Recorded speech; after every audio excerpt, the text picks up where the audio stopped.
In his past life, a chef's spirit found itself in the realm of cultivation, working as a menial laborer. Just as he was about to give up on the path of immortality, a strange god of cooking system unexpectedly appeared, offering this kitchen helper a glimmer of hope to defy fate.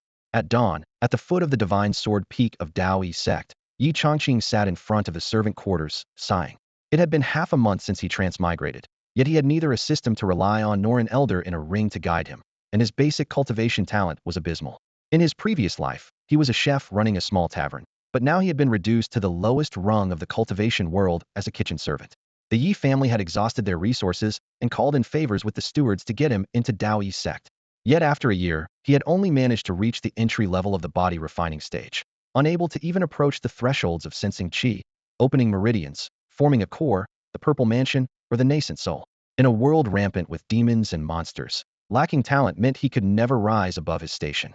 As he watched the steward who once looked after him gradually distance himself, Yi Chongqing pondered whether he should give up on cultivation and return home to inherit the family's vast farmlands. Suddenly, a crisp system notification sounded in his mind. This is the ultimate god of cooking system. This simple introduction nearly made Yi Chongqing spit blood in a world like this. What use was a cooking system? But as the system explained further, his eyes began to shine. By receiving positive reviews for his dishes, he could gain talent, physical constitution, longevity, and even cultivation rewards. The system also gifted him a comprehensive guide to the ingredients of the vast world and a recipe for braised noodles. When he eagerly stepped into the kitchen, he was stunned by what he saw. The quality, origin, and characteristics of every ingredient and utensil were clearly displayed before him. Looking at those ordinary labels, Yi Chongqing suddenly realized he might have found an unprecedented path to immortality. Surprised by the system's unexpected feature, Yi Chongqing couldn't help but smile with delight. He quickly composed himself, picked up a piece of fresh pork with red streaks from the cutting board, and skillfully chopped it into fine mince. He then began preparing the crucial sauce. As the oil in the wok heated up, Yi Chongqing, guided by the system in real time, managed the heat with precision. The aroma of the spices blossomed in the hot oil, and the savory scent of the browned meat filled the air, with every step executed perfectly. Soon, a bowl of enticingly colored mixed sauce was ready, its rich aroma prompting him to nod in satisfaction. The next step, cooking the noodles, was relatively simple. Once the water boiled, he added the noodles, pouring in cold water 3 times to maintain their perfect firmness. When the noodles were cooked just right, he served them in a large bowl, topped them with the freshly cooked sauce, and sprinkled a handful of fresh chopped green onions. At that moment, a petite little girl appeared in the courtyard, seemingly out of nowhere. Her chubby, rosy cheeks were adorably cute, yet her gaze was fixed intently on the large bowl in Yi Chongqing's hands, a drop of drool at the corner of her mouth unnoticed. "It smells so good. What are you making?" The little girl quickly approached Yi Chongqing, her eyes full of anticipation.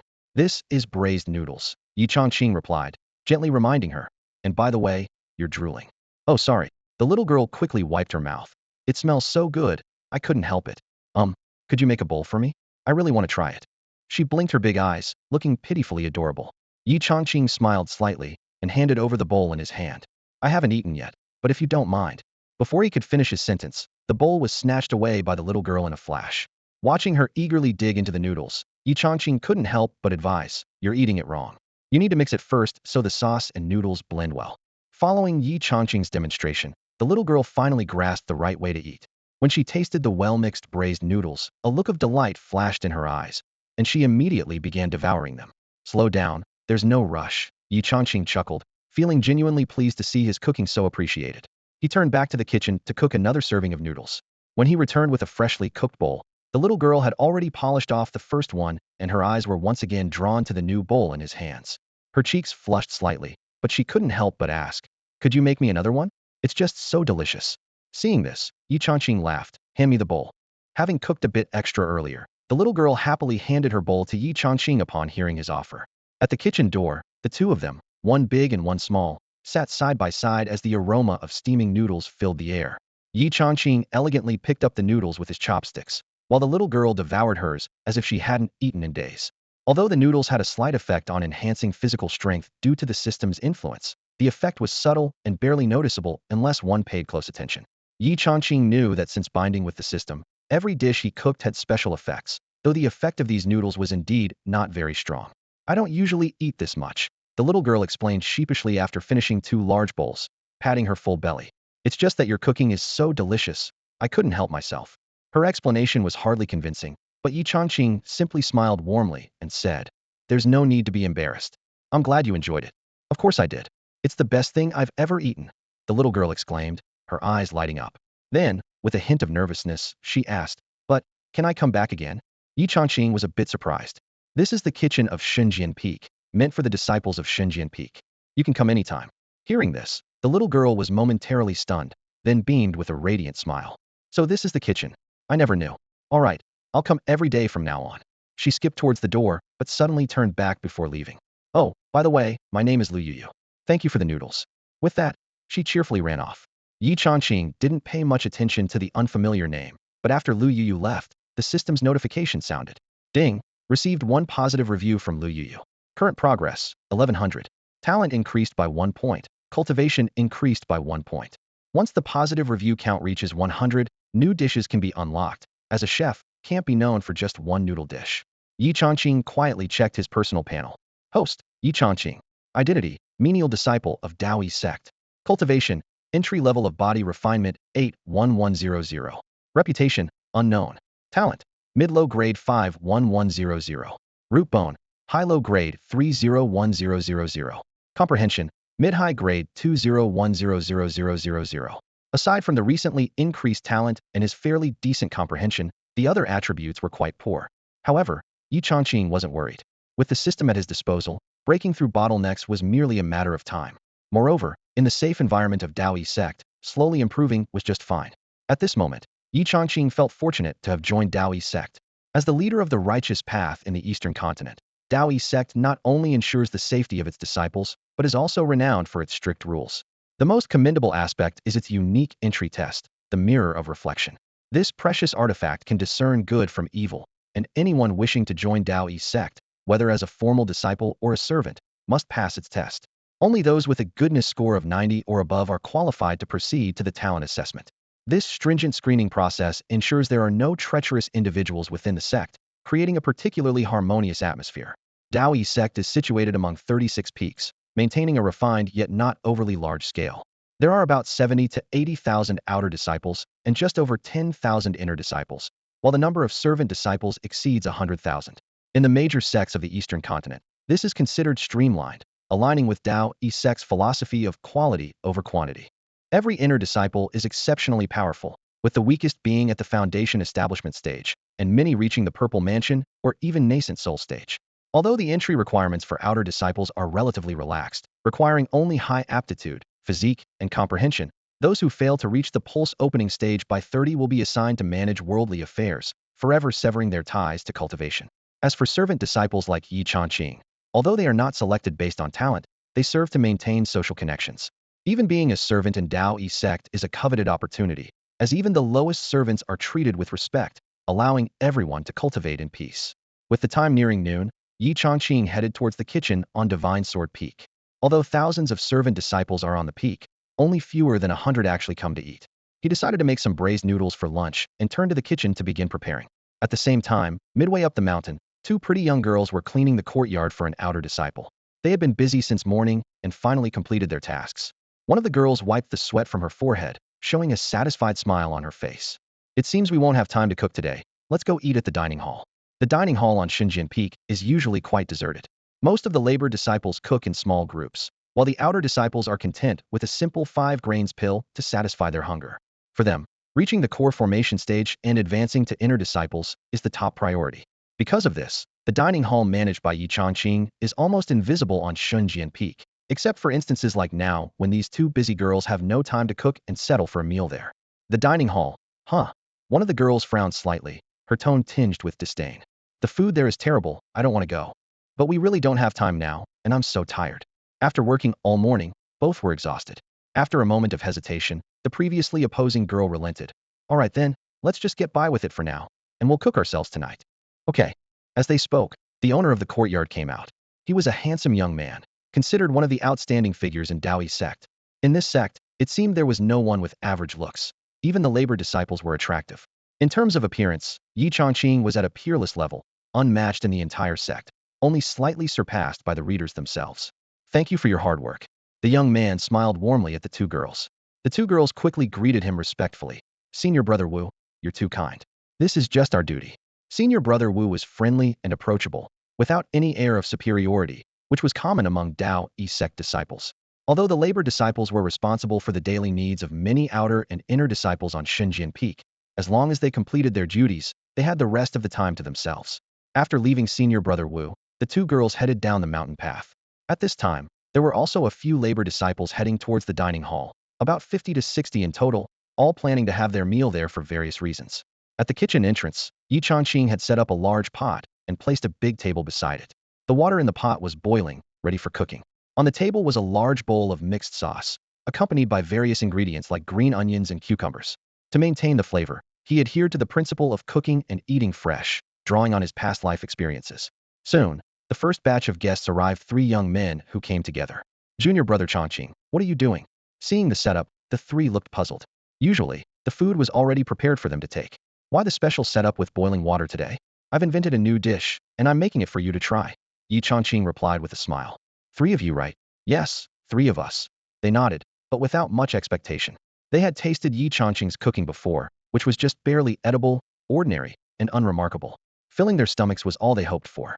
Upon hearing this, Yi Changqing turned and walked to the stove, skillfully starting to cook noodles. The three curious onlookers approached the large table, and as they drew closer, they were hit by a rich aroma. Their eyes were immediately drawn to the steaming bowl of mixed sauce on the table. It smells amazing. Their expressions changed instantly as the enticing aroma made their mouths water, and their stomachs growled with hunger. Changqing, did you make this? One of them asked eagerly, already salivating. Yes, Yi Changqing confirmed with a nod. Can we try some? Another one asked impatiently, reaching out his hand. Please hold on, brothers. The sauce tastes best with noodles. Eating just the sauce. Yi Changqing paused, thinking how indifferent they seemed just a moment ago. Hearing this, the three reluctantly withdrew their eager hands and stood by the table, waiting. However, their eyes remained fixed on the bowl of sauce, shining with anticipation, and they couldn't stop drooling. Hey, your drool is dripping on my shoes. You're no better, your collar is soaked. The three of them had never felt time pass so slowly, their eyes darting between the sauce and Yi Changqing cooking the noodles, wondering why the noodles seemed to take so long today. Usually, it didn't take this long for water to boil. Changqing, is it ready yet? They urged for the third time. Just one more round of boiling. Please be patient. Yi Changqing replied helplessly. How can we not be anxious? As they say, if you're not keen on eating, there's something wrong with you. Changqing, I think it's ready. I like my noodles a bit firm. One of them pleaded, having lost all pretense in pursuit of the sauce. Normally, they wouldn't be caught dead in the kitchen unless absolutely necessary, but now their true selves were revealed. As the three waited impatiently, other disciples began to arrive, entering the small courtyard. Just like the first three, they were initially puzzled by the sight of the large pot and table, but once the aroma of the sauce hit them, they couldn't remain calm. The fragrance was an irresistible temptation for them. Changqing, is it done yet? I can't wait any longer. Why not just give me a bowl of raw noodles? I usually enjoy raw food, one person said impatiently. Finally, the noodles for the first three brothers were ready. Yi Changqing served them with the sauce, adding green onions, cucumber, and other garnishes, instructing them to mix everything well before eating. The already irresistible aroma of the sauce became even more potent as the three mixed it with their noodles, causing everyone around to drool even more. Wow, it smells incredible. I wonder what it tastes like. All the disciples watched the three intently, eager to know what this unfamiliar noodle dish tasted like. After mixing thoroughly, the three lifted a chopstick full of noodles to their mouths, and everyone held their breath, waiting for their reaction. Meanwhile, Yi Changqing continued cooking with a shake of his head and a smile, amused at how tense the atmosphere was over a bowl of noodles. How is it, brothers? How does it taste? Is it good? Seeing the three savor the noodles with blissful expressions, the others couldn't help but ask urgently. Come on, give us a word. The three didn't respond verbally, but the next moment, they transformed into bottomless pits, devouring the noodles with a speed that spoke louder than words. The aroma of the savory noodles was so enticing that it felt like everyone had been starving for days. Instantly, everyone present understood this dish was undoubtedly delicious. Over 20 disciples rushed forward, surrounding Yi Changqing. Changqing shitty, I've been training my body lately and eating a lot. Give me an extra portion, one robust senior brother shouted. Weren't you saying yesterday that you were going to switch to alchemy at Yawang Peak? Someone nearby immediately exposed him. Don't listen to him, shitty. I'm working on my crafting and need to replenish my strength. Give me a big bowl, another senior brother chimed in. Steam rose from the pot as the noodles boiled. Shitty, is it ready? The noodles are floating. I want my noodles undercooked. I don't like them fully cooked. The sounds of urging echoed throughout the courtyard. Yi Changqing remained calm and focused, carefully controlling the heat. A large pot could cook over 10 bowls at once, and soon the second batch of noodles was ready. Everyone's eyes turned red, as if they were staring at a rare treasure. Fellow disciples, the eldest senior brother cleared his throat. Our Taoist sect has always respected the old and cared for the young, so this bowl should. But before he could finish, he was pushed out of the crowd by the eager disciples. I was here first. By seniority, I should eat first. This bowl is mine. Amidst the chaos, some even offered to trade body-strengthening pills. These pills were essential for cultivation, and each miscellaneous disciple only received 10 per month, yet they were willing to offer them for a bowl of noodles. The three who had already tasted the noodles had finished their bowls. Still craving more, they couldn't help but approach Yi Changqing again. Shitty, one more bowl. At this, everyone who was still vying for noodles turned their heads, eyes glinting with danger. The eldest brother gave a meaningful smile. Younger brothers, shouldn't you line up and let those who haven't eaten try first? The three, intimidated by the crowd, knew they should be considerate, but couldn't help but say, but Xixiang, I still want to eat. Just then, the disciples who had managed to grab a bowl started to savor their meal. They mixed the noodles with the sauce just like the first three did, and with the first bite, it was as if their souls were uplifted, involuntarily exclaiming, delicious, it's so good. The second group of disciples who got to taste the braised noodles devoured them just like the first three. The flavor was overwhelmingly delicious, and although each of them came from prestigious backgrounds and different families, they had never tasted anything so exquisite. In Taoist sect, there's an interesting phenomenon. Outer and inner disciples are often selected based on talent rather than background, while the servant disciples usually come from extraordinary families, either wealthy households or noble lineages. In terms of background, servant disciples often outrank outer and even inner disciples. Yet, at this moment, these young men from distinguished families were eating with abandon, not even willing to set their bowls down, taking bite after bite. Before finishing their bowls, they eagerly called out, Brother Changqing, another bowl, make it a big one. Me too, me too. Throughout the courtyard, apart from the continuous calls, the only sounds were the clinking of chopsticks against bowls. The newly arrived disciples exchanged puzzled glances, whispering among themselves, what's going on? Why are they eating so frantically? It's just a bowl of noodles, is it really that good? Among them, a pair of outer disciples had just arrived and were equally confused by the scene. Senior sister, what's going on with the brothers? Having hurried here, they arrived just in time for dinner and were baffled by the sight. Faced with a group of disciples with voracious appetites, one of the young girls couldn't help but ask, I'm not sure either. The other girl shrugged, looking equally puzzled. But let's just eat first and worry about them later. Without thinking too much, they quickly approached Yi Changqing. Junior brother, do you have any noodles left today? We'd like 2 bowls. Yi Changqing glanced helplessly at the remaining noodles. I'm sorry, senior sister, there's only 1 bowl left. He had prepared enough noodles for 100 people, thinking it would be sufficient, but more than 40 disciples had already devoured it all. Now, with just 1 bowl left, the surrounding disciples were on the verge of a scramble. Hearing this, the girls frowned slightly, clearly surprised. As they pondered whether to eat elsewhere, the nearby disciples became agitated. Only 1 bowl left? Junior brother Changqing, make another, I can still eat. What? A disciple immediately stepped forward. The last bowl is mine, please give me some face. I'm willing to exchange it for 2 body-refining pills. 2. I'll give you 3, will you let me have it? No need, body-refining pills aren't that important. I must have this bowl of noodles today. The crowd was in a frenzy, each vying for the last serving. The 2 girls stood aside, completely stunned. What's going on? They exchanged glances. For a bowl of noodles, someone is willing to trade body-refining pills, and the offer has gone up to 3. They were momentarily taken aback before realizing the truth of the situation. Although they hadn't tasted the braised noodles themselves, the eagerness of the disciples around them, willing to bid for the last bowl, revealed the extraordinary allure of the dish. In the mundane world, body-refining pills are quite valuable, but to the young men of Taoist sect, the allure of the noodles seemed to surpass that of the pills. Moreover, the braised noodles not only tasted incredible, but also had the effect of strengthening the body. While it couldn't compare to the effects of body-refining pills, the enticing aroma was enough to drive any cultivator wild. Junior brother Changqing, please let me have the last bowl of noodles, one disciple eagerly pleaded. At that moment, the competition became even more intense, leaving the 2 newly arrived outer disciples to wonder what kind of noodles could incite such fervor among the disciples of Taoist sect. Senior brother, you forgot the rule we just set. The 2 senior sisters just arrived and haven't eaten yet, so they should eat first before it's your turn. First come, first served, no cutting in line, that's the rule Yi Changqing just established. After all, with so many people, Yi Changqing can't just cater to a few. Plus, everyone only gets 1 positive review point per meal from the system, regardless of their cultivation level. Whether they're a servant disciple or the sect leader, everyone is treated equally. Hearing this, the senior brother felt a bit helpless and turned to negotiate with the 2 female disciples. Junior sisters, How about letting senior brother have this bowl of noodles? He suggested slyly. I can trade 3, no, 5 body refining pills for it. He paused, his expression growing more earnest. To be honest, senior brother hasn't eaten in 5 days. For the sake of our camaraderie, please let me have the noodles. The senior brother was really pulling out all the stops for this bowl of noodles, resorting to cajoling and feigning near starvation, almost making himself sound terminally ill. The 2 junior sisters were a bit dazed by his words and, somehow, ended up agreeing. Seeing them nod, the senior brother's face lit up with joy. He quickly handed over the body refining pills, as if afraid they might change their minds, and rushed to Yi Chongqing, eagerly saying, Chongqing, cook them all. Hurry. Yi Chongqing looked at him and shook his head with a smile. Since they had agreed, he had nothing more to say. Meanwhile, the other disciples around them were speechless, commenting one after another.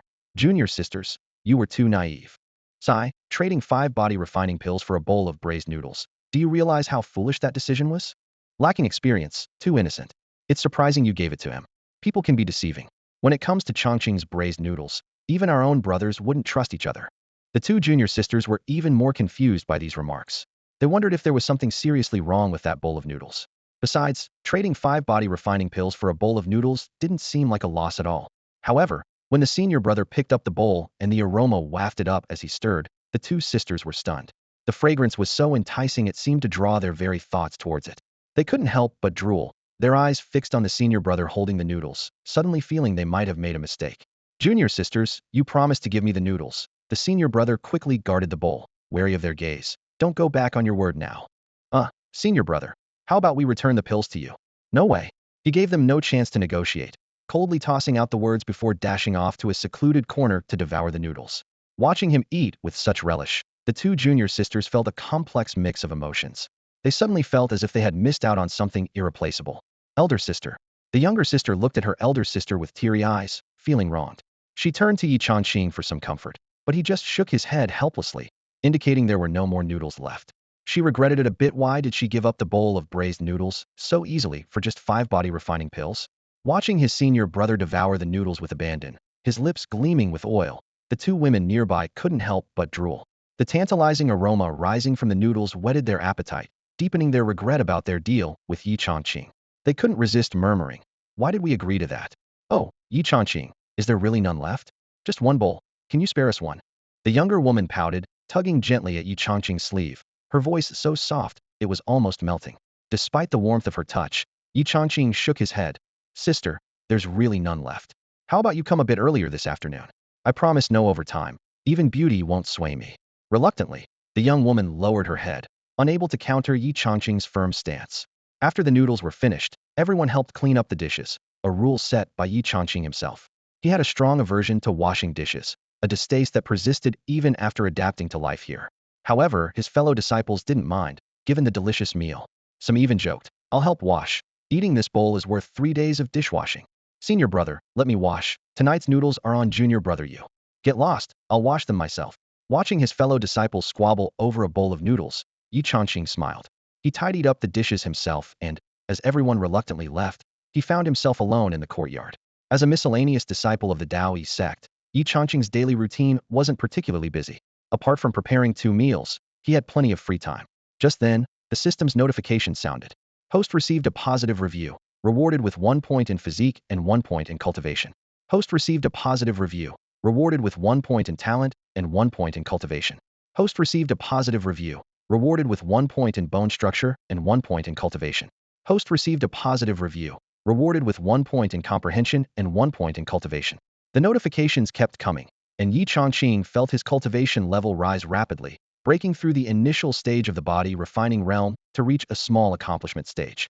He quickly opened the panel to check. Host, Yi Chongqing. Identity, miscellaneous disciple of Taoist sect. Cultivation, body refining realm small accomplishment, 23200. Reputation, unknown. Talent, lower middle grade 70100. Bone structure, lower high grade 41100. Comprehension, upper middle grade 2810000. The breakthrough in cultivation filled Yi Chongqing with satisfaction. Although his talent and bone structure hadn't immediately advanced, it wouldn't be long before he reached the next level with a bit more effort. After all, only about 40 disciples had come for lunch today. He felt the growing strength within him and silently appreciated the system's assistance. In just half a day, he had surpassed the initial stage of the body refining realm, a feat that had taken him a whole year in his past life. Without the system's help, such rapid progress would have been impossible. With nothing pressing in the afternoon, Yi Chongqing decided to train. The body refining realm focuses on tempering the body, removing impurities, and enhancing one's ability to harmonize with the spiritual energy of the world, paving the way for the sense chi realm. In the path of cultivation, each realm complements the next. The body refining realm lays the groundwork for the sense chi realm, which in turn prepares for the pulse opening realm. Each stage must be firmly established, step by step, to advance further on the journey of cultivation. The best way to cultivate the body refinement stage is by using body refinement pills in conjunction with herbal baths. Yi Chongqing carefully took out a few precious pills from his pocket and placed one into his mouth. The pill dissolved instantly, releasing a surge of heat that coursed through his body like a fiery dragon moving through his meridians. The medicine is taking effect, Yi Chongqing thought, closing his eyes to feel the heat cleansing his body, a sign that the pill was working. In the world of cultivation, there is an unspoken rule. The more talented an individual is, the better they can retain the essence of the medicine. Those with lesser talent lose most of it. This explains why those with exceptional talent progress faster with the same resources. However, after just one cycle, Yi Chongqing opened his eyes abruptly, his brows furrowed. The effect is gone, he murmured in disbelief. This is absurd. Normally, a body refinement pill would last at least 3 to 5 cycles, and outer sect disciples could sustain it for at least 10 cycles. But for him, it dissipated after just one cycle. This meant he absorbed only a tenth of the pill's effect, with the rest wasted. Yi Chongqing shook his head with a bitter smile, contemplating the harsh reality would need to consume 10 pills to achieve the effect others gained from just one, and cultivation isn't a simple matter of addition. Many complex factors are involved. This talent really isn't suited for cultivation, Yi Chongqing muttered. This is why talent is so valued in cultivation. The path of cultivation can't be traversed by sheer will alone. Without talent, even relentless effort can end in vain. A mortal's lifespan is merely a few decades, and the foundational stages of body refinement, sense chi, and pulse opening do not extend life. Only by reaching the core formation stage can one significantly extend their lifespan. Those lacking talent may never surpass the foundational stages, eventually succumbing to old age. Yi Chongqing was in a similar situation, but now things were different. Although his talent hadn't improved after an afternoon of training, he wasn't discouraged. With a cheat, what's there to fear? Just hang in there, he thought, looking at the time and getting up to prepare dinner, which was once again braised noodles. This time, even before dinner time, many disciples had already gathered outside the kitchen. They were the ones who had tasted Yi Chongqing's noodles at lunch, and the delicious flavor lingered on their tongues all afternoon, leaving them restless. As soon as the time was right, they rushed over eagerly. It smells amazing. When the first group of brothers arrived, Yi Chongqing hadn't even started cooking the sauce, yet the aroma wafting through the courtyard made everyone drool. They stretched their necks, peering into the kitchen, waiting for that unforgettable taste of braised noodles. As Yi Chongqing prepared to boil water, a few brothers quickly volunteered to help. Brother Chongqing, let us handle these chores. I'll fetch water. I'll chop wood. I'll start the fire. Before Yi Chongqing could say anything, everyone had already taken over the tasks, eager to taste those noodles sooner. Yi Chongqing smiled helplessly. No rush, brothers, it'll be ready soon. All right, we're not in a hurry. They nodded, though their drooling mouths betrayed their words. Soon, more brothers arrived, shouting as they approached, hurry, brothers, or we'll miss out on Brother Chongqing's noodles. The brothers right. If we're late, we'll miss out. A group rushed into the courtyard, stunned to see over 10 people already waiting, and immediately regretted, damn, we're still late. I arrived as quickly as I could, but the scene before me was both amusing and exasperating. A long line of people snaked its way from the courtyard all the way outside. Have you been waiting here all afternoon? Someone couldn't help but ask. No, we just got here. A disciple at the front replied with a smile, his eyes barely concealing his excitement. The queue was orderly, and no one dared to act rashly. These were the rules set by Yi Chongqing, and even if he hadn't said anything, the other disciples would never tolerate anyone disrupting the order. Each person there was determined to get a bowl of braised noodles. At that moment, 2 young women hurriedly arrived. They were the unlucky ones who hadn't managed to get the noodles at lunchtime and were feeling smug on their way here. Sister, this time there's no way we won't get some. We came so early, and it's not even time yet. Yeah. However, the moment they saw the line stretching out of the courtyard, their smiles froze. Junior brothers, are you all waiting for the meal? Are you here to eat too, senior sister? Please, join the queue. The 2 girls tried to peer ahead to see what was happening, but after just a couple of steps, they were met with a chorus of objections. Hey, junior sister, don't break the rules. Yeah, we're all in line here. First come, first served, you know. They had no choice but to shrink back and obediently stand at the end of the line. What do we do now, senior sister? Are we going to miss out again? What's so special about these braised noodles anyway? Well, let's wait. Maybe we'll get some. The senior sister could only offer this comfort. Meanwhile, at the top of Divine Sword Peak, in a cave dwelling, a drunken elder was lecturing a young girl. This area was where the elders, direct disciples, and the peak master resided. Yuyo, did you remember everything I just told you? Yes, I remembered it all. Do you have any questions? No, master. Then you may go. Disciple takes her leave. The girl, named Lu Yuyo, left the cave and headed straight for the foot of the mountain, ignoring anyone who called out to her along the way. She was the fortunate one who had tasted the braised noodles first. From the first bite that morning, the deliciousness had consumed her every thought. She had intended to come at noon, but was held up by her master. This time, she was determined to have that bowl of noodles that had captivated her so. The disciples she passed by couldn't help but comment on her unusual behavior. Hey, what's Yuyo doing in such a hurry? Yeah, she didn't even respond when we called her, and she's heading straight down the mountain. They were baffled at how a direct disciple could be so out of sorts, unaware of the extraordinary allure of a simple bowl of braised noodles. So, after bidding farewell to her master, Lu Yuyu couldn't wait to rush to the kitchen. She moved at lightning speed, her figure becoming a blur of white, and in no time, she had arrived at the foot of the mountain. The people lining up outside the kitchen felt a gust of wind, followed by a flash of white. What was that just now? I couldn't see clearly. Was it a big white rat? That's nonsense. It was clearly a person. Lu Yuyu was puzzled by the crowd outside the kitchen, but she didn't have time to think about it. The only thought in her mind was to have a bite of the braised noodles. Her figure came to a sudden halt in the courtyard, her big eyes sparkling as she looked at the busy Yi Chongqing. Chongqing shitty, she called sweetly. Hearing this, Yi Chongqing, who was cooking noodles, looked up and smiled when he saw it was Lu Yuyu. Oh, it's Yuyu Shiji. Yes, I'm here for noodles again. Before Yi Chongqing could respond, the surrounding disciples protested. Shiji, you can have noodles, but please queue up at the back.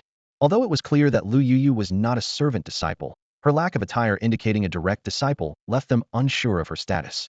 But in the face of braised noodles, even an outer disciple would have to queue. Experiencing this for the first time, Lu Yuyu looked at Yi Chongqing with confusion. Seeing this, Yi Chongqing could only say helplessly, Yuyu Shiji, that's the rule of the kitchen. There's nothing I can do. In Yi Chongqing's kitchen, there was no distinction between servant, outer, inner, or direct disciples. After all, he could only gain a little praise from each person per meal, so everyone was treated the same. Seeing Yi Chongqing's firm stance, Lu Yuyu pouted in disappointment, but nodded. Oh, then please save a bowl for me, Shitty. Don't worry, Shiji. I've prepared plenty this time. There'll be enough for everyone. One bowl of noodles after another was served, and before long, everyone was enjoying the braised noodles. Those who had tasted them before devoured them eagerly, while the newcomers were thrilled. Like those two young girls, who were eating with gusto, tears of happiness streaming down their faces, completely unconcerned about their appearance. Wow, Shiji, it's so delicious. I was foolish at noon to agree to trade 5 body refining pills for a bowl of braised noodles. I regret it so much. I deeply regret it. Had I known it was this delicious, I wouldn't have traded even 10 pills at noon. The sound of slurping noodles and requests for more echoed continuously. Everyone felt immensely satisfied, and someone suggested to Yi Chongqing. Chongqing Shitty, how about switching to 3 meals a day? This suggestion was immediately met with unanimous agreement. Yes, Chongqing Shitty. Everyone says 3 meals a day is healthier. I agree. Count me in. Healthy my foot. A bunch of cultivators talking to me about health. Yi Chongqing thought to himself. 3 meals a day might be nice, but wouldn't that make the schedule too tight? He was planning to gather some cultivation resources soon. Although he had the system, he couldn't slack off on his own efforts. At the very least, he needed to practice for an hour or so before bed. So he shook his head and declined. I'm sorry, Shi Xiang and Shiji, but I also need to cultivate and find ways to obtain cultivation resources. 3 meals a day would be too much for me. Even as a servant disciple, aside from the fixed monthly resources, gaining cultivation resources required completing tasks. Upon hearing this, Lu Yuyu was the first to stand up and placed more than a dozen jade bottles in front of Yi Chongqing. Chongqing Shitty, do you need cultivation resources? Shiji has some here. You don't need to worry about such small matters in the future. Just take these and use them. Yi Chongqing was momentarily stunned by the neatly arranged bottles of pills and medicinal powders in front of him. At that moment, the other disciples snapped out of their daze and began speaking up one after another. If junior brother Chongqing needs pills, just let us know. One senior brother took out a delicate jade bottle from his pocket. Here are 10 body refining pills for you to use. I have 3 bottles of body strengthening powder here. It's not much, but you can have them for now, junior brother. Another senior brother quickly offered, handing over his medicine bottles. I'll have more sent from home in a couple of days. Don't worry about cultivation resources, junior brother Chongqing. Everyone chimed in. With us around, you just focus on cooking. Yi Chongqing was astonished by the mountain of pills before him. He had casually mentioned it, and now he had received hundreds of body-refining pills and strengthening powders. It was unbelievable. What surprised him more was the implication in his senior brother's tones that he just needed to ask if he needed anything in the future. However, Yi Chongqing hadn't yet realized the real reason behind their generosity. They wanted to continue enjoying his delicious noodle dishes. If Yi Chongqing had to worry about earning cultivation resources through tasks, their chances of enjoying good food would diminish. That was unacceptable. Well, this doesn't seem right. Yi Chongqing hesitated. What are you saying, junior brother? It's just some cultivation resources. They quickly reassured him. If you don't accept, we won't feel right coming to eat noodles anymore. Under their enthusiastic persuasion, Yi Chongqing finally accepted the resources. To show his gratitude, he announced that the kitchen would now provide 3 meals a day instead of 2. The courtyard erupted in excitement as everyone calculated how many more delicious noodle meals they could enjoy each month and year, their faces lighting up with satisfied smiles. After everyone left, Lu Yuyu stayed behind. When the courtyard was empty except for the two of them, Yi Chongqing approached her with a teacup in hand. Is there something you need, senior sister? Junior brother Chongqing, Lu Yu asked expectantly. Would you be willing to become my attendant? She explained that in Taoist sect, disciples of a certain status could have attendants. This meant they would share both glory and loss. As an attendant, he would not only receive cultivation resources from the sect, but also additional support from her.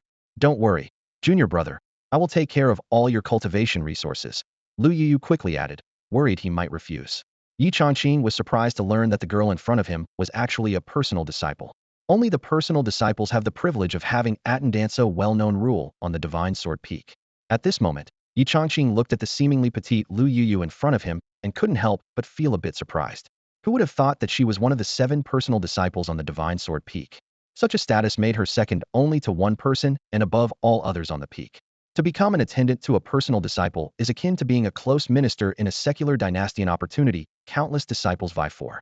Whether they are laborers, outer disciples, or inner disciples, all are eager for this chance.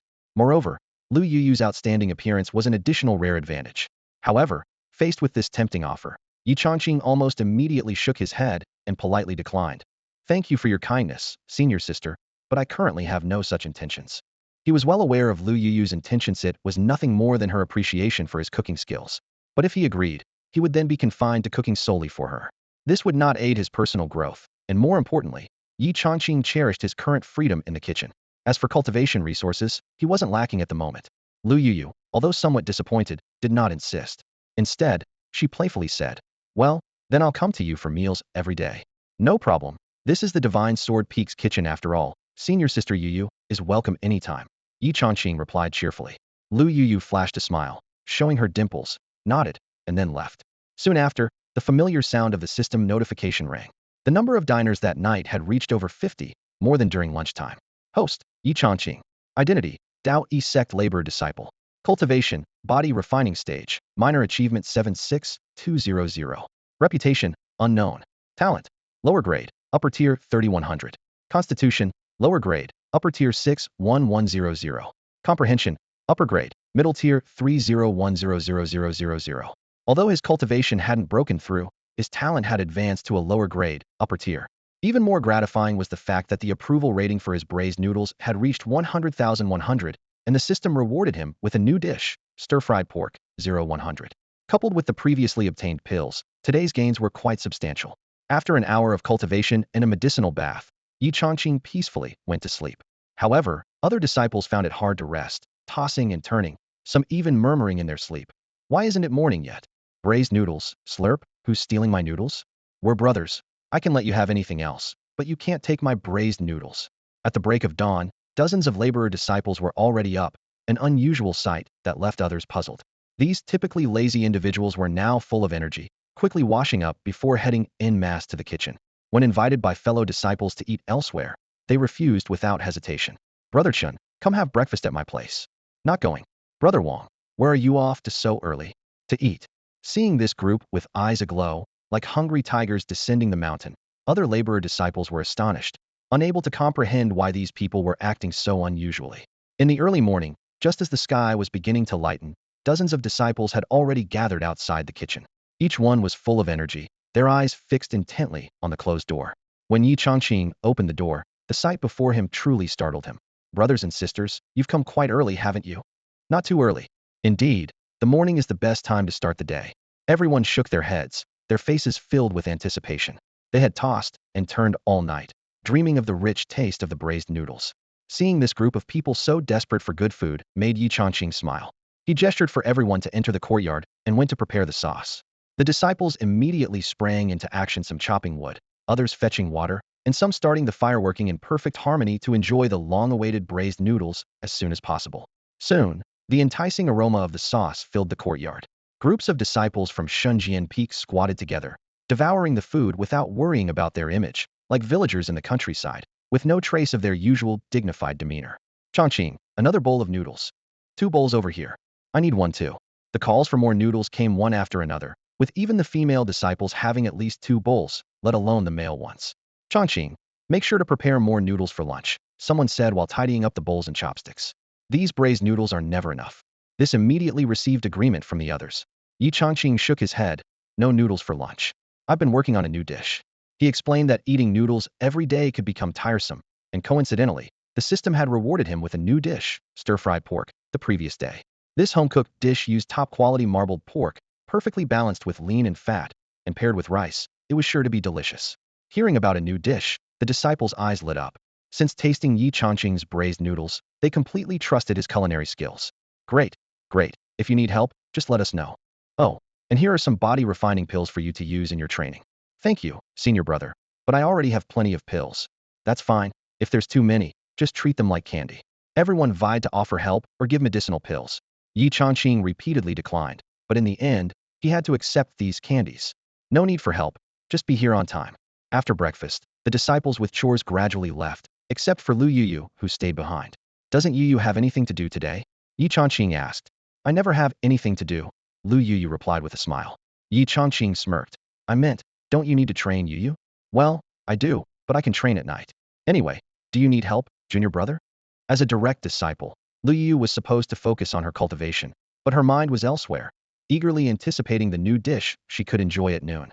Abandoning her practice, she chose to wait in the courtyard. Seeing this, Yi Changqing chuckled lightly and said, Feel free, senior sister. I'll continue my practice for a while. I can teach you. Lu Yuyu's eyes lit up as she quickly suggested. For an ordinary disciple, this was a rare opportunity. Receiving guidance from a direct disciple usually required a significant price. Even the servant disciples rarely saw direct disciples, let alone receive their guidance. Yi Changqing agreed happily, and the two began practicing in the courtyard. However, within just half an hour, Lu Yuyu found herself puzzled. She had always been surrounded by prodigies, but Yi Changqing surprised her. This junior brother had exceptional comprehension, grasping concepts quickly and even drawing inferences. Yet, when it came to actual practice, it was as if he became a different person. His mind understood, but his limbs wouldn't cooperate. Even the most basic martial arts moves required repeated practice. Seeing the confusion in Lu Yuyu's eyes, Yi Changqing blushed and suggested, Senior sister Yuyu, why don't you rest while I practice on my own for a bit? No. Lu Yuyu shook her head stubbornly. I can do it. If necessary, we can practice a few more times. Master said diligence can make up for lack of talent. Determined to teach Yi Changqing, she refused to give up easily. As noon approached, Yi Changqing began preparing lunch, while Lu Yuyu continued to ponder how to better guide her junior brother. Unbothered, Yi Changqing focused on preparing over 100 pounds of red-striped pork, cleaning, slicing, marinating, and simultaneously preparing the ingredients and cooking rice. Elsewhere on Divine Sword Peak, the servant disciples were quietly keeping track of time. On the main plaza halfway up the mountain, over a dozen servant disciples were cleaning, with 3 of them gathered, eagerly discussing. How much longer? Don't worry, it's just half an hour until mealtime. Darn it, how is it still half an hour? I'm starving. Stop complaining. Finish up so we can line up. If we're late, we might not get any food. Yeah, let's finish quickly and get in line.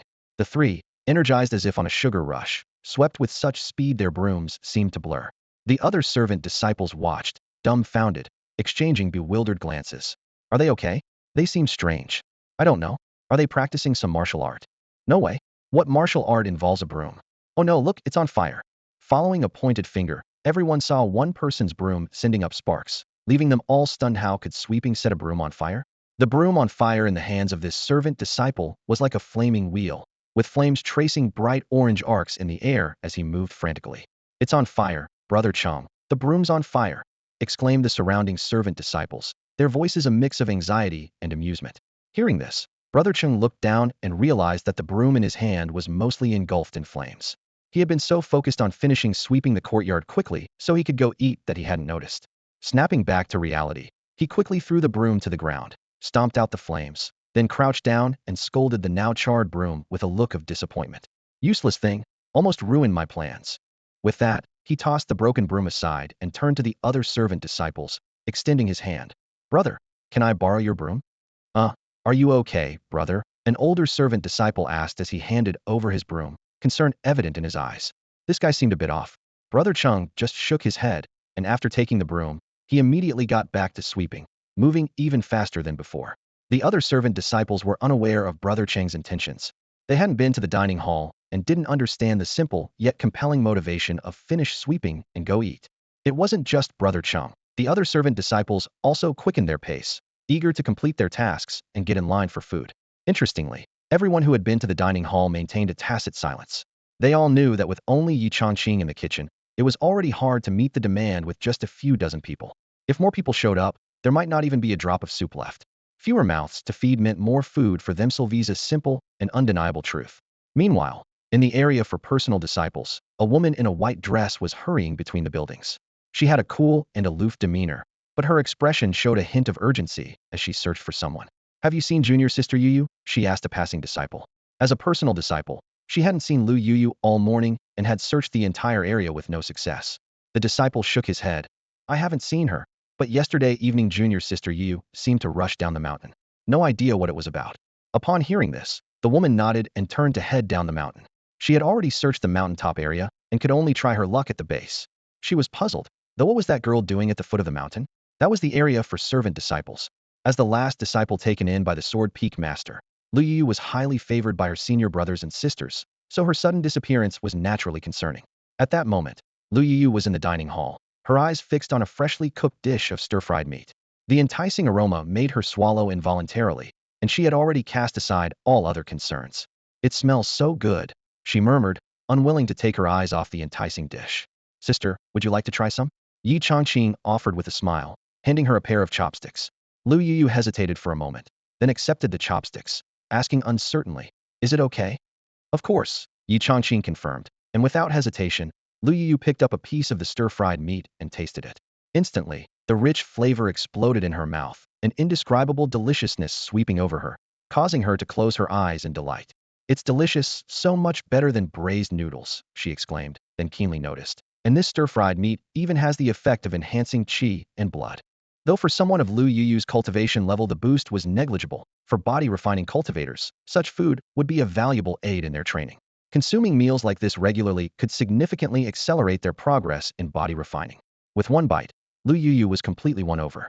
She looked at Yi Changqing, her face beaming with satisfaction, and repeatedly praised, it's delicious, really delicious. As long as you like it, senior sister, Yi Changqing replied with a smile. Lu Yu couldn't help but take a few more bites, blushing slightly each time before she picked up her chopsticks. After all, this meal was prepared for everyone, and her actions felt akin to sneaking bites, but the temptation was too strong to resist.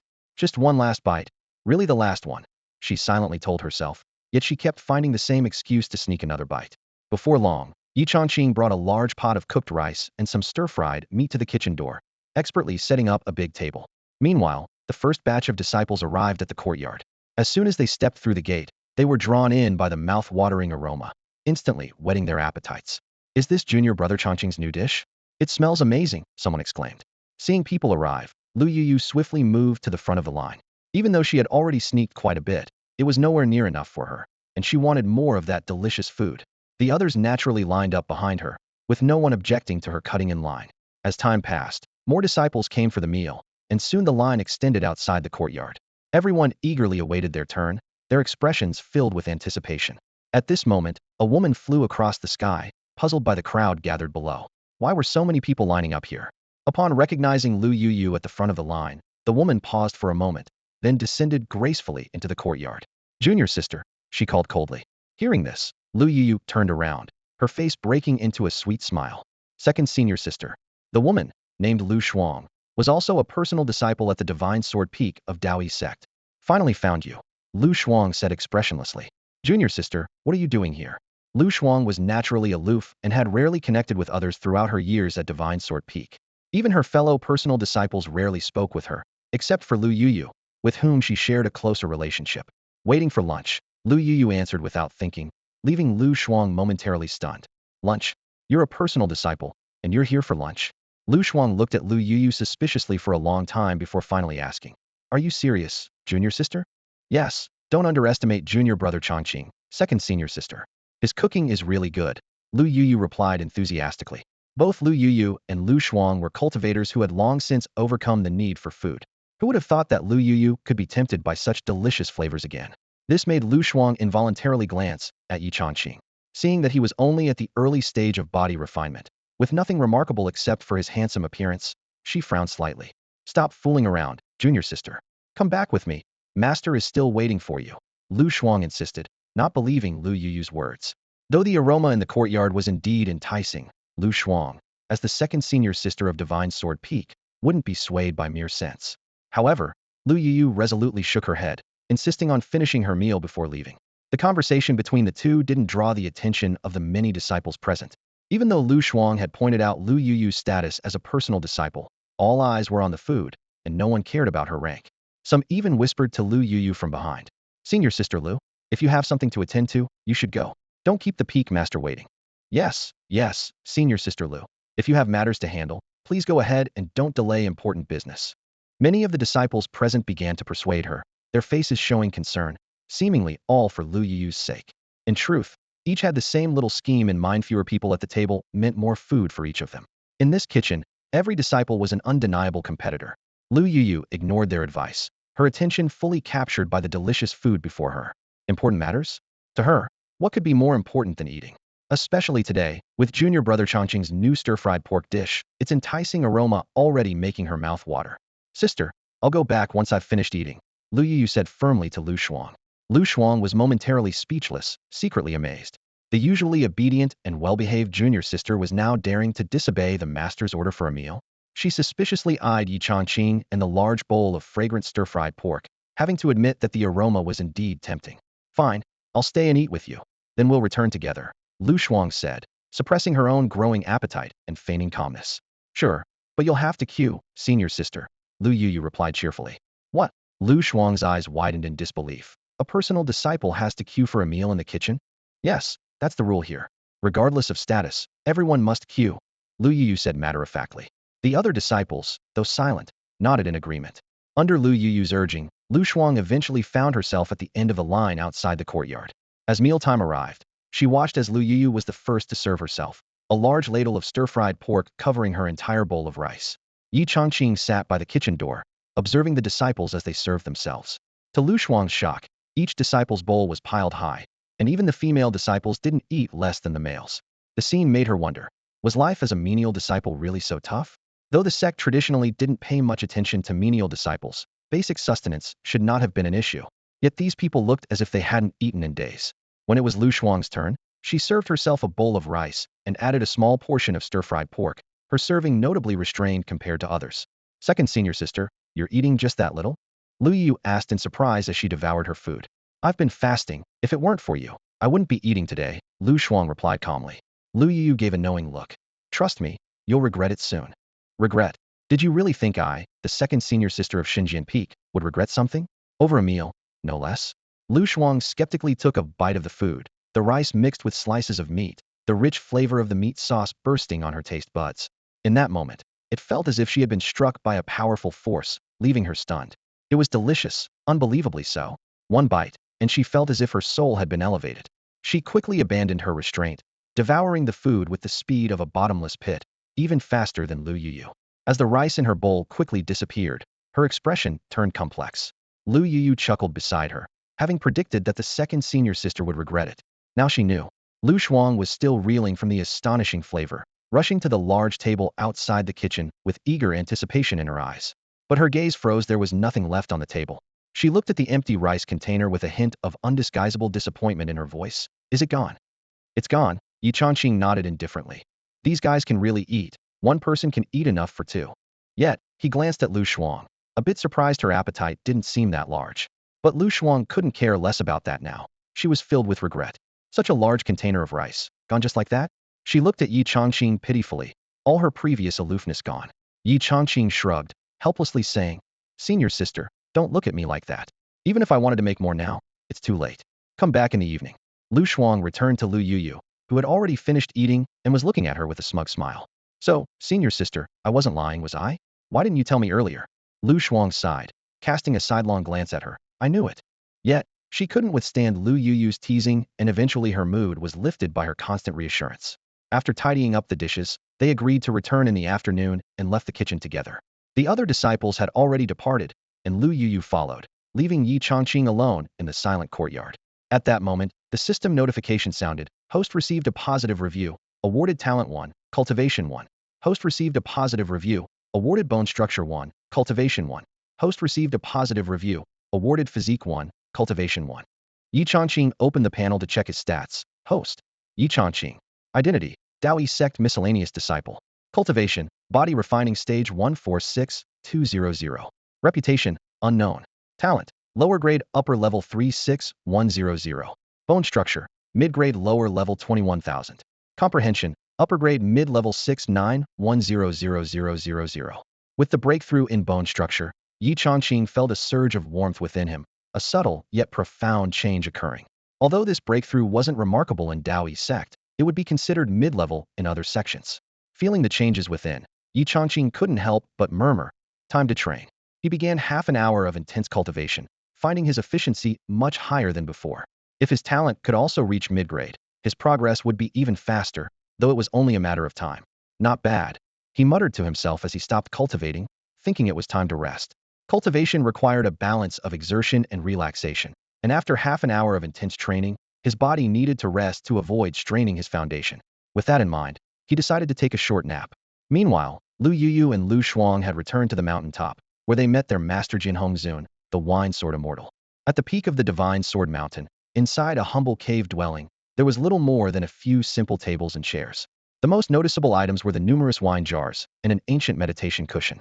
At this moment, the peak master of Divine Sword Mountain, Jiu Jin Hongzun, was sitting cross-legged on the cushion, drunk and disheveled in his gray robe, looking quite unkempt. In front of him stood Lu Yuyu and Lu Shuang, who had just returned. Hongzun took a deep breath and hiccuped, showing no concern for his drunken state. Tilting his head, he slurred, "Where have you two girls been so early in the morning?" Lu Shuang was about to speak, but Lu Yuyu answered first. "Master, my senior sister and I took a stroll around the town at the foot of the mountain." Lu Shuang glanced at Lu Yuyu, raising her eyebrows slightly. She sensed something was off with her junior sister and didn't understand why she would hide the truth from their master, as they had merely visited the kitchen at the foot of the mountain. However, she chose not to expose her and kept her head down. Hongzun didn't press further. He simply waved his wine jar and said drowsily, "Don't wander around aimlessly all day, especially Yuyu." "Understood, master." Lu Yuyu replied obediently, a hint of cunning in her eyes. After that, Hongzun offered some casual guidance on their cultivation, and an hour later, he waved them off. Once outside the cave, Lu Shuang couldn't help but ask, "Junior sister, why did you lie to master?" Lu Yu glanced back at the cave and then gestured for silence, whispering, "Senior sister, don't speak too loudly." Seeing this, Lu Shuang was even more puzzled. "What's going on?" Lu Yu pulled her away until they were sure no one was listening, then explained in a low voice, "Senior sister, tell me, isn't junior brother Chongqing's cooking delicious?" Lu Shuang was momentarily taken aback, but nodded. "Yes, his cooking is unforgettable." Lu Yuyu smiled and continued. "Then, would you want someone to compete with you for his food?" Lu Shuang shook her head, clearly not willing. "Exactly," Lu Yuyu said confidently. "Junior brother Chongqing's cooking is so good that anyone who's tasted it would crave more. The more people who know, the more competition there will be. With one less person, don't we get more food?" Lu Shuang was stunned, her eyes lighting up as she seemed to understand. "I see, junior brother Chongqing is a treasure to be kept secret." "Exactly." Lu Yuyu nodded with satisfaction. "So, senior sister, we mustn't tell anyone about junior brother Chongqing." "I understand." Lu Shuang agreed, smiling as well. The two of them, feeling clever, were completely unaware that inside the cave, after they left, Hongzun wore a thoughtful smile. "Those little girls dared to play tricks in front of me. It seems I'm getting old, but I've still eaten more salt than they've eaten rice, with wine stains still on my lips." As mealtime approached, in various corners of Divine Sword Mountain, the servant disciples were busy, heading to the kitchen. What they longed for was a plate of fragrant stir-fried pork, which was incredibly delicious. Standing in line was a must, and having 2 bowls of rice was necessary to feel satisfied. Senior brother, if there's nothing else, we'll be leaving now, said 2 servant disciples who had just finished their work. Don't rush off. I happened to catch a snow rabbit today. Stay and eat with us, invited an inner disciple. It wasn't uncommon for inner disciples to dine with servant disciples. Such occurrences were frequent in Taoist sect. In the past, when servant disciples were invited, they were often delighted and hesitant to refuse. Shui Tu is a genuine mythical beast. Consuming it would greatly benefit one's cultivation. However, at this moment, Lu Yuyu and Lu Shuang were only thinking about getting to the dining hall to eat. They didn't consider anything else. They promptly declined the inner sect senior brother's offer. Thank you for your kindness, senior brother, but we have other matters to attend to. We hope you understand. The inner sect disciple nodded gently. I see, I won't insist then. Take care, junior sisters. Thank you, senior brother. The 2 girls hurriedly ran down the mountain, their steps urgent as if their feet were on fire. Watching their swift departure, the inner sect disciple couldn't help but remark. It seems they truly have something urgent. At such speed, they must be tapping into the power of the body refining realm. Who would run so desperately if it weren't for something important? Body refining realm disciples don't have spiritual power and rely entirely on physical strength, making an all-out sprint very taxing. Yet, these 2 servant disciples sprinted without hesitation or delay. Thinking of this, the inner sect disciple couldn't help but feel a sense of wonder. If he knew they were running so desperately just to get a good spot in the dining hall, I wonder what he'd think. Around them, nearly all the servant disciples were running frantically. Other disciples who saw this scene were left puzzled and bewildered. What's up with these servant disciples? Is something wrong at home? Nonsense. If something happened at home, it wouldn't explain this. It's not just 1 or 2. Almost everyone's affected, right? Others were equally confused. Then they heard some servant disciples shouting, "Slow down. I can't keep up. If you can't keep up, just rest. Don't worry, I'll eat your share for you." What the heck? You want to eat my meal? Someone exclaimed angrily, then, as if fueled by adrenaline, chased forward with renewed vigor. Half an hour before mealtime, a long line had already formed outside the dining hall. Lu Yuyu and Lu Shuang were in the queue. Although they arrived a bit late and weren't at the front, their position was still relatively close. The line stretched outside the courtyard, and everyone was anxiously staring towards the kitchen, eagerly awaiting the call for mealtime. At this moment, an old man at the end of the line suddenly turned and asked, "What are you all doing here?" The servant disciple at the end turned to look, but didn't recognize the old man as Jian Hongzuan, the peak master of Shenzhen Peak. After all, as servant disciples, they rarely even had contact with personal disciples, let alone the peak master. Naturally, they had no impression of who the old man was. This servant disciple warmly explained, "This is the Shenzhen Peak dining hall. We're here to eat. Are you here for?" Hongzuan was slightly taken aback. "I'm here to eat as well."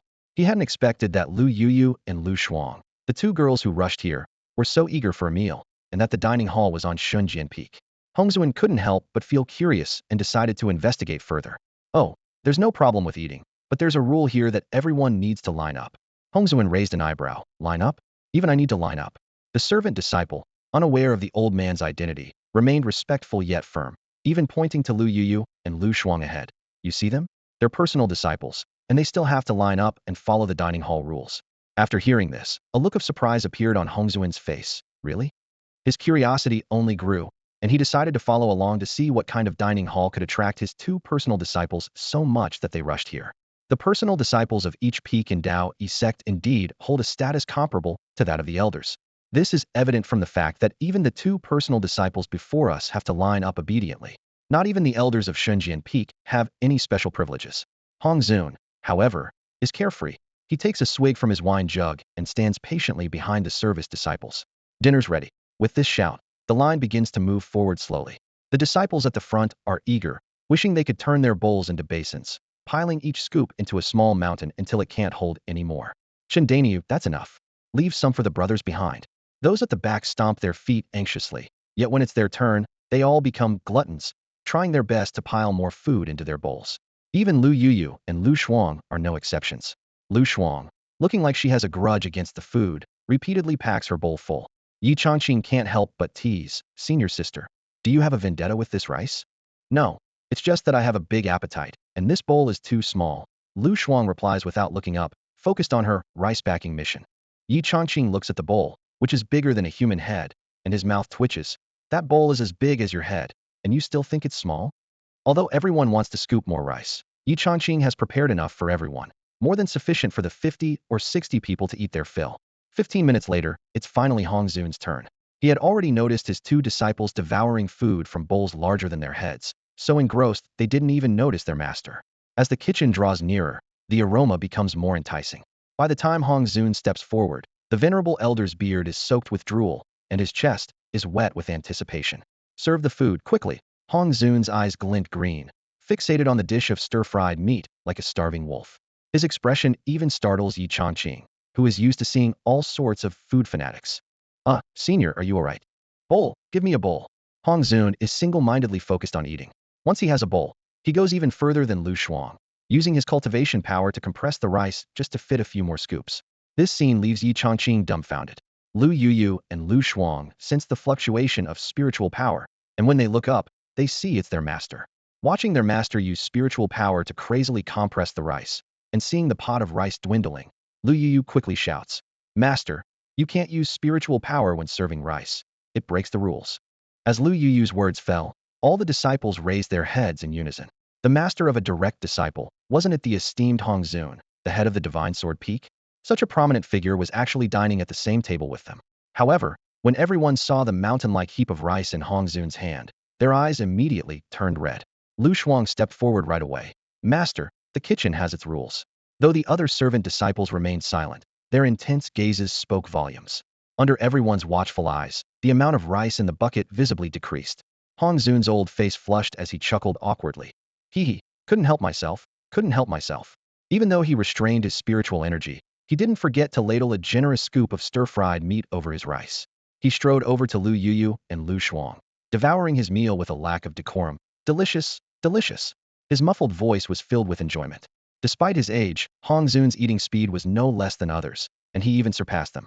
Just as a disciple was about to get more rice, a shadow flashed before their eyes, and Hong Zun was already standing at the big table. "Little brother, may I have some more rice?" "Sure, as long as you don't waste it like before." Alright." Hong Zun grinned and filled another large bowl.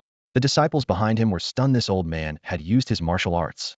Even Lu Yuyu and Lu Shuang were momentarily taken aback before they realized. Since getting more rice didn't require queuing, and as long as they finished it without waste, why not follow the master's example? The two immediately used their martial arts skills and appeared at the big table in an instant. This scene caused an uproar at the sight. "Whoa, can we even eat anymore? Bullying us because we don't have martial arts skills, huh? Sisters, leave some gravy for us to mix with our rice." The servant disciples wailed in despair. Holding a bowl brimming with rice, Lu Yu turned and smiled. "We didn't break any rules. Getting more rice has always been first come, first served. We queued up before too." As Hong Zun continued to devour his meal, he laughed and scolded. "You little rascals, not training well usually, and now you can't even eat. See how important cultivation is." With that, he buried his head and continued to wolf down the food. "This is divine taste. Living for so many years, I didn't know such deliciousness existed." After the three, someone else was the first to make a move, and the scene instantly descended into chaos. "Whoa, leave some for me. Junior brother, just one more bite. I beg you." Amidst the rising pleas, a dining table battle officially began.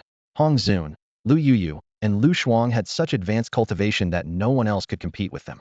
At this moment, in the dining hall of the outer disciples, a group of people were arguing heatedly over the last scraps of food. "Senior brother, 10 body refining pills," one disciple shouted urgently.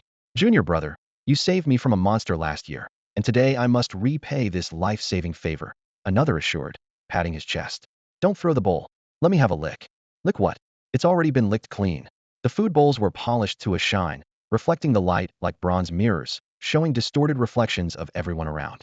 Once the meal was over, the disciples gazed longingly at the empty bowls, all because of an old man with no sense of fairness. Hong Zun. He had skillfully grabbed food while devouring it heartily, eating more than anyone present. Hong Zun casually took a sip of his wine and glanced at the outer disciples, smiling as he said, "You all lack experience. While the sect rules can protect you, you can't rely on them for everything. Take eating for example. The first bowl ensures you don't starve, but if you want a second, you need real skills. Without diligent practice, you won't even get to eat the leftovers."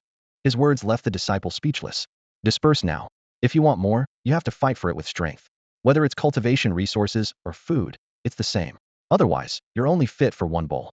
The disciples gradually left, leaving only Hong Zun, Lu Yuyu, Lu Shuang, and Yi Changqing in the courtyard. Hong Zun looked at Yi Changqing with a hint of admiration in his eyes. This kid is a treasure, but unfortunately, his talent is too low. Then he smiled and said, "Kid, want to become my disciple?" Even if your talent is lacking, using pills can push you to the core formation stage, which is better than being a servant. Faced with the peak master's favor, Yi Changqing declined without hesitation. Thank you, master, but my talent is too low. I wouldn't dare to take a spot as a personal disciple. Hong Zun seemed unsurprised and wasn't disappointed. I knew you were too proud to just be a cook. Never mind, if you need anything, you can ask my two disciples. With that, he got up to leave, tossing Yi Changqing a bottle of pills as he went. This is a grade 5 cocoon-breaking pill. It can enhance your cultivation. This grade 5 pill was not only incredibly valuable, but also a rare pill that could enhance one's talent, making it extremely precious. Surprised by Hong Zun's generosity, Yi Changqing bowed respectfully and sincerely expressed his gratitude.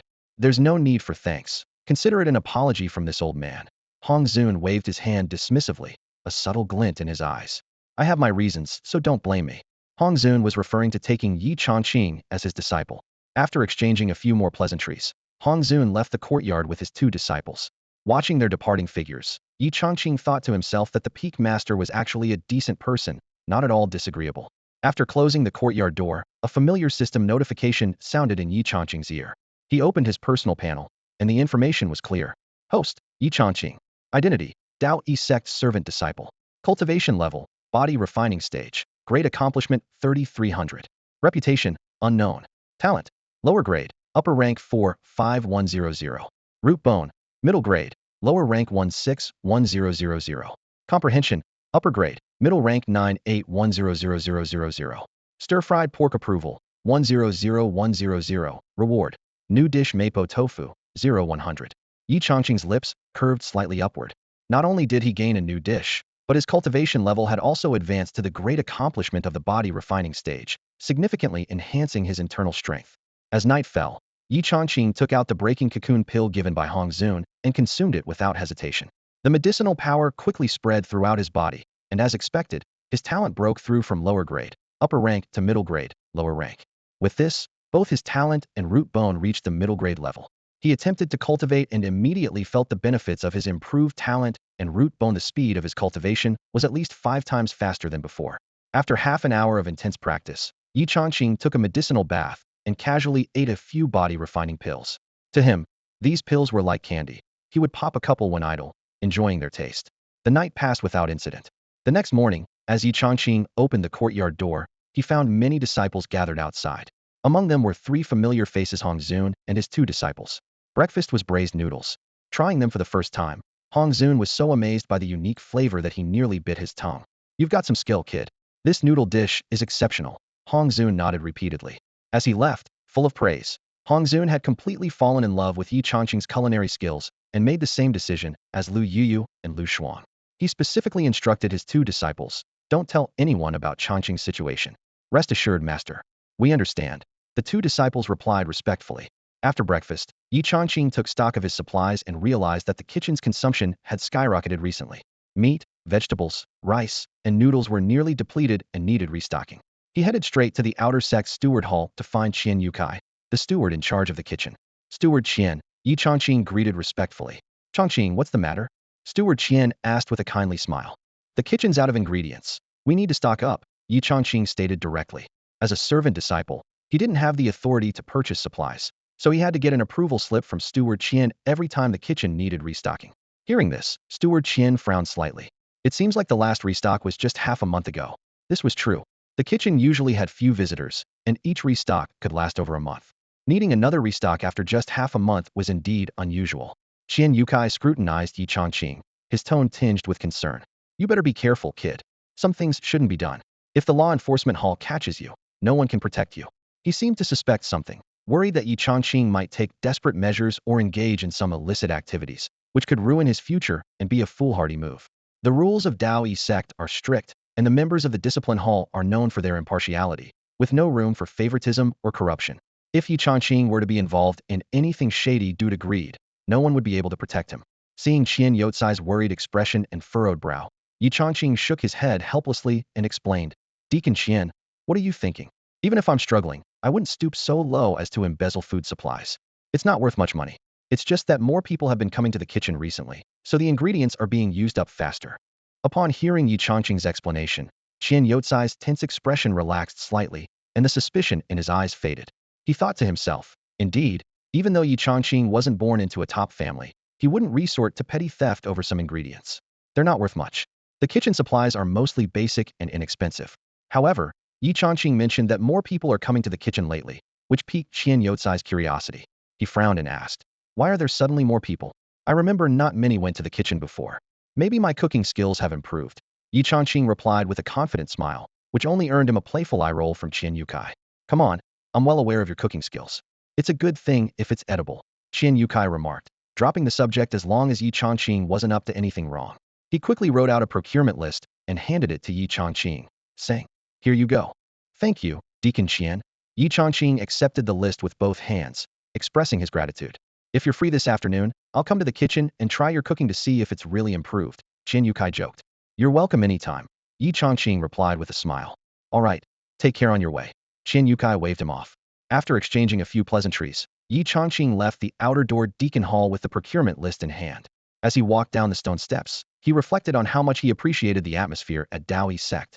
Unlike the dramatic plots in novels from his previous life, there was no unnecessary trouble here. If you faced difficulties, fellow disciples were willing to help. Everyone, from disciples to elders, performed their duties to ensure the smooth operation of Daoi's Sect. Descending the mountain, Yi Changqing left Shenzhen Peak. Daoi's Sect consists of 36 peaks, arranged like a carefully designed formation, forming a magnificent circular mountain range. Between the peaks, mist swirled, creating a scene reminiscent of a fairyland. Beyond the mountain range, over 100 villages spread across the plains and hills, under the protection of Daoi's Sect. These villages are responsible for cultivating spiritual fields and raising low-level demonic beasts like the red-striped pig. In worldly terms, these villages can be considered tenant farmers of Daoi's Sect. Living here is considered fortunate for the villagers. They don't have to fear attacks from demonic beasts or evil entities, and they have enough food to eat. Additionally, Daoi's Sect teaches them simple methods to strengthen their bodies, reducing illness. Although not on the level of cultivation techniques, these methods still improve health. Moreover, young villagers have a better chance of joining Daoi's Sect, as long as they have the right talent and constitution, allowing them to start training from a young age. Following the winding mountain path, Yi Changqing arrived at the nearest village to Shenzhen Piqijia village. Under the ancient locust trees at the village entrance, several elderly men were leisurely playing chess. Upon seeing Yi Changqing, they immediately paused their game. Familiar with the area, the villagers warmly greeted him. "Master Yi is here again. What are you looking to buy this time?" An elderly man with gray hair cheerfully approached to welcome him. Even the villagers held the utmost respect for the disciples, despite their lowly status. Just being associated with Daoi's Sect made the villagers regard them as celestial beings. In response to the villagers' enthusiasm, Yi Changqing smiled slightly and said, "Yes, I'm here to procure some supplies. Is the village chief at home?" The villagers nodded, and Yi Changqing followed them to the village chief's house in Qi Family Village. After explaining the needed ingredients to the chief, Yi Changqing listed them: spiritual rice, red-striped pork, noodles, green onions, cucumbers, and tofu, all common items. Qi Family Village could meet these demands, and the chief immediately arranged for people to prepare them. The only thing missing was some spices, which were rare and expensive, and not commonly found in the mountain village. To get these spices, one would have to go to the city. Near Daoi's Sect, there were 3 cities collectively known as Sanyuan City, each controlled by Daoi's Sect, bustling with commerce and blessed with a pleasant climate. They ranked among the top 10 cities in the eastern continent. The nearest to Yi Changqing at that moment was Yiyuan City, reachable in half an hour on a black-scaled horse. Yi Changqing checked the time and decided to have lunch first before making the trip.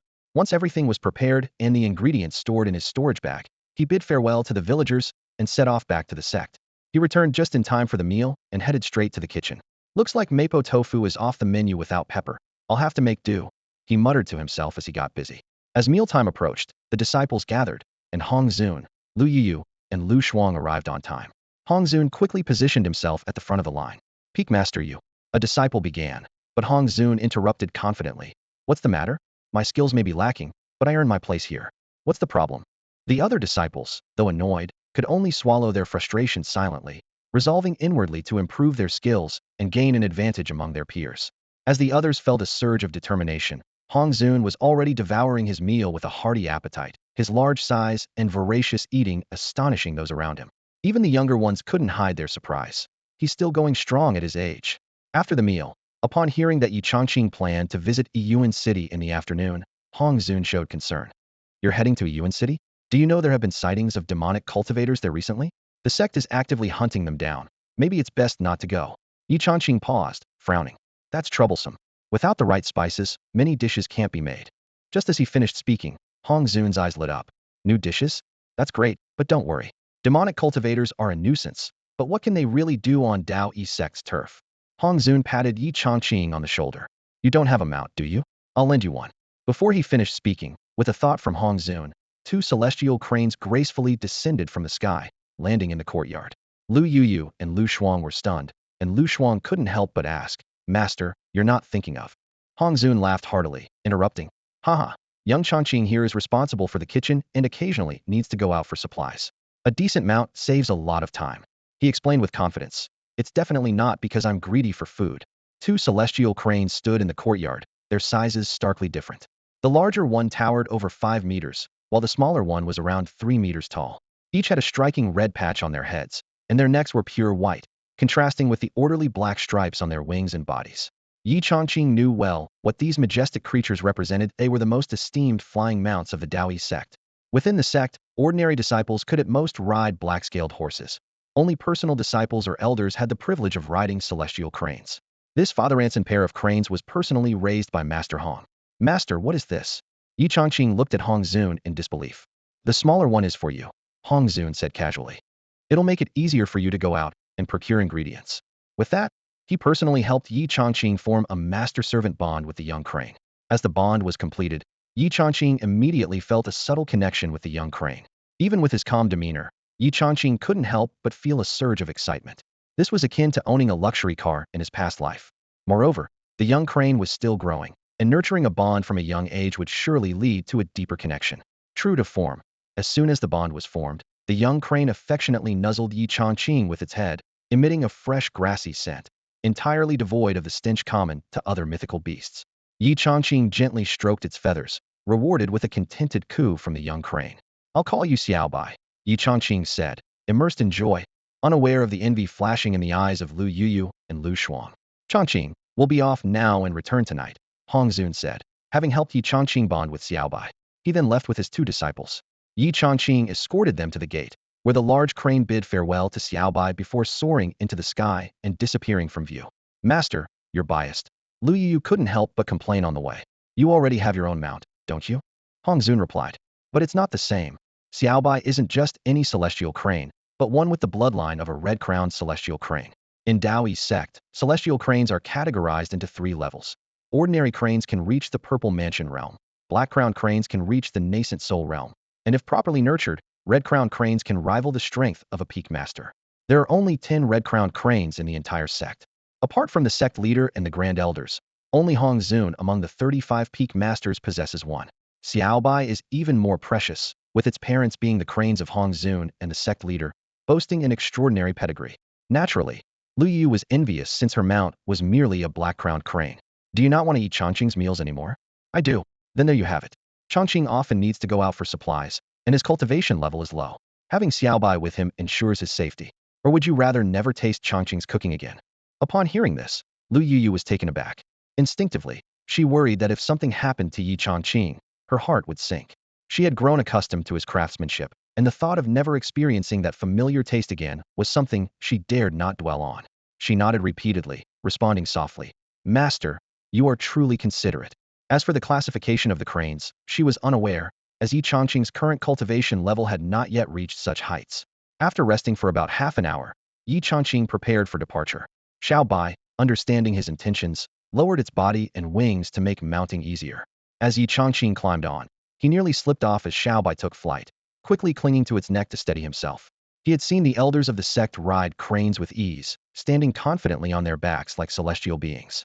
But in his current physical state, without condensed spiritual energy, he couldn't match their effortless grace and could only cling on awkwardly. Xiaobai, fly slower, I can't breathe. Yi Chongqing said with a hint of a wry smile, his face pressed against its feathered back. Yet, once Xiaobai spread its wings, the speed was astonishing.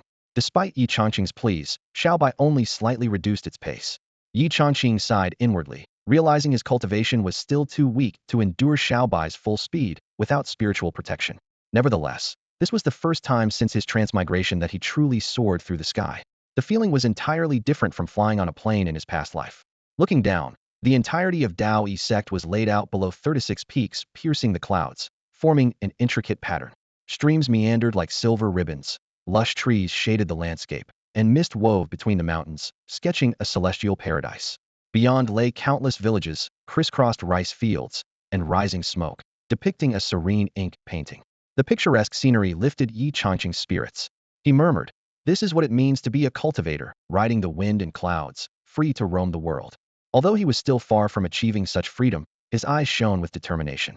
Xiaobai sped toward Yiyuan City, and even at a reduced pace, it flew swiftly. At this rate, they would arrive in less than half an hour. However, after traveling several hundred miles, a fierce battle's aftermath suddenly erupted ahead, accompanied by shouts echoing through the air. "Shueli, you can't escape. Surrender, demon." Following the voices, Yi Changqing saw several figures rapidly approaching. An elder with blood-red hair and a billowing black robe was being pursued by several Sect disciples. The elder's chilling aura marked him as a formidable Purple Mansion realm cultivator. Yi Changqing's heart skipped a beat, cursing his luck. He had just left home and already encountered a demonic cultivator's escape battle. The power of a Purple Mansion cultivator was far beyond his current capabilities. Worse, the demonic elder's gaze was fixed on him, charging directly toward his position. The pursuing Sect disciples noticed Xiaobai, but not Yi Changqing clinging to its back. Seeing only the crane's red crest, their eyes lit up with excitement. A red-crested crane. It's Senior Crane. "Senior, please help capture this demon." They shouted with fervor, convinced that with Xiaobai, their chances of victory were greatly increased. The demonic elder's eyes turned icy. Pursued relentlessly by Sect for days, his anger was already boiling. Now, even a crane dared to block his path, fueling his rage further. His eyes burned with killing intent as he sneered, courting death. Before his words faded, he struck out with a mighty palm, bloodlight gathering into a massive, sky-covering bloody palm. Yi Changqing's mind went blank, feeling as if struck by lightning. His face changed drastically as he cursed internally. "I should have checked the almanac before leaving today. Is this demon mad? I told Xiaobai to get out of the way, and you still attack?"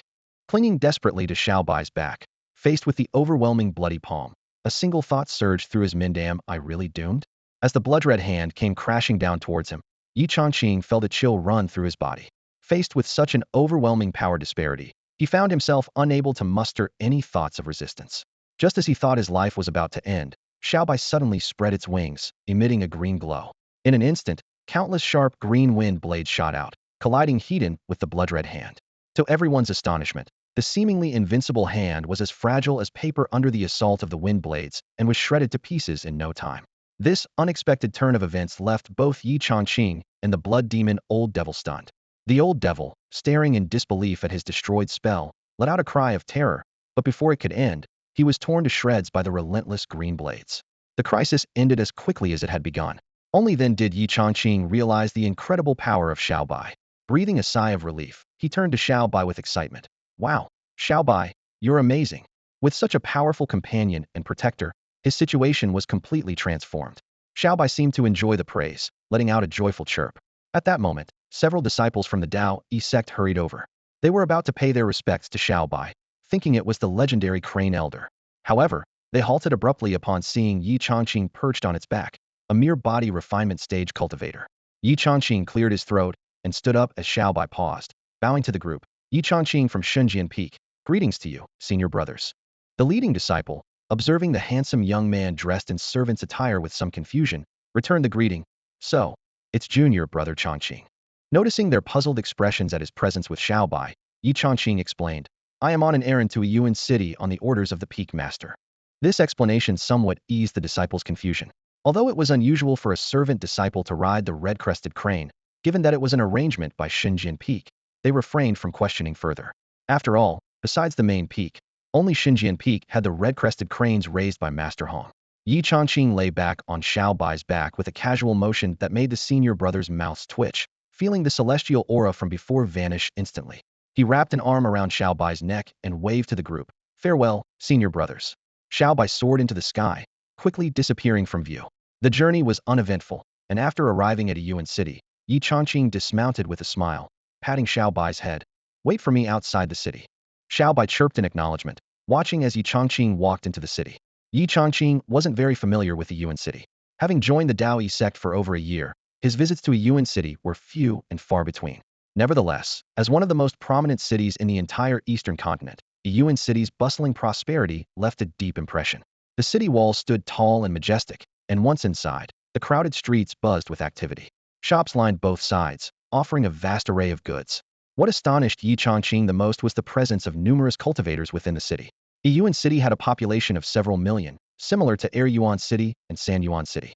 The market here was highly developed, providing everything from mundane items to rare treasures sought by cultivators. As Yi Chongqing strolled along, he couldn't help but glance around at the buildings and stalls lining the streets, feeling as if he had stepped into an ancient marketplace. Observing the passers-by, especially the attire of the cultivators, filled him with curiosity. Wearing the Tao Sect disciple's attire, he drew many glances.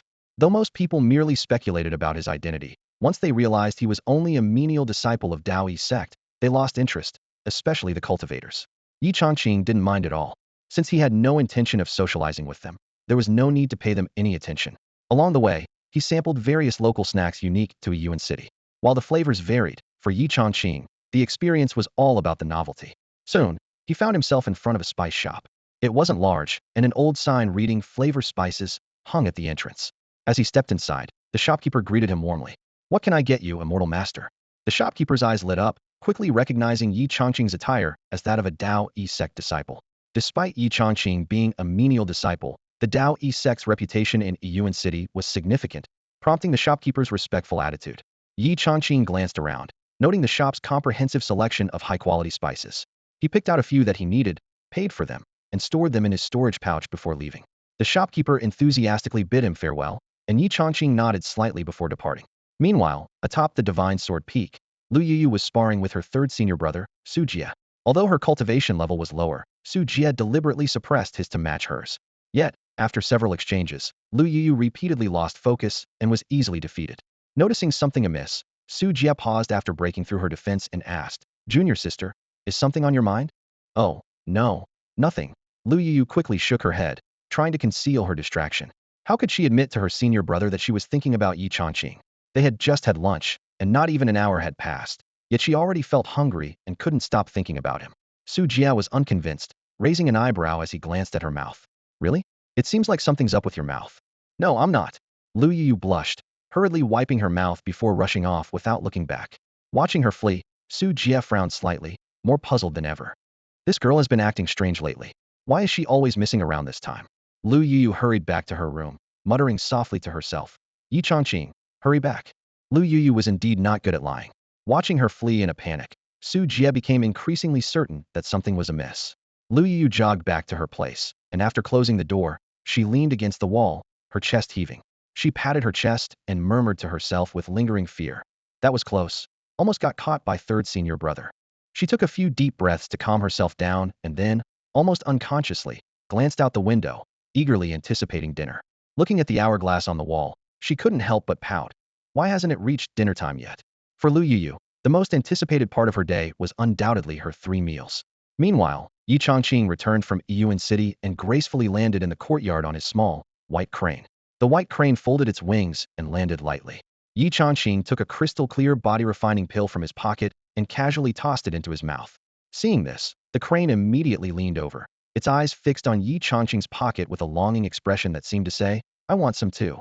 Yi Chongqing smiled at the greedy crane, took another body-refining pill from his bag, and fed it to the crane.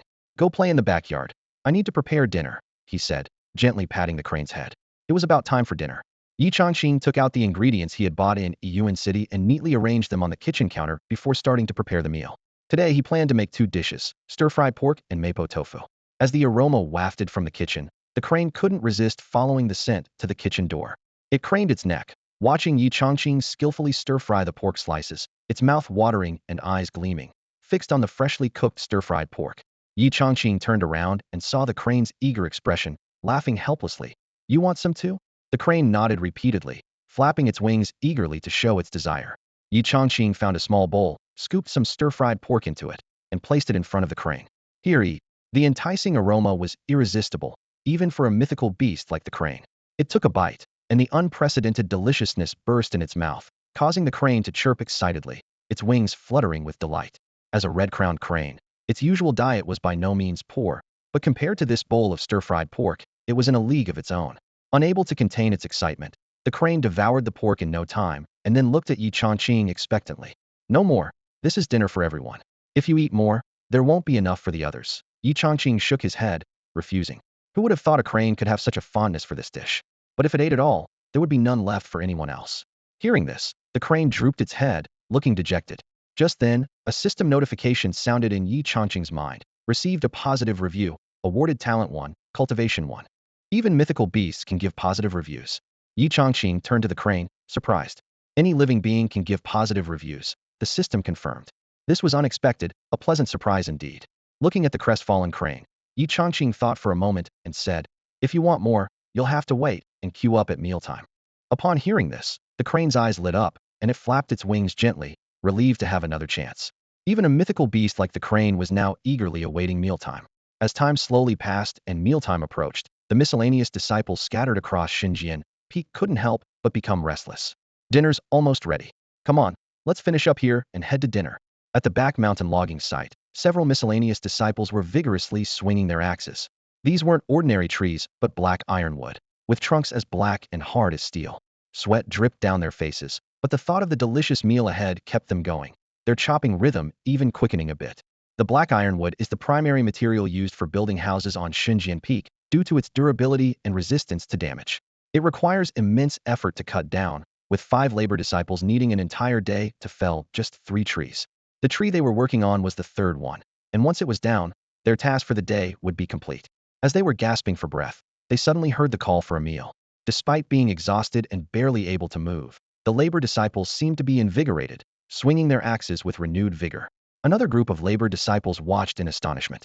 They were equally tired, so why did this group suddenly become so energetic and efficient? As they wondered, one of the labor disciples whispered, "Brothers, burn your blood energy, or we'll miss our turn in line." "That's right, don't delay, hurry up," others chimed in.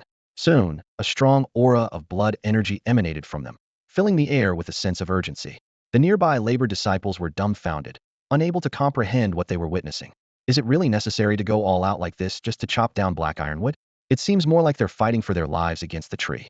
In fact, burning blood energy isn't a sophisticated technique. Any body-refining cultivator can do it. Although it temporarily boosts strength, it leaves one extremely weak, requiring rest and replenishment of blood energy to recover. It might be used in combat, but for chopping trees, it's overkill. However, with the boost from burning blood energy, the group quickly felled the last black ironwood, completing their task. Surprisingly, instead of being debilitated, they continued to burn their blood energy and dash down the mountain with incredible speed. "Go, go! While we still have strength, hurry!" The surrounding labor disciples were stunned. Are they insane? Burning blood energy and then running like this? It's like a fire's been lit under them. One labor disciple couldn't help but remark, "Something's up with these guys. They're hiding something from us." "I agree. Lately it seems like a lot of people are acting like they've been injected with adrenaline. Looks like we need to have a couple of people follow them secretly." So, 2 labor disciples stealthily tailed them to uncover the secret. Meanwhile, Lu Yu eagerly made her way down the mountain as mealtime approached. To speed up, she even used her movement martial arts skill, moving with agility and at full speed. However, she didn't notice that a figure was quietly following her third senior brother Sujia. Having followed her from their residence, Sujia's curiosity deepened. Why was little junior sister in such a hurry? She usually wouldn't exert herself like this unless something important was at stake. At the foot of Xinjiang Peak at dusk, by the kitchen, the first batch of disciples had already arrived. Even before entering the courtyard, an enticing aroma hit them, causing their stomachs to rumble and mouths to water. They rushed inside eagerly, spotting a freshly cooked dish of mapo tofu, steaming and glistening with red oil. "Wow, a new dish!" one disciple exclaimed, eyes lighting up. "Well done, Changqing," another praised, giving a thumbs up. Although they hadn't tasted it yet, the fragrance alone was enough to make their mouths water with anticipation. Without needing an invitation from Yi Changqing, the disciples lined up immediately, only to notice something unusual. A snow-white crane was already standing at the front of the line, waiting patiently. "A crane?" they asked each other in surprise. "Why is there a crane in the kitchen? And it's queuing up? You must be joking." Yi Changqing poked his head out from the kitchen, explaining, "That's my pet. You can just call it Xiaobai." The disciples were taken aback, realizing that Changqing had a pet, and it was a crane. Although they didn't know how rare a red-crowned crane was, even an ordinary crane was beyond their reach as ordinary disciples. Their envy was evident. However, faced with the delicious food, they quickly snapped back to reality and obediently stood behind Xiaobai. As rare as the crane was, it couldn't compete with the allure of the meal in front of them. As time passed, more disciples arrived at the kitchen. Each one paused upon seeing Xiaobai, but soon accepted the peculiar cure and joined the line. Lu Yuyu, Lu Shuang, and their master Hong Zun arrived almost simultaneously. When Hong Zun saw the queue, which already had over 10 disciples. He couldn't help but grumble. You little rascals, are you camping here? Haven't you got tasks to do? How come you're here so early? We finished our tasks long ago, Peak Master. One disciple respectfully replied. Finished? Already. Hong Zun was momentarily speechless, glancing at the sky in disbelief. That's impossible. Did you all take some sort of speed-enhancing elixir? While the disciples' duties weren't particularly heavy, they weren't easy either. Based on past experience, it was impossible to finish so early. The fact that so many had completed their tasks suggested an extraordinary level of efficiency. Though annoyed at being late, Hong Zun still dutifully took his place at the end of the line. After all, he was the one who upheld these rules, and breaking them now was out of the question. However, when Hong Zun saw Xiaobai at the front of the line, he was instantly displeased. Hey, hey, hey, it's one thing for us to queue, but why is there a beast in line too? Since when do beasts line up at the kitchen? Peak Master, Chongqing allowed it, a disciple explained. Xiaobai is considered a member of Shunjin Peak. Hearing this, Hong Zun was at a loss for words. Competing with a beast for food was a new low. Xiaobai, meanwhile, paid no attention to the murmurs behind, its eyes fixed intently on the two large dishes of stir-fried meat and mapo tofu, as if nothing else in the world mattered. Not long after, Lu Yuyu and Lu Shuang arrived, followed by Su Jie, who had been trailing Lu Yuyu. The kitchen. Su Jie looked at the scene before him in confusion. Su Jie was taken aback by the small courtyard before him and the long line of people waiting. His junior sister had hurriedly urged him to come all the way here, but was it really just for a meal? And what was with all these disciples? When did the cafeteria become so crowded? Su Jie was filled with confusion, but he didn't remain hidden any longer and stepped towards the courtyard. As soon as he entered, a disciple reminded him. Senior brother, you need to queue for meals. Su Jie was momentarily stunned by the reminder. Then a surge of anger rose within him. Queue up? I, a personal disciple, have to queue for a meal at the cafeteria? How absurd. Just as he was about to argue, a familiar voice suddenly caught his attention. You ungrateful thing. If it weren't for me taking care of you, would you be where you are today? And now you won't even switch spots. Following the voice, Su Jie saw Hong Zun standing beside Xiaobai, his face flushed with anger. Hong Zun had intended to swap places with Xiaobai, which was perfectly within the rules as long as Xiaobai agreed. However, Xiaobai stubbornly refused to budge, no matter how much Hong Zun tried to persuade or coax him, leaving Hong Zun frustrated and displeased. A sense of unease filled Su Jie as he noticed his master was also present. He couldn't help but call out, Master? Hearing this, Hong Zun turned to look at Su Jie with a hint of confusion in his eyes. Then he glanced at Lu Yuyu and Lu Shuang, his gaze carrying a mix of blame and inquiry, as if saying, Did you two tell him? The two women seemed just as bewildered, silently wondering why Su Jie was here. Why have you come? Hong Zun frowned and asked Su Jie. Faced with his master's questioning, Su Jie felt a wave of grievance wash over him. Did his master not want him to know about these things? They were master and disciple, yet it felt like both his master and junior sister were intentionally keeping things from him. He lowered his head and explained, feeling wronged. I've noticed junior sister has been distracted these past few days, and I was worried about her, so… Before he could finish, Hong Zun suddenly understood and glared at Lu Yuyu in annoyance. You fool! You can't even act properly and got seen through so easily?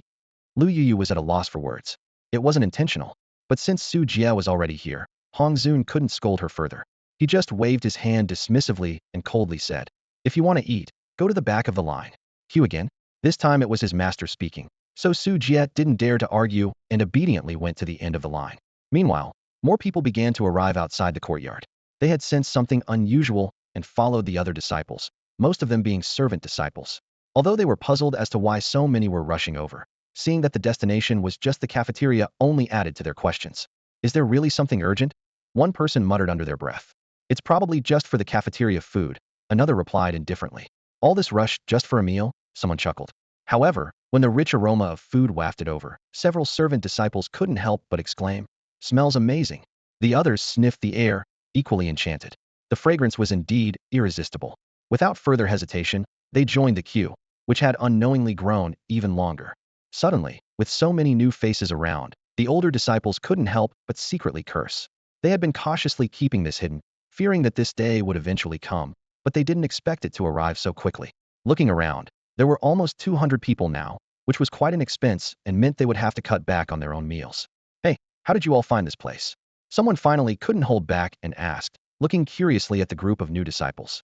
The new disciples were quite candid and replied, We followed you here. What the heck? You were following me? The questioning disciples' eyes widened in surprise.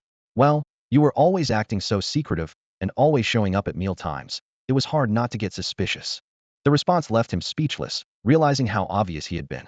Remembering Chongqing's cooking skills, he decided not to argue further. Besides, now that they were here, there was nothing more to say. The new disciples were evidently fascinated by the kitchen, whispering among themselves. Do you all get this excited every day just for a meal? Didn't they used to say that the food here wasn't even fit for dogs? One of them asked curiously. An older disciple heard this and smiled proudly, starting to boast. You don't understand. Brother Chongqing's cooking is truly one of a kind. Just the taste alone is unforgettable. But never mind, you'll understand if you're lucky enough to get a taste. The new disciples were wide-eyed with disbelief. Is it really that good? Like eating some kind of celestial elixir? With that, the curiosity among the new disciples grew, and the enticing aroma made their mouths water. As everyone patiently lined up, from afar, a portly outer sect steward named Qian Yukai sauntered over. He had planned to check on the kitchen and was surprised to see a long queue stretching outside, with a crowd of excited disciples. Are they all here to eat?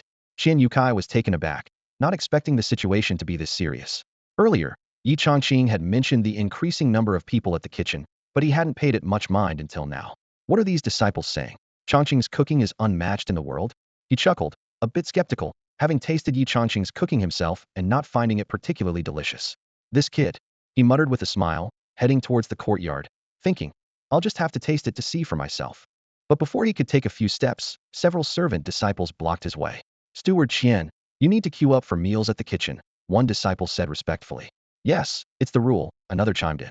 In the past, these disciples might not have dared speak so openly, but now, even the peak master queued obediently. Could Qian Yukai, as an outer sect steward, be an exception? Qian Yukai was momentarily stunned, then laughed in disbelief.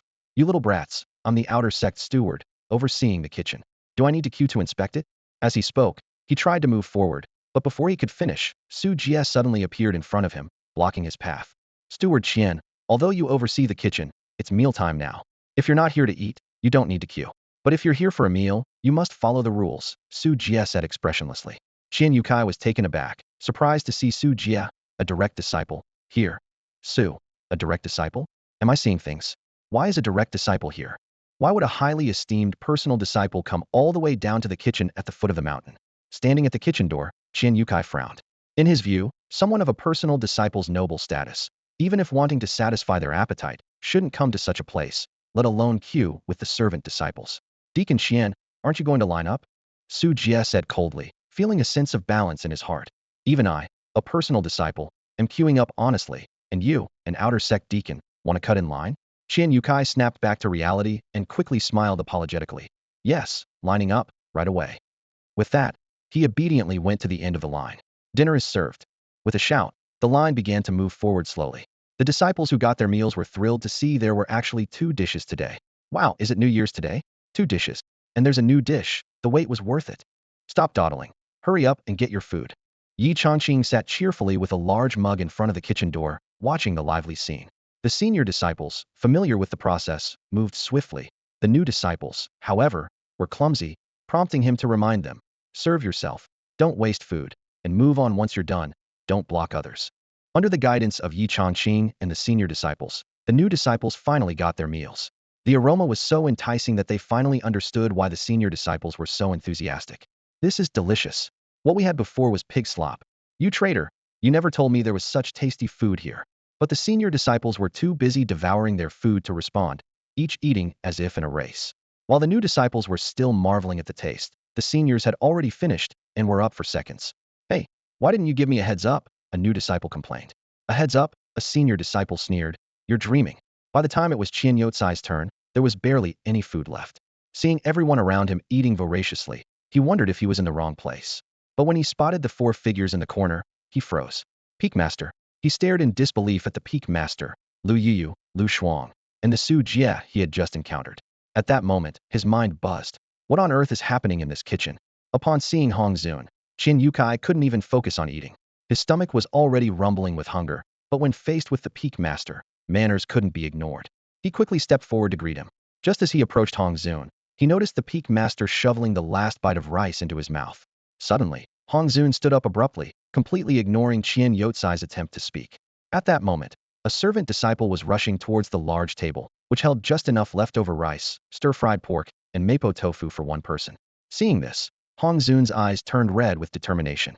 Kid, leave some meat, he shouted, and before the words even finished, he vanished from his spot. Using his light foot skills, he swiftly reached the table before the servant disciple, standing firmly in front of it. Without any hesitation, Hong Zun swept up the remaining food, leaving the servant disciple wide-eyed, watching as Hong Zun refused to leave even a grain of rice for anyone else. Master, you. What do you mean, you? If your skills aren't up to par, how is that my fault? Hong Zun interrupted.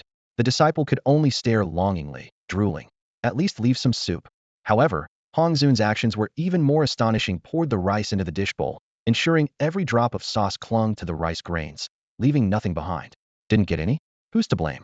I gave you a head start, and you still couldn't manage it, so you deserve to go hungry. Hong Zun cheerfully turned away with his overflowing bowl, leaving the servant disciples to curse silently at his back as they gazed at the spotless rice pot and dish bowl. The older disciples were used to it, knowing Hong Zun's penchant for taking more than his share in the kitchen. The new disciples, however, were bewildered. It's all gone so quickly. I just started to enjoy the taste. I'm not even full yet. An older disciple scoffed dismissively. With your speed, you'd miss out on even hot food. In the Divine Sword Peak kitchen, it's all about being quick, accurate, and ruthless. Want seconds? Dream on. The most pitiful was Qian Yukai, who intended to greet the Peak Master but ended up not getting a single bite. By the time he realized it, even the bowls had been licked clean by the older disciples. After everyone tidied up, the new disciples, guided by the older ones, learned the rules. Qian Yukai finally got a chance to speak with Hong Zun, who, in a good mood, praised him. You're doing well with the kitchen. Thank you, Peak Master. Qian Yukai began to feel pleased, but Hong Zun continued. From now on, follow Chongqing's arrangements, and make sure to meet any needs. Understood. This left Qian Yukai stunned as steward in charge of the kitchen, now having to follow the instructions of a servant disciple? Who would have thought that a trip to the kitchen would end up entangling him in such a way? Since Hong Zun had already spoken, Qian Yukai, despite feeling frustrated, had no choice but to bow his head respectfully and reply, yes. Hong Zun nodded with satisfaction and chatted casually with Yi Chongqing for a few more moments before leaving with his disciples. As they started their journey back, Su Jie, who had just tasted Yi Chongqing's cooking, couldn't help but complain to Lu Yuyu and Lu Shuang, second senior sister, little junior sister. You two aren't being fair. You knew about this delicious food and didn't bring your senior brother along. Lu Yuyu's eyes curved with a smile as she replied, didn't you always say, as cultivators, we must focus on our cultivation and not be distracted by external things? I thought you weren't interested in these matters. That's different. Su Jie argued unflinchingly. Junior brother Chongqing's cooking is like a medicinal pill, greatly beneficial to our cultivation. The taste of that meal still lingered on his tongue. Indeed, Yi Chongqing's culinary skills were exceptional. The stir-fried pork could enhance physical strength, and the mapo tofu could refine the body, greatly aiding those in the body refining stage. The courtyard gradually quieted down. After everyone left, Qian Yukai, who hadn't tasted the food, left feeling dejected, secretly planning to return the next day. Yi Chongqing, accompanied by Xiaobai, continued his routine cultivation, took a medicinal bath, and went to bed early. Such a calm and orderly life suited him well. He preferred stability over excitement. The next morning, the servant disciples area was unusually lively, with about 100 people rising early, twice the usual number. What's more surprising was that after washing up, they all silently rushed toward the kitchen as if they had planned it together. What's going on? Not sure. They won't even acknowledge greetings. Could they be sleepwalking collectively? In broad daylight. No way so many people are sleepwalking together. However, these disciples ignored the surrounding chatter, their minds filled only with the enticing aroma of braised noodles. As usual, when Yi Chongqing opened the door, he found many disciples already waiting outside. In this chaotic yet heartwarming breakfast scene, the praise Yi Chongqing received finally helped him break through his cultivation bottleneck. Host, Yi Chongqing. Identity, Dao Yi Sect servant disciple. Cultivation, body refining stage perfected 101000. Reputation, unknown. Talent, middle grade lower tier 2601000. Root bone, middle grade lower tier 3201000. Comprehension, upper grade middle tier 430100000. Having broken through to the perfected body refining stage, the next step was to advance to the qi sensing stage. To break through to the qi sensing stage, one must begin practicing a cultivation technique to better sense and utilize the spiritual energy of heaven and earth, laying the groundwork for future breakthroughs to the pulse opening stage.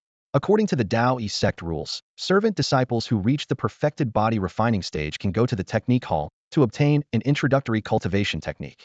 Just as Yi Chongqing was planning to visit the technique hall after breakfast, Hong Zun, who hadn't left yet, noticed the fluctuation in his blood energy and exclaimed, Chongqing, you've broken through? Yi Chongqing replied with a smile, I was lucky to break through. Seeing the smile on Yi Changqing's face, Hong Zun was momentarily surprised, thinking to himself that he might have underestimated this young man's talent. He nodded slightly, a kind smile appearing on his face. Now that you've reached the peak of the body refining stage, are you planning to go to the technique hall to choose a chi sensing technique? Hong Zun asked directly, his voice carrying a hint of elder care. Yi Changqing stood respectfully before Hong Zun, clasping his hands together, and replied frankly, "That is indeed my intention, master." He didn't hide his thoughts, knowing there was no need to conceal such matters. "No need to go," Hong Zun waved his hand decisively. "As a disciple in charge of miscellaneous tasks, you won't get any good techniques there. I'll teach you one directly." Yi Changqing was taken aback. With his status, he could only acquire the most basic chi sensing technique at the technique hall. However, a technique personally taught by Hong Zun would undoubtedly surpass those ordinary ones, being on a completely different level. Before Yi Changqing could respond, Hong Zun raised his finger and lightly pointed. A streak of spiritual energy, shimmering with faint light, shot from his fingertip and entered Yi Changqing's brow. Instantly, a complete technique named Ming Xianju appeared in Yi Changqing's mind. Yi Changqing closed his eyes, feeling the new knowledge in his mind, utterly astonished. Techniques are graded into 4 levels: heaven, earth, profound, and yellow, each with upper, middle, and lower tiers. The Ming Xianju that Hong Zun passed to him was actually a middle-tier heaven-level chi sensing technique. This level of technique not only allows the practitioner to sense spiritual energy more easily, but also unblocks meridians through a special method, even enabling enlightenment to enhance cultivation speed. Yi Changqing opened his eyes, looking at Hong Zun with disbelief, his eyes full of shock and gratitude. Seeing through his thoughts, Hong Zun waved his hand and laughed nonchalantly. "Don't overthink it. Just cultivate well, and if you have any questions, feel free to ask me." In the time that followed, Yi Changqing began his journey toward the chi sensing stage, truly embarking on the path of cultivation. He constantly sought guidance from Hong Zun, who realized that Yi Changqing's comprehension was indeed exceptional. He could remember theoretical knowledge after just one explanation. Although he couldn't compare to direct disciples like Lu Yuyu, he had reached a heavenly level. Does this kid have such high comprehension? Hong Zun wondered to himself. With such comprehension, becoming an outer disciple shouldn't be a problem. Why is he just a disciple in charge of miscellaneous tasks? Soon, Hong Zun discovered the issue. Yi Changqing excelled in theory, but struggled with practical cultivation. Even a simple technique required Hong Zun to demonstrate multiple times before Yi Changqing could barely grasp it. His comprehension is indeed good, but his talent and innate foundation are too weak, Hong Zun thought, shaking his head. However, recalling the delicious food, he patiently guided Yi Changqing step by step in practicing the Ming Xianju. Having the peak master personally instruct him, and in an unknown setting, was a treatment that even direct disciples would envy. The results were significant. After 2 hours, Yi Changqing had basically mastered the introductory essentials of the Ming Xianju. From now on, it's up to you to cultivate. A master can only lead you to the door. Cultivation depends on the individual, Hong Zun said, rubbing his slightly sore shoulders. Leading Yi Changqing to the entry level had already exhausted him. As for how far Yi Changqing could cultivate the Ming Xianju in the future, that would depend on his own abilities. However, Hong Zun estimated that reaching a minor achievement would be the best he could do. Upon hearing this, Yi Changqing nodded in agreement, not feeling discouraged. He glanced at the time and began to prepare lunch. As soon as Hong Zun heard about eating, his eyes lit up, and he suddenly perked up. It dawned on him that he had spent the entire morning with this young man without realizing how quickly time had passed. No wonder, sometimes this kid is just too exasperating, Hong Zun thought to himself. When I get anxious, I lose track of time. Well, I'll have to eat a couple of extra bowls at lunch. The lunch menu was still stir-fried pork and mapo tofu, with no new dishes. Yi Changqing explained, "We don't have the ingredients yet.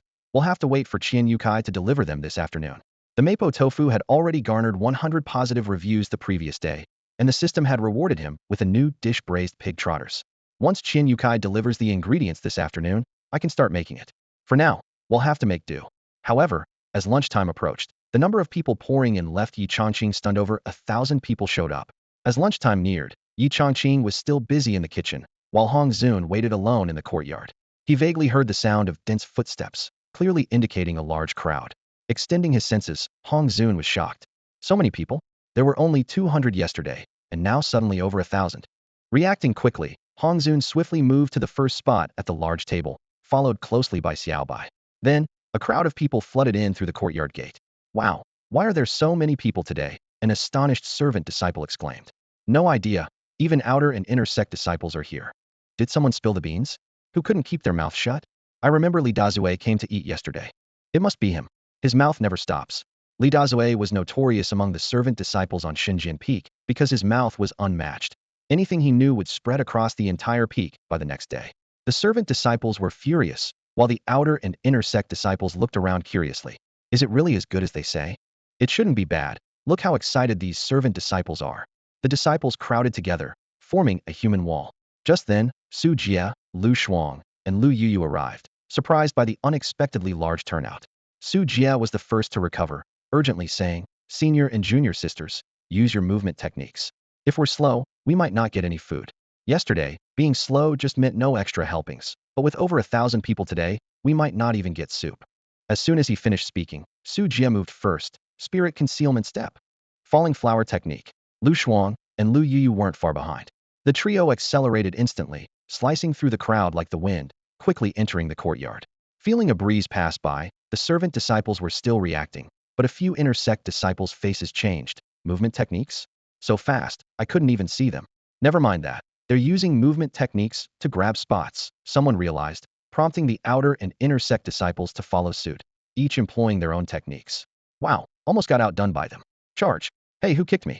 No honor in that. As everyone used their movement techniques, the courtyard entrance turned chaotic, with some even resorting to sneak attacks to secure a better position. Meanwhile, inside the courtyard, Hong Zun, Xiaobai, Su Jie, and others who had claimed the first 5 spots remained calm and focused, waiting for their meal, ignoring the turmoil outside. Outside the courtyard of the kitchen, disciples darted around like shadows, their movements so swift it was dizzying to watch. Those with less agile footwork, in a moment of desperation, attempted to intercept others, trying to prevent them from getting ahead. Suddenly, a startled shout broke the noisy atmosphere. "Oh no, where's my belt? Who the heck pulled down my pants?" This remark triggered a wave of laughter, with someone responding, "It's all about skill, no dirty tricks." From a distance, Qin Yukai had already arrived quietly.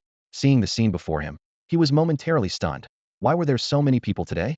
However, recalling the lesson from the previous night, he quickly regained his composure, and with a sudden push of his legs, he dashed into the courtyard like a fleeting shadow. He had missed out on eating last night, and was determined not to miss it today. Despite his slightly plump figure, Qian Yotsai's burst of speed was impressive, even rivaling that of some inner disciples. After all, as an outer sect steward, his cultivation had long reached the nascent soul stage, and his experience was extensive. With a few quick steps, Qian Yukai weaved through the crowd and rushed into the courtyard. Although more than a dozen inner disciples were already standing there, he managed to secure a relatively forward position. "Wow, these guys are really crazy," he muttered with lingering fear, hearing the continuous clamor behind him. He had almost been surrounded by other disciples just now, barely managing to escape. Eating felt like going to war, but there was no helping it. Too many disciples had come today, and there clearly wasn't enough food. Those who secured a spot were naturally unwilling to give it up. Yi Changqing also felt a bit helpless about the situation. After all, the amount of food was limited, and there was no way to make more. At this point, the first come, first served rule was the only option. As mealtime arrived, the disciples who managed to get a spot were overjoyed, especially those from both the outer and inner sects who had never tasted Yi Changqing's cooking. Each scooped a large bowl and eagerly took a big bite, only to be instantly stunned. Regret filled their minds. Why didn't I know the food at Xinjian Peak's kitchen was this delicious before? The terrible food they'd had before couldn't compare. Now, they couldn't stop eating. As time passed, the amount of food quickly dwindled. Finally, with the last 200 disciples finishing their meals, the tables were left bare. Those who hadn't managed to grab any food watched helplessly as the remaining food disappeared, each letting out a frustrated wail. What? It's all gone already. Yesterday, they were lucky enough to have seconds, but today there was nothing left. The larger crowd definitely had its downsides. In the crowd, Qin Yukai continued to devour his food, clearly in a good mood, making satisfied noises as he ate. When did this kid Changqing's cooking get so good? He thought, comparing it to the simple meals he'd had before, finding this meal to be worlds apart. However, good food was scarce, and many more disciples could only stare longingly at the delicious dishes, unable to taste even a bite. "It smells so good, I really want to taste." Some disciples stood outside the crowd, their eyes filled with longing. "Senior brother, just one bite. Really just one bite. I'll give you 10 low-grade spirit stones." "No way. 20 low-grade spirit stones, please." Some disciples, disregarding their image, even licked the bottoms of the bowls that had been used. Faced with all this, Yi Changqing could only sigh helplessly. The scene at this meal far exceeded the previous days. Disciples who had tasted Yi Changqing's cooking were all driven wild. It was foreseeable that in the future, the number of people coming to the kitchen would only increase. Yi Changqing could only feel helpless about this. as he had no way to change the situation and could only let it unfold. Having more people enjoy his food was indeed beneficial for Yi Changqing, as more positive feedback led to quicker improvements in his cultivation and talent. However, there was a practical issue. Yi Changqing couldn't prepare that much food. He didn't want to spend all his time in the kitchen, overworking himself. Yi Changqing estimated that he could prepare meals for at most 700 to 800 people at a time. This amount was a mere drop in the ocean for the tens of thousands of disciples at Xinjiang Peak. Yet, he was unwilling to push himself further, as excessive fatigue was detrimental to his cultivation. To the many disciples who couldn't get a meal, Yi Changqing's response was straightforward: first come, first served. If you're in line and there's food when it's your turn, you eat. If not, there's nothing I can do. This meal was a mixed bag of emotions. Those who managed to eat left with satisfied smiles, often offering Yi Changqing pills or spiritual stones as thanks. Junior brother Changqing, take these spiritual stones. I heard you were short on cultivation resources. Let me know if you need anything, one disciple said, handing him a bag of stones. Yes, don't worry about other things, junior brother Changqing. Just call us if you need help. Exactly, the kitchen wouldn't be the same without you. Their gestures were meant to encourage Yi Changqing to focus on cooking without worrying about anything else. Yi Changqing couldn't help but smile wryly, feeling a bit like he was being kept. Even those who didn't get to eat weren't discouraged, offering spiritual stones while eagerly asking, Junior brother Changqing, can you make more this afternoon? Yes, we can't get any food, they pleaded with hopeful eyes. Yi Changqing was honest with them. I'll do my best, but it's impossible for me alone to feed everyone, so it'll still be first come, first served. The disciples understood, albeit reluctantly, as it was clear that one person couldn't cater to the entire Xinjiang Peak. As everyone gradually left, the kitchen soon became quiet. Hong Zun was the last to leave, and before he did, he chuckled and said to Yi Changqing, Kid, it won't be long before your kitchen is packed. More and more disciples were learning about Yi Changqing's culinary skills, and word would inevitably spread. He couldn't keep it a secret for long, and it would soon become a source of trouble for him. Yi Changqing, however, remained calm, replying, I'll do my best. Everyone has their limits, and beyond that, there's nothing I can do. He had a relaxed outlook on life, even with a system to boost his cultivation. He didn't want to become a slave to it, preferring to cook what he could for each meal. Hong Zun laughed heartily. You sure know how to take things in stride. The midday meal was a significant success for Yi Changqing, over 200 positive reviews, and the system unlocked 2 new dishes for him. At this rate, he could unlock a new dish almost every meal. Yi Changqing's routine didn't change with the increasing number of people. He continued his cultivation and took his rest as needed. However, the other disciples, especially those from the outer and inner sects, were less composed. They had just left the kitchen after lunch, yet they were already thinking about dinner. They were supposed to be able to live without food, yet they couldn't help but crave it. The taste was simply too irresistible to ignore. After practicing for a while, Yi Changqing lay back in a bamboo chair and took a short nap, sleeping for about half an hour. It wasn't until then that Qian Yukai finally delivered the ingredients Yi Changqing needed. Since Hong Zun's last request, the outer sect steward, Qian Yukai, had become Yi Changqing's dedicated assistant. Now, whenever Yi Changqing needed something, Qian Yukai would promptly deliver it. Yi Changqing no longer had to handle anything himself. A simple request would set Qian Yukai into action. Qian Yukai didn't mind this at all, understanding that as long as Yi Changqing focused on cooking, he would handle everything else. Thank you, Steward Qian, Yi Changqing said with a smile, brewing a pot of hot tea and looking at the high-quality red-striped pig's trotters that Qian Yukai had brought. No need for thanks between us, Qian Yukai replied while busying himself. Is there a new dish tonight?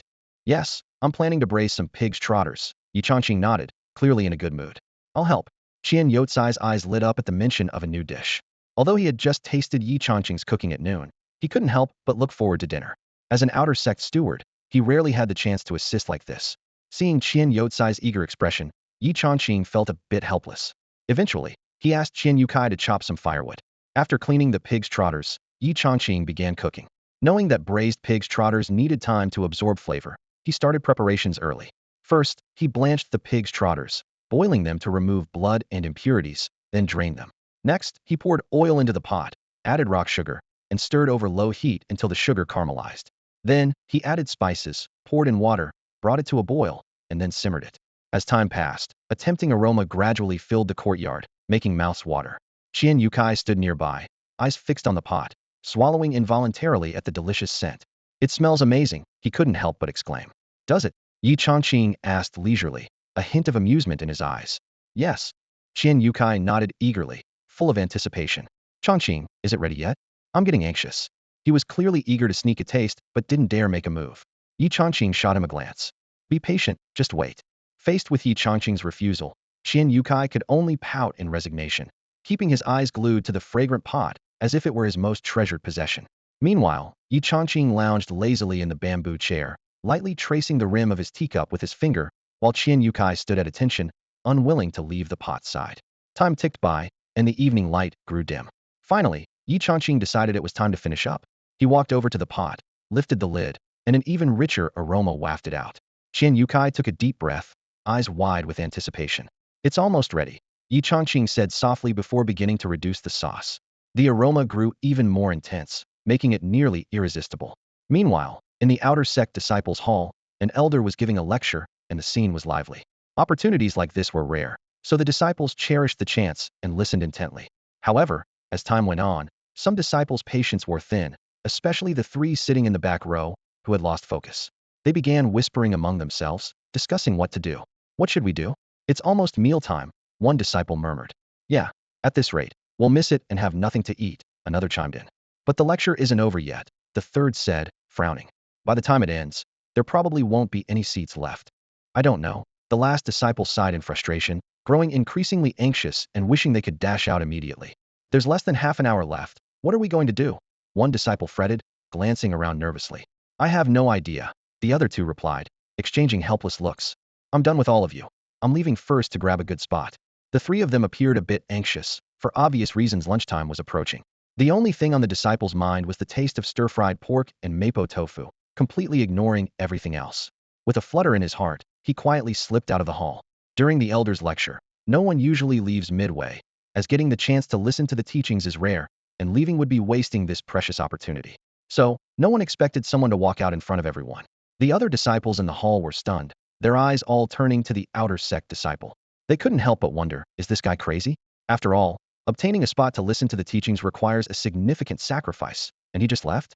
However, before anyone could react, two more disciples stood up and quietly followed him.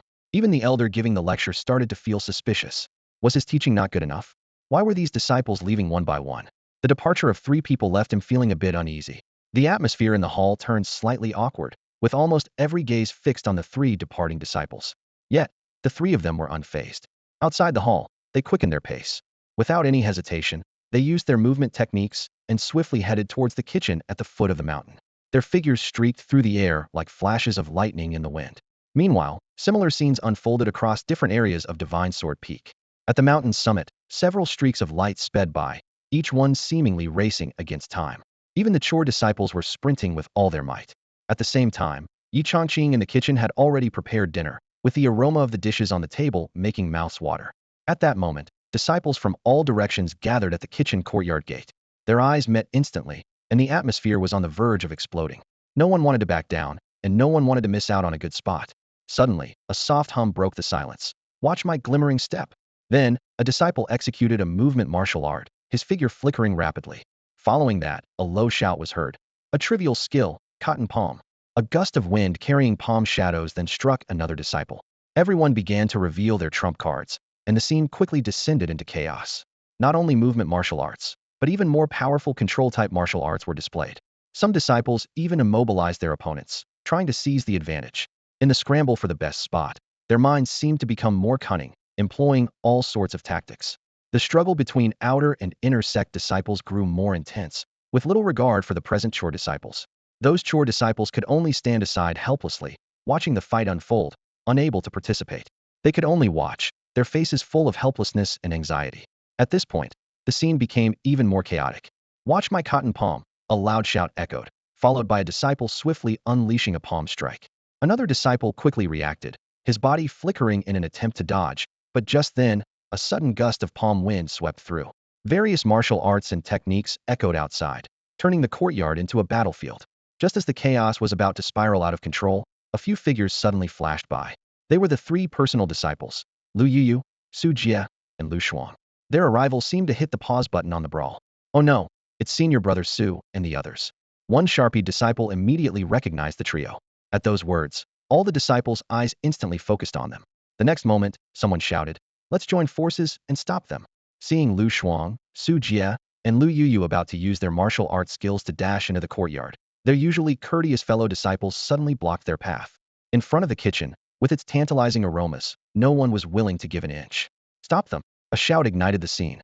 Various martial arts techniques surged towards the three, and in an instant, spiritual energy clashed amidst the cacophony of shouts and cries. Hey, you guys! Su Jie barely finished his sentence before a disciple grabbed his sleeve and dragged him into the crowd. Knowing they couldn't defeat these core disciples in an unknown fight, the others opted to attack together. Don't let them get ahead. Why should they always be first? In the midst of the rising shouts, the three core disciples found themselves momentarily besieged. But when Su Jie saw someone trying to sneak into the courtyard, his eyes turned red, and he unleashed a powerful burst of spiritual energy. With a shout that pushed back those around him, he sprinted towards the courtyard without hesitation. The top spot is mine. Lu Shuang and Lu Yu were equally unwilling to back down, displaying their skills to clear away those blocking them as they rushed towards the courtyard. The prowess of the three core disciples was fully revealed in that moment, all for the sake of securing a spot at the dining table. The intense spiritual energy fluctuations quickly drew the attention of other disciples on Divine Sword Peak. Those nearby followed the aura to the scene and found chaos at the kitchen's entrance. Miscellaneous disciples, outer disciples, inner disciples, and even core disciples like Su Jie were all embroiled in the melee. Whoever lets me in first, 10 low-grade spirit stones. That's a joke. Someone offered 15 yesterday. Enough talk, let's fight. Junior brother, don't blame your senior for being ruthless. Soft palm. Senior brother, it's not over yet. Entangling finger. The newly arrived disciples were dumbfounded by the spectacle. Upon learning that the chaos was over dining order, they were even more speechless. To them, it was utterly absurd, especially since even inner and core disciples, accustomed to delicacies, were going to such lengths for a meal at Divine Sword Peak's kitchen. It was truly unbelievable. Why don't we get a closer look? One disciple hesitantly suggested. They exchanged glances and decided to move forward to investigate. As they approached the kitchen door, before they could say a word, a voice roared. Who dares to take my spot? Before the words even settled, several disciples swiftly acted to prevent their approach. More people are coming. No one will take my spot, warned a disciple who had already secured a place. What are you doing, senior brother? I'm not here to take your spot, just to have a look, another disciple hurriedly explained.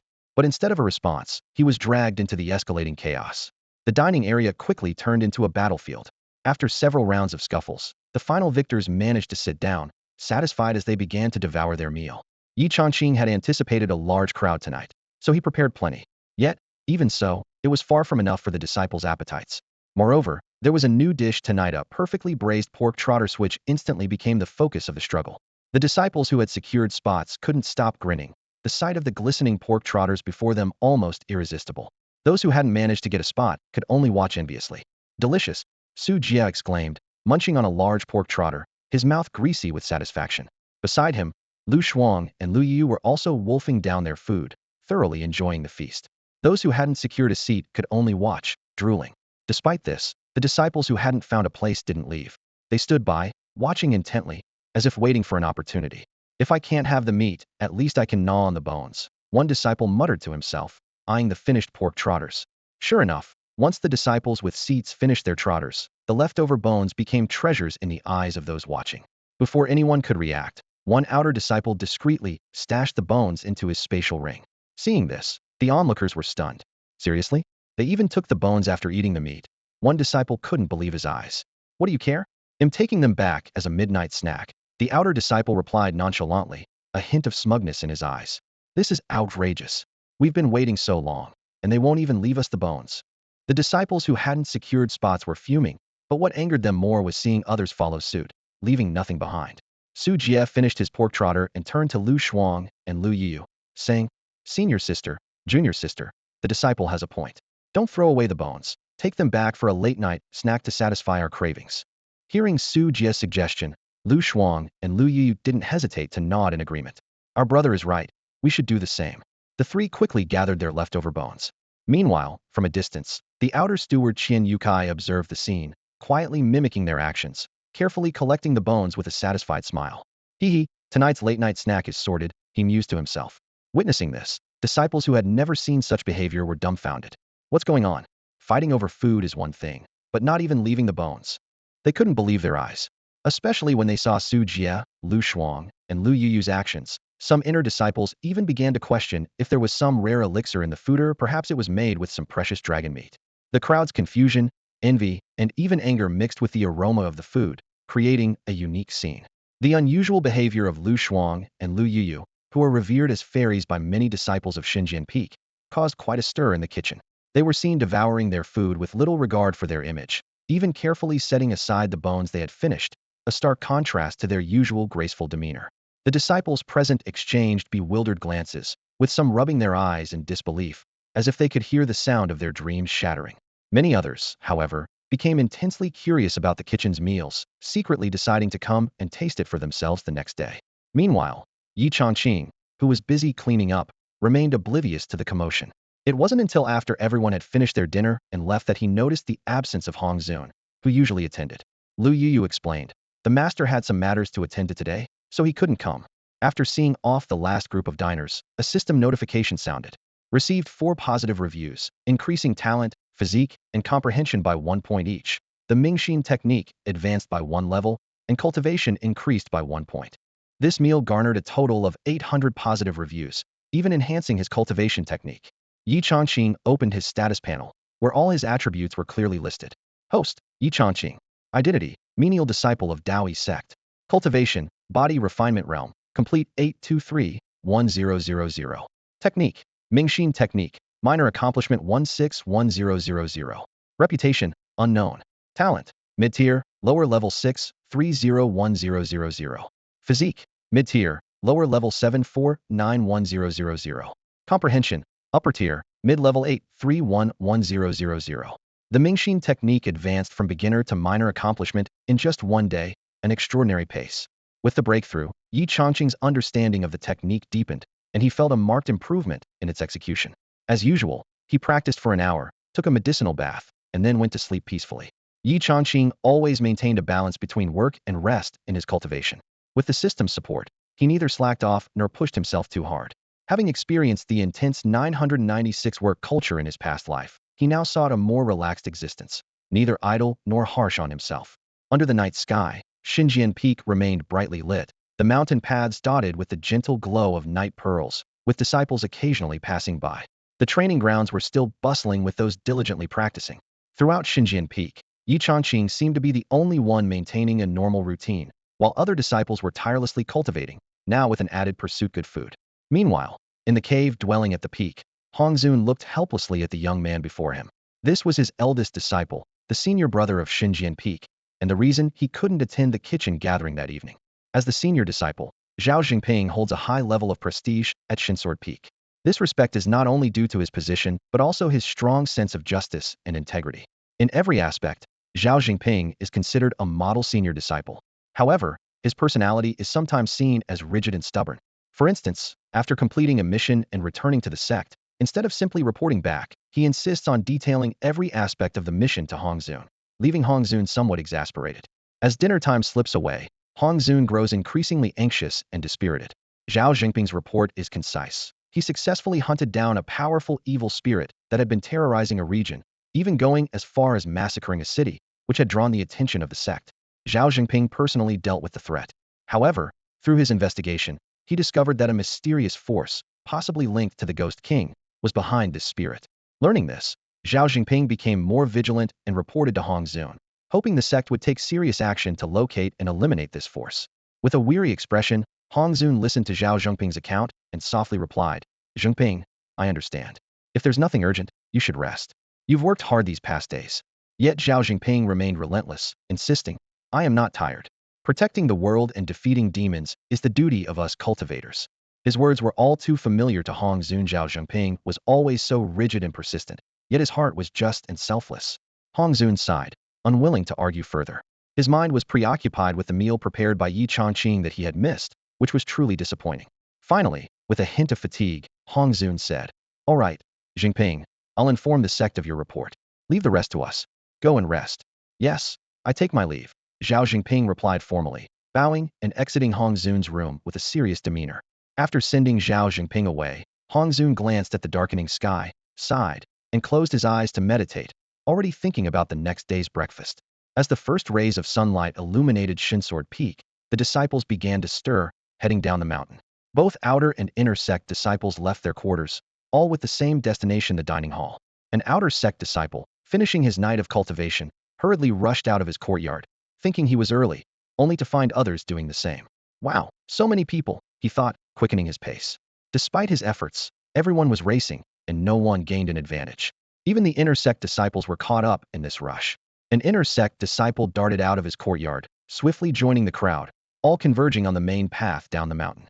The sheer size of the group nearly filled the entire hillside. Hurry, hurry! These guys are up too early, an inner sect disciple shouted, while others kept pushing forward. Another disciple urged, don't block the path. Keep moving. The scene caused quite a commotion at Shinsword Peak, with the energy fluctuations quickly alerting the elders. From the mountaintop, they watched the crowd below with puzzled expressions. Is this a battle? One elder murmured. What are these kids up to so early in the morning? Are demons attacking the mountain? Early in the morning, a commotion suddenly erupted from the mountaintop. Zhao Jinping had just returned to his cave dwelling and stepped outside, puzzled, to observe the black stream of disciples rushing down the mountain, filled with questions. At that moment, Su Jie, Lu Shuang, and Lu Yu also dashed out from both sides of the cave. Damn, are these guys always up this early? Zhao Jinping's confusion hadn't dissipated when Su Jie cursed and rushed forward without hesitation. If I'm any slower, I won't get breakfast, he muttered angrily, his face dark with frustration. It seemed none of the disciples were practicing. Why were they all heading to the dining hall so early? It was enough to drive someone crazy. On the other side, Lu Shuang and Lu Yu were not to be outdone, shooting forward like arrows right after Su Jie moved. Zhao Jinping stood there, stunned. A sense of bewilderment surged within him. How had Xinjian Peak become like this? What was wrong with these disciples? The sun hadn't even risen yet, and the dining hall's doors weren't open, but there were already over 2,000 people outside. Everyone jostled for a spot, yet strangely, no one dared to disturb Yi Changqing. Finally, the courtyard gates opened, and everyone surged forward. Leading the charge were Hong Zun, Su Jie, Lu Shuang, and Lu Yuyu, followed by Qian Yukai and some new stewards and elders. Everyone's up early. I see. Yi Changqing greeted them with a smile. Su Jie's eyes flashed with impatience as he urged, not that early. We've been waiting for half an hour. Brother Changqing, can we start breakfast? Yi Changqing's mouth twitched slightly, thinking to himself, half an hour? Is it really necessary to be this early? But seeing Su Jie's anxious expression, he could only smile wryly and shake his head. Today's breakfast is a new dish, soup dumplings with millet porridge, Yi Changqing announced. The soup dumplings had a slight effect of enhancing spiritual power, while the millet porridge could help treat hidden ailments. As soon as he finished speaking, the disciples who had secured seats eagerly dug in. So hot, so delicious, so satisfying, exclaimed one disciple as he bit into a soup dumpling, the rich broth bursting in his mouth, the savory taste intoxicating. Other disciples shared in the delight, praising the meal. Meanwhile, those who couldn't secure a spot could only stand to the side, watching enviously as others ate, filled with urgency. The aroma of the new dishes made their mouths water, an almost torturous experience. Senior brother, can I try one? Just one, please? A disciple pleaded anxiously. Sure, but I have a task to go out today that I can't refuse. If I don't get enough breakfast, I'll go in your place, a senior brother replied with a smile. Good brother. The disciple beamed gratefully at the response. Brother Chun, I thought about it yesterday and decided you're someone I can trust, so I've agreed to become your Dao partner. Can you? The disciple trailed off, clearly wanting to finish his soup dumpling first. Finish eating first, another disciple said with a helpless smile. For the sake of this delicious breakfast, many disciples pulled out all the stops. Some managed to savor the extraordinary taste, while others could only look on longingly, filled with desire and helplessness. Yi Changqing stood quietly outside the kitchen door, his gaze passing over the busy disciples who were devouring their meals. A slight smile of satisfaction appeared on his face. He had prepared meals for 1,000 people, which was the maximum he could manage. Any more, and it would be too much for him. So, Yi Changqing decided that from now on, he would only prepare meals for 1,000 people per meal, on a first-come, first-served basis. Although many wanted to eat, if he could receive 1,000 positive reviews per meal, it wouldn't be a loss. With 3 meals a day, that's 3,000 positive reviews, a rapid enough improvement. As everyone was enjoying breakfast, a crane flew gracefully from the sky, not even landing on a branch. It accurately dropped a token into Yi Changqing's hand. He was momentarily stunned before realizing he had forgotten this month's mandatory task. Every disciple in Dao Yi Sect, whether inner, outer, or servant, had to complete at least one mandatory task per month. Completing tasks earned them sect points, which could be exchanged for techniques, martial skills, elixirs, weapons, and other resources within the sect, essentially the internal currency of Dao Yi Sect. Since awakening his system, Yi Changqing had focused solely on his cultivation, neglecting this obligation. Now, with the task undone, the main peak's task hall had assigned him one, delivered via crane, and it was non-negotiable. Yi Changqing activated the token, and a light screen unfolded, displaying the task details. The task was simple, as expected for a servant disciple. It was located in Leshan town, near Dao Yi Sect, where rumors of a demi-demon had surfaced. The task was to investigate, not to eliminate it. However, if there was an opportunity to slay the creature, there would be Sect points awarded based on its level. This was a one-star task, low in difficulty, as the Sect always assigned simple, low-risk tasks to servant disciples. Despite the task's simplicity, the token in Yi Changqing's hand caught the attention of the disciples present. Changqing, you haven't done this month's mandatory task yet. One disciple couldn't help but ask. Yi Changqing smiled slightly, a hint of helplessness in his voice. I've been so busy cooking that I forgot. As soon as he spoke, many disciples had the same thought. Changqing would be leaving the sect to complete his task. Since it was an investigation, he'd be gone for a few days. Did this mean no delicious meals for the next few days? This thought quickly spread among them, causing discontent. Nevertheless, sect tasks were mandatory. Whether servant, outer, or inner disciples, no one could defy them. All eyes turned to Yi Changqing, each silently acknowledging that this was a task he had to complete. I'll go with you. Changqing, a voice suddenly rang out. Everyone turned to see Su Jie and Lu Shuang already reacting. Their eyes were determined, clearly ready to assist Yi Changqing with the task. Changqing is only at the body refining stage. If he goes alone, it might take longer. With outer or inner disciples accompanying him, the task would be much easier, one disciple suggested. A mere demi-demon, whether it's investigating or slaying, is no trouble for us. This sentiment quickly gained widespread support from the disciples present. Changqing, I'll go with you. One disciple spoke up first, sparking a chain reaction. Just a mere half-demon, easily dealt with. Changqing, you can just sit back while we handle this simple task.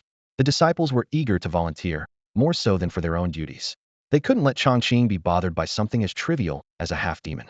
It was an easy task, something they could handle without effort. Although the sect didn't prohibit mutual assistance, and even had a team task system, it was rare for anyone to be this proactive. Helping out meant sharing the valuable sect points. However, when it came to Yi Changqing, the disciples didn't care about the points, they just wanted to lend a hand. Yi Changqing looked a bit troubled and was about to politely decline. Thank you, senior brothers, but it's just a reconnaissance mission. I can handle it alone. Before he could finish, he was interrupted.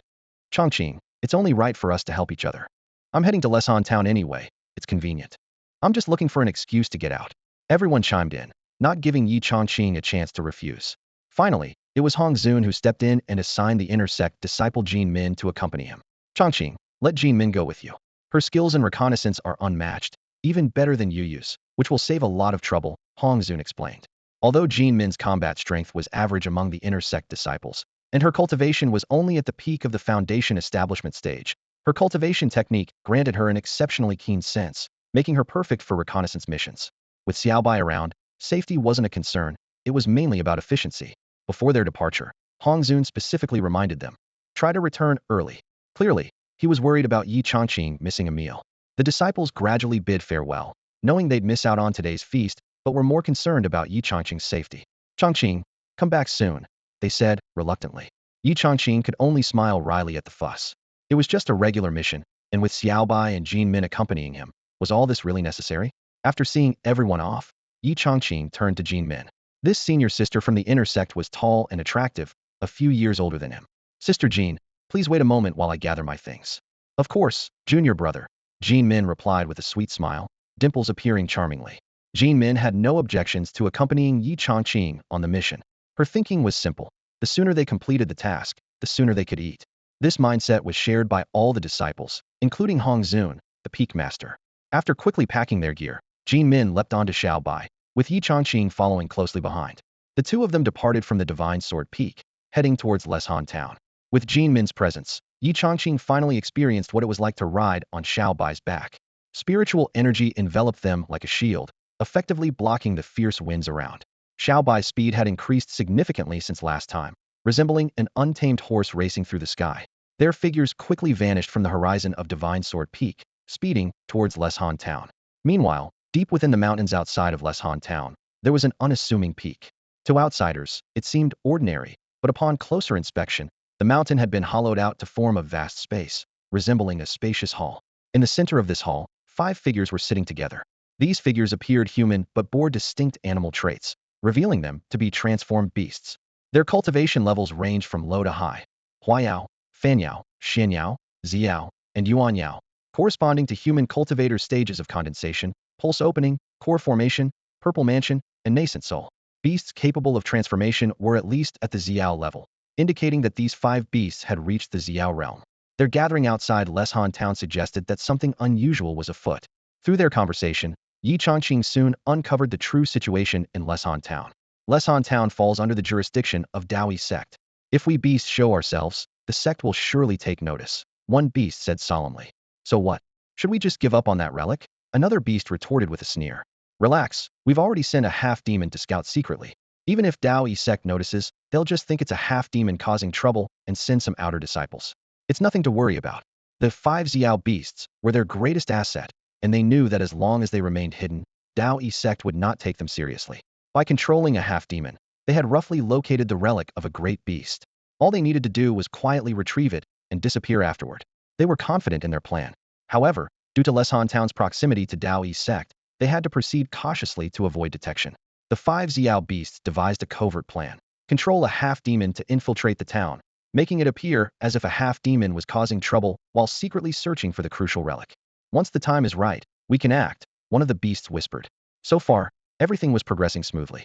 The 5 Xiao beasts' plan was meticulous and discreet, with Daoyi Sect unaware of any anomalies. Their manipulation ensured the entire process went unnoticed. In fact, even Yi Changqing and Jin Min were completely unaware as they headed towards Leshan town, oblivious to the unfolding events. Lo Mountain town is not very large, with a population of just over 10,000, making it a rather ordinary town near Daoyi Sect. When Yi Changqing and Jin Min arrived, Wu Yuanwei was already waiting outside the town. The Wu family was the landowning family in the town, and some of its members had joined Daoyi Sect. In the presence of Yi Changqing and Jin Min, Wu Yuanwei showed exceptional respect. Wu Sun greets the 2 immortal masters, he said, bowing with a slight tone of humility in his voice. However, it was clear that Wu Yuanwei's true attention was on Jin Min. When he first saw her, he was taken aback. The matter in Le Mountain town was designated as a 1-star mission by Daoyi Sect, typically a task for outer sect disciples. Yet, Jin Min was an inner sect disciple, which only heightened Wu Yuanwei's respect for her. Wu Sun was full of questions but dared not speak them aloud, silently observing Jin Min's every move. Curiously, despite being an inner sect disciple, she seemed to defer to Yi Changqing in all matters. Sensing Wu Sen's doubts, Jin Min calmly explained, Wu Yuanwei, this mission was taken by my junior brother Changqing. I am merely accompanying him. With this, Wu Sen's confusion deepened. Why would an inner sect disciple accompany a servitor disciple on a mission? He couldn't help but scrutinize Yi Changqing again, with a hint of surprise in his eyes. For an inner sect disciple to accompany him, Yi Changqing's status must be extraordinary. I see. Then immortal Master Yi, would you like to rest for a moment, or? No need. Just take us to where the half-demon was last seen. Yi Changqing interrupted. The sooner we resolve this, the better. Finding that half-demon is the most crucial task right now. Seeing this, Wu Sun quickly agreed. Very well, immortal Master Yi, please follow me. With that, he led them to several locations where the half-demon had previously appeared. Along the way, Wu Sun recounted the series of events. The half-demon appeared 10 days ago, sneaking into the town under the cover of night. It killed several people initially, then wandered around before leaving. It had been coming and going frequently ever since. Strangely, the half-demon didn't seem keen on harming people. As long as it wasn't obstructed, it wouldn't initiate an attack, merely roaming the town as if searching for something. That is indeed peculiar. Wu Sun remarked as he brought them to one of the places where the half-demon had lingered. It was a dilapidated house, its walls stained with blood. This was where the half-demon first killed. Yi Changqing surveyed the area, noticing nothing unusual. He turned to Jin Min and quietly said, Senior sister. Jin Min nodded, then formed a series of hand seals to perform her technique. She practiced the divine calculation, one of the 9 arts, which lacked powerful offensive capabilities but could calculate fate and detect the balance of yin and yang. As she moved through the gestures, golden lines swiftly wove through the air, spreading throughout the room. The lines moved like tendrils, exploring every corner. Jin Min closed her eyes, her face showing a slight frown. Wolf demon, she murmured, as if seeing something hidden from others. After a moment, Jin Min withdrew her technique, opened her eyes, and spoke with a hint of puzzlement. The half-demon is a wolf demon, not yet truly in the demon transformation stage. Yi Changqing nodded slightly at this, pondering for a moment before asking, what is its target? Junior brother Changqing, there's something strange about this wolf demon, Jin Min said thoughtfully, furrowing her brow. There seems to be another faint aura hidden within its presence, but it's hard to pinpoint. Yi Changqing pondered for a moment before asking, do you have a way to track down this wolf demon, senior sister? Yes. Jin Min nodded without hesitation, a hint of seriousness in her eyes. It's just a mere half-demon, finding it won't be difficult. However, she frowned slightly. That fleeting, Elusive aura makes me uneasy. 9 Arts Shadow Trace. Jean Min formed a seal with her hands, casting a tracking spell.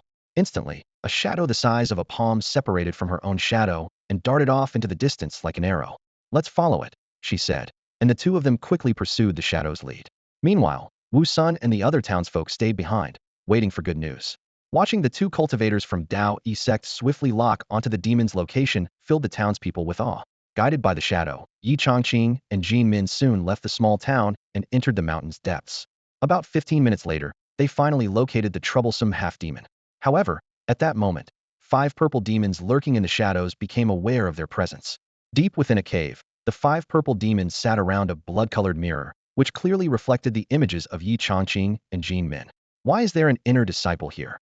One of the purple demons asked in confusion. A mere half-demon shouldn't have attracted the attention of the inner sect. Who cares about an inner disciple? Kill them all. Another purple demon replied dismissively. We found the remains of the great demon. We'll take them and leave.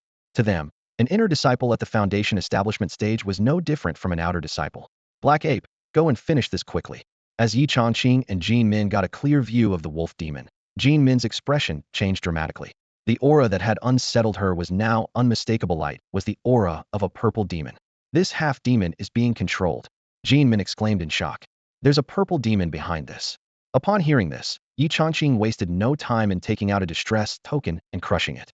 This was a standard item given by Dao E Sect to protect its disciples, allowing them to call for help in times of danger. However, whether help would arrive in time was a matter of luck. Simultaneously, he summoned Xiao Bai, who was stronger than Jin Min, to prepare for the impending battle.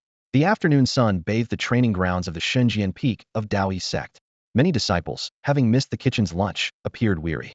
Though each was busy with their own training or tasks, they couldn't hide their disappointment. Without Chongqing Shidi's cooking, I just can't muster any energy, sighed an inner disciple. Exactly. I can't focus on training. All I can think about is his food, another agreed. I tried making something myself for lunch, and it was almost inedible. With Jin Min Shiji accompanying him, he should be fine. It's just dealing with a half-demon, a third disciple reassured them. At that moment, a clear bell rang from the peak, breaking the silence of the training ground. It was the sect's signal for help. 1 chime for menial disciples, 2 for outer disciples, 3 for inner disciples, 4 for stewards, and 5 indicated that a direct disciple or elder was in trouble. So it's just a menial disciple. Someone sighed in relief, ready to continue training. Wait, someone nearby exclaimed suddenly. A menial disciple? Could it be Chongqing Shidi? Isn't he on a mission right now? With that, the once languid training ground erupted into action. Dozens of disciples leapt up and rushed towards the mountain peak. Not just from the training ground, but disciples from all over Shenzhen peak headed for the summit upon hearing the news. Didn't they say Jin Min Shiji was with him? What danger could a mere half-demon pose? Investigation missions are unpredictable. They may seem simple, but might hide unforeseen dangers. Inside the grand hall at the top of Shenzhen Peak, a large bronze bell stood in the center, guarded by an elder. At this moment, the peak master, Hong Zun, along with Su Jia, Lu Shuang, and Lu Yuyu, had already burst into the hall, looking anxious.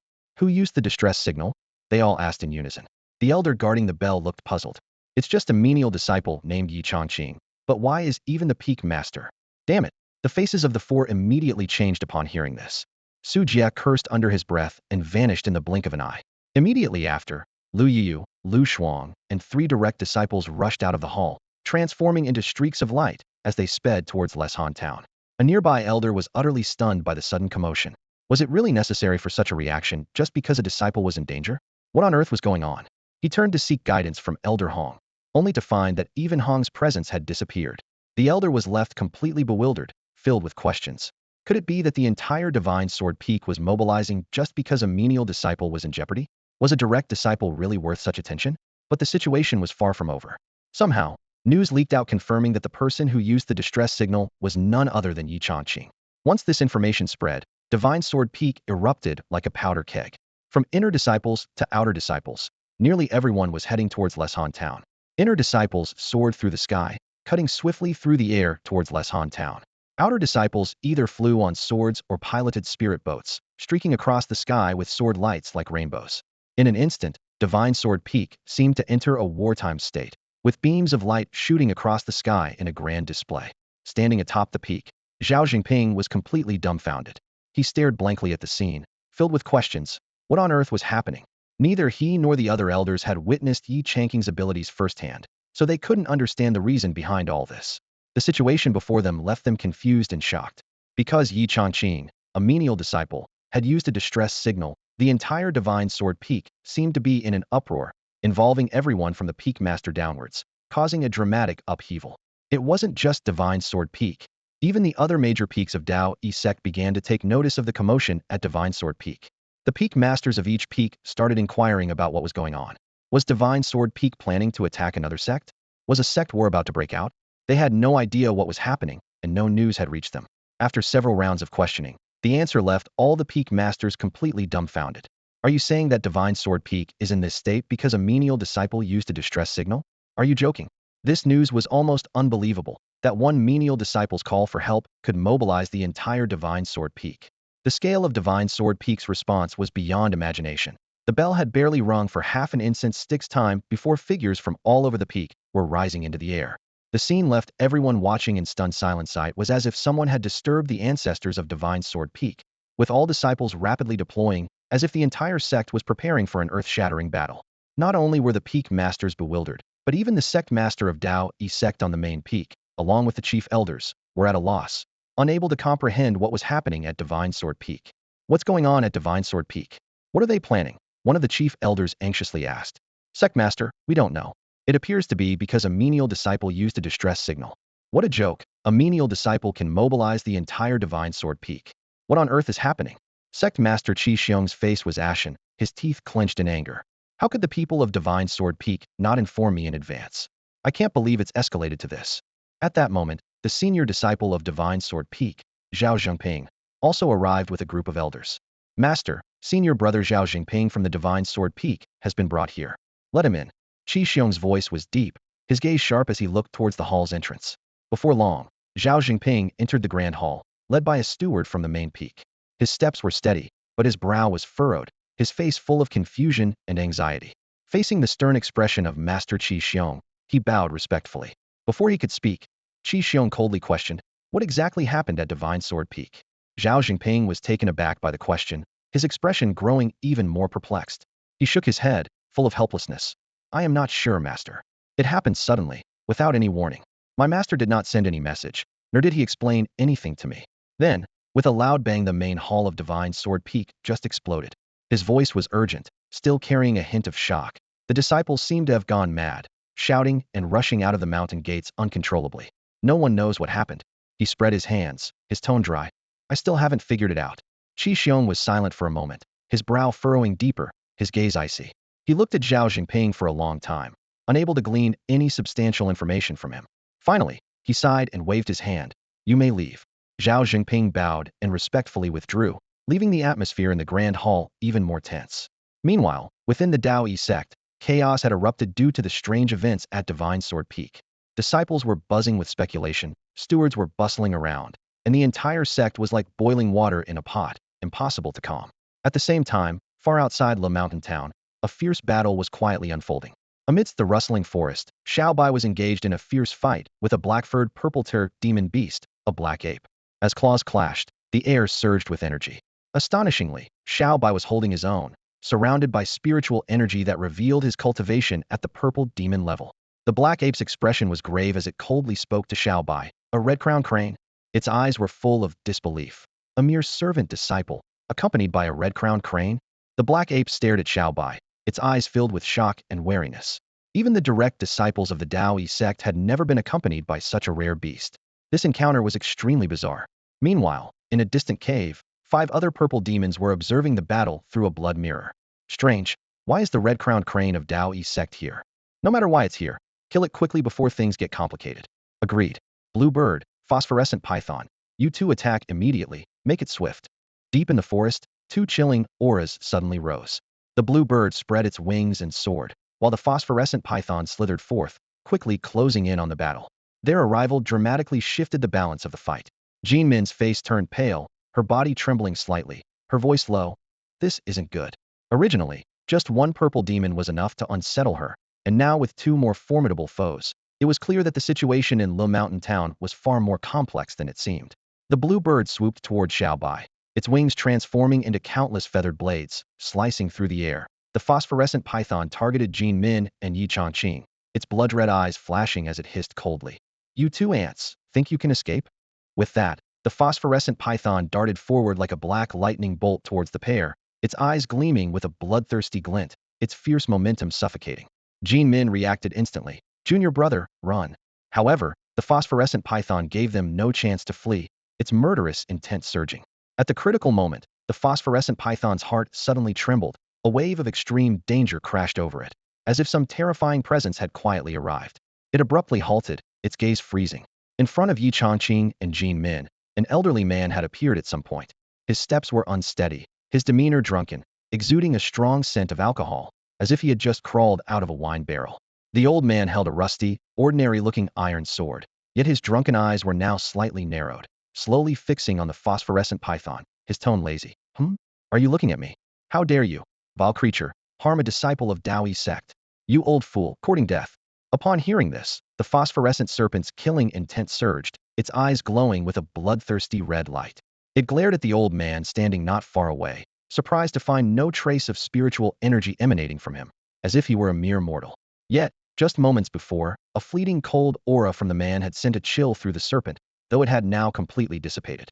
Enraged that this seemingly powerless old man dared to speak such arrogant words in its presence, the serpent swung its arm and launched a powerful punch, the wind howling as if the air itself was being torn apart. However, just as the serpent struck, the nearby bluebird's eyes widened in shock, as if it had seen a ghost. "Stop, serpent!" it cried out in alarm. "He is the peak master of divine sword peak, Jiao Jian Hongzun." The word struck the serpent like a bolt from the blue. Although the serpent did not know Hongzun, the bluebird was well aware that Hongzun was a revered figure, the master of a peak within Taoist sect. Before such a presence, even the lord of their black tiger abyss would avoid confrontation. The only way to survive an encounter with such a person was to flee, yet the serpent dared to provoke him, a move tantamount to suicide. Unfortunately, despite the bluebird's warning, it was too late. In an instant, the serpent had no time to react. Hongzun casually waved his hand, and a sharp sword light sliced through the air like lightning, cold as frost. In the blink of an eye, it pierced the serpent's body, splitting it in two. The massive creature fell lifeless to the ground without a chance to struggle. One strike, and it was over. There was no resistance. The bluebird and black ape were instantly paralyzed with fear, their fur standing on end as terror washed over them. Without hesitation, they turned to flee, no longer concerned with the remains of the great demon in Leshan town. Staying meant certain death. Yet, just as they were about to escape, the air around them suddenly shimmered with spiritual light, and figures descended like meteors. Disciples of Divine Sword Peak appeared one after another. The first to arrive were the three direct disciples, Su Jie, Lu Shuang, and Lu Yu, followed by the inner sect disciples, and then a throng of outer sect disciples. Within moments, the sky was filled with thousands of Divine Sword Peak disciples, their presence overwhelming. The bluebird and black ape were stunned. What was going on? Had the secret of the great demon's remains been exposed? But how could that be? They had always been cautious, never leaving a trace. How could they have been discovered so quickly? And even if they had been exposed, how could a mere set of demon remains warrant such a massive response from Taoist sect? Not only had Hongzun come in person, but even the three direct disciples were present, along with thousands of Divine Sword Peak disciples. This force was enough to crush the entire Black Tiger abyss. Despair loomed over them like a dark cloud, and the bluebird's expression turned grim. Facing such formidable enemies, there was no escape. It could only muster the courage to speak. "Peak Master Hongzun, our Black Tiger abyss has no grudge against your sect. We have always kept to ourselves. This time, we miscalculated. We will abandon the great demon's remains, and only ask for a chance to live. What do you say?" The bluebird pinned its hopes on the great demon's remains, believing that Taoist sect had mobilized on their account. Now, it was willing to give them up in exchange for a slim chance of survival. Though unwilling, facing death, there was no other choice. However, as soon as it spoke, Hongzun raised an eyebrow, a strange expression on his face. "Great demon's remains?" There was a hint of confusion in his voice.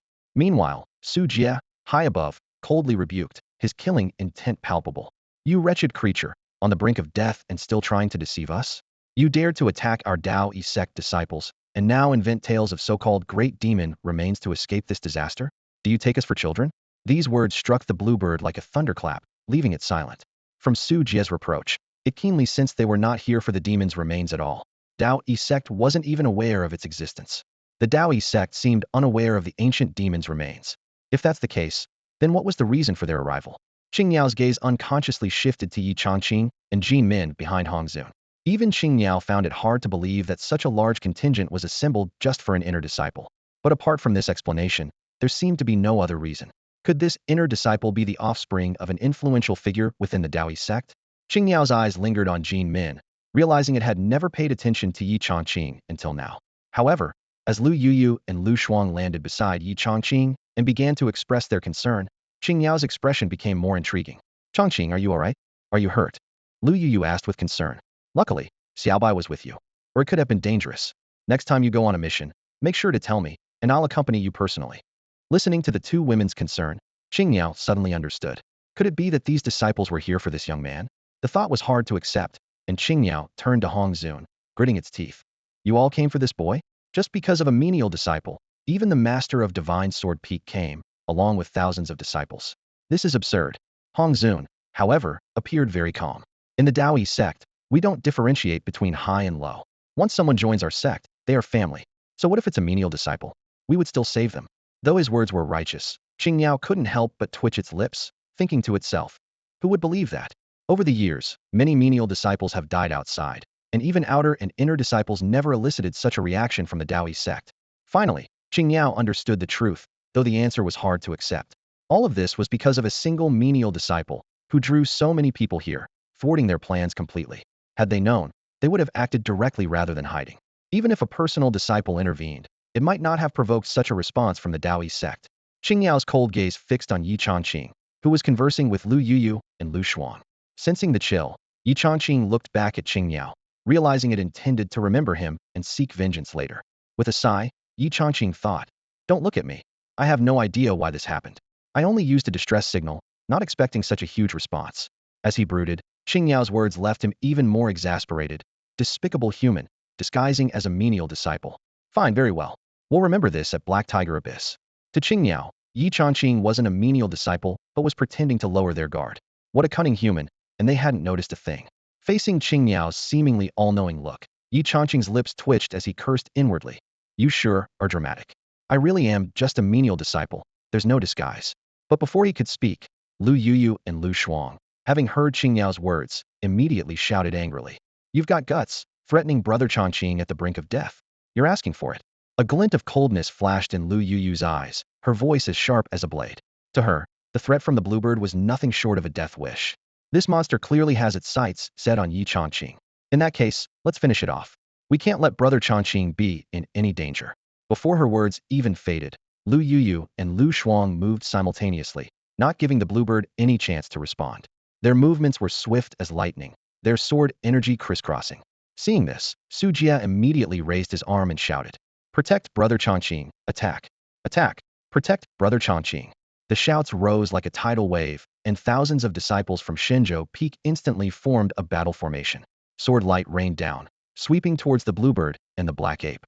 The sword energy interwove into a tightly knit killing formation. Faced with this sudden assault, the bluebird and the black ape were dumbfounded, especially after hearing the disciples' rallying cries, leaving them even more bewildered. Protect Brother Chongqing? With so many of you, is there even a need for protection? The bluebird thought in shock.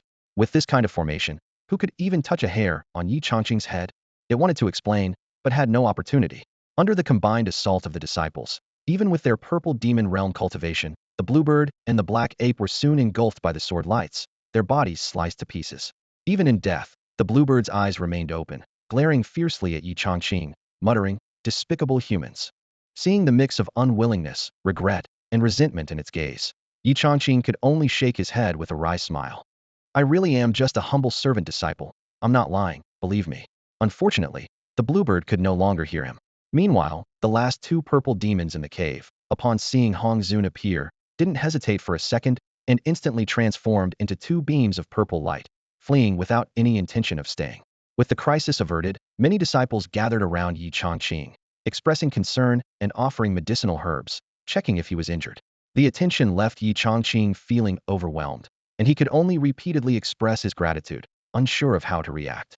Standing beside Hong Zun, Su Jie spoke softly. Master, that beast mentioned there's a great demon's remains in Leshan town. I think that's probably why they came. Upon hearing this, Hong Zun nodded calmly, showing little interest. A great demon's remains aren't much of a concern, but leaving it in Leshan town will eventually lead to trouble.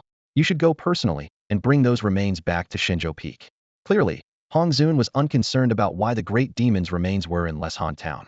To him, not to mention a demon's remains, even a living great demon would be nothing more than a trivial matter, easily dealt with. He casually instructed Su Jie to handle it.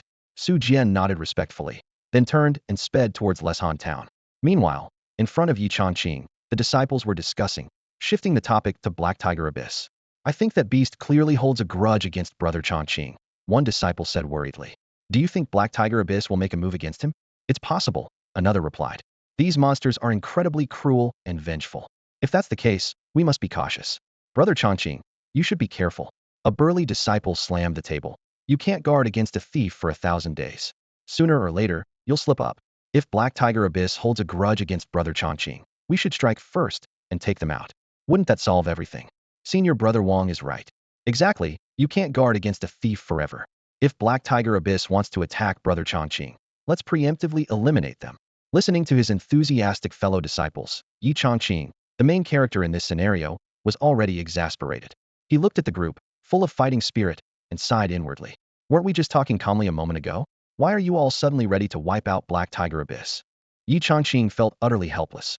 It seemed like he had just taken on a simple exploration task, but now it looked like they were not only going to eliminate 3 purple demons, but also the entire Black Tiger Abyss. The situation was becoming increasingly bewildering to him.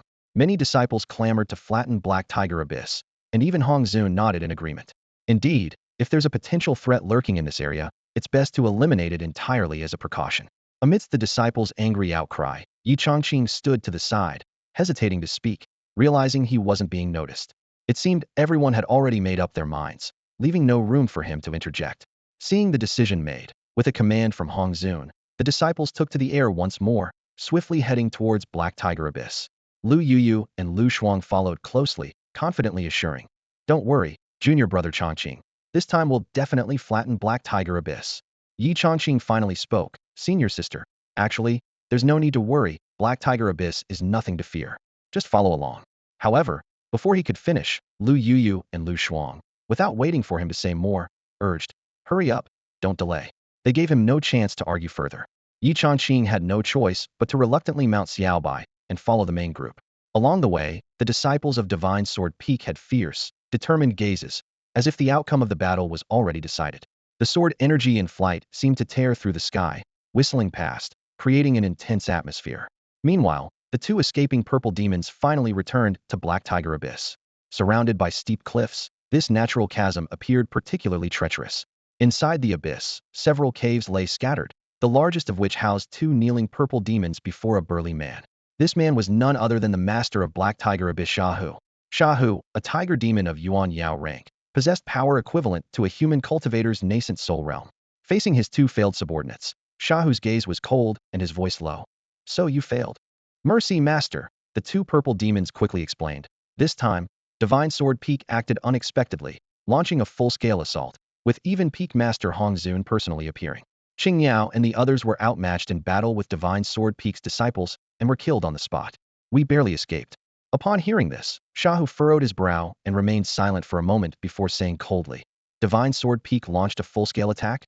Even if Dao Yi Sect discovered the matter of that great demon's remains, it shouldn't warrant such a response.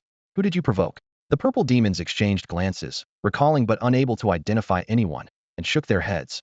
"We didn't provoke anyone. To avoid detection by Dao Yi Sect, we've kept a low profile, never revealing our presence. We only sent a half-demon to investigate the whereabouts of the great demon's remains, and everything was proceeding smoothly. Later, Dao Yi Sect sent inner and core disciples, seemingly to deal with that half-demon. Then, Divine Sword Peak's disciples arrived and directly killed Qing Yao and the others." The 2 purple demons anxiously said, "We can't figure out who we might have provoked. We were cautious this time, never showing ourselves." Shahu listened, his brow tightly knit.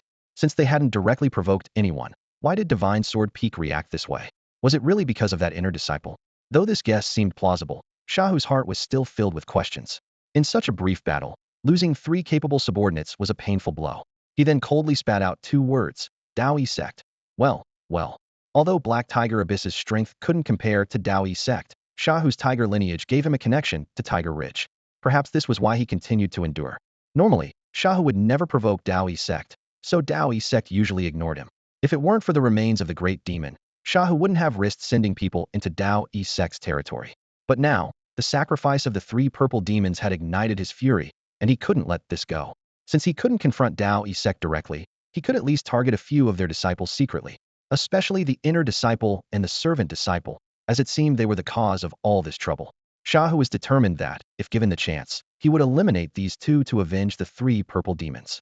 However, as he was plotting his revenge, a wolf demon burst in, panic-stricken. It's bad. The people from Shunjian Peak are attacking. Before the words were fully out, Sha Hu and the two purple demons were stunned. People from Shunjian Peak? What were these humans trying to do?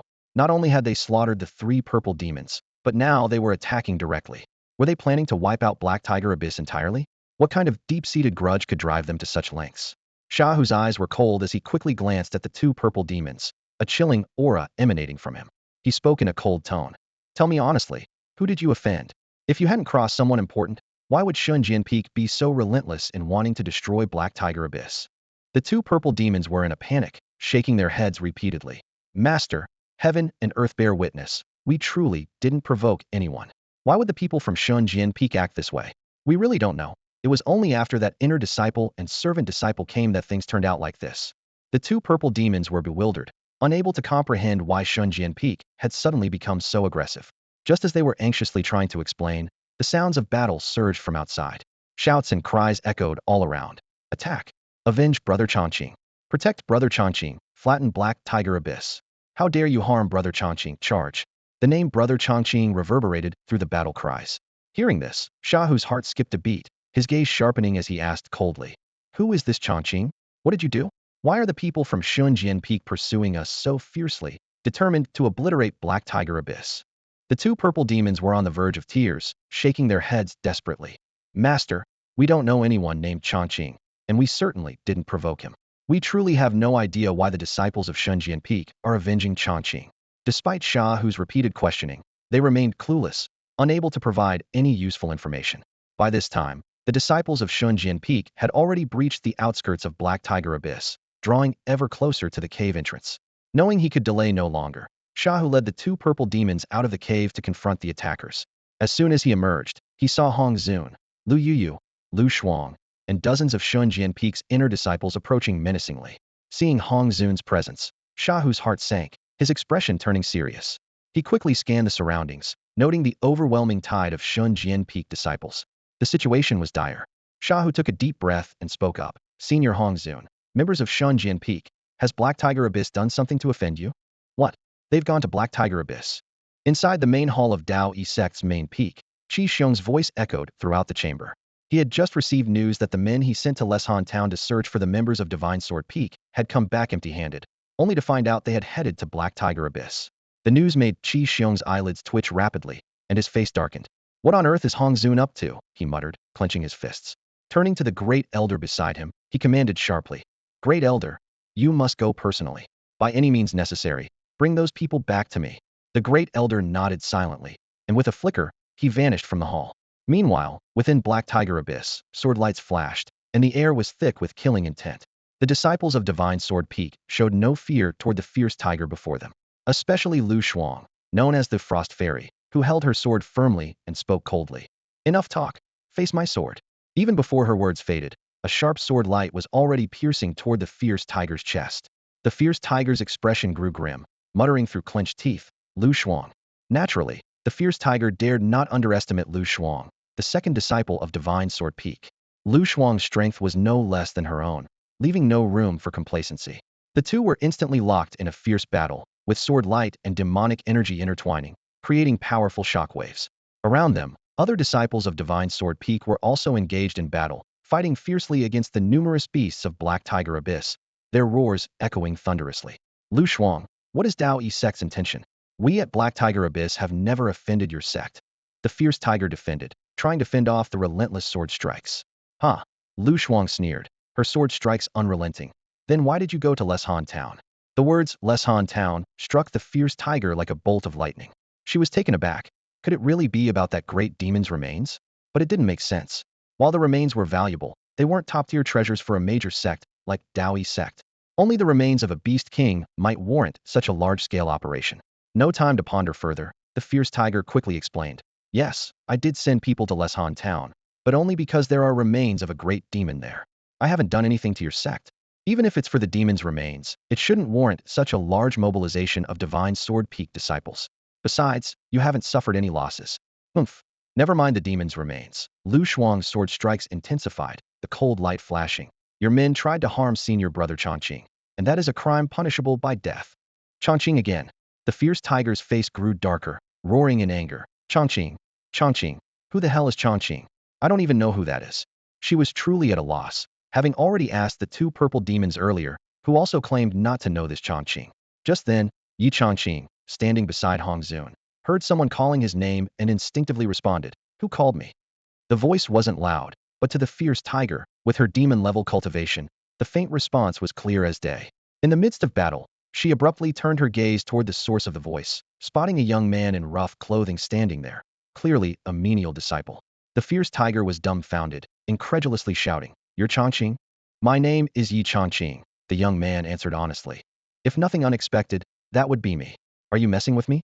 A surge of intense killing intent erupted from the fierce tiger, her expression twisted. Divine Sword Peak had gone too far. Hong Zun and Lu Shuang were one thing, but now even a menial disciple dared to mock her? How could a mere menial disciple cause such a large-scale mobilization from Divine Sword Peak? Did they take her for a fool? Enraged, Shahu immediately struck at Yi Chongqing with a powerful palm, the wind howling and filled with fierce demonic energy. Seeing this, Lu Shuang's eyes flashed with a cold light as she swiftly moved to shield Yi Chongqing. Her sword unsheathed, its light like lightning, precisely shattering Shahu's palm attack. Her face was icy, her voice sharp as a blade. "Shahu, you're courting death." Shahu hesitated upon seeing Lu Shuang protectively standing in front of Yi Chongqing, disbelief flickering in his eyes. Is he really that Chongqing? His gaze swept over Yi Chongqing, struggling to accept the reality. This is unbelievable. Could Xinjian Peak really have gone to such lengths for this servant disciple? Lu Shuang offered no response, her sword glinting coldly as she slashed directly at Shahu, the sword energy fierce and unrelenting. "Dare to attack junior brother Chongqing? Shahu, today you will die." Madness, absolute madness. Shahu shouted in frustration as he dodged Lu Shuang's relentless sword strikes, his body already marked with several wounds from the sword energy. "Lu Shuang, have all of you at Xinjian Peak lost your minds? He's just a servant disciple. Would you really destroy my Black Tiger Abyss for a mere servant?" Shahu could never have imagined that his painstakingly built Black Tiger Abyss would face annihilation because of a servant disciple from Daoyi Sect. Yet, faced with his confusion, Lu Shuang's attacks only grew more ferocious, each strike aimed at his vital points. Meanwhile, the two purple demons under Shahu's command were being overwhelmed by Lu Yuyu and several inner disciples, eventually falling to the sword light and perishing. Watching his last two purple demons fall, Shahu's heart twisted with pain. Black Tiger Abyss is finished, all because of a servant disciple. His gaze landed on the unharmed Yi Chongqing, his anger boiling over. The most infuriating thing is that this servant disciple remains unscathed. With a furious roar, Shahu unleashed his full power, forcing Lu Shuang back. Now carrying 5 or 6 more wounds, his clothes were stained with blood. Casting a cold glance at Lu Shuang, he then locked eyes with Yi Chongqing, speaking through gritted teeth. "Fine, Daoyi Sect, Xinjian Peak. Yi Chongqing, I will remember this day. Just you wait." As he spoke, Shahu retrieved a black glowing bone fragment from his robe and crushed it. Instantly, a blinding red light descended from the sky, enveloping him completely. The king's bone. Lu Shuang recognized the treasure and immediately thrust her sword forward, but as it touched the red light, the sword's edge disintegrated, unable to harm Shahu at all. This is a bone fragment from a demon king, able to save its user in a critical moment and take them back to Tiger Ridge. I didn't expect Shahu to have one.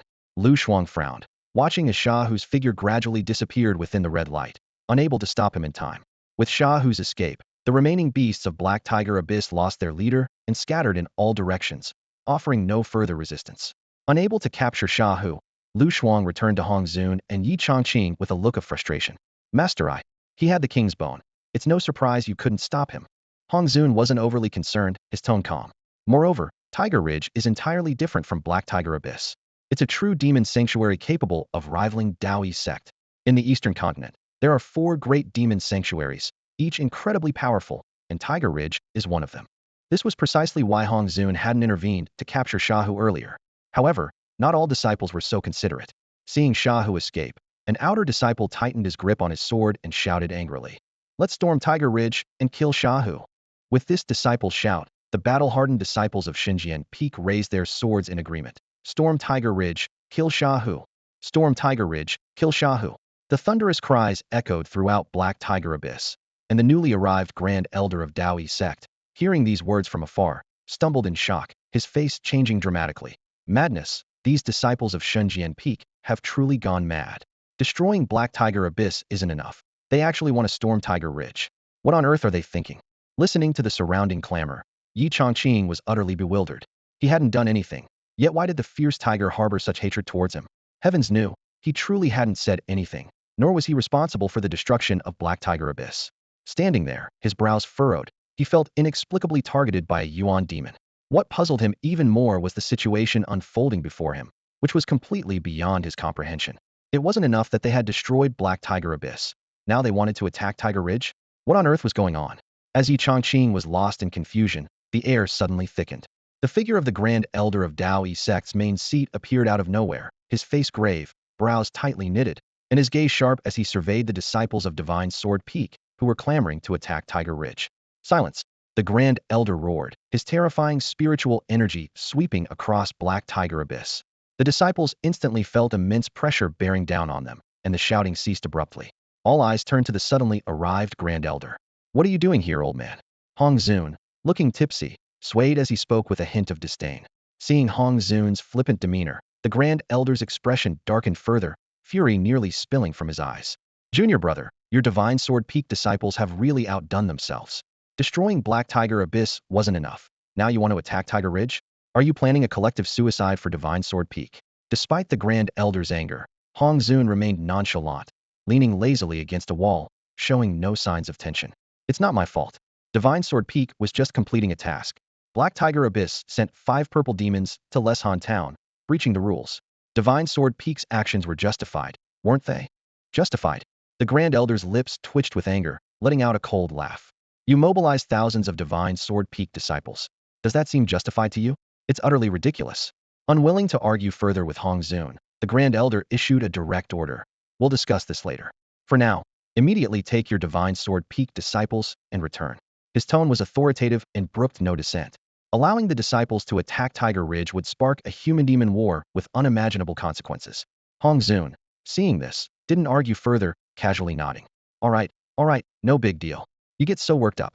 I keep telling you, senior brother, you need to calm down. Faced with Hong Zun's jibes, the originally composed Grand Elder turned red with anger, veins bulging, as he shouted, Hong Zun. Hong Zun nonchalantly picked at his ears, clearly unbothered by the Grand Elder's anger. Suddenly, he glanced at the sky and his expression changed abruptly. Oh no, it's dinner time. Hearing this, the surrounding Divine Sword Peak disciples also changed expressions, as if they'd heard earth-shattering news. How did it get to be dinner time already? Their expressions were more anxious than when facing demons. Chongqing, let's go. Hong Zun grabbed Yi Chongqing's arm. It's time to eat. We can't delay. With that, he prepared to leave with Yi Chongqing. Wait, Peak Master, a disciple hurriedly shouted. The kitchen is out of ingredients. Let me inform Steward Qian. Qian Yukai. Here, a short man responded. Let's head back together. Without further ado, Hong Zun grabbed Yi Chongqing with one hand and Qian Yukai with the other. The three of them mounted the snowy white spirit beast, Xiao Bai, and vanished in a flash. In response, the Divine Sword Peak disciples scattered, quickly following, their speed astonishing, as if pursued by an army. The previously chaotic Black Tiger Abyss was soon left with only demon corpses and the stunned Grand Elder hovering in midair. The Grand Elder stood there for a moment, looking around at the empty surroundings. His lips twitched as he muttered, "Those Divine Sword Peak people are truly insane." With that, he too vanished, leaving behind a desolate battlefield silently recounting the recent events. The disciples couldn't match Xiaobai's speed, especially with Hongzuan's spiritual power aiding them. Xiaobai's speed reached its peak. As Yi Chongqing felt the wind whistling past his ears and the scenery around him turned into blurred streaks of light, he couldn't help but reflect. I never realized Xiaobai's true speed. I'm sorry for not tapping into it before. In less than half an hour, Yi Chongqing and his companions returned to Xinjiang Peak, landing right in front of the kitchen. As soon as Hongzuan touched the ground, he eagerly said, Chongqing, just tell Qian Yukai what ingredients you need, and he'll get them ready. Eating is a big deal, and we can't afford any mistakes. All right, Yi Chongqing replied, then detailed the list of ingredients to Qian Yukai, who promptly turned to gather them, moving swiftly.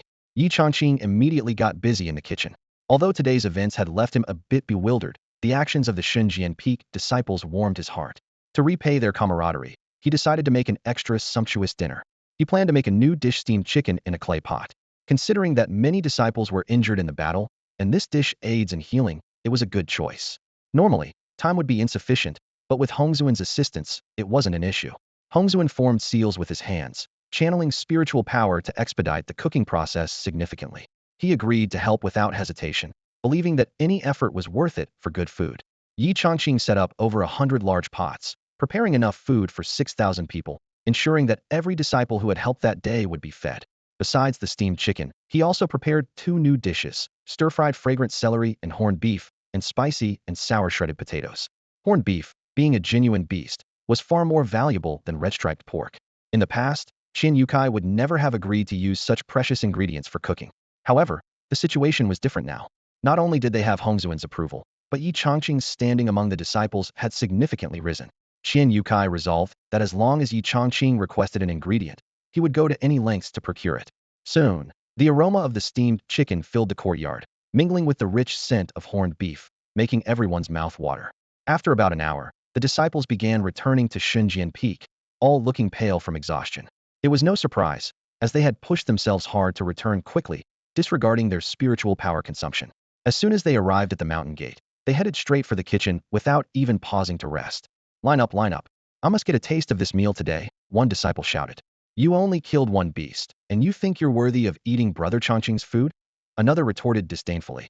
I killed 5 beasts and made great contributions to protect Brother Chongqing. I deserve a share of this meal. 5 beasts. That's nothing, a tall disciple sneered.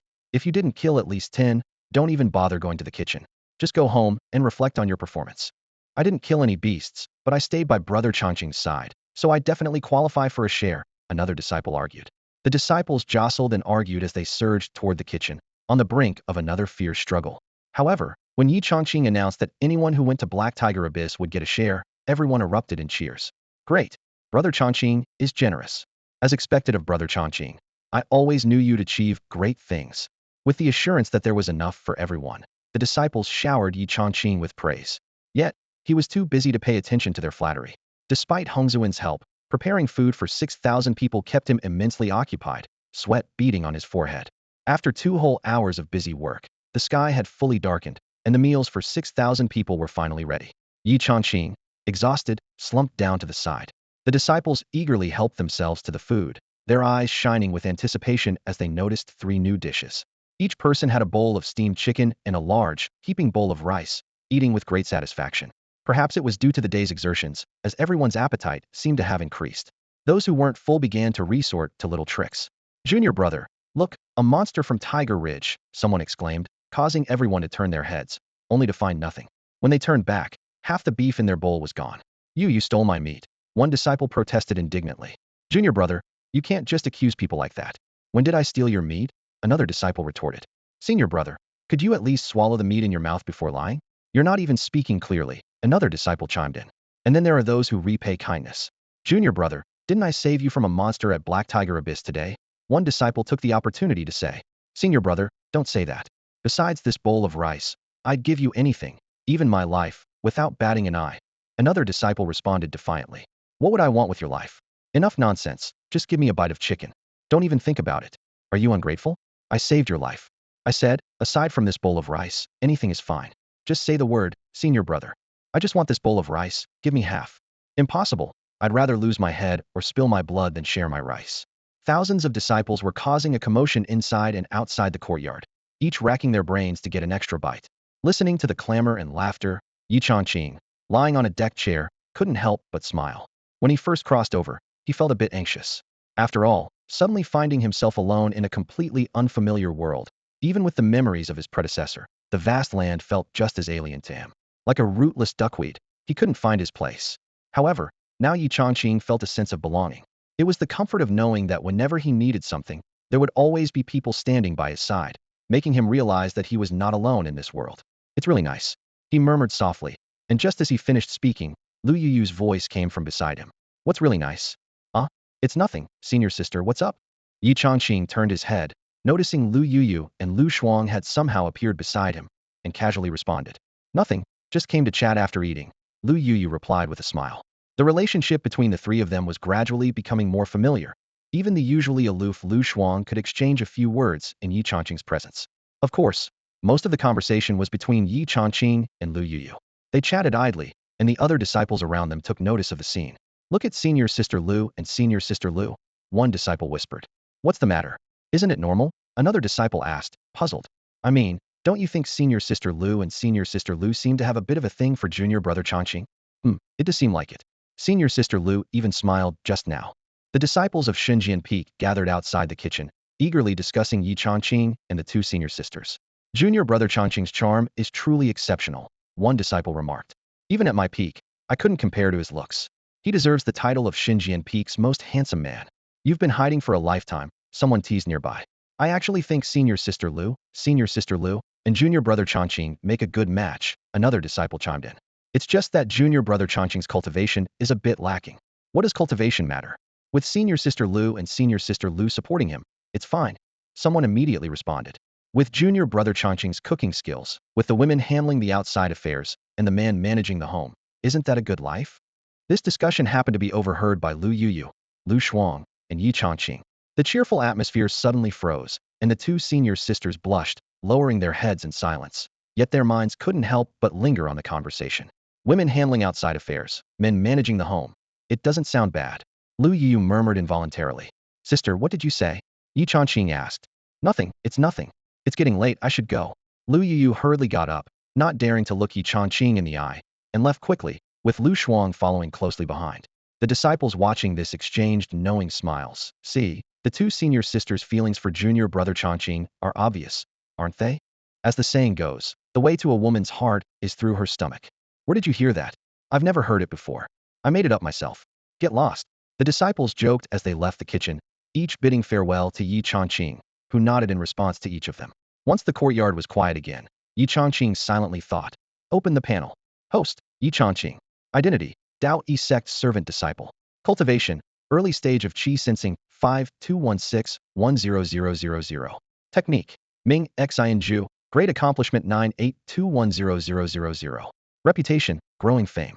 Talent, mid-grade middle level 3068-50000. Constitution, mid-grade middle level 2631500000. Comprehension, high-grade middle level 1997100000. Looking at the data on the panel, Yi Changqing nodded with satisfaction. Breaking through to the Qi sensing stage, he could now clearly sense the spiritual energy of heaven and earth around him. The Ming Xinju had also advanced to great accomplishment. Both his talent and constitution had reached mid-grade middle level, greatly enhancing his cultivation speed. Tonight, I won't cultivate. It's time to reward myself, Yi Changqing thought, preparing to rest. Meanwhile, outside the Hongzun's cave residence at the peak of Xinjian Peak, Zhao Jinping waited forlornly for his master's return. When he finally saw Hongzun, he couldn't help but complain. "Master, where did you all go?" Today, the disciples of Xinjian Peak were swarming around. Even Su Jie, Lu Shuang, and Lu Yu were nowhere to be found. Yet as the senior brother, I know nothing. Facing Zhao Zhengping's aggrieved inquiry, Hongzun straightened his back, his gaze sharp and righteous.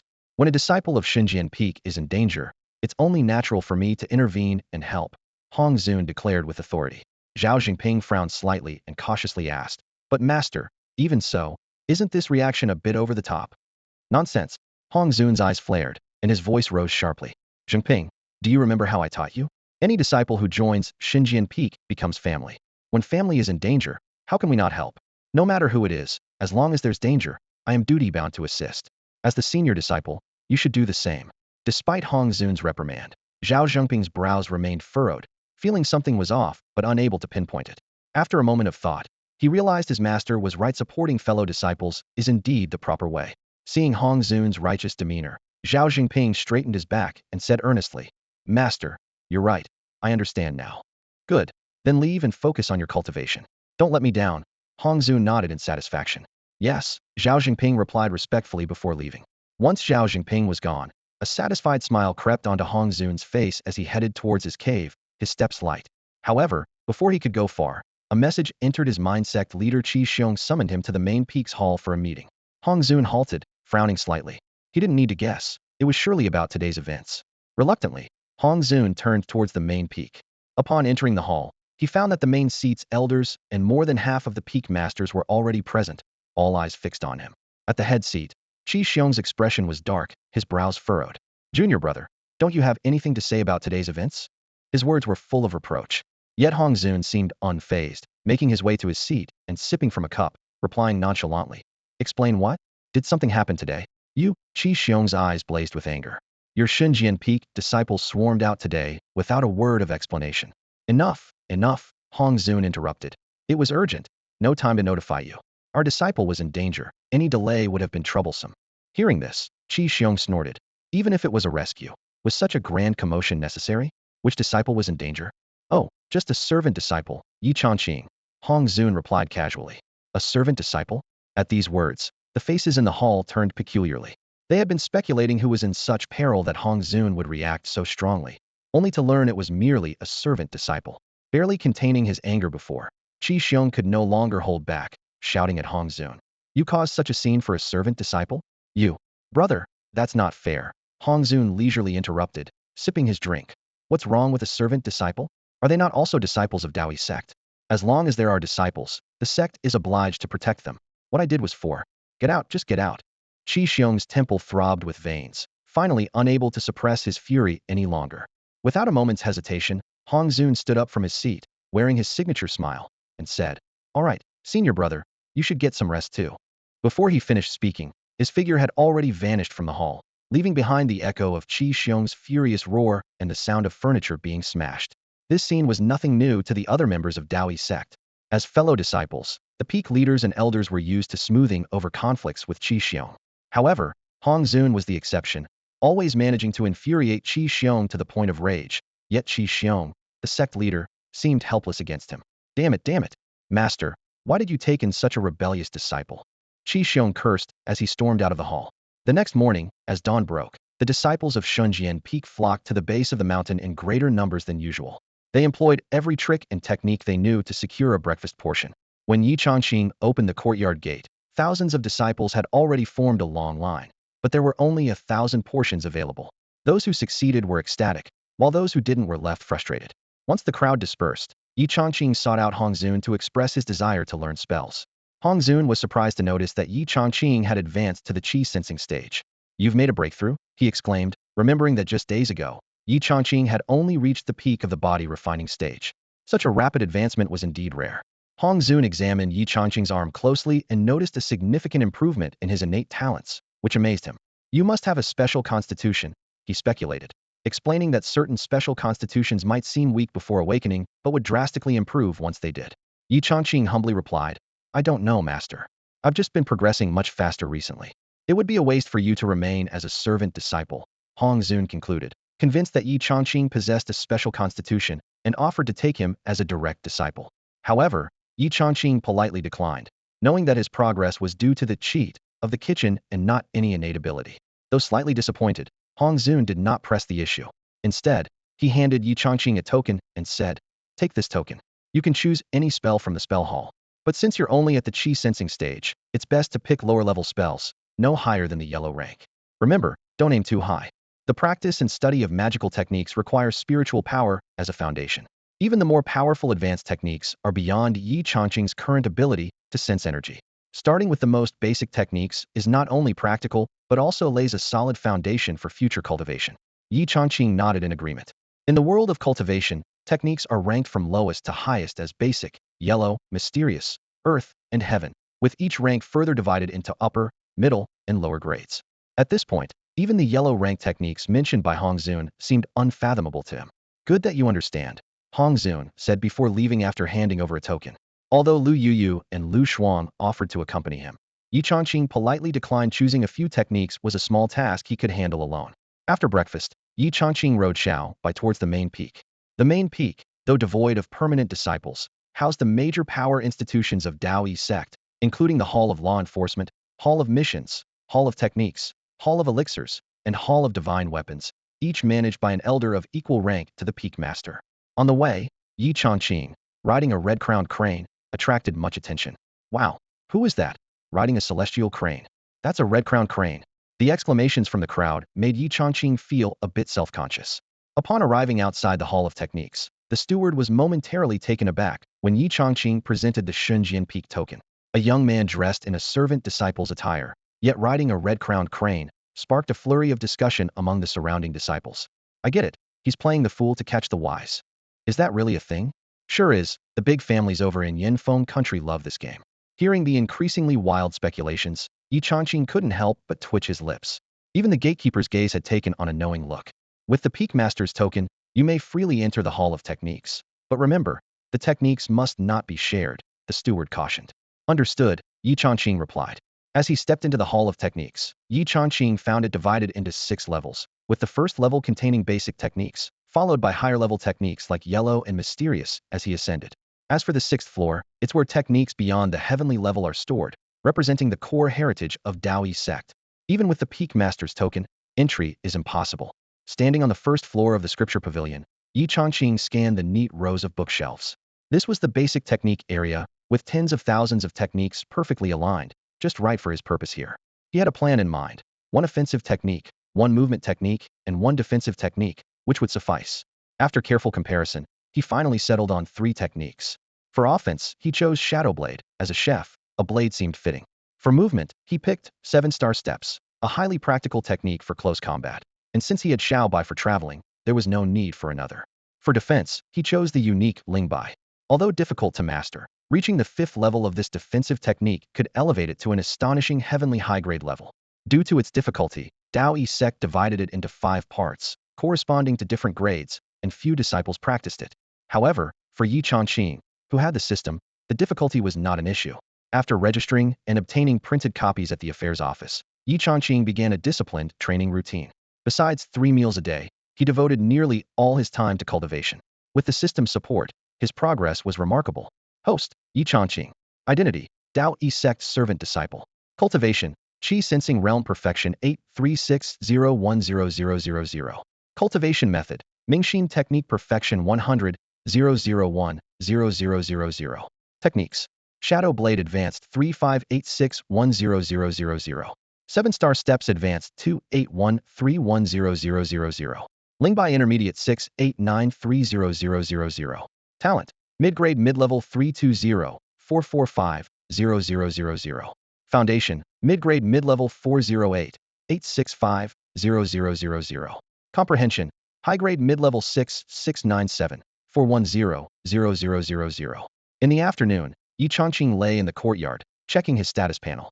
His cultivation was about to break through to the pulse unblocking realm. The Mingxin technique had reached perfection, and both Shadow Blade and 7-star steps were at an advanced stage. Only Lingbai's training seemed challenging, but with the system, it wasn't a problem. He was quite satisfied with the current situation: stable cultivation, abundant resources, no danger. Life couldn't be better.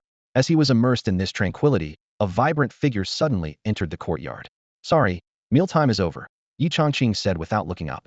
Yi Changqing, over a year without seeing you, and you've become even more unambitious. This only strengthens my resolve, a familiar female voice said. Yi Changqing looked up in confusion and saw a pretty girl looking at him with disdain. The sight of her face brought a name to mind: He Lu. At that moment, Yi Changqing remembered he had a childhood sweetheart fiancée. He mentally groaned. If he hadn't seen her in person, he might have completely forgotten about it. Looking at He Lu in front of him, Yi Changqing couldn't help but feel a sense of helplessness. His former self was a complete pushover, always revolving around this woman from a young age, doing whatever she said without hesitation. When they were children, it didn't seem awkward, but as they grew older, He Lu's attitude gradually changed. Especially after his former self was deemed to have low cultivation talent, her disdain became increasingly obvious. She even declared she would break off their engagement when she learned he couldn't improve his talent. Of course, his former self refused to let go, always seeing He Lu as his only support. Initially, the He family was still wary of the Yi family's influence and didn't dare to react too strongly. But once He Lu joined the Luoxia sect, and her talent, aptitude, and understanding reached top standards, the situation changed. A genius disciple of the Luoxia sect compared to a menial disciple of the Taoyi sect. Despite the overall power of the two sects being similar, the difference in status was glaringly apparent. His former self, though unwilling, ultimately let things unfold, refusing to let go until he was left with nothing. Yi Changqing sighed inwardly, feeling a wave of bitterness. He looked at He Lu with a calm, yet somewhat resigned tone. Is there something you need? Heh. Yi Changqing, stop pretending. He Lu sneered, her eyes filled with contempt. Do you not know why I'm here? I'm now the personal disciple of the third elder, a core disciple of the Luoxia sect. while you are just a menial disciple of the Taoist sect. Do you really think there's any possibility for us, given our current status? She paused, giving Yi Changqing a cold glance, as if he was beneath her notice. But for the sake of our past, if you agree to break off the engagement, I could have my master arrange for you to become an outer disciple of the Divine Sword Peak. With my master's relationship with Senior Hong, it's a simple matter. You know the difference between an outer disciple and a menial disciple. Think it over. I'm sure you know what choice to make. He Lu finished speaking, hinting that she could offer him a higher status. Yi Changqing was taken aback by her words. She was so confident, thinking she could decide his future. By the time he gathered his thoughts, He Lu had already turned to leave, not even pausing to give him a moment. It was as if staying in that place too long would make her feel sick. Yi Changqing shook his head helplessly, a bitter smile playing on his lips. An outer disciple? If I wanted, I could become a personal disciple at Divine Sword Peak anytime. Offering me an outer disciple position is laughable. He didn't respond to her words, having already made up his mind. He Lu was gone, and he would handle the rest in due time. Breaking off the engagement was easy enough and not worth dwelling on. So, he decided to stop thinking about it, and continued to enjoy the afternoon sun. Meanwhile, at the peak of Divine Sword Peak, Hong Zun was talking with an elderly woman. The atmosphere seemed calm, but there was an underlying tension. The elderly woman was Yu Li, the third elder of the Luoxia sect. She and Hong Zun had been old friends, knowing each other since their youth. Although the Luoxia sect and the Taoist sect were similar in strength, the Luoxia sect was a renowned righteous sect in the East Continent, and the relationship between the sects had always been cordial. Why did you come to the Taoist sect, old woman?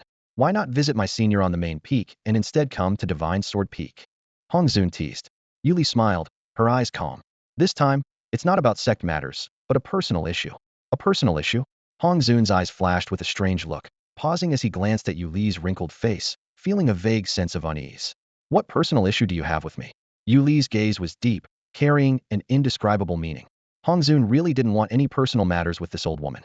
As he pondered how to send off Yu Li standing before him, he noticed her smiling face as she continued speaking. I recently took on a new disciple, He Lu, who has quite a bit of talent. However, she has a childhood betrothal with a servant disciple from your Xinjiang peak. She doesn't wish to proceed with it, so she asked me to step in and annul the engagement. Hence, I came here personally. Yu Li spoke with confidence. In her view, since she herself had intervened in a mere servant-disciple's marriage, Hong Zun should give her some face. Just then, Lu Shuang entered the grand hall leading He Lu. Although He Lu was not bad-looking, standing next to Lu Shuang, she was like a firefly beside the bright moon, completely overshadowed. She lowered her head unconsciously, a hint of envy flashing in her eyes. Lu Shuang was the embodiment of the fairy-like image she had always dreamed of, possessing a charisma that could charm the masses.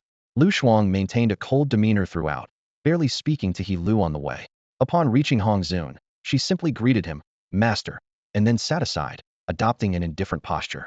He Lu appeared uneasy, while Hong Zun merely nodded in acknowledgement and turned to Yu Li, saying, Since it's a childhood engagement, why come to Taoist sect to annul it? After all, it involves a disciple from your sect, so it's proper to inform you first. As for the other family, I'll handle that myself. Yu Li knew well that in front of the Yi family, the Luoxia sect was a formidable entity, with no need to consider the other party's attitude. Hong Zun nodded absent-mindedly. I have no objections. Let my disciple accompany her on this errand. He had little interest in servant disciples' affairs, and allowing Lu Shuang to accompany them was already a courtesy to Yu Li. That would be great, Yu Li replied with a smile. Disciple, thank Hong Zun Peak Master. He Lu immediately stood up and expressed her gratitude. Thank you, Hong Zun Peak Master, and sorry to trouble Sister Lu. Lu Shuang ignored this. If not for her master's orders, she wouldn't be here at all. She preferred to focus on her cultivation and look forward to dining with Brother Changqing. Let's go, she said, rising to leave, with He Lu quickly following. Once the two had left, Hong Zun and Yu Li exchanged a few more pleasantries. Seeing Hong Zun's lack of enthusiasm, Yu Li tactfully took her leave. I haven't visited Brother Qi Xiong yet. Since I'm here at Taoist sect, I should pay my respects. I'll leave the matter of the disciple to you, brother. With Lu Shuang accompanying her, it's no problem. After Yu Li thanked him and left, Hong Zun took a sip of wine and muttered, Isn't it time for dinner yet? He had already dismissed He Lu's annulment issue from his mind and recalled Yu Li's appearance in her youth. When I saw her 50 years ago, she didn't have so many wrinkles. She was quite a fine lady back then. He Lu followed Lu Shuang down the mountain path. Just as they left Hongzuan Cave, they encountered Su Jia. Dressed in a striking white robe, Su Jia exuded an outstanding aura and greeted them warmly. Second senior sister, what's going on? The people from Luoxia sect claim to have a marriage agreement with a servant disciple from our Xinjiang peak. They are here to break the engagement with our master. Lu Shuang replied calmly. When He Lu looked up at Su Jia, she blushed and shyly lowered her head, saying, He Lu greets senior brother. Su Jie simply nodded and turned to Lu Shuang. Let's go together. It's on my way. He was planning to head to the kitchen to secure a spot, knowing that even though it was early, arriving sooner would be better. As the three walked together, He Lu frequently stole glances at Su Jie, thinking to herself, this is a direct disciple of Dao Yi Sect, truly a remarkable young talent. My future Dao companion must be as outstanding as him. However, Su Jie remained indifferent to her presence. Upon reaching the foot of the mountain, they found over 10 inner disciples from Luoxia sect waiting. Due to their status, they couldn't enter Hongzuan cave and had been resting in the guest rooms halfway up the mountain. Seeing He Lu, they all insisted on accompanying her. Don't worry, senior sister. With us here, we'll make sure that guy backs off. Exactly, a mere servant disciple isn't worthy of Sister He Lu. Their words were filled with disdain towards Yi Changqing. Yet, they failed to realize that insulting a disciple of Dao Yi Sect, even a servant, was highly disrespectful on their grounds. Lu Shuang coldly snorted, and an icy aura emanated from her, making the Luoxia sect disciples realize their mistake and fall silent. He Lu quickly apologized. Forgive them, senior sister, they didn't mean it. Make sure I don't hear such words again, Lu Shuang warned, casting a sharp glance at He Lu. Also, if you want to break the engagement, you must offer compensation. Of course, senior sister, He Lu agreed without hesitation. Ignoring the now silent Luoxia disciples, Lu Shuang continued on her way. Su Jie walked leisurely beside her, casually asking, why are you involved in this? Master's orders, Lu Shuang answered briefly. Well, at least Master didn't ask me, Su Jie said with relief. Lu Shuang glanced at him with annoyance, wondering how he could find amusement in her situation. Around them, the disciples of Shunjian Peak hurried along, some even using techniques to move faster. Faced with this scene, the disciples of Luoxia sect were confused. What urgent matter had occurred? They were unaware that everyone was rushing towards the kitchen, even though it was not yet mealtime. If they waited until closer to mealtime, the sight of numerous disciples heading to the kitchen would be even more spectacular, like the 8 immortals crossing the sea, each showing their unique skills. The group quickly arrived at the area for the menial disciples, and Lu Shuang asked, what is that person's name? She realized she had forgotten to ask the name of He Lu's betrothed. It was only now that she became aware of this oversight. At that moment, a few disciples on their way to the kitchen happened to pass by. Seeing Lu Shuang and the others, they stopped, curious. They soon learned of He Lu's intention to break off her engagement, and that the other party was a menial disciple, which left the nearby Xinjian Peak disciples visibly surprised. He Lu honestly replied, Yi Changqing, a disciple in the Xinjian Peak kitchen. This seemed like an ordinary answer, but Lu Shuang was taken aback. Su Jia also appeared stunned by the name, and the Xinjian Peak disciples around them were equally shocked, as if momentarily lost in thought. Lu Shuang finally regained her composure and asked coldly, your fiancé is Yi Changqing? You want to break off the engagement with him? Her voice carried a subtle chill, making He Lu feel uneasy, as if Lu Shuang's gaze had turned colder, even tinged with a hint of menace. He Lu quickly reassured herself, thinking it was probably just her imagination, and nodded to explain. Yes, our families have been close for generations and arranged the engagement when we were young. However, now he's just a menial disciple, and looking back, it seems like a mistake. Before she could finish, Lu Shuang interrupted her sharply. Enough. As soon as she spoke, a surge of spiritual energy emanated from Lu Shuang, accompanied by an intense chill that swept through the area, making everyone shiver. The disciples of Luoxia sect were stunned by this icy aura, almost unable to move. He Lu frowned, intending to explain further, but noticed Su Jie beside her narrowing his eyes with a glint of danger. He said slowly, so it's Changqing, our junior brother. You think he's not good enough for you, and want to break the engagement unilaterally? He Lu, caught off guard, nodded instinctively. Given the difference in our status now. Before she could finish, the disciples of Luoxia sect began urgently tugging at her sleeve, as if trying to warn her. What is it? He Lu turned her head in annoyance, whispering a reprimand. One disciple quietly said, Senior sister, look at the reactions of the Dao sect disciples around us. Following the disciples' gaze, He Lu's heart sank. The Dao sect disciples, who had been gathered around, now wore cold expressions, their eyes filled with a sharp hostility, as if harboring deep resentment towards her. The icy stares gave He Lu an inexplicable sense of pressure. She was puzzled. What was wrong with these Shunjian Peak disciples? All she did was mention Yi Changqing's name. So why did they suddenly become hostile?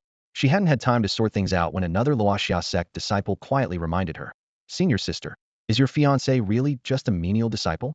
Senior sister, is your fiancé really a servant disciple?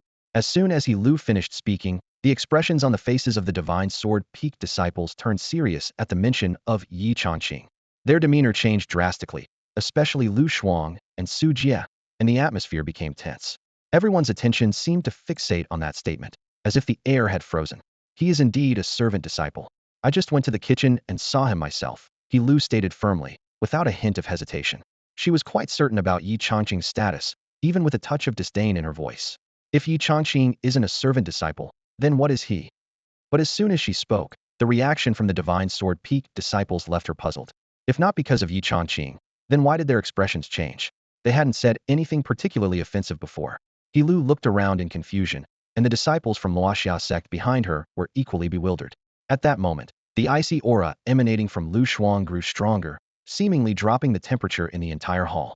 She glared at He Lu, her gaze as cold as ice. Are you planning to break off the engagement with junior brother Changqing? Is there a problem? He Lu was at a loss for words, her expression panicked, unsure of how to respond. Meanwhile, the Divine Sword Peak disciples' spiritual energy quietly surged, with a faint hint of hostility. This scene made the Luoxia sect disciples' hearts tighten, a chill running down their spines. Brothers and sisters of Dao Yi sect, did we say something wrong? If we've offended you, please forgive us. We truly mean no harm.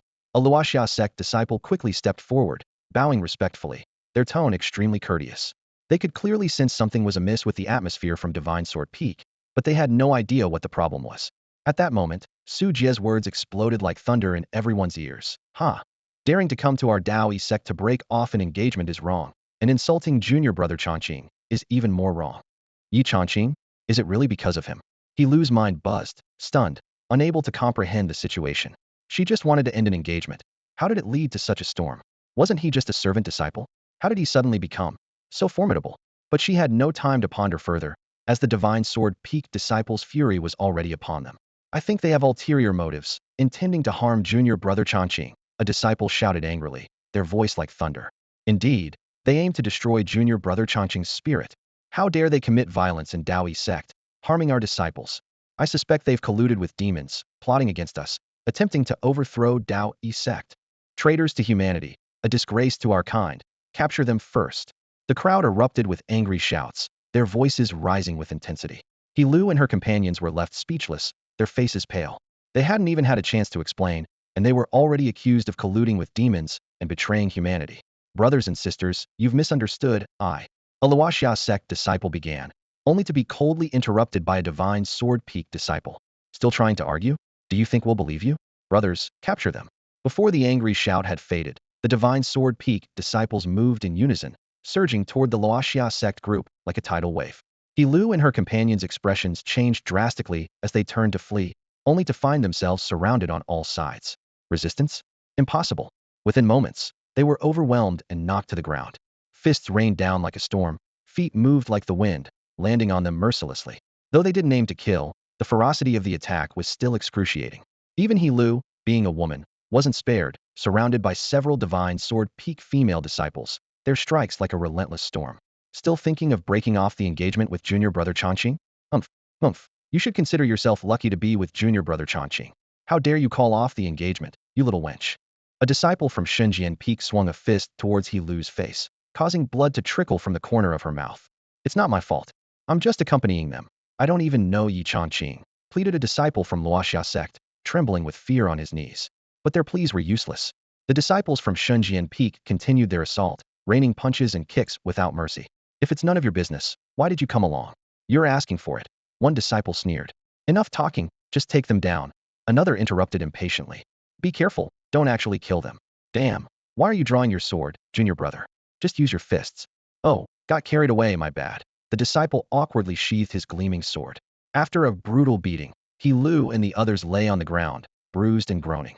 At Su Jie's command, the Shenzhen Peak disciples quickly bound them tightly, the ropes biting into their flesh, making them wince in pain. All right, take them to junior brother Changqing and let him decide, Su Jie ordered loudly, a calculating glint in his eye. Since there's an engagement with Yi Changqing, it should be up to him to handle it. Besides, this is a rare chance to curry favor. You Shenzhen Peak people are going too far, He Lu said, her face dark with anger, her lips trembling. She had never expected such an outcome. And what does my breaking off the engagement with Yi Changqing have to do with you? A mere servant disciple. Is it worth all this trouble from Shenzhen Peak? I will tell my master. I will tell Master Hongzun of your actions.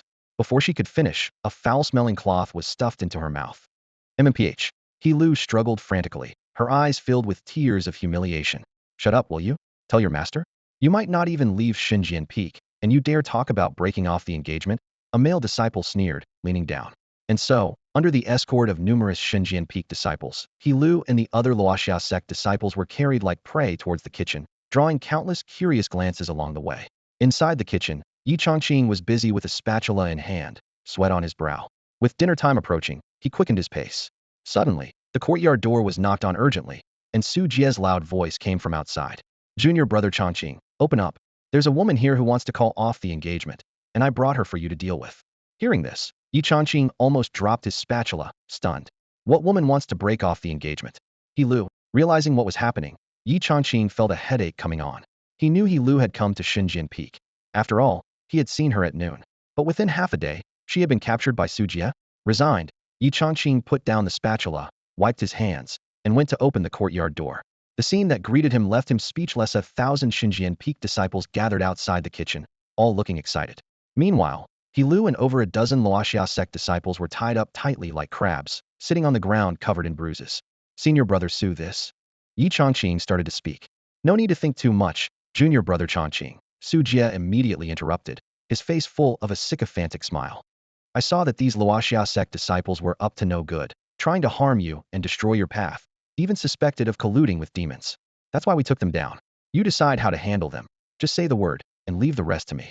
Wow, they've already got the charges lined up, plotting against a Taoist sect disciple, destroying my path, colluding with demons. They're really out to get them, Yi Chongqing thought to himself. He turned to look at He Lu, who had a cloth stuffed in her mouth, and couldn't help but twitch his lips. If it weren't for her clothes being the same as when they met at noon, he wouldn't have recognized this bruised and swollen person as He Lu. Under Yi Chongqing's gaze, He Lu continued to struggle, her eyes like daggers, wishing she could cut Yi Chongqing into 1,000 pieces. Her eyes were filled with humiliation and anger, silently accusing him of being the cause of all this. He Lu's hair was disheveled, her face bruised and battered, her eyes filled with anger and grievance, and her swollen eyes seemed ready to shed tears at any moment. She glared at Yi Chongqing, as if she wanted to tear him apart right then. Struggling, she said, "First, take this gag off. I can't communicate with my mouth blocked."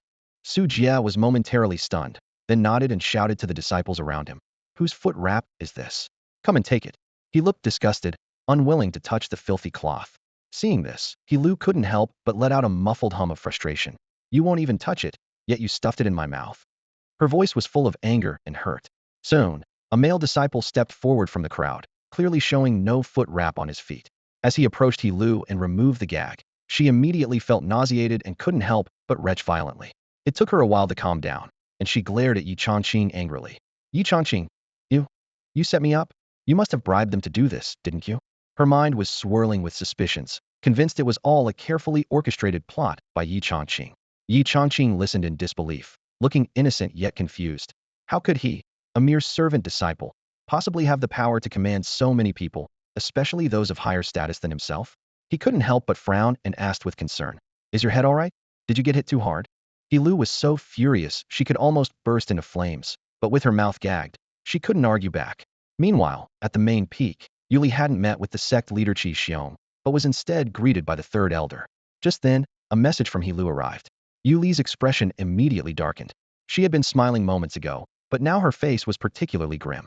Upon receiving news of He Lu's beating, Yuli immediately contacted her master. Noticing Yuli's sudden change, the third elder asked, Junior sister, is something wrong? All were righteous cultivators, and the sects maintained harmonious relationships, often addressing each other as senior and junior siblings to show closeness and camaraderie. Junior sister, did you come because of that disciple? The third elder continued. Yes, Yuli nodded, her voice tinged with obvious anger. But now my disciple has been beaten by a disciple from the Divine Sword Peak. Her tone carried a sense of accusation and helplessness. The third elder was taken aback. What? That's impossible. Everything was fine just now. We already informed Brother Hong. How could this suddenly happen? His brow furrowed deeply, filled with doubt. Regardless, since it's a disciple from our sect who was attacked, we must visit the Divine Sword Peak. The third elder finally decided, turning to Yuli. Let's go see what's going on.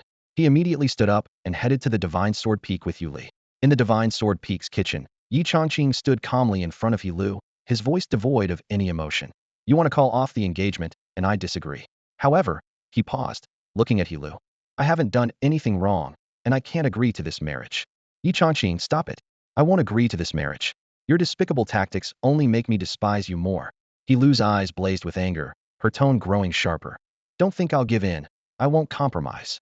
Yi Changqing's face remained expressionless, though he felt this woman was rather peculiar. Her mind was clearly muddled, and she started imagining all sorts of things without finishing her sentences. Annoyed and not wanting to hear her ramble on, Yi Changqing frowned and said to Su Jie beside him, "Gag her for now. Let her calm down until I'm done talking." Upon hearing this, Su Jie turned to the disciple from earlier and said, "Go ahead, seal it." "Yes, Brother Su."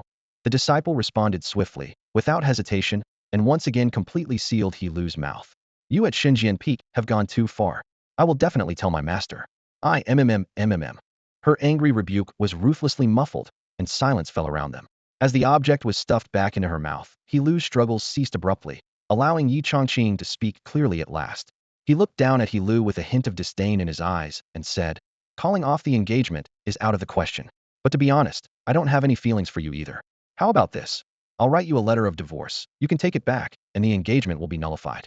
As soon as Yi Changqing spoke, He Lu's eyes filled with blood, widening as if she couldn't believe he could say such a thing. She let out a low growl from her throat, almost losing control of her emotions. "What did you say?" Yi Changqing replied calmly. "Canceling the engagement is impossible, but divorcing you is an option." Divorce? He Lu found it almost impossible to accept. She had been proud all her life. How could she tolerate her marriage being dismissed so lightly? Her fury erupted instantly, and she shouted like a shrew, "Yi Changqing, how dare you divorce me? How dare you?" Before she could finish, her mouth was swiftly sealed again, and her angry curses vanished into the air, leaving only her furious gaze. As the gag was forced into her mouth, tears began to fill her eyes. The tears rolled down like broken pearls, her eyes filled with an uncontrollable humiliation. The once proud He Lu had never suffered such insult. Yet, no one paid attention to her anger. Around her, the disciples of Xinjian Peak were whispering among themselves. Lu Shuang watched He Lu with an expressionless face and coldly said, "If you ask me, we should just kill her." Her words were blunt, her tone indifferent, but her eyes carried a resolute determination. Su Jie, standing nearby, hurriedly whispered a reminder, "Senior sister, calm down. Killing her would be hard to justify, especially to the main peak." "What does it matter?" Lu Shuang replied nonchalantly. "She colluded with demons, harmed the Tao heart, and destroyed the Tao heart of our Xinjian Peak disciples. Isn't that enough to warrant a death sentence?" Su Jie's eyebrows twitched, and his expression grew a bit serious. "Senior sister, isn't that a bit too harsh?" Lu Shuang turned her head, a slight smile on her lips. "Killing her isn't enough? Then let's kill her master too. If the disciple colluded with demons, the master can't be much better." Hearing this, Su Jie's eyelid twitched involuntarily, and he shook his head quietly. "There's no need for that." Lu Shuang seemed indifferent to his reaction, continuing to speak. "Then just bury her, so no one sees her alive or dead." Her voice was as calm as water, but the coldness in it made everyone around hold their breath. Lu Shuang seemed to have already decided how to handle the situation, speaking lightly. "Where would be a good place to bury her? How about the back mountain, where no one will find her?" "That's no good. People go there sometimes," someone interjected. "How about the yard behind the discipline hall? No one would think to look there." The surrounding disciples of Xinjian Peak began offering suggestions, discussing how to hide the body. These words were like a chilling wind, leaving He Lu and the other disciples from the Luoxia sect pale with fear. The fact that these disciples from righteous sects could speak such words was almost beyond belief. Could the disciples of the righteous path really speak as easily as those from the demon sects? The disciples were gathered in a tense discussion about how to deal with He Lu and his companions, creating an atmosphere so charged that it was almost intimidating to approach. Upon hearing the mocking laughter of the disciples from Divine Sword Peak, He Lu and his group turned pale, their fear nearly palpable.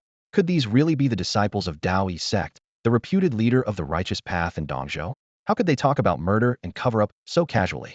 He Lu's mouth was forcibly silenced, while other disciples from Luoxia sect hurriedly tried to defend themselves. "Wait, we have nothing to do with this. We just accompanied them to Dao Yi Sect. We haven't done anything." Their voices were laced with anxiety and fear. From the eyes of the Divine Sword Peak disciples, the members of Luoxia sect realized this was no joke. They were truly afraid. At that moment, He Lu's master, Yu Li, and the head of the third elder arrived. Yu Li's face was as dark as a storm cloud, while the third elder's lips twitched with displeasure as he coldly commanded, "Silence." With a low shout, the two descended from the sky, looking down at the group of bound disciples. Yu Li scoffed dismissively, and with a wave of her hand, the binding ropes fell away. Seeing Yu Li's arrival, the Luoxia sect disciples felt a wave of relief, quickly gathering behind her, as if only then could they feel a measure of safety. "Elder Wi." The Luoxia sect disciples began to speak, but Yu Li cut them off sharply. "Quiet." Her voice was cold, her anger barely contained. She ignored their explanations, directing her gaze straight at He Lu. He Lu froze, her heart sinking like a stone, but she still held her anger in check, glaring fiercely at Yi Chongqing. Master, it's all Yi Chongqing's doing. He used despicable means to bribe the Divine Sword Peak brothers, which led to all this. Her accusation pierced the air like a needle, striking everyone present. Yu Li and the third elder's attention immediately shifted to Yi Chongqing, and the tension grew thicker. Facing the scrutiny of these powerful figures, Yi Chongqing was unfazed. You claim I bribed so many senior brothers and sisters? I'm just a servant disciple. How could I possibly manage that? Besides, senior brother Su Jie and senior sister Lu Shuang are personal disciples. Do you really think I could do such a thing? His words were confident, clearly without any deceit. Doubt flickered in the eyes of Yu Li and the third elder, seemingly unconvinced that Yi Chongqing had such capability. Yu Li glanced at He Lu, whose expression remained stormy, and she sneered, still denying it. Yet He Lu bit her lips stubbornly, unwilling to let Yi Chongqing off the hook. Just then, the enforcers from the law enforcement hall arrived with a group of disciples, and the atmosphere became even more serious. He Lu, Yi Chongqing, and all those involved were swiftly taken to the main Peak's law enforcement hall. Here, only the law enforcement hall had the authority to handle such matters. Inside the law enforcement hall, the second elder sat in the main seat, with Yu Li and the third elder beside him. In the center of the hall stood Yi Chongqing, He Lu, and the others, the atmosphere heavy with tension. The second elder had already heard He Lu and the others' account, and it was clear that the culprits they spoke of were the disciples from Divine Sword Peak. Turning his gaze to Su Jie and Lu Shuang, the second elder asked gravely, Su Jie, Lu Shuang, is what the Luoxia sect disciples say true? Do you have anything to explain? Su Jie sneered, his gaze openly indifferent, while Lu Shuang remained silent, seemingly unconcerned with the accusations. As soon as he finished speaking, Su Jie cast a sharp gaze like a knife at He Lu and the others. Without waiting for their reactions, he loudly declared, this matter is entirely the fault of the disciples of Luoxia sect. Everyone knows that our Dao Yi sect has a close relationship with Luoxia sect, and we should treat each other with kindness. But who would have thought that these Luoxia sect disciples harbored ill intentions, daring to plot harm against our Shunjian Peak disciples? Immediately, many Luoxia sect disciples retorted angrily, you're lying. We never did such a thing. Their voices grew more intense within the Hall of Justice, sounding particularly defiant. Su Jie ignored these voices, merely casting a cold glance at them before turning to the second elder seated at the head. He continued, whether it's true or not, you all know in your hearts. Justice is evident to all. I only ask one thing. Why did Luoxia sect come to our Dao Yi sect this time? Clearly, it's because of senior sister He Lu and Yi Chongqing's marriage contract. Suddenly, everyone was taken aback, and the atmosphere became tense. Su Jie's eyes narrowed as he continued. You want to cancel the engagement, don't you? Yes. One of He Lu's junior brothers replied coldly. In that case, what else is there to explain? Su Jie's voice dripped with sarcasm as he looked at the Luoxia sect disciples with a mocking smile, adding, you've admitted it yourselves. The Luoxia sect disciples were stunned, looking at each other as if unsure what they had just admitted. Su Jie snorted, pointing to the marriage contract between He Lu and Yi Chongqing. This marriage was arranged by both families from a young age, decreed by the parents, and cannot be changed lightly. If senior sister He Lu wants to break the engagement, she should go to the Yi family, not come to our Dao Yi sect. Moreover, you not only approached junior brother Chongqing, but also personally stirred up this matter. The Luoxia sect disciples' expressions changed, and they all lowered their heads. Su Jie coldly chuckled. Ask yourselves, which man can endure such humiliation? You want to make junior brother Chongqing unable to hold his head high and even destroy his standing in Dao Yi sect. It's clear you're deliberately disrupting his Dao heart. As his words fell, the atmosphere around them grew even more tense. Su Jie's eyes were sharp as he pointed at one of the Luoxia sect disciples, coldly saying, I clearly heard you say to others just now that once junior brother Chongqing's Dao heart is destroyed, you'll immediately get rid of him. Destroying his Dao heart isn't enough. You want to silence him too. What are you Luoxia sect disciples plotting with such malice? How can we, as fellow disciples, stand by and watch? The named Luoxia sect disciple's face turned pale, and he stammered in panic. Tu never said I'd kill Yi Chongqing. I just came along to see, at most trying to flatter senior sister He Lu. But Su Jie was unmoved by his defense, snorting dismissively and turning to bow respectfully to the second elder. In this case, since our Shunjian Peak disciple was attacked, as the third senior brother, was I wrong to protect my junior brother? These Luoxia sect disciples harbor malicious intent, daring beyond measure, likely colluding with demons to deliberately sow discord between our Dao Yi sect and Luoxia sect. Their purpose is obvious. At this point, the atmosphere in the Hall of Justice was extremely tense. Su Jie continued. Their intentions are sinister and clear. If left unchecked, It will pose a great threat to our Taoist sect. I earnestly request the second elder to thoroughly investigate this matter and immediately imprison these people in the Black Prison for strict interrogation. No, we are innocent. The Luoxia sect disciples cried out in terror, kneeling on the ground, pleading their innocence with tears. They defended themselves, but it was clear they couldn't change the situation at that moment. Su Jie's stance remained unwavering, and the second elder's expression grew increasingly grim as the atmosphere in the Hall of Justice became more oppressive. Su Jie stood below the main hall, his back straight and his expression full of righteous indignation. His accusation of colluding with demons caused the corners of the second elder's mouth to twitch involuntarily. The atmosphere in the hall immediately became tense, and the disciples of Xinjian Peak were incensed, loudly echoing. That's right. The disciples of Luoxia sect harbor ill intentions, aiming to harm our junior brother, Changqing. Such scoundrels cannot be tolerated by Xinjian Peak. We earnestly request the second elder to apprehend them for a thorough investigation. The disciples of Luoxia sect were trembling with anger at this sudden slander, especially He Lu, whose fists were clenched so tightly that her knuckles turned white, her eyes shooting daggers at Yi Changqing.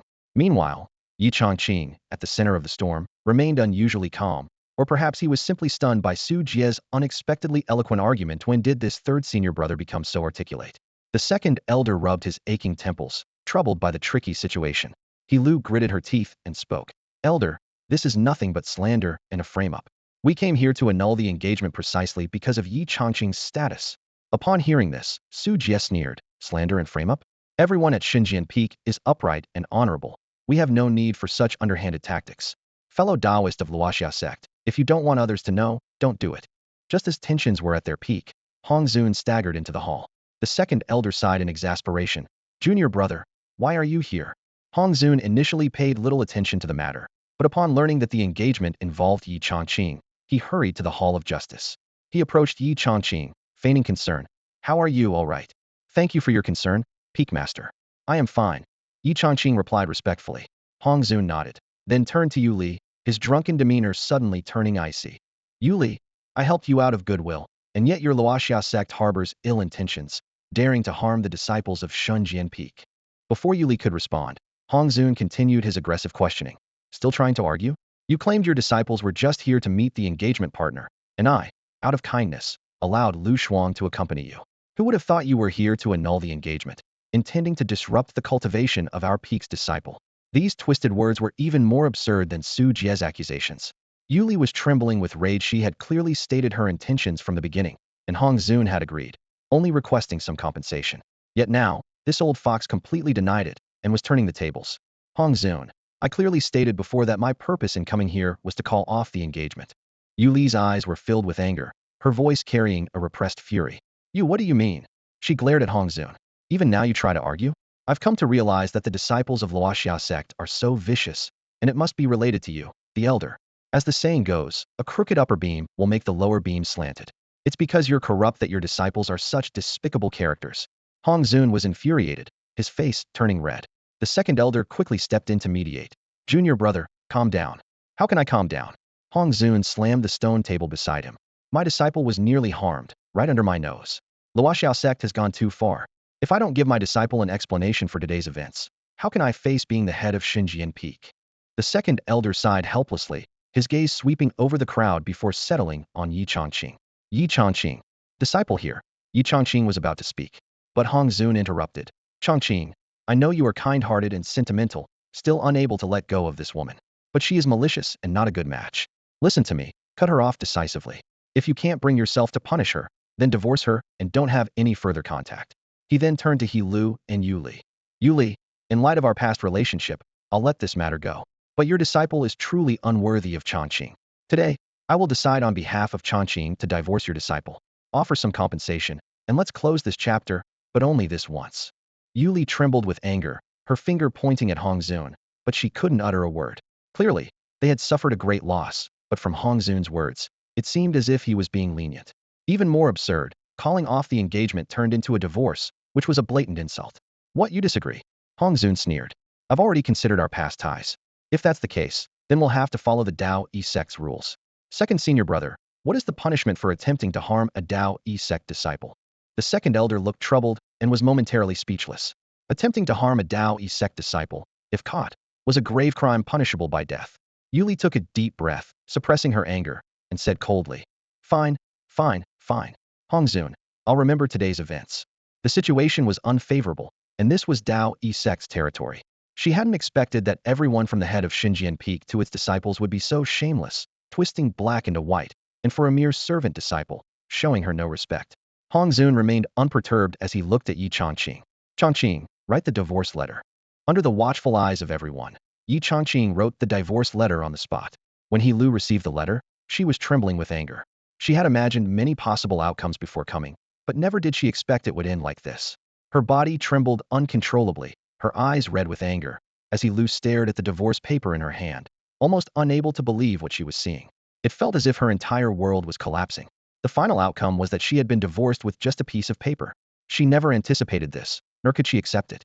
She suddenly lifted her head, her gaze locked onto Yi Changqing's indifferent face, anger almost consuming her reason. She clenched her teeth, forcing words out of her throat. "Yi Changqing, fine, you're great. Today's humiliation, I will surely." Before she could finish, Yuli's sharp voice interrupted her. Yuli's gaze, as sharp as a knife, pierced through He Lu, her icy tone carrying an undeniable threat. "Haven't you embarrassed yourself enough? Leave." She glared at He Lu, as if her words were a harsh slap to He Lu's face. "If you don't want to leave Dao Yi Sect peacefully, then keep talking." The atmosphere around them tensed immediately, and Su Jie, Lu Shuang, even Hong Zun's expressions changed, showing signs of intervening. He Lu, seemingly oblivious to the situation, continued her reckless threats, an act of foolishness that would only lead to her downfall. Yuli said no more, turning to bow to the second elder, third elder, and Hong Zun, her voice still cold. "In that case, my junior sister will take her leave." The second elder nodded, his eyes filled with helplessness and a touch of pity, unsure of what to say. Yuli did not wait for any response, decisively leading He Lu and the other disciples of Luo Xia Sect away with swift, determined steps. As they departed, Hong Zun returned to his usual drunken demeanor, lazily looking at the second and third elders. "Brothers, I'm leaving." With that, he turned and left, leisurely leading Yi Changqing and the others out of the enforcement hall, as if the previous commotion hadn't affected him at all. The second and third elders watched Hong Zun's retreating figure, shaking their heads with a wry smile. Yuli would not let this matter rest easily, but the second elder knew that her resentment might not significantly impact Luo Xia Sect and Dao Yi Sect, as the disciples hadn't suffered any real harm. However, Yi Changqing's presence still puzzled the second elder. He wondered, could a mere servant disciple be so valued by Hong Zun? It was strange, and all these peculiarities left the second elder feeling uneasy. Meanwhile, in the kitchen of Xinjian Peak, it was past mealtime, yet many disciples and stewards were still waiting outside. Seeing Yi Changqing return, they eagerly approached, their words filled with concern. "Brother Changqing, thank you for your hard work," they asked with concern. Yi Changqing nodded, smiling in response. "Just wait a bit longer, dinner will be ready soon." As he spoke, his mouth began to water despite his words of patience, his eyes betraying his anticipation for the delicious food. Seeing the anxious looks of the disciples, he chuckled and turned to the kitchen to prepare dinner. The kitchen wasn't complicated, as he only needed to heat up some pre-prepared dishes. Shortly after, dinner was ready, and the disciples rushed in, scrambling for seats, creating a chaotic scene. Soon, all 1,000 portions of food were gone. Those lucky enough to secure a spot were savoring their meals, while those who missed out could only pound their chests in frustration, vowing to win the battle next time. After dinner, everyone gradually left. Yi Changqing habitually opened his personal panel to check his identity information. Host: Yi Changqing, identity: Dao Yi Sect servant disciple. He sighed softly, feeling a sense of inexplicable emotion. Upon breaking through to the entry level of the Chongmai realm, Yi Changqing clearly felt a profound transformation within his meridians. The spiritual energy of heaven and earth surged into his meridians like a tide, vigorously flushing out impurities that had accumulated over time. For cultivators, the process of cultivation is always accompanied by the opening and purification of meridians. Generally, a cultivator's meridians are closed before cultivation, with only a few naturally gifted individuals possessing open pathways. The core task of the Chongmai realm is to cleanse the impurities from the meridians and open these closed channels until they are completely unobstructed, laying the foundation for future advancements like forming a golden core. Once the meridians are fully opened, spiritual energy can flow smoothly through the body like water. Otherwise, if the meridians remain blocked, the circulation of spiritual energy will be hindered, greatly reducing the effectiveness of cultivation and even preventing the formation of a golden core. When the meridians are clear, the flow of spiritual energy becomes exceptionally swift, accelerating cultivation speed and enhancing the power and fluidity of techniques during combat. In essence, The Chongmai realm is a crucial stage that every cultivator must undergo. Even those with special constitutions cannot completely bypass the Chongmai process. Although they start at a higher point, they still strive to make their meridians more robust and expansive, aiming to reach peak condition. After this breakthrough, Yi Chongqing sensed changes within his meridians and realized he no longer needed to rely on techniques like the Mingxin Ju, which were designed for lower-level cultivators. Clearly, he needed to quickly request a specialized technique for the Chongmai realm from the sect leader to truly adapt to the demands of this stage. However, a prompt from the system made Yi Chongqing temporarily set aside this thought. His culinary rewards had strengthened following his breakthrough. The dishes rewarded by the system always provided benefits during a cultivator's training, and as one's cultivation level increased, the effects of these dishes also improved. Previously, the braised noodles he obtained could slightly enhance his physique, but after reaching the Chongmai realm, the effect had more than doubled, now comparable to a body-refining pill. This enhancement was incredibly precious to a cultivator like Yi Chongqing, as such effects would continue to grow with his cultivation. Satisfied, Yi Chongqing decided to reward himself. After a medicinal bath, he slept soundly, leaving behind all the day's worries. Meanwhile, far from the Daoyi sect, Yu Li and He Lu had yet to quell the anger in their hearts. Late at night, He Lu stood by the window of a small town, her cold gaze piercing the darkness, fixed on the direction of the Daoyi sect. Clenching her teeth, she whispered, "Yi Chongqing, for the disgrace of today, I will make you pay. During the four sects competition, I won't hold back. Just you wait." Her eyes were as sharp as blades, vowing to reclaim her honor personally. In the early morning, a crowd gathered in front of the kitchen. Disciples with advanced skills deftly maneuvered through the throng to secure advantageous spots, while those with lesser abilities patiently waited outside, trading time for opportunity. When the aromatic braised noodles were served, the lesser disciples eagerly took their first bites.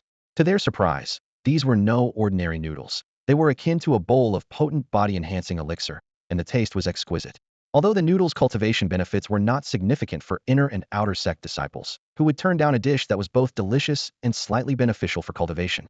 Realizing that the noodles not only tasted great but also aided in training, the disciples competed even more fervently for them.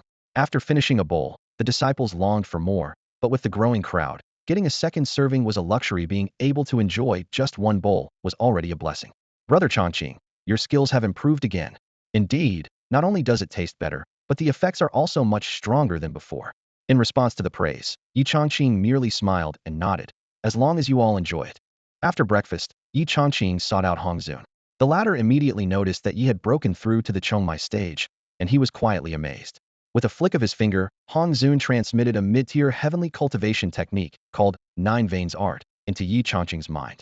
"You rascal!" Refusing to become a direct disciple and insisting on staying in the kitchen, Hong Zun jested.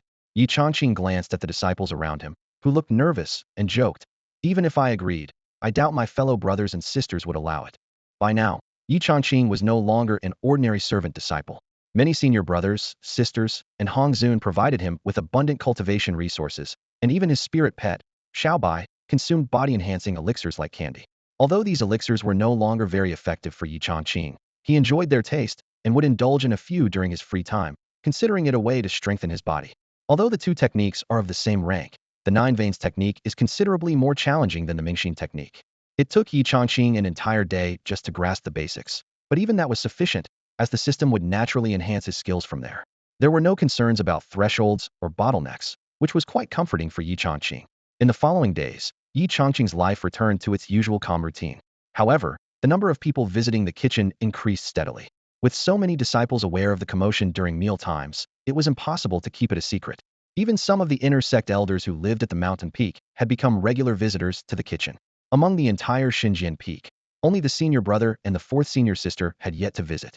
The fourth senior sister was away from the sect on a training journey. As for the senior brother, Zhao Jingping, he was entirely focused on his cultivation, often staying behind closed doors and showing little interest in external matters, which, combined with his personality, explained his absence from the kitchen.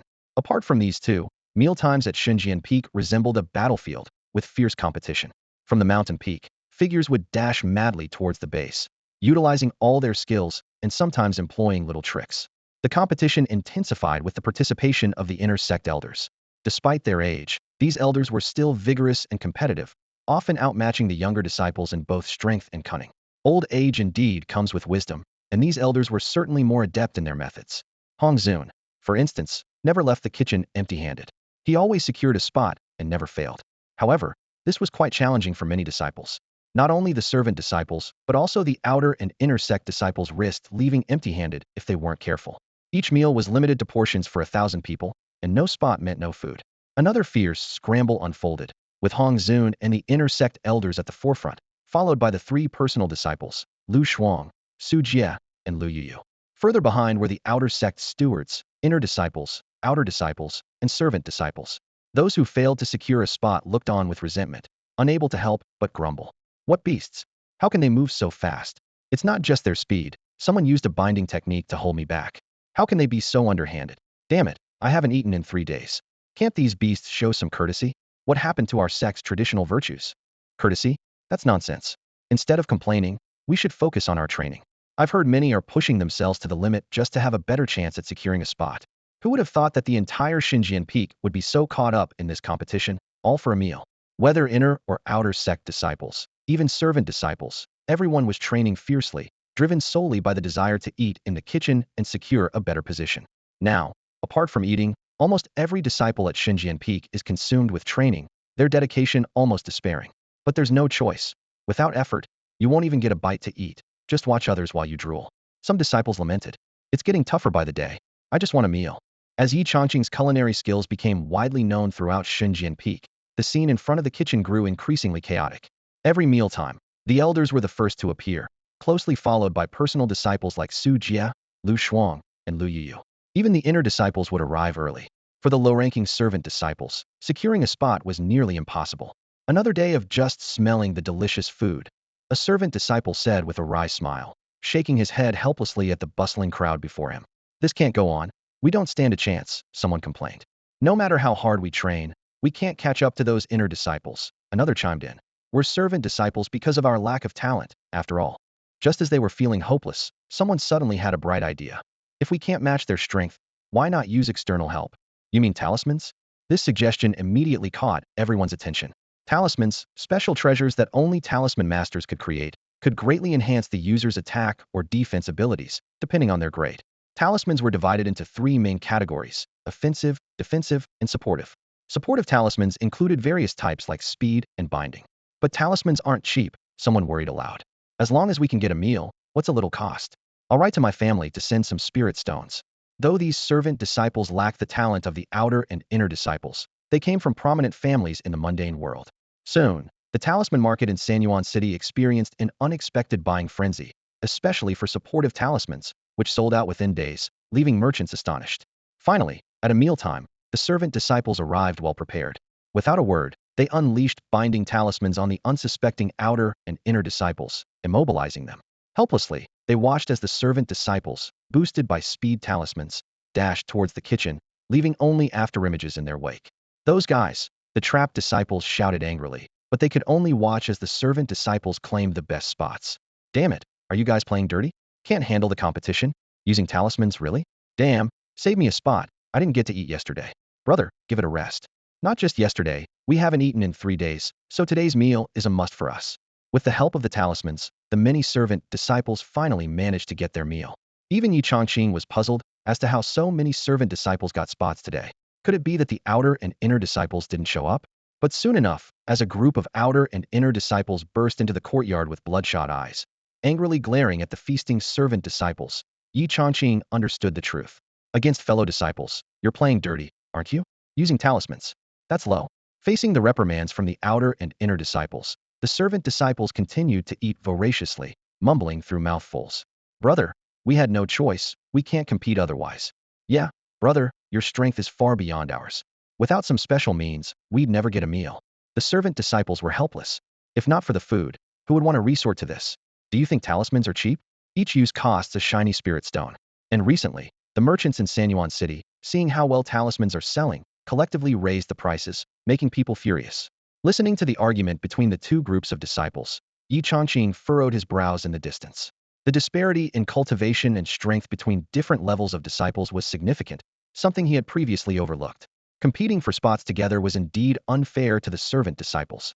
He quietly calculated something in his mind. After everyone left, Yi Chongqing called out to Hong Zun. Peak Master, I have something I'd like to discuss with you. Oh, Hong Zun was intrigued.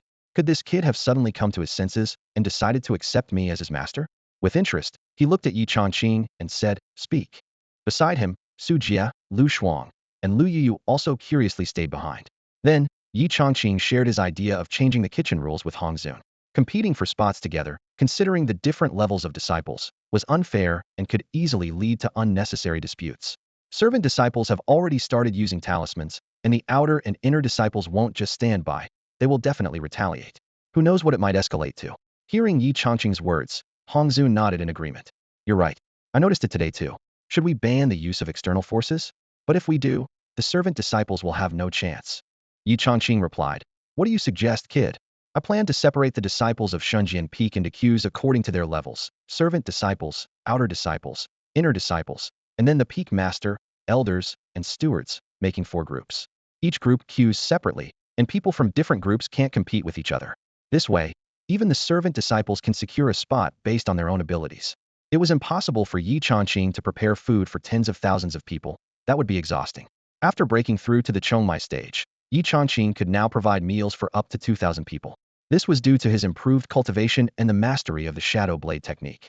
The creator of the shadow blade probably never imagined that one day their technique would be used for slicing vegetables. Hearing Yi Changqing's idea, Hong Zun narrowed his eyes slightly and fell into contemplation. After a moment, he nodded slowly and said, Your idea isn't bad. Splitting up the competition is indeed fairer, giving disciples of all levels a chance. However, Hong Zun added a few important rules. During the competition, no external aid is allowed.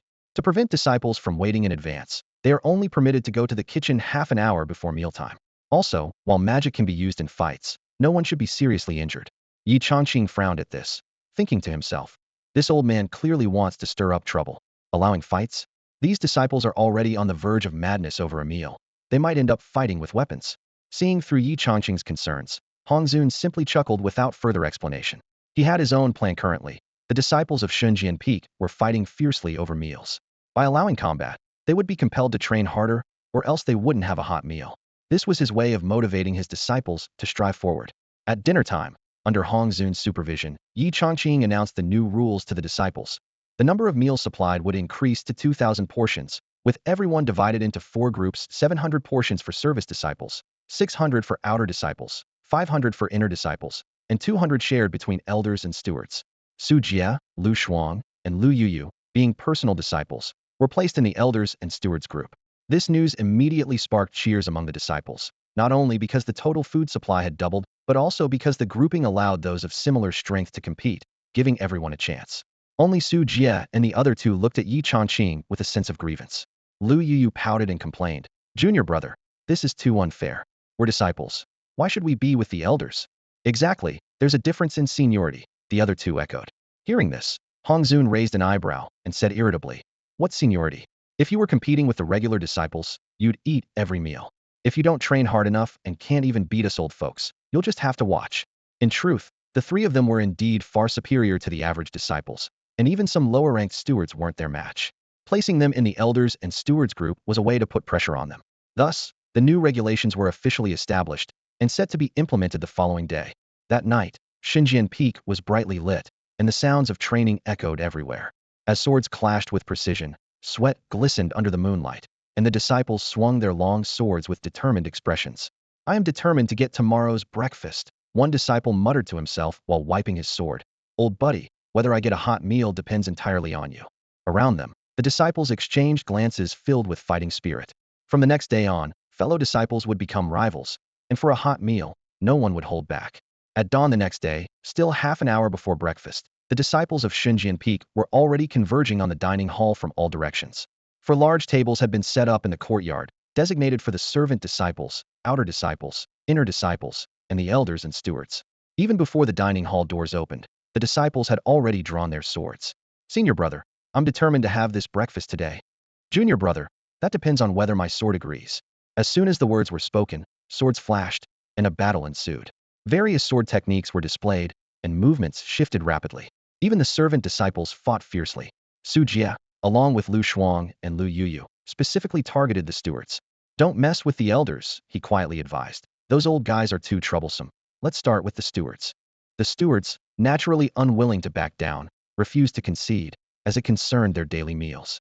Hong Zun and the other elders stood aside watching the proceedings. both because no one dared to provoke them and to intervene quickly if any accidents occurred. Disciples from Bloodblade Peak and Dominant Spear Peak soon noticed the aftermath of the fight emanating from Shunjian Peak. What's going on at Shunjian Peak so early in the morning? It must be a sparring match, which is normal, but the timing is indeed odd. Someone suddenly recalled a previous rumor. I heard that a disciple at Shunjian Peak went mad from training, and the elders on the main peak say they're not quite right in the head. Really? A doubtful voice echoed among the disciples of the two peaks. Recently, there's been quite a lot of commotion at Shunjian Peak, sparking a series of discussions at the main peak. Have you heard? Many disciples at Shunjian Peak are having issues with their training. What? Do they have psychological problems? I heard they prefer the company of men. A few disciples whispered as they walked. A passing Shunjian Peak disciple overheard, his face a mix of confusion and anger. Since when did we start liking men? He was about to confront them, but a companion pulled him back. Let it go. Let's focus on selecting our spells. Yeah, I've missed out on a spot for 2 days now. On the main peak, identifying Shunjian Peak disciples is easy. Those with injuries are almost certainly from there. Lately, without exception, everyone at Shunjian Peak is injured. Initially, disciples from other peaks were puzzled by how it could be so dangerous within the sect. I heard it's from sparring. How can sparring result in such injuries? These guys are ruthless. Apparently, they have 3 scheduled brawls every day. It's insane. Yeah, it's like they can't function without a fight. Better stay away, or they'll drag you into a spar. Despite the wary glances from others, Shunjian Peak disciples were unfazed, thinking to themselves, a bunch of ignorant people. How could they understand Brother Chongqing's skills? The steward at the spell hall felt a headache seeing Shunjian Peak disciples. These days, they were almost regular visitors. To secure a meal during mealtime, they were desperately enhancing their skills, and practicing spells was undoubtedly the most direct and effective way. You're here again? The steward looked at the 2 Shunjian Peak disciples, still bandaged, with a face of exasperation. Weren't you here just 3 days ago? I want to learn a sword technique. I need to choose a movement skill. The steward earnestly advised, sect points are hard to come by. Don't spend them all on spells. Cultivation should be gradual. It's good to have some for emergencies. However, to the 2 disciples, his words were like a breeze passing by. Gradual cultivation? All they could think about was getting food. If they couldn't eat, what use were sect points? Thank you for your concern, but our minds are made up. The steward sighed. All right, suit yourselves. Since they had enough sect points and weren't breaking any rules, he couldn't forcibly stop them. Successfully entering the Hall of Arts and choosing satisfactory techniques, 2 disciples from the Divine Sword Peak excitedly returned to the mountain. They immediately threw themselves into relentless practice, their scars bearing witness to their determination. Once I master this sun-piercing sword technique, I'll definitely secure a spot next time. The training ground was bustling with activity, filled with figures practicing despite their injuries. Even the usually composed deacons of the Divine Sword Peak were sweating profusely as they trained in the courtyard. One deacon gritted his teeth and muttered to himself, "Damn Su Jia, watching me for 3 days straight. Does he really think I'm an easy target? Once I perfect my sky blue hand, I'll show him." While the entire Divine Sword Peak was immersed in this fervent atmosphere of training, a peculiar pair of visitors appeared at the foot of the mountain. An elderly man with white hair and a youthful face was walking slowly, accompanied by a young girl with twin ponytails, looking no older than 17 or 18. Her eyes sparkled with childlike wonder as she joyfully circled around the elder. "Master, why are we visiting the Divine Sword Peak?" she asked. "To see an old friend," he replied. "Oh, is it the Peak Master, Senior Hongzun?" the girl inquired further. "Master, between me and the disciples of the Divine Sword Peak, who is stronger? Ordinary disciples are naturally not your match, but those few direct disciples are indeed stronger than you," the elder responded gently. "I see. This is normal. Your training time has been shorter, but in terms of talent, you are not inferior to them." The elder, named Qingshi, was a renowned independent cultivator in the Eastern continent and a close friend of Hongzun. The girl, Wang Yao, was his only disciple. As they conversed, they reached the mountain gate, where 2 gatekeeping disciples were practicing with injuries, paying no heed to their wounds. "Master was right," Wang Yao exclaimed in admiration. "The disciples of Divine Sword Peak are truly diligent. Even the gatekeepers are training with injuries." Qingshi frowned slightly. As a frequent visitor to Divine Sword Peak, he knew that gatekeeping was usually done on a rotational basis, with no one training during their shifts. Seeing these 2 disciples practicing so relentlessly, even during their watch, was an unusual sight for Divine Sword Peak. He felt something was amiss, but chose not to comment, continuing ahead. At this moment, the 2 gatekeeping disciples noticed the visiting master and disciple, promptly stopping their actions to greet them with cupped hands. "What brings you 2 to our Divine Sword Peak?" After identifying themselves, Qingshi and Wang Yao were allowed to pass. They crossed the mountain gate and entered Divine Sword Peak. As they climbed the steps slowly towards the summit, the ground suddenly began to shake violently. Master! Young Wang Yao noticed the tremor and turned to Qingshi in confusion. Qingshi furrowed his brow, halted, and stared ahead. Is that the sound of people running? Quite a few too. What's happening? Soon, a dark mass appeared at the edge of their vision, rapidly approaching. As they drew nearer, Qingshi realized it was the disciples of Divine Sword Peak, frantically rushing downhill. Master, get out of the way. Qingshi pulled Wang Yao aside quickly. A group of disciples seemed to be engaged in a frenzied chase, each racing towards the base of the mountain, bearing various injuries, shouting, "Don't push me. Watch my Lightfoot technique." Lightfoot technique? That's just the beginner's level. Aren't you ashamed? Someone retorted with disdain. You think you can escape? Did you ask me first? Watch my sword. As they ran, some disciples couldn't hold back and started attacking each other. The chase quickly devolved into a chaotic melee, with everyone fighting as they dashed down the mountain. Master, are they sparring? Wang Yao asked, puzzled by the scene. Qingshi's mouth twitched slightly. After a moment of hesitation, he replied uncertainly, I suppose so. It looks like sparring, but who spars while running?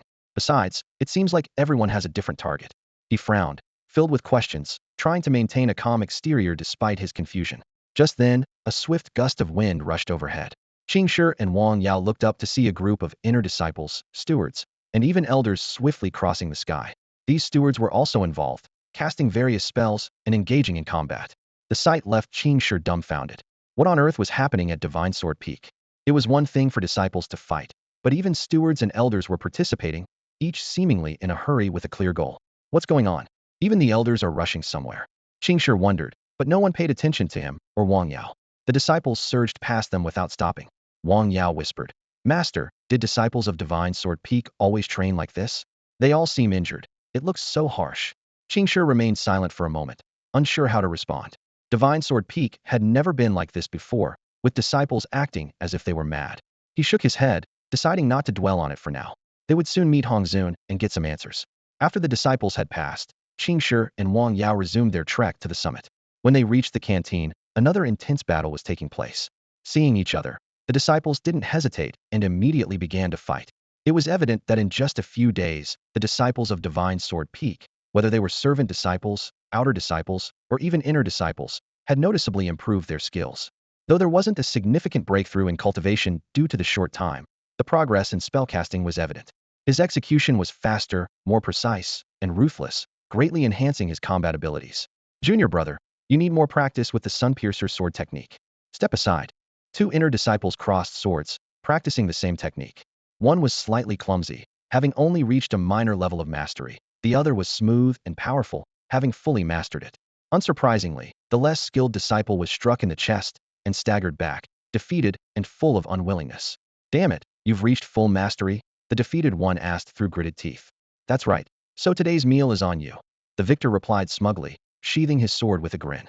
The defeated disciple was fuming inside, secretly vowing to push himself to master the Sunpiercer sword technique as soon as possible. The battle raged on, with sword energy flying and shouts echoing. After the intense fight ended, the victorious disciples lined up in groups, their clothes stained with blood, yet no one cared. They eagerly awaited their meal. By this time, Yi Chongqing had prepared the food, filling the air with a delicious aroma. Wow, Chongqing's cooking has improved again. It even seems more effective. I feel like my injuries are healing faster. The disciples devoured the food like hungry wolves, fearing they'd miss out if they were too slow. After eating, they washed their bowls and tidied up before leaving, not missing the chance to brag to those who didn't get a spot. Let me tell you, today's stir-fried pork was even better than before. Too bad you missed it. I'm satisfied. As long as I can eat Chongqing's food every day, I feel like I have no other desires. I've had it 3 days in a row. Such a life is both blissful and dull. Hearing these words, the disciples who missed out gritted their teeth in frustration, cursing internally, show-offs. Next time, I'll defeat you with one strike and watch you envy me eating. After sending off the disciples, Yi Chongqing habitually opened his personal panel. Host, Yi Chongqing. Identity, Dao E Sect servant disciple. Cultivation, Meridian opening stage, beginner 8635-110-0000. Techniques, Clear Mind technique, perfect 100-001-0000. Spells, Shadow Blade, perfect 100-001-0000. 7-star step, perfect 100-001-0000. Spirit Wall, great achievement, 8657300000. Reputation, gaining fame. Talent, mid-grade, mid-level 483, 655-0000. Constitution, mid-grade, upper level 3016-70000. Comprehension, high grade, mid-level 7999-510-0000. My cultivation hasn't improved, but the Shadow Blade and 7-star step are perfected, and my constitution has advanced to mid-grade, upper level. This speed is quite fast, considering it's only been a few days. Not bad. Yi Chongqing mused to himself. After a short rest, he resumed his daily training. Elsewhere, Hong Zun spotted Qing Shi and his apprentice standing in front of his cave dwelling as he returned from the kitchen. What brings you here, old man? Hong Zun approached with a familiar tone. Just passing by. Thought I'd check on you. Qing Shi replied with a smile. The two had a deep friendship, speaking without reservation. Hong Zun invited them into his cave, but Qing Shi curiously asked, "Where were you just now?" When they arrived, Hong Zun wasn't there, and the entire mountaintop was deserted. The elders were absent, and the personal disciples were nowhere to be seen. Only Zhao Jinping's cave seemed occupied, but it was tightly shut, indicating a closed-door cultivation, so Qing Shi didn't disturb him. With no one around, Qing Shi casually asked, but Hong Zun hesitated. Nowhere special, just wandering around. He instinctively wanted to hide Yi Chongqing's existence, but Qing Shi clearly didn't believe him. With their long-standing friendship, he could easily tell when the old drunkard was lying. It was obvious that Hong Zun was making things up. With his personality, why would he leave the comfort of his cave dwelling where he could enjoy wine and leisure? Yet, Qing Shi didn't press further. This visit to Xinjian Peak felt strange, as if an odd air permeated the place. It wasn't just that the disciples were all injured, even the stewards and elders were too. Earlier, the disciples had rushed to the foot of the mountain, further deepening Qing Shi's curiosity. What on earth was happening here?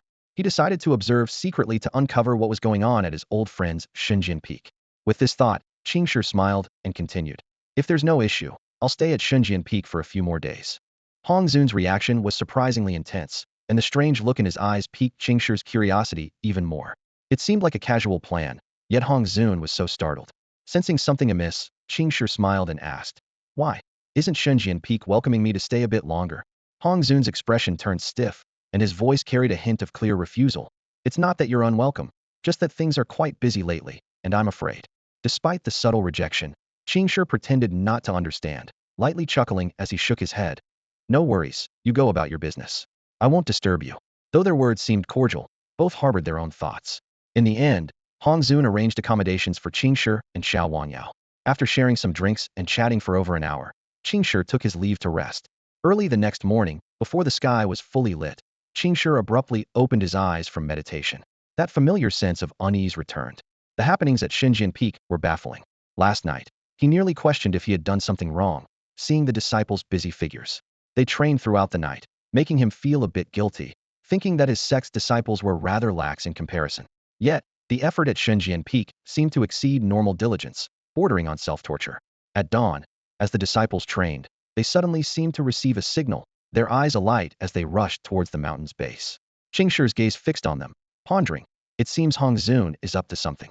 With a series of commotions, the elders on the mountaintop, including Su Jia, Lu Shuang, and Lu Yu, also seemed to receive instructions, quickly heading to the mountain's foot. Qing Shi mused silently. Even Hong Zun is getting involved now. His gaze had been fixed on the cave dwelling, wary of Hong Zun noticing his movements, yet that old fox still managed to sneak away carefully. If Qing Shi hadn't been vigilant, he might have missed him slipping away. Driven by curiosity, Qing Shi decided to see for himself, and quickly got up, heading to the courtyard.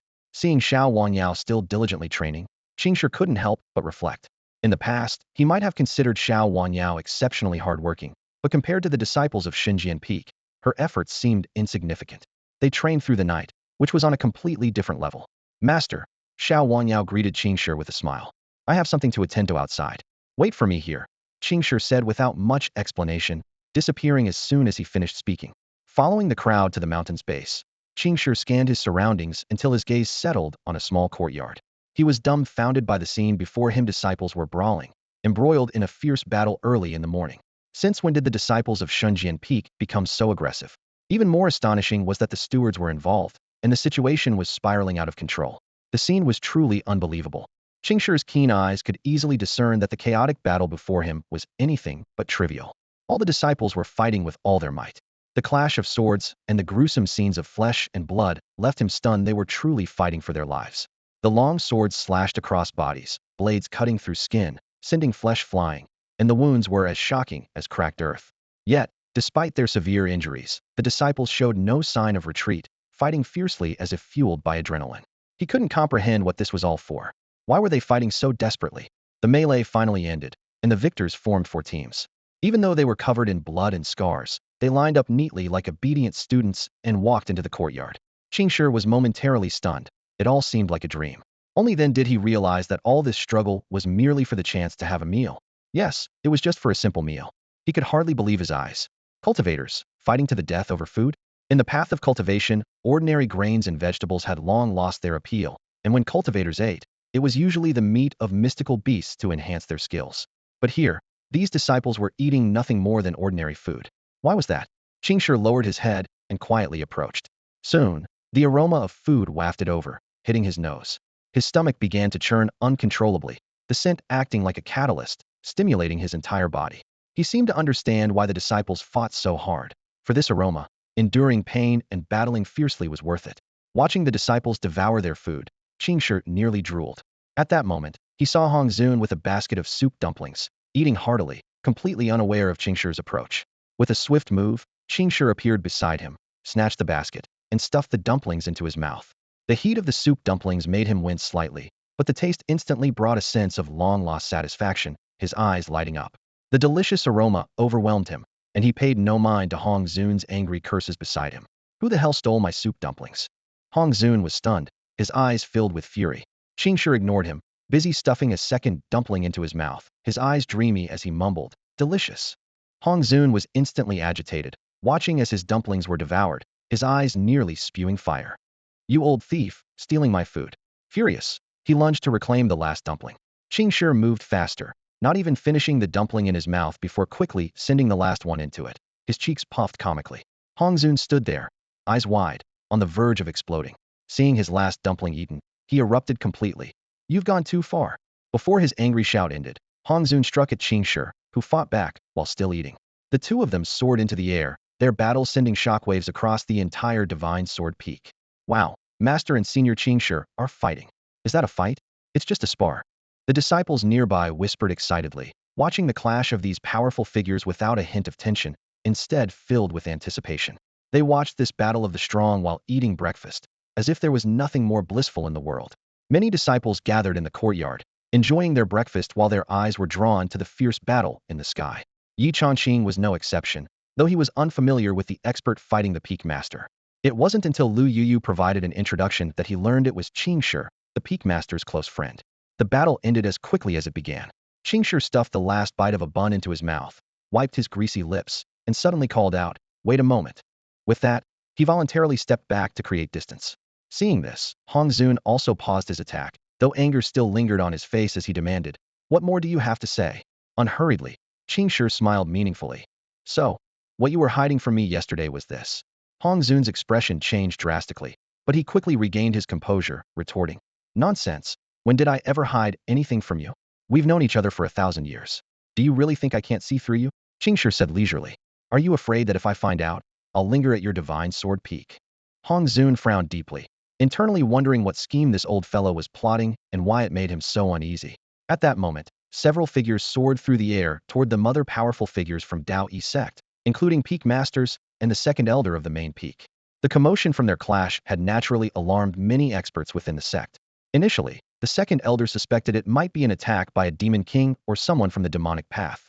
But upon confirming the aura came from Divine Sword Peak, he couldn't help but twitch his mouth. Why was Divine Sword Peak always so troublesome? Despite his annoyance, as the head of the enforcement hall, the second elder came to investigate in person. Upon seeing Hong Zun, he spoke irritably. "Brother, what are you causing trouble for so early in the morning?" His words were full of complaints. "Can't you take a break for a couple of days? Or should I let you take over as head of the enforcement hall?" Before Hong Zun could respond, Qingshi had already started to smooth things over with a laugh. "Friend Song, it's been a long time." "Friend Qingshi." The second elder's anger vanished, replaced with a smile. Clearly, the two were old acquaintances, which wasn't surprising given their level of cultivation. In the entire Eastern continent, there were few who could match their strength, especially since Qingshi, as a rogue cultivator, had always maintained good relations with Dao Yi Sect. "Earlier, Hong Zun and I were just having a casual spar," Qingshi explained. The second elder glanced at Hong Zun's livid face, then at the grease on Qingshi's lips, and nodded with a peculiar expression. Though he had his doubts, since Qingshi had put it that way, he refrained from asking further. At that moment, Hong Zun was glaring intently at Qingshi, convinced that the old fox had ulterior motives. Sure enough, Qingshi continued, "There's one more thing I'd like to discuss with you, friend Song. Please, go ahead." Taoist Hong had invited me to join the Tao Sect several times. Although I've always been a free spirit, living life as I pleased, now that I have a disciple and am getting older, I feel it's time to settle down. So, when Hong extended another invitation just now, I agreed. Hearing Qingshi's words made Taoist Hong even more anxious. He had long known that this old man was crafty, and it seemed true. Hong quickly tried to interrupt, but he was a step too late, as Qingshi had already accelerated and blurted out his thoughts. Song was naturally delighted to welcome Qingshi into the fold. Not only was Qingshi exceptionally powerful, rivaling the peak masters and elders of Tao Sect, but his background was also spotless and his character impeccable. Saying he was well-known would be an understatement. Moreover, their long-standing friendship made Qingshi's joining an absolute boon for the sect. Song nodded without hesitation. "Taoist Qingshi, we welcome you to Tao Sect. I'll inform our headmaster, and you can join the main peak as a chief elder." Before Song could finish, Qingshi calmly declined. "Thank you, Taoist Song, but I prefer to stay at Shunjian Peak. Hong and I are like brothers. Joining Tao Sect is truly for him. I hope you understand." He smiled slightly at Hong, whose expression had turned a bit grim. Seeing that smile, Hong was nearly beside himself with anger. He thought to himself, this old man set me up. All that talk about being a free spirit was nonsense. When he said, like brothers, he was clearly referring to the 3 buns I gave him. Who knew Yi Chongqing's buns would be so tempting that they could persuade Qingshi, who had never joined any faction in his life, to join Tao Sect. Now, he had another competitor for food.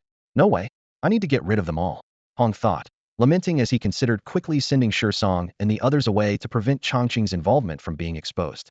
Otherwise, the competition would increase, and his share of food would shrink.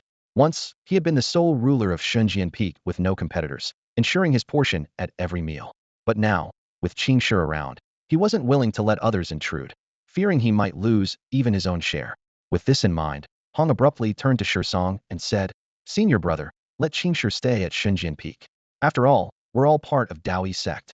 Qingshi's smile grew even brighter at these words, and after a moment of contemplation, Song agreed.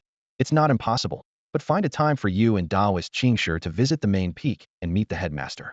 After all, Taoist Qingshi joining our sect is a significant event." "All right." Hong nodded without hesitation and then began urging Song and the others to leave quickly. Everyone left in a bit of confusion, and Shunjian Peak returned to its quiet state. Once everyone had left, Hong glared coldly at Qingshi, frowning. "Who said they'd be a free spirit for life? Your words are as empty as air." Qingshi remained calm and chuckled. "Ah, life is full of changes. I'm just thinking about finding little Wang Yao a solid backing." Fine, from now on, I won't believe a word you say," Hong replied impatiently. "And you owe me 3 steamed buns." Qingshi laughed. "Heh, let's not talk about that now. Let's go back, and I'll have a good chat with you about Shunjian Peak's meal times, the number of meals, and the rules." Mentioning food immediately energized Qingshi. He quickly put his arm around Hong's shoulder and dragged him toward the mountaintop. Along the way, Qingshi fired off a barrage of questions, causing Hong's face to darken while he continually complained. "At your age, how improper, let go of me." Qingshi teased. "Come on, we've been through thick and thin together, shared our spoils, and listened to music together. Let go, nothing, let's talk as we walk."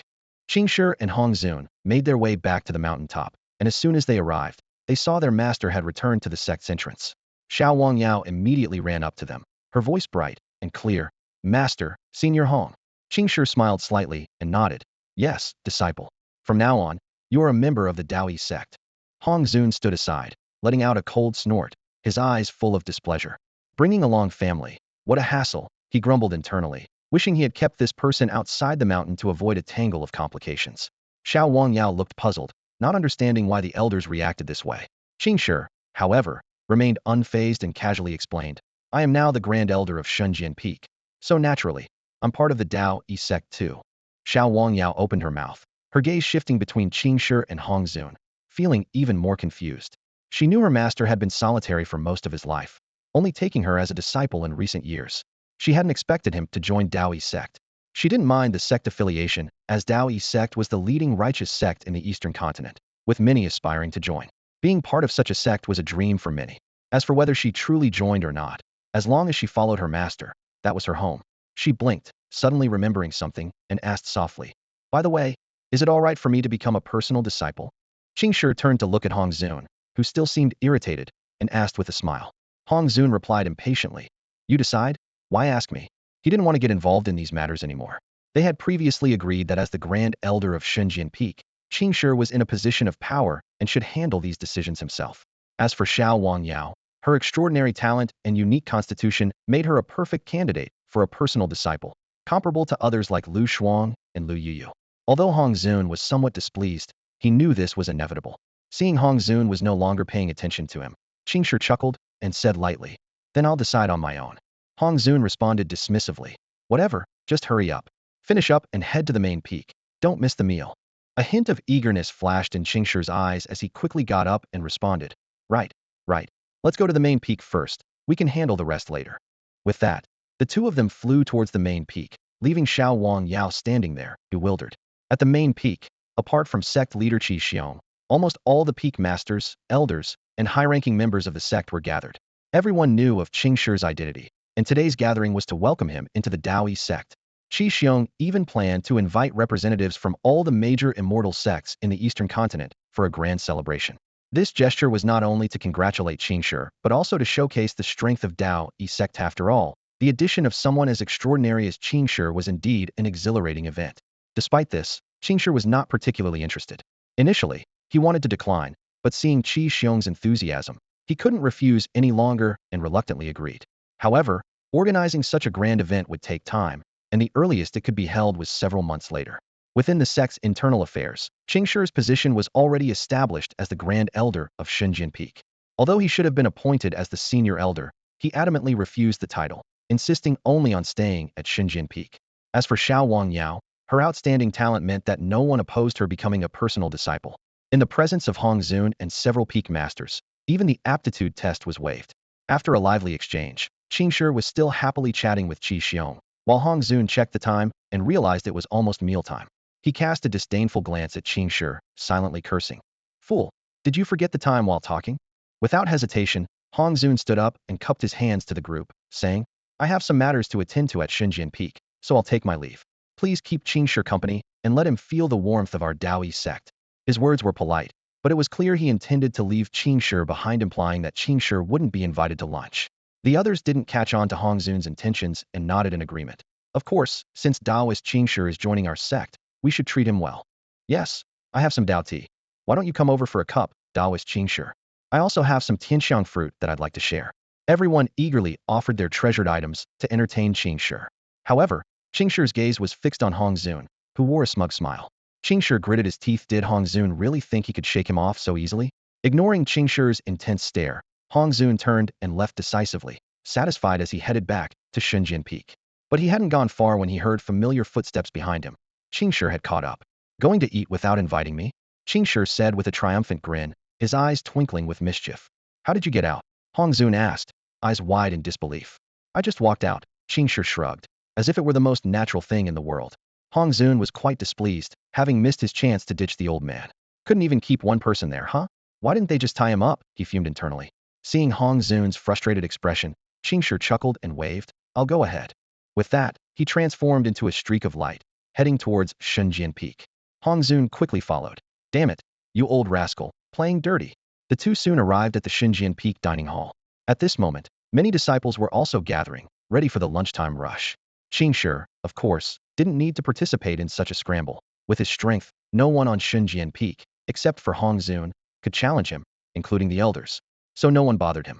Qingshi sat down to eat with satisfaction, holding a large bowl and devouring his meal with unmatched gusto. His previously sage-like beard was now stained with food, completely lacking the demeanor of a powerful figure. Hey, old man, can't you eat with a bit more grace? Hong Zun remarked, annoyed by Qingshi's ravenous eating. In response, Qingshi turned his head and gave an equally disdainful look. Are you any better? In truth, Hong Zun wasn't much better. Even his collar had rice grains on it. Despite their age, the two old men ate faster than anyone, outpacing the younger disciples. Hong Zun finished first as usual, but this time he had competition. Qingshi set down his bowl almost simultaneously. Watching the disciples still enjoying their meal, Hong Zun grumbled. Look at you all, eating so slowly. How do you expect to accomplish anything in the future? The disciples, bewildered by the sudden scolding, were left scratching their heads. What was wrong with their peak master? They didn't realize Hong Zun was venting his frustration on them. Having vented, Hong Zun felt much better and left in a huff. Qingshi, seeing this, chuckled and followed suit. Upon returning to the mountain peak, Hong Zun went straight into the cave without stopping to acknowledge Qingshi. Watching him disappear into the cave entrance, Qingshi shook his head with a smile, thinking to himself, this old man, getting on in years, really can't keep up anymore. With a resigned smile, Qingshi turned and headed back to his own quarters. Reflecting on his days at Daoyi Sect, his feelings were mixed. On one hand, there was the sect's restrictions, but on the other, there was Chongqing's craftsmanship, which wasn't a bad trade-off. With that thought, he felt content and quickly made his way to the cave. Upon entering the cave, Qingshi saw young Wang Yao standing at the entrance and immediately asked, Disciple, how was your training today? Wang Yao looked up and softly asked, Master, are we really going to stay at Divine Sword Peak from now on? Qingshi nodded. Yes, we'll be staying at Divine Sword Peak. Wang Yao nodded silently, her gaze suddenly catching the oil stain on Qingshi's beard. Curious, she asked, Master, did you just go out to eat? She remembered her master had long since stopped needing regular meals, rarely eating except for some demon beast meat and spiritual fruits. Seeing oil on his beard was a first. Noticing her gaze, Qingshi paused slightly, then his expression turned serious. Disciple, you must listen carefully to what I'm about to say. Seeing her master so earnest, Wang Yao dared not be careless and immediately nodded solemnly. Yes. Qingshi smiled slightly and continued. At the foot of Divine Sword Peak, there's a dining hall that serves meals at regular times. From now on, make sure to queue up there at mealtime. There's a rule here. Disciples must compete for a spot, and only those who secure a spot can eat. As a direct disciple of Divine Sword Peak, you'll have to compete with other direct disciples, stewards, and elders. Remember, when competing for food, you mustn't hold back. Use all your strength, and as long as you don't harm anyone's life or foundation, any means are acceptable. If you miss out on a spot, it will be too late to regret it. Qingshi's words struck Wang Yao's heart. She was puzzled. Master, you want me to compete for food? She had never imagined that one day she would have to fight for a meal. Besides, she had already stopped needing regular food, so why would she compete with others? Seeing her confusion, Qingshi maintained his serious demeanor. Remember what I said. If you want to eat well, securing a spot is the only way. After saying this, he paused and gave Wang Yao a deep look. When you go to the dining hall, don't hesitate, understand? Wang Yao still couldn't fully grasp the situation. Her mind was filled with questions about why food had to be fought over. In her view, eating was a minor matter, not worth such anxiety. Moreover, her master's words seemed to contain some hidden meaning she couldn't quite comprehend. As she pondered, Qingshi suddenly stood up, realizing the time was late. Disciple, hurry to the dining hall. Mealtime is approaching. With that, he leaped into the sky, quickly disappearing from view, leaving Wang Yao bewildered, unable to understand what her master was up to. After a brief pause, she quickly followed, contemplating the deeper meaning behind her master's words. Initially, she thought these were trivial matters, but her master's seriousness suggested otherwise. What was so special about the dining hall's meals at Divine Sword Peak that warranted such importance from her master? Seeing this, young Wang Yao stood rooted to the spot, filled with questions, and only after a moment did she come back to her senses. Though still puzzled, she decided to heed her master's words and hurriedly ran towards the kitchen at the foot of the mountain. On the way, Wang Yao witnessed a scene she would never forget. Disciples of Shunjian Peak were sprinting, swords clashing, exuding a murderous aura, and the atmosphere was extremely tense. Some recognized her attire as a direct disciple and quickly identified her. Wow, is this the new direct disciple Wang Yao? The disciple of Elder Qingshi, a disciple whispered. Indeed, it was her. Earlier that afternoon, Sect leader Qi Xiong had announced that Qingshi had joined Daoyi Sect and become the Grand Elder of Shunjian Peak. Simultaneously, Qingshi's disciple Wang Yao had also become a direct disciple of Shunjian Peak, and this news quickly spread throughout the sect. Seeing Wang Yao appear here, everyone couldn't help but wonder about this new direct disciple, what her abilities were truly like. After all, she hadn't joined through the usual process, and many were speculating about her level of skill. Suddenly, a disciple's voice shifted everyone's attention away from Wang Yao's identity. Hey, it looks like Sister Wang Yao is also heading to the kitchen? Yes, she's heading to the kitchen. Oh dear, young one, my apologies. Initially just curious, one disciple, upon seeing Wang Yao heading to the kitchen, immediately showed a hint of provocation. Seeing that she hadn't noticed, the disciple unhesitatingly attacked her. I'm really forced into this. I'll explain after the meal, he said apologetically as he attacked. Wang Yao was stunned what was happening. They were fine just moments ago, and now they were at each other's throats? Though confused, she didn't hesitate and quickly counterattacked. To her surprise, the attacking disciple not only failed to gain the upper hand, but was actually subdued by her. Her formidable strength shocked the surrounding disciples. They had assumed she had taken a shortcut into the sect and would be weaker than other direct disciples. but now it was clear her strength far exceeded their expectations. Even though she couldn't yet compare to Su Jie and others, she was not far behind. As they continued to fight, Wang Yao followed the main group to the kitchen. By then, the battle had intensified, and the atmosphere grew even more chaotic, leaving Wang Yao full of questions. What on earth was happening at Xinjiang Peak? Had the disciples gone mad, and the stewards too? At that moment, she heard Qingshir's encouraging voice in her ear. Good, disciple, just like that, quick, rush for a spot. Gritting her teeth, Wang Yao defeated the steward in front of her and finally managed to secure a spot. Qingshir nodded in satisfaction, smiling. Not bad. My disciple is indeed impressive, securing a spot on the first try. Just when Wang Yao thought she could finally have a peaceful meal, the subsequent events left both her and Qingshir stunned. The steward she had just defeated, pretending to be severely injured, limped over to her, his eyes filled with pleading. Direct disciple Wang Yao. I have served Dao Yi Sect faithfully for 581 years, and now my life is nearing its end, with no hope of breakthrough.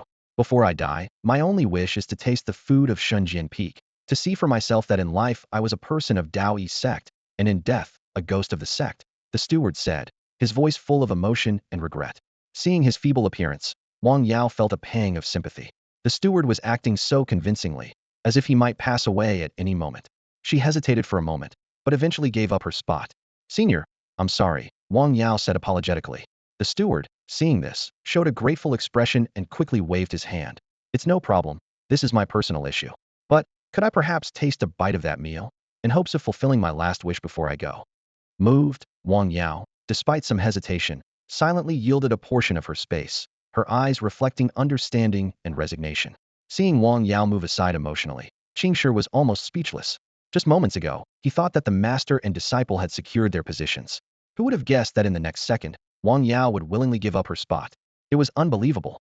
Not only Qingshir, but everyone present wore expressions of shock and anger. The people of Xinjiang Peak went to great lengths, employing countless underhanded tactics, all for a simple meal each day. And now, to see this girl so easily relinquish her place? Impossible. As for the steward, although he might not be the youngest in the steward hall, he seemed to have plenty of life left in him and certainly didn't appear as if he was nearing the end of his days as he had claimed. His words were nothing but nonsense. Such low-level tricks had been used before, only to be met with a dismissive, get lost. He was far too naive, lacking the experience of the martial world. Qingshir was so furious he almost yelled. Disciple, what are you doing? Startled by her master's shout, Wang Yao replied in a low voice. Master, I thought he seemed pitiful. Qingshir's anger flared up even more. Pitiful, my foot. Just look at him. Hearing this, Wang Yao turned to look at the steward, who was now fiercely arguing with other stewards, showing no signs of being at death's door. You old scoundrel, breaking the rules to deceive a naive girl. Qingshir was nearly jumping with rage. The steward scoffed. Nonsense, it was a mutual agreement. She willingly gave me her spot, so what? Which rule says you can't give up your place?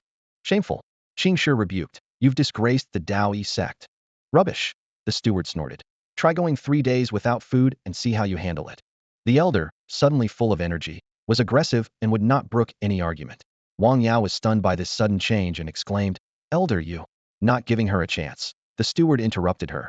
Hey, young lady, you agreed earlier, and it's too late to back out now. Wang Yao finally realized she had been tricked, her lips pressed tightly in anger, unsure how to react. She could only step aside, puffing with indignation, muttering, It's all lies. This isn't the righteous leader. How could a righteous sect do such a thing? Wang Yao had always thought of Dao Yi sect as upright and noble, incapable of any sordid deeds. But the scene before her shattered that belief. The people of Xinjiang Peak resorted to such despicable means for just a meal, completely at odds with her idea of righteousness. Seeing Wang Yao's aggrieved expression, Qingshir sighed helplessly. Too young, too inexperienced in the ways of the world.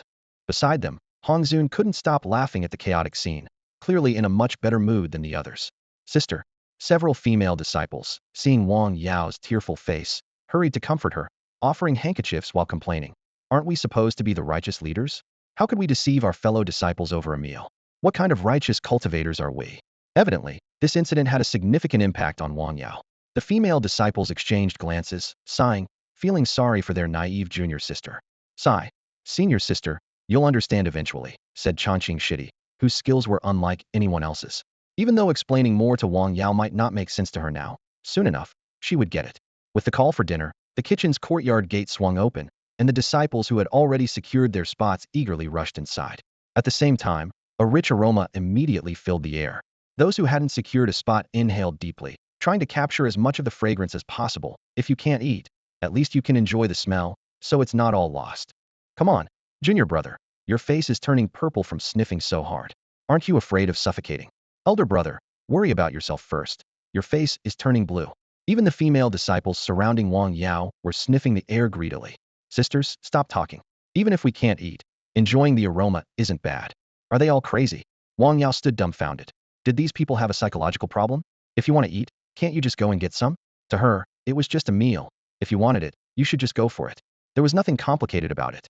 However, the aroma was indeed tempting, and even she, who usually didn't care much about food, couldn't help but salivate. Still, Wang Yao felt some comfort.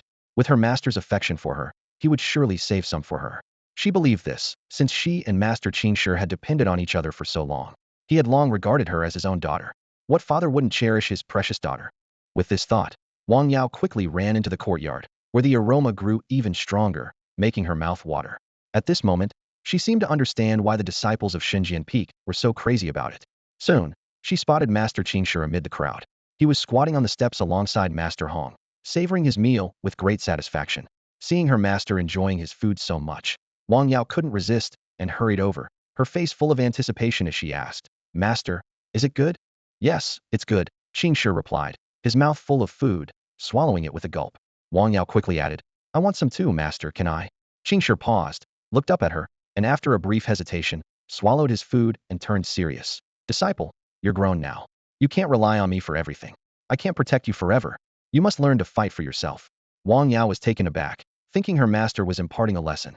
Suddenly, she felt a wave of guilt. Of course, she had lost her spot to someone else, and now she had the nerve to ask her master for a share? Her eyes reddened with shame. Just as she was about to apologize, the conversation between Qingshi and Hong reached her ears. "Cheating your own disciple, you're really something," Hong chuckled. "What do you know? This is a lesson," Qingshi replied, still enjoying his meal. "Besides, Yaoer has been fasting. Eating or not doesn't matter to her." "Aren't you the same?" Hong muttered, continuing to gobble his food. "Less talking, more eating.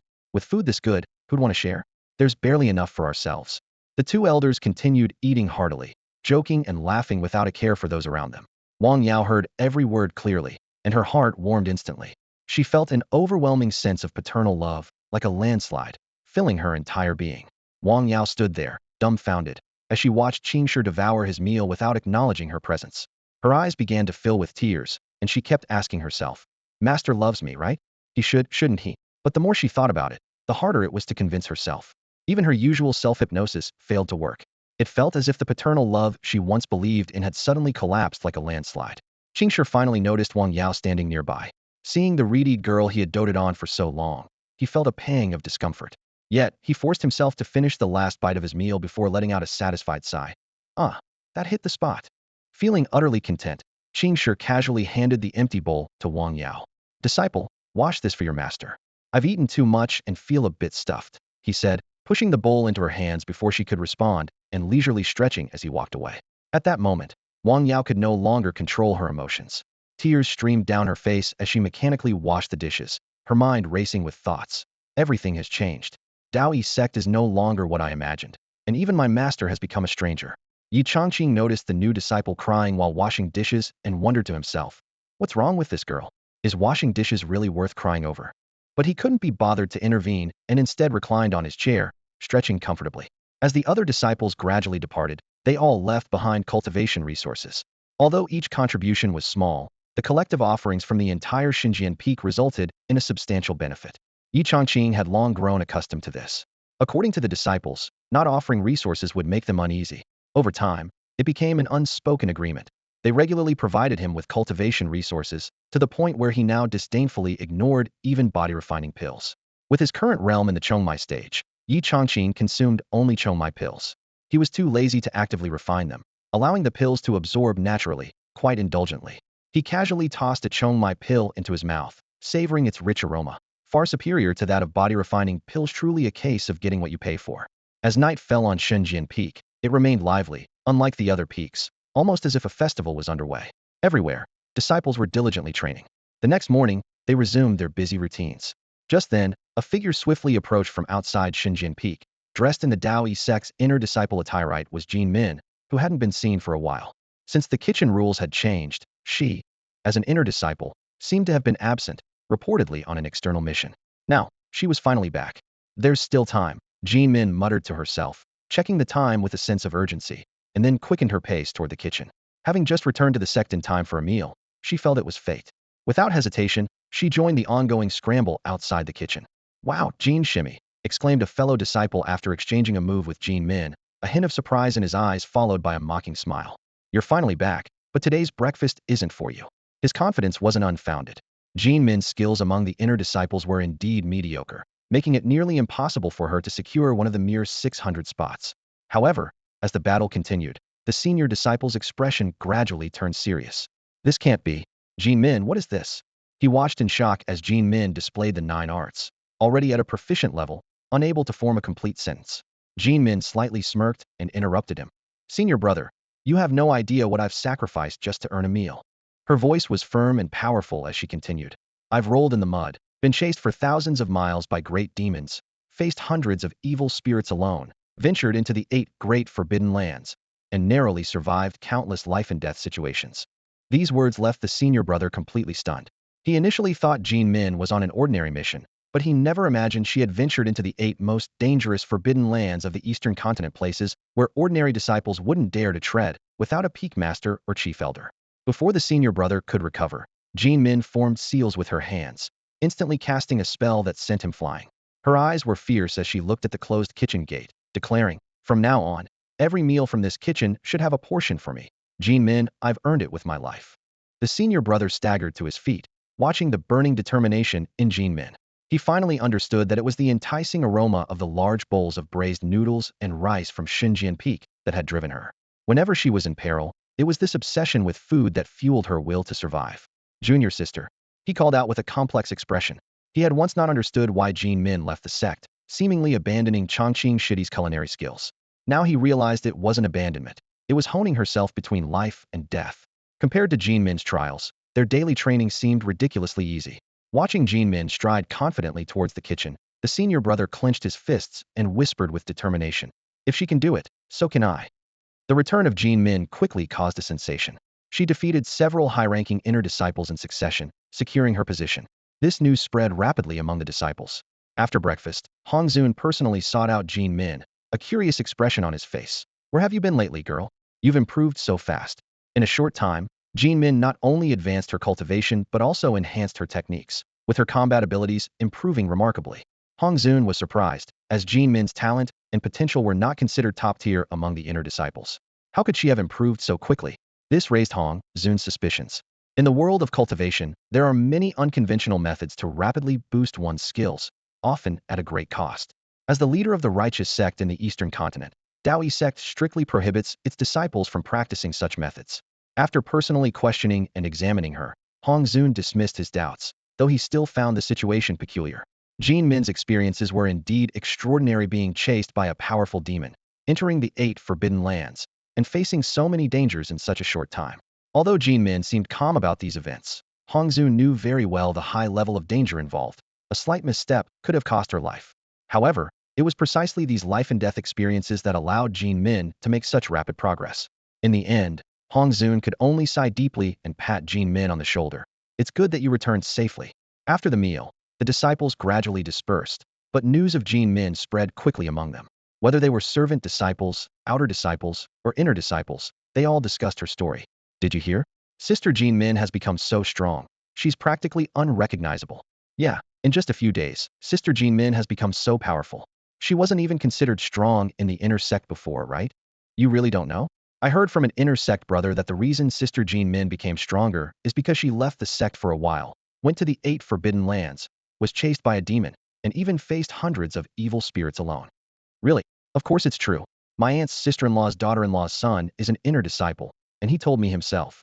Jean Min's experiences outside the sect were quickly uncovered by the disciples, becoming increasingly exaggerated and far-fetched. I heard the reason Sister Jean Min became so strong is that she went to the 8 forbidden lands. Do you know? Sister Jean Min infiltrated the territory of the Black Tiger Demon King, stole the Tiger clan's treasure, and became stronger after refining it. I'm telling you, don't spread rumors. Sister Jean Min really killed the Black Tiger Demon King and refined its core. Not only has her power increased, but she also tamed the Black Tiger Demon King. A senior brother saw her riding it back. During lunch, Yi Changqing heard these rumors and couldn't help but twitch his face. He found it utterly ridiculous, to the point of being unbearable. Everything seemed normal when entering the 8 forbidden lands, but as time went on, the disciples' conversations took a surprising turn. In the small courtyard of the Divine Sword Peak's dining hall, the disciples sat in a circle, discussing astonishing topics. Did junior sister Jean Min really infiltrate the Black Tiger Demon King's territory? One disciple asked, eyes wide with disbelief. Not only that, I heard she even defeated the Black Tiger Demon King, another added, his voice rising with excitement. The craziest part is, she supposedly tamed a Black Tiger Demon King to use as her mount, a third disciple exclaimed, waving his chopsticks in the air with enthusiasm. A chorus of gasps filled the air. Someone shook their head and said, do you know what level a Demon King is? It's on par with Master Hong. Even Master Hong couldn't tame a Demon King as a mount. If Jean Min truly managed that, perhaps it's time for a new leader of Divine Sword Peak. As the meal drew to an end, the disciples chatted idly. The senior brother who had been defeated by Jean Min earlier that morning suddenly set down his bowl and chopsticks, speaking earnestly. Brothers, I've made up my mind. I want to go out and train like junior sister Jean Min.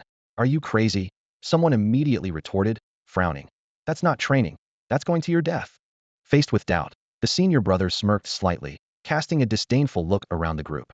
That's why the master criticizes you all. With attitudes like yours, you'll never get anywhere. He stood up straighter, raising his voice. Do you think your current training is rigorous enough? The question hung in the air, plunging the courtyard into silence. The disciples exchanged glances, but said nothing. Rigorous? Perhaps compared to other peaks. Yes, but compared to Jean Min, they fell short. Seeing this, the senior brother's lips curled into a confident smile.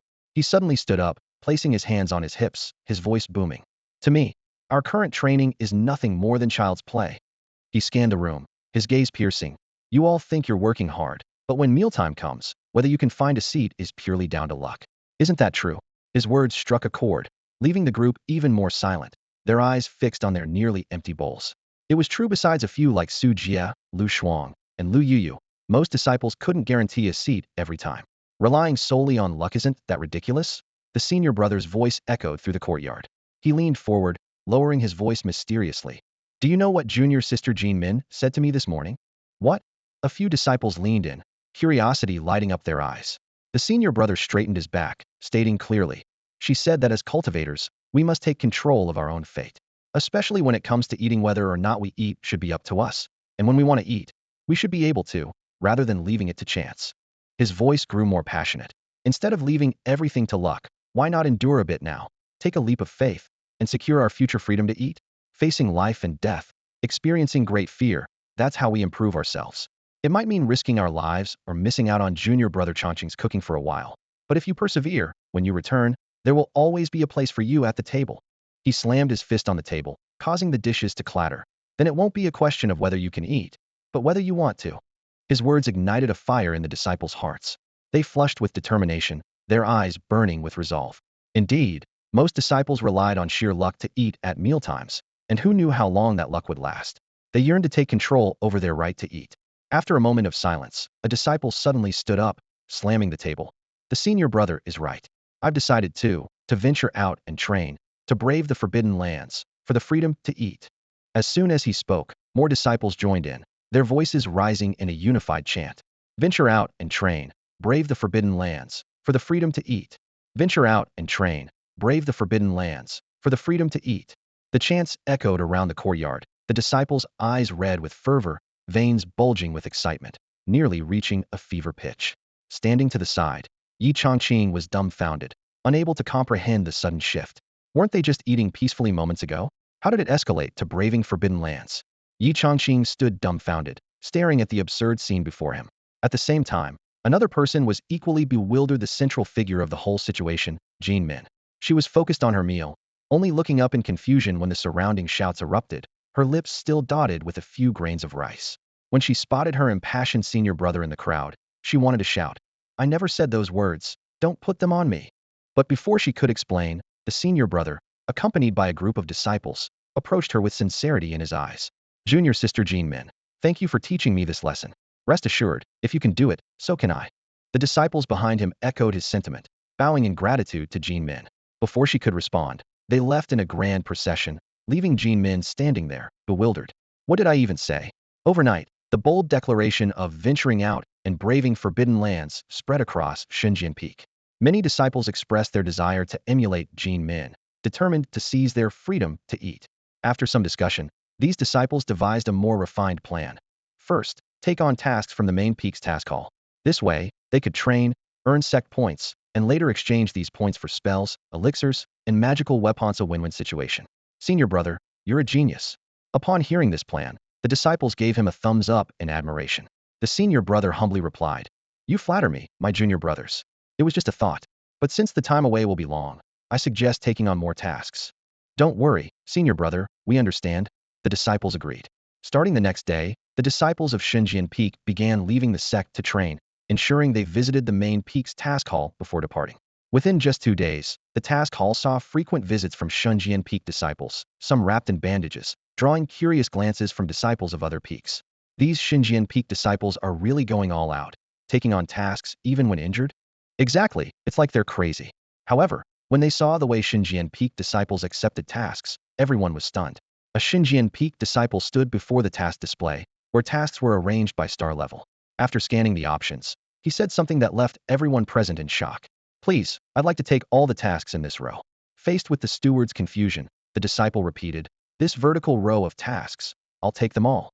The steward of the mission hall was taken aback, his face filled with disbelief. Having served in the mission hall for over a century, he had encountered countless disciples of all kinds, but never had he witnessed such a crazy scene. "Are you sure you want to take on an entire row of missions, disciple of Xinjiang Peak?" he asked, his voice slightly trembling. "That's about 20 or 30 missions." In response to the steward's doubts, the disciple from Xinjiang Peak remained calm. "I intend to complete these missions myself. Is there a rule that limits the number of missions a disciple can take on?" The steward was at a loss for words and had no choice but to register the missions for him under the watchful eyes of everyone. The tasks on the screen vanished like receding tides, with more than 30 missions disappearing in an instant. According to the rules, once a mission was taken, it wouldn't reappear until it was completed or failed. After registering, the Xinjiang Peak disciple turned and left, a determined look in his eyes. This was a door-die mission. "Disciples from Xinjiang Peak are truly something else," whispered the disciples from other peaks. "It's even more intense than before. Not only do they engage in large-scale sparring 3 times a day, but now they're taking on missions like this." As more and more Xinjiang Peak disciples arrived, the mission hall screen gradually became sparse. They either swept through entire rows or took columns, leaving only a few 3-star and 4-star missions, along with the highly challenging 5-star ones. The disciples from other peaks couldn't hold back any longer.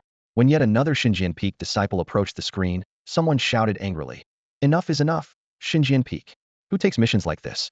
Sweeping through entire row show are we supposed to survive?" The Xinjiang Peak disciple merely glanced at the speaker and replied, "Is there a written rule against it?" Then he turned to the steward. "Since there are no whole rows left, I'll take all the remaining 3-star missions, and I'll pick a few 4-star ones as well. Pack them." The steward, having never heard such a request, turned pale. "This is outrageous," the other disciples fumed. "Just wait, we'll report this to the discipline hall." However, the Xinjiang Peak disciple paid no heed to their anger. After registering the missions, he left without looking back, his departure marked by a resolute determination. This too was a door-die mission. The disciples of Divine Sword Peak taking on tasks so fervently had completely angered the disciples from other peaks, prompting many to go to the law enforcement hall to lodge complaints. Meanwhile, within Divine Sword Peak, there was an unprecedented surge of enthusiasm for going out on training missions, with the disciples' eagerness reaching new heights. No matter where one walked within the peak, they could hear disciples shouting about wanting to go out for training and learn from senior sister Jin Min. However, this enthusiasm seemed to be merely verbal. During meal times, the dining hall remained crowded, with no noticeable decrease in the number of disciples. This phenomenon puzzled Yi Changqing greatly. If everyone was clamoring to go out for training, why was no one actually taking action? One day, Yi Changqing inadvertently overheard a conversation among a few disciples, revealing the truth. "Senior brother, didn't you say a few days ago that you would go out for training with senior brother Chen? He left yesterday, so why are you still here?" a disciple asked in confusion. The question's senior brother replied without hesitation, "I never intended to go." "What? So you were lying to senior brother Chen? Do you think it's that easy to train like senior sister Jin Min, facing life and death situations and experiencing great fear to make rapid progress?" The senior brother whispered, "That kind of training is extremely risky. If you make a slight mistake, you're done for. Without your life, you won't even get to eat, let alone anything else." With so many disciples at Divine Sword Peak, it's unrealistic to expect everyone to have such determination and courage. Jin Min's kind of training is essentially dancing on a knife's edge, with very high risks. Thus, very few disciples actually stepped out of the mountain gate. Hearing this, the other disciples, with complex expressions, asked, "But if you never intended to go, why did you support and encourage senior brother Chun?" "You guys are naive," the senior brother sneered. "The fewer competitors like senior brother Chun, the better. If he doesn't leave, how am I supposed to get my meals? Haven't you noticed that the pressure has been much less these past few days?" Upon hearing this, the disciples suddenly understood and nodded repeatedly. Yi Chongqing finally realized that this scenario was not uncommon among the disciples. For those determined to go out for training, their fellow senior brothers and sisters outwardly supported and encouraged them, even going so far as to offer life-saving items like pills and talismans. Initially, Yi Chongqing thought this was due to deep camaraderie and concern for their safety. Now it was clear that the underlying motives were much more self-serving to ensure they could secure their meals. However, their concern was not entirely feigned, as they did indeed provide pills and talismans. Moreover, Hong Zun had taken measures to address this. Any disciple wishing to go out for training and emulate Jin Min would be given a teleportation array disc by Hong Zun. These array discs could be carried and connected to the main array in advance. In case of danger, they could be activated to teleport directly to the main array's location, the Dao E Sect's teleportation array. This was an extremely valuable life-saving item, costly and precious. It was said that Hong Zun personally went to 10,000 Array Peak to negotiate with the Peak Master to acquire these teleportation array discs. However, even with these safeguards, absolute safety could not be guaranteed. If one were unfortunate enough to encounter a Demon King-level entity, they might not even have the chance to activate the array disc before meeting their end, leaving them truly helpless. Regardless, Hong Zun has done his utmost to ensure the safety of the disciples from Shunjian Peak during their training expeditions. After learning what these disciples truly think, Yi Chongqing lay back in his recliner with a look of helplessness on his face after dinner. The simple act of having a meal had become an elaborate game of strategy for these disciples, each one more cunning than the last. Shaking his head, he decided not to dwell on these issues anymore and opened his character panel. Host, Yi Chongqing. Role, miscellaneous disciple of Dao Sect. Cultivation, minor success in pulse opening stage 893-010-0000. Techniques, clear mind technique, perfected 100-001-0000. Shadow blade, perfected 100-001-0000. 7-star step, perfected 100-001-0000. Spirit jade, great success 186-353-0000. Reputation, gaining fame. Talent, middle grade upper level 306-70000. Root bone, middle grade upper level 11446-70000. Comprehension, upper grade middle level 8999-7100000. His cultivation had advanced to a new minor realm, reaching minor success in the pulse opening stage, and his talent had improved to middle grade upper level, marking decent progress. Considering the time, it was about time to take on this month's tasks. He murmured softly, recalling how he had been too excited last month and forgot to accept any tasks, making sure to be more attentive this time. After enjoying a comfortable nap, Yi Chongqing stretched lazily and began his afternoon training. Meanwhile, at the summit of Xinjian Peak, within Hong Zun's cave dwelling, Hong Zun, Qing Shi, and the second elder in charge of the discipline hall were engaged in a discussion. The second elder looked at Hong Zun with a mix of anger and frustration, raising his voice. "Junior brother, what exactly is your Xinjian Peak trying to do? Do you know how many complaints I've received here in just 3 days? Almost every peak's disciples have come. Please, senior brother, I'm begging you, can Xinjian Peak just settle down for a while? Otherwise, my discipline hall is going to turn into a marketplace." Song was nearly at his breaking point. The discipline hall, while not usually bustling, was a place all disciples typically avoided. Everyone knew that getting involved with the discipline hall was never a good thing. However, recently, the hall's traffic was rivaling that of the task hall and the pill hall, with disciples coming in droves to file complaints, all invariably against Xinjian Peak. The discipline hall was already understaffed, and after some time, nearly everyone was on the verge of being overwhelmed. According to Dao Sect's rules, every disciple who came to lodge a complaint at the discipline hall had to have their case recorded in detail. As a result, Song found himself constantly writing at his desk, with no time for cultivation, often working late into the night. The problem seemed endless. Before one day's issues were resolved, new complaints would arrive the next day. This cycle even led some officers to request transfers out of sheer frustration. "Hall master, please transfer me out of the discipline hall. I can't take it anymore," pleaded one officer. "Hall master, I just made a mistake with senior brotherly. Knowing I'm beyond redemption, please punish me," another officer chimed in quickly. In an unprecedented move in the history of Dao Sect, some officers deliberately made minor mistakes in hopes of being demoted out of the discipline hall. It was unheard of, as the discipline hall had always been a coveted place to work, where one could wield the sect's authority with a prestigious status and excellent benefits. Yet now, Song's subordinates were all avoiding it like the plague, and it was all because of Hong Zun standing before him. As Song continued to speak, he could no longer hold back his grievances, his eyes welling up with tears. Seeing Song's eyes welling up with tears and his voice trembling, Hong Zun was suddenly at a loss. Senior brother, just talk about the issue. Why the tears? You're not young anymore. Why are you crying? Hong Zun looked helplessly at the head of the law enforcement hall in front of him. Song struggled to hold back his tears, his voice choked with emotion. In his 1,386 years as the head of the law enforcement hall, he had never felt such grievances. Junior brother, just tell me, can I ever get a break? Hearing this, Hong Zun sobered up a bit and quickly reassured him. What are you saying, senior brother? We've been brothers for so many years. Of course, I want you to be well. From now on, I'll strictly manage Xinjiang Peak. Is that a promise? Yes, it's a promise. Don't worry, senior brother. Assured by Hong Zun's promise, Song finally left. He was truly at his wits' end. Xinjiang Peak's disciples had been causing a stir lately, making life at the law enforcement hall restless. These disciples were finding loopholes and taking on tasks in a way that was annoying but not against the sect's rules. Being a stickler for rules, Song knew the law enforcement hall had no right to interfere, so he had no choice but to seek Hong Zun's help. After returning to the main peak, Song sought out the third elder in charge of the task hall. Junior brother, I've already spoken with Hong Zun. What about the task hall? Rest assured, senior brother. I've already instructed to increase the distribution of tasks. There shouldn't be any issues. Only then did Song breathe a sigh of relief. In the following days, the Xinjiang Peak disciples indeed stopped taking tasks line by line, and the task hall returned to its usual order, much to the quiet relief of the staff and disciples from various peaks. However, a new problem emerged within Xinjiang Peak. The disciples' sect points were running low. To quickly enhance their skills, they had squandered years' worth of save points in just over a month, purchasing numerous spells, elixirs, and techniques. At mealtime, the cafeteria buzzed with chatter. Senior brother, how many sect points do you have left? Alas, just over 100 points. I can't even afford a basic yellow-level spell. There's no helping it. I spent too much on elixirs before. Without sect points, it's tough to get by in the sect. We'll just have to take on tasks. Should we take on more, like before? Are you crazy? The Peak Master already ordered that we can only take up to 3 tasks at a time. So what do we do? Though we can't be like senior sister Jean Min, to keep up with our training and secure practice spots, we'll just have to work harder and take on more tasks. Apart from cultivating and eating, Yi Changqing devoted all his time to taking on tasks. His goal was clear, not to waste a single moment, to complete tasks as quickly as possible, return to the sect, eat, and then continue taking on more tasks. This senior brother openly shared his thoughts, and immediately gained the recognition and support of many disciples.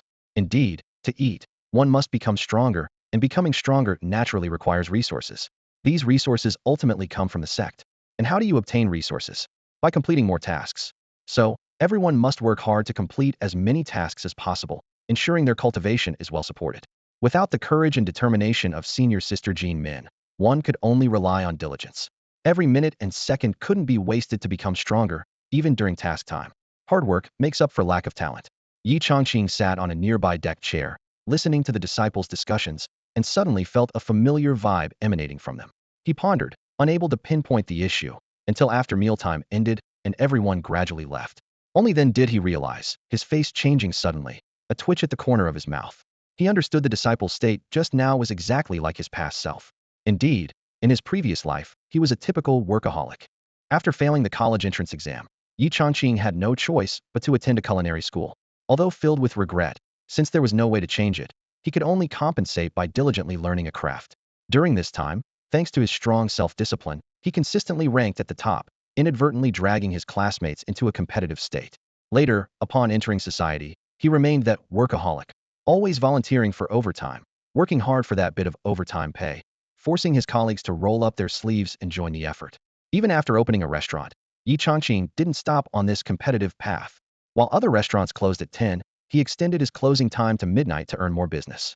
As a result, nearby restaurants followed suit, switching to 24-hour operations, leading the entire dining industry into a competitive frenzy. At this moment, listening to the words and expressions of these disciples, Yi Changqing suddenly realized how similar their actions were to his past behavior. He couldn't help but sigh. After transmigrating, he seemed to have lost the drive to be a workaholic. After all, he was no longer the person who would exhaust every effort for his goals. Snapping back to reality, Yi Changqing suddenly felt a sense of unease. as if some bad premonition was surfacing. In recent days, he had noticed that disciples from Shunjian Peak were becoming increasingly unpopular in the eyes of those from other peaks. Several times when he left Xinjian Peak, upon seeing the Xinjian Peak emblem on his chest, other disciples' expressions turned unfriendly, as if harboring some deep-seated grudge. This made him feel uneasy, as if trouble was looming. Under Hong Zun's strict orders, the situation at Xinjian Peak had calmed down somewhat, but now, this unease had returned. Yi Changqing couldn't help but worry. Would these disciples cause trouble again? After mealtime, Xinjian Peak disciples swarmed towards the main peak. Just as they entered the main peak, Song from the law enforcement hall received an urgent message. Hearing the news, Song jumped up from his chair, his expression as if facing a formidable enemy. "What did you say?" he asked in shock. The steward under him, face pale and distressed, replied, "Hall Master, the disciples from Xinjian Peak. There are tens of thousands of them, all swarming onto the main peak." Tens of thousands. Song's eyes widened, his voice trembling slightly. What are they trying to do? What exactly do they want? He could hardly believe that after a period of calm, Xinjian Peak disciples dared to collectively head to the main peak at this moment. In such overwhelming numbers, it was beyond his imagination. A strong sense of unease arose in Song's heart, feeling that a storm was about to break. Song looked at the disciples from Xinjian Peak gathered before him and felt a headache coming on. Especially when he realized that tens of thousands of disciples had gathered at the main peak, a furious shout erupted from his mouth. He turned to the steward beside him and urgently said, "What are you standing around for? Go find out what their purpose is." The most important thing now was to understand why these Xinjian Peak disciples had come to the main peak, and the law enforcement hall had to be on high alert, ready to handle any sudden incidents. Not only were the members of the law enforcement hall tense, but disciples from various peaks who saw such a large number of Xinjian Peak disciples along the way also felt a wave of anxiety. What is Xinjian Peak up to now? Hadn't it only been quiet for a few days? They couldn't help but feel helpless, wondering what exactly Xinjian Peak intended to do. The disciples of Xinjian Peak paid no mind to the surrounding discussions as they hurried up the mountain in small groups, discussing quietly. Don't take on too many tasks at once. Keep it simple, but make sure to be quick. Travel fast, defeat enemies fast. Everything needs to be fast. If the quality isn't great, then compensate with quantity. Even if one task only earns 10 Sect points, what if we complete 10, 100, 1,000? That's still a considerable income, one disciple said confidently. Don't worry, senior brother, we understand. The other disciples agreed. Good to hear. Remember, the only requirement is speed. Everything must be fast. Their minds were filled with thoughts of Sect tasks. However, as the Xinjian Peak disciples dashed along, a group of them was stopped by the stewards of the law enforcement hall. The steward looked at this group of Xinjian Peak disciples, feeling uneasy, but still mustered the courage to ask, "What are so many of you from Xinjian Peak doing at the main peak?" The Xinjian Peak disciples, polite and without concealment, replied, "You've misunderstood, steward. We're just here to take on Sect tasks." But as soon as these words were spoken, cold sweat broke out on the steward's forehead. Tasks. The last time, just over 1,000 Xinjian Peak disciples had taken all the tasks from the task hall. Now with tens of thousands of disciples, the steward couldn't bring himself to think further. Seeing the steward in a daze, the Xinjian Peak disciple spoke again. "Is there anything else, steward?" The steward opened his mouth, but found he couldn't say a word. What could he say? They were just here to take on Sect tasks, albeit with a large number of people, but they hadn't violated any Sect rules. The law enforcement hall couldn't act arbitrarily. He could only watch as this group of Xinjian Peak disciples left, and they were just a small part of the many disciples from Xinjian Peak. "This is a disaster," the steward said gravely, turning to leave quickly. He needed to report this to the hall master as soon as possible. Shortly after, inside the law enforcement hall, Song was stunned upon hearing the news. "Tasks, tasks, tasks, you say they're going to the task hall to take on Sect tasks?" He murmured at first, then shouted in fury, his voice filled with anger and frustration. "I had an understanding with Hong Zun, so why is this happening?" Anger burned in his eyes as he swiftly made his way to the task hall. "They've gone too far. These Xinjian Peak disciples have really gone too far. They're completely disregarding me, the head elder." Meanwhile, inside the law enforcement hall, facing the throng of Xinjian Peak disciples from various peaks, and the task hall stewards were equally stunned. Suddenly, as if realizing something, the expressions of everyone in the task hall changed dramatically. Someone clenched their fists and couldn't help but shout in anger, "Again? This is too much." The number of disciples from Xinjian Peak flooding into the task hall was several times more than a few days ago, creating a shocking scene. The stewards at the registration desk looked pained, seemingly anticipating a repeat of the previous situation where all tasks were cleared out. However, to everyone's surprise, these Xinjian Peak disciples did not frantically snatch up tasks like last time. Each one simply took 3 tasks and left. This change made everyone present breathe a collective sigh of relief. Song and the third elder, who had come upon hearing the commotion, stood by observing. The third elder, seeing the orderly scene, nodded silently. It seems junior brother Hong did give them instructions. But Song frowned, sensing something was amiss. He turned to the third elder and asked, "Do you have enough tasks in the task hall?" "As long as they continue like this, there shouldn't be any problem," the third elder confidently replied. The previously accumulated tasks are enough to maintain normal operations.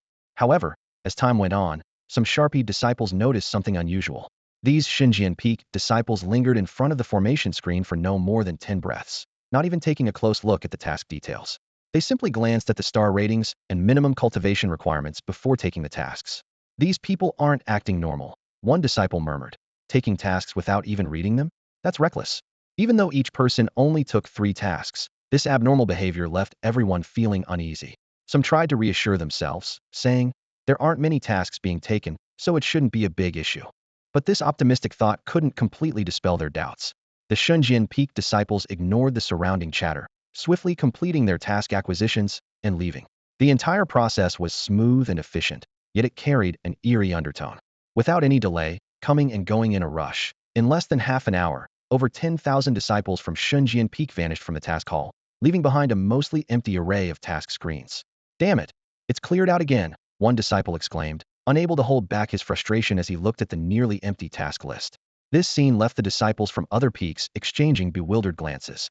Seeing the low-star tasks swept away, leaving only the 4-star and 5-star tasks that regular disciples found challenging, they felt powerless once more. It was like a swarm of locusts had passed through, leaving nothing behind. Observing all this from the shadows, Song tightly clenched his fists, his knuckles turning white, gritting his teeth. Xinjian Peak had once again taken all the tasks from the hall, and this wasn't the first time it had happened. However, the third elder beside him remained calm and reassured them with a slight smile. "Don't worry, I have already made arrangements." As soon as he finished speaking, a new batch of low-star tasks quickly appeared on the array of screens, gradually calming the disciples from the other peaks. With so many Xinjian Peak disciples coming to take tasks at once, it's normal for this to happen, so there's no need to worry, the third elder explained calmly. Hearing this, Song's furrowed brow relaxed slightly, and he nodded. "All right, I'll leave it to you then. Don't worry, as long as the Xinjian Peak disciples follow the rules, the task hall will be fine." "That's good to know." Seeing that the matter was temporarily settled, Song turned and left the task hall, silently hoping that he was just overthinking things. Meanwhile, the Xinjian Peak disciples who had received their tasks were heading en masse to the Dao Yi Sect stables. This place housed all the sect's horses, which were no ordinary creatures. Even the lowest tier were half-demon horses, with the higher tier reaching the level of mystical demon horses. The disciples quickly selected suitable mounts according to their cultivation levels and needs. With so many disciples pouring in at once, the steward in charge of the stables was caught off guard, scrambling to keep up. "I'd like to rent a black scale horse, please. I need a dragon horse. Another dragon horse here. And me. One chase wind here. I need a lightning chaser." The disciples' voices filled the stables as they called out one after another. Soon, more than half of the low-tier horses were rented out, leaving mostly high-tier horses that ordinary disciples couldn't afford. "Brothers, remember our goal. Be quick," a leading disciple reminded loudly. "Don't worry, brother." The disciples responded in unison. "All right, see you back at the sect." "All right." At the entrance of the stables, a large group of Xinjian Peak disciples mounted on various demon horses gathered together. After bidding each other farewell, they scattered like arrows released from a bow, racing off in different directions, leaving behind a cloud of dust. The steward of the stables, who had witnessed the entire event, was left scratching his head in confusion, muttering, "Why are so many disciples heading out today?" The demon horses at Dao Yi Sect stables are primarily for the disciples to use when traveling outside the sect. These horses are incredibly fast, but renting them requires sect points, and the cost varies greatly depending on the horse's tier. While the cost for low-tier horses is reasonable, the rental fees for high-tier horses are beyond what ordinary disciples can afford. Even if they have enough sect points, most would rather spend them on pills or techniques, which are more practical. Shortly after the Xinjian Peak disciples left, disciples from other peaks began arriving at the stables. Some needed to travel for sect business, others to complete tasks, and some for other reasons. However, when they stepped into the stables, they were stunned by what they saw. The once vast stables had only a few scattered low-tier demon horses left, and the horses that were usually plentiful had suddenly been reduced by half. "What the hell, was this place robbed?" one disciple exclaimed in disbelief. "This is absolutely ridiculous." After getting over their shock, a few disciples had no choice but to rent horses and leave the sect. In the following days, every group of disciples arriving at the stable faced the same situation. The number of low-tier demon horses dwindled rapidly until none were left to rent. The later disciples stood in the empty low-tier demon horse area, staring in disbelief. "Where are the horses?" they asked each other, bewildered. "Where have all the horses gone?" The steward helplessly informed them that all the low-tier demon horses had been rented out, leaving only the high-tier ones. Hearing the price, these ordinary outer sect disciples turned pale. Not only were their sect points insufficient, but even if they could scrape them together, their cultivation level made it difficult to manage high-tier demon horses. "Why not wait until tomorrow? Maybe some disciples will return the demon horses," the steward suggested. With no other choice, they returned to the sect, frustrated at wasting an entire day. The next few groups of disciples also left disappointed, as they couldn't complete their tasks on foot. Except for a few disciples who had their own demon beasts, the others had to wait until the next day to try again. This incident didn't attract much attention. Everyone assumed it was just a coincidence. Meanwhile, on Xinjian Peak, noticeably fewer people were present during dinner. The remaining disciples were delighted to finally enjoy the long-awaited meals from the kitchen. After dinner, they hurried to the main peak to take on tasks, fearing they might miss out on the delicious food in the future. As night fell, another group of Xinjian Peak disciples arrived at the main peak. Although their numbers were smaller, each still adhered to the rule of taking only 3 tasks. With no low-tier demon horses available for rent at the stable, they decided to rent horses directly from Sanyuan City. That night, Xinjian Peak was unusually quiet, with over 80% of its disciples out on tasks. Outside Daoyi Sect, many Xinjian Peak disciples galloped through the night. One outer sect disciple rushed to the task location overnight and immediately approached the town official's residence. "I'm a disciple of Daoyi Sect. Tell me what's going on." Although the official had already gone to bed, he warmly welcomed the disciple and suggested discussing the matter the next day. "No need. I'm busy. Just tell me directly." Upon learning about the malevolent spirit troubling the town, the disciple quickly devised a plan to lure it out and immediately organized the necessary actions. The spirit was soon drawn out and slain. After completing the task, he mounted his horse, glanced at the sky, and murmured, "I should have time to make it back for breakfast." This disciple completed 3 tasks in less than a day and disappeared into the night under the complicated gaze of the official, heading back to Daoyi Sect. From arriving in the town to slaying the malevolent spirit, the entire process took only the time it takes to drink a cup of tea. Watching the disciple leave, the steward opened his mouth but only managed to say, "The immortal master is indeed very busy." "Yes, indeed." Everyone behind him nodded in agreement, their faces showing a hint of surprise. The disciple from Daoyi Sect had stayed no longer than the time it takes to drink a cup of tea, which was rare in the steward's decades of experience. In the past, disciples from other sects, even small ones, would act arrogantly and require careful attention even for a simple demon-slaying task. But this disciple from Daoyi Sect was swift and efficient, truly slaying the demon as promised without even taking a sip of tea. No wonder he's a disciple of a great sect, the steward sighed sincerely. Little did he know, the disciple was in such a hurry just because he wanted to rush back for breakfast. To him, the meals from Daoyi Sect's kitchen were far more appealing than the tea here. As night fell, the sound of horse hooves echoed continuously. Disciples dressed in Xinjian Peak attire galloped swiftly, racing back to Daoyi Sect. They had completed 3 tasks in one night and were racing against time to return to the sect for breakfast. At the break of dawn, the sound of dense horse hooves suddenly echoed from Daoyi Sect's stable. The steward, who was practicing, was startled awake and walked out of the courtyard in confusion. "Who is it so early?" Before he finished speaking, dust rose from all directions as thousands of Xinjian Peak disciples, riding demon horses, charged towards the stable like a mighty army. The steward's expression changed, and he quickly stepped aside to dodge. "Steward, the horses are here. Please register them. I have something to do." "Me too, please, steward." "And me." The disciples leaped off their horses, threw a few words, and hurried off even faster than they had ridden. In less than 10 breaths, thousands of them had vanished without a trace, leaving only the stunned steward and a group of bewildered demon horses. These demon horses, though somewhat intelligent, couldn't understand why this trip involved nothing but a mad dash. Some hadn't even had a sip of water, causing some to show signs of dehydration. "Animals," the steward cursed angrily after checking them. The demon horses, exhausted from the long run without a drop of water, were utterly worn out. In all his years at the stable, he had never seen disciples so careless about their mounts. Meanwhile, the Xinjian Peak disciples couldn't care less. They didn't even return to their quarters and headed straight for the kitchen. "Hurry, hurry. After running all day, I'm exhausted. I can't recover without tasting junior brother Changqing's cooking." The returning disciples met those who stayed at Xinjian Peak right on time at the corner. The moment the disciples of Xinjian Peak who hadn't yet gone out on assignments met, they broke into bright smiles. Someone shouted loudly, "Go for it. They've had a long day, the advantage is ours. Charge." In an instant, the two sides collided like torrents. The scene orderly yet intensely fierce, soldier against soldier, general against general, servant disciples against servant disciples, outer disciples against outer disciples, inner disciples against inner disciples.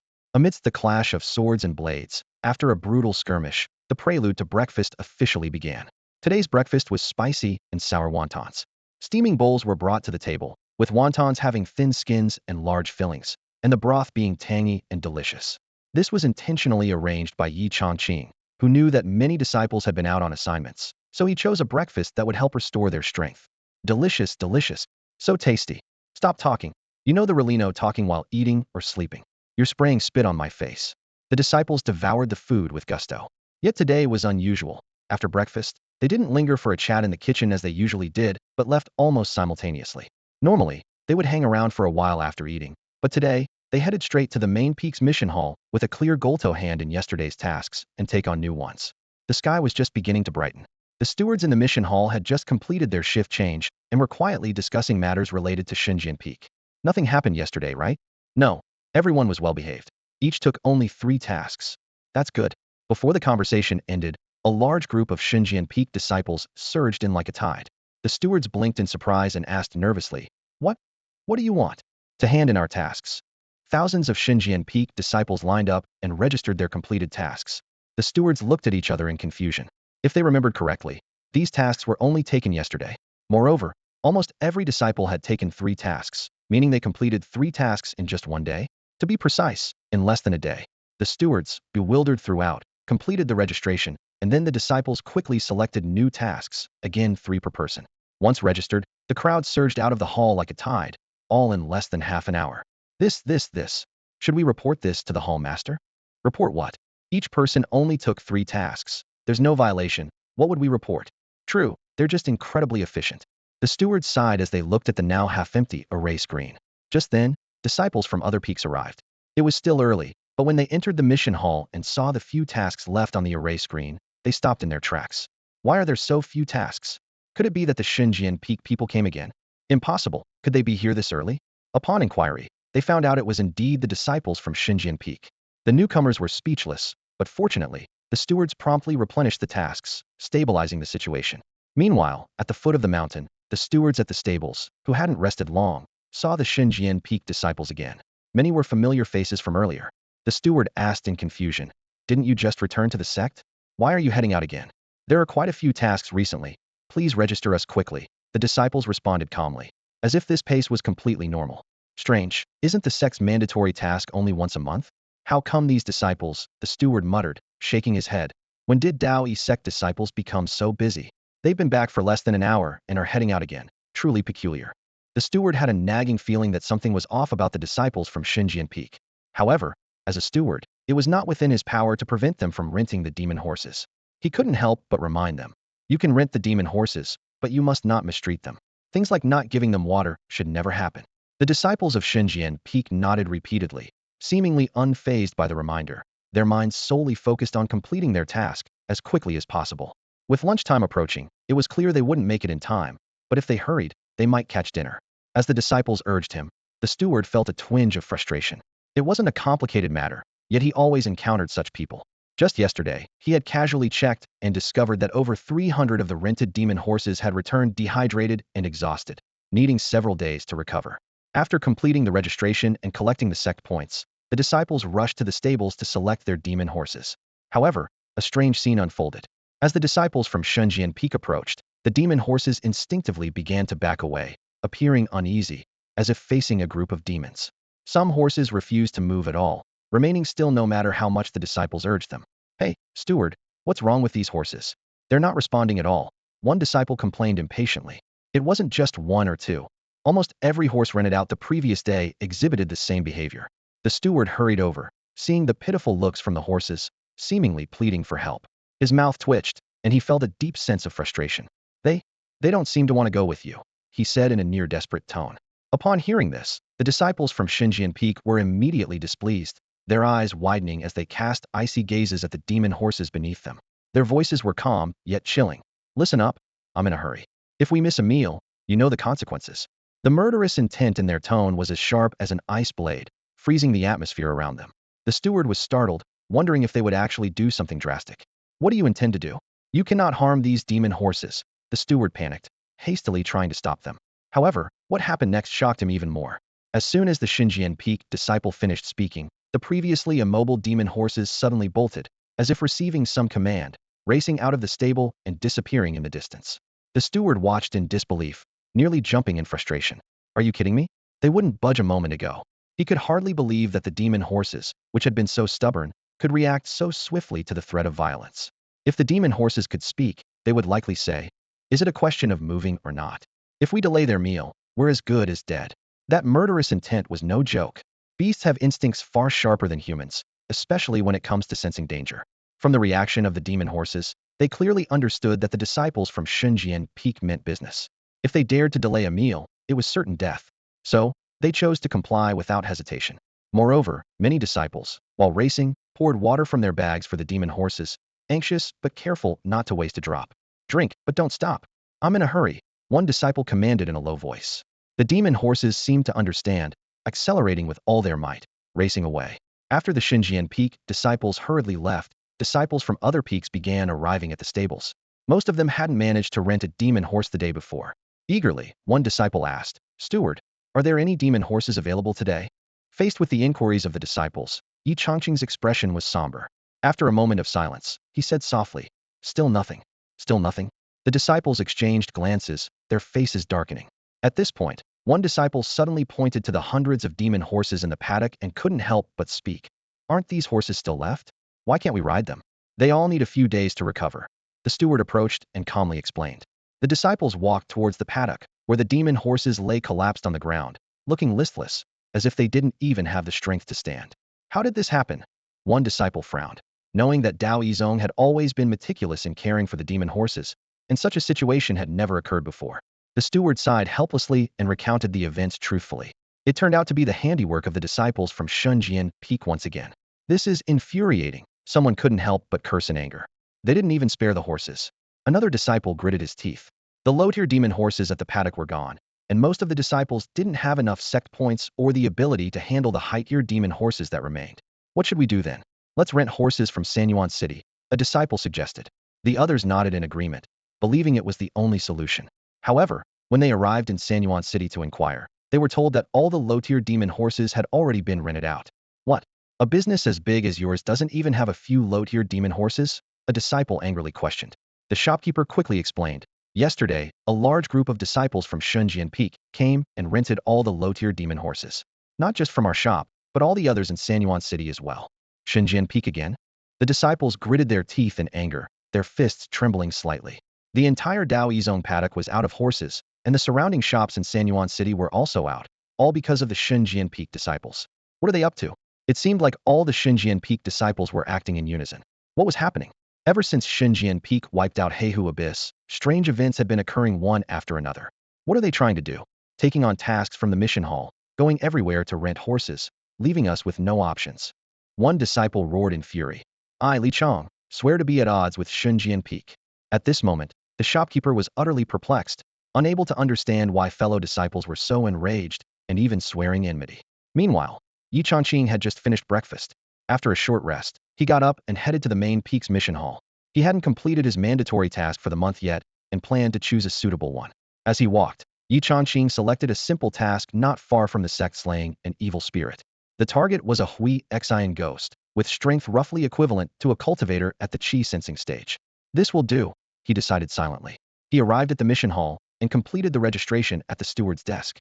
The steward glanced at him, seemingly puzzled, and asked in a low voice, "Are you a disciple from Xinjian Peak?" "Yes," Yi Chongqing replied, confused. "Why?" The steward mumbled quietly. "A disciple from Xinjian Peak only taking on one task, that's quite unusual." Under the peculiar gaze of the steward, Yi Chongqing left the mission hall.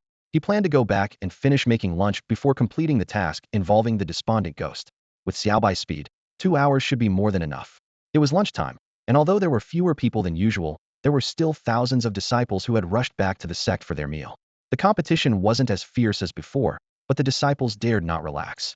This was the reality at Shinsword Peak. If you don't advance, you fall behind, and any slight negligence could mean missing a meal. When the other disciples learned that Yi Chongqing would be going out on a mission in the afternoon, they suddenly became anxious. Junior brother Chongqing, it's just a mere despondent ghost. Why do you need to go personally? One senior brother quickly said. I'm heading out this afternoon anyway. Leave it to me. I'll bring the ghost back by tomorrow for you to handle. Yeah, let us senior brothers take care of it. You can rest at the sect, junior brother Chongqing. Others chimed in. Everyone spoke one after another, leaving Yi Chongqing no opportunity to go out himself. Helplessly, he had to entrust the task to his senior brothers. Meanwhile, in a remote village called Julin, a despondent ghost that had just devoured a person suddenly shivered. It had a bad premonition but thought that hiding in such a remote village with its weak strength shouldn't attract attention. It prided itself on being cautious. However, that night, when 5 disciples from Dao Sect's Shin Sword Peak surrounded it, all the ghost felt was confusion. It was just a small, despondent ghost. So why were 5 Purple Mansion Realm cultivators coming specifically for it? Is it this one? It should be. The despondent ghost of Julin matches the task description exactly. Why bother so much? Let's capture all the evil spirits and monsters within 100 miles, and let junior brother Chongqing choose. Good idea, saves trouble later. Under the frightened gaze of the ghost, the 5 acted swiftly. They not only captured it, but also rounded up every evil spirit and monster within 100 miles. Those creatures that had been sleeping in their caves were captured by the 5 Purple Mansion Realm cultivators before they even knew what was happening. What are you doing? Damn it. Has Dao Sect gone mad? I'm just a half-demon. The cries of terror echoed through the night sky. Julin village was remote, and the creatures dwelling there were merely small demons with generally low strength. In the past, seeing even a core formation realm cultivator was rare. But that night, 5 Purple Mansion Realm cultivators swept the area clean. The next day, when Yi Chongqing saw the multitude of evil spirits and monsters in the kitchen, he was dumbfounded. Senior brothers, my task was only for a single despondent ghost. He said somewhat helplessly, looking at the 5 senior brothers in front of him. We didn't want to make a mistake. Junior brother Chongqing, just pick the one and hand it over. We'll deal with the rest. The bound monsters and evil spirits shivered upon hearing this conversation. Only then did they realize that because of just one-star task from Dao Sect, they had all been captured and brought here. This is absolutely insane. Doesn't the Dao Sect realize how outrageous this is? In the end, Yi Chongqing reluctantly chose the mission target, and then 5 senior brothers quickly eliminated the evil spirit before him. The evil spirit wasn't of much value, but a few beasts could be kept. As expected, they would become ingredients for the kitchen at Divine Sword Peak. In the following days, the daily life of the disciples at Divine Sword Peak remained simple and unadorned, eating, training, and taking on tasks. However, in the past couple of days, disciples from other peaks seemed to be showing signs of cooperation, intending to unite against Divine Sword Peak. Every morning, the task hall was already crowded. I can't believe these guys, coming so early every day to take on tasks. Yi Chongqing muttered to himself, his gaze sweeping over the crowd of disciples squeezed together. If the disciples of Divine Sword Peak don't consider themselves human, then neither will I. Even if it means fighting for tasks or spirit horses, who's afraid? Bring it on, he thought angrily, finally letting his resentment burst forth. Disciples from various peaks began to get embroiled in this conflict, making the task hall the liveliest place on the main peak. Almost every moment, there were people waiting outside the task hall, ready to swarm in and grab tasks as soon as they were updated. Yet, despite this, the probability of Divine Sword Peak's disciples securing tasks remained the highest. What infuriated the disciples from other peaks even more was the competition for spirit horses, which made the situation increasingly tense. After leaving the task hall, they would glare at the Divine Sword Peak disciples before rushing down to the paddock at the foot of the mountain. Initially, the Divine Sword Peak disciples didn't understand what was happening, but they soon realized it was a competition for the horses. This realization brought a smirk to the faces of Divine Sword Peak disciples. Trying to snatch horses from us? You can't even touch our hair, you're too green. They didn't hurry to set off. Instead, they casually ran down the mountain, watching as disciples from other peaks used their techniques to chase the wind, exchanging glances and remaining indifferent. Why are they showing off with such mediocre techniques? Yi Chongqing scoffed, casually executing a more advanced technique. In a flash, he disappeared from sight. The other disciples were stunned by this display. What was that? Are you blind? That was a perfect level technique. Perfect level? They were shocked, hardly able to believe it. If it were just 1 or 2 Divine Sword Peak disciples, it wouldn't be so surprising. But this time, they saw that almost every Divine Sword Peak disciple had mastered their techniques and martial arts to a high level, with only minor differences in proficiency. This is outrageous. The disciples from other peaks fumed with resentment and frustration as the Divine Sword Peak disciples vanished like a streak of light. When the other disciples, panting and exhausted, finally reached the paddock, all the horses were already gone. I can't believe this. What's with Divine Sword Peak? Does everyone there have top-tier techniques? They're faster than rabbits. One disciple grumbled through gritted teeth. Despite their dissatisfaction, They had to admit that in terms of agility, Divine Sword Peak was unmatched. It's not fair, they lamented outside the paddock, while the Divine Sword Peak disciples who arrived first were already mounted on spirit horses, their faces full of disdainful smiles. Trying to grab horses? What a joke. I've never lost when it comes to grabbing food. If I can't even get food, how could I not manage to get a horse? Naive, too young, they boasted loudly, their faces filled with arrogance and confidence. The disciples from other peaks, who intended to retaliate, ultimately found that they were no match for Divine Sword Peak. The disciples from Divine Sword Peak seemed to dominate everything. From now on, they shouldn't call it Divine Sword Peak, just call it Agility Peak. Everyone there has advanced techniques. How can we compete with that?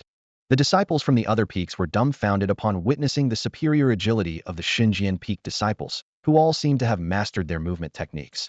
It was baffling. Xinjian Peak was known for its swordsmanship, so why were their movement skills so refined? The other disciples felt a mix of frustration and envy, unable to swallow their pride. Every time a Xinjian Peak disciple captured a beast horse, their smug expressions were like daggers to the eyes of the other Peak disciples. Gritting their teeth, the only word that came to mind to describe the Xinjian Peak disciples was show-offs. I can't take this anymore, one disciple said, clenching his fists, his eyes burning with unwillingness.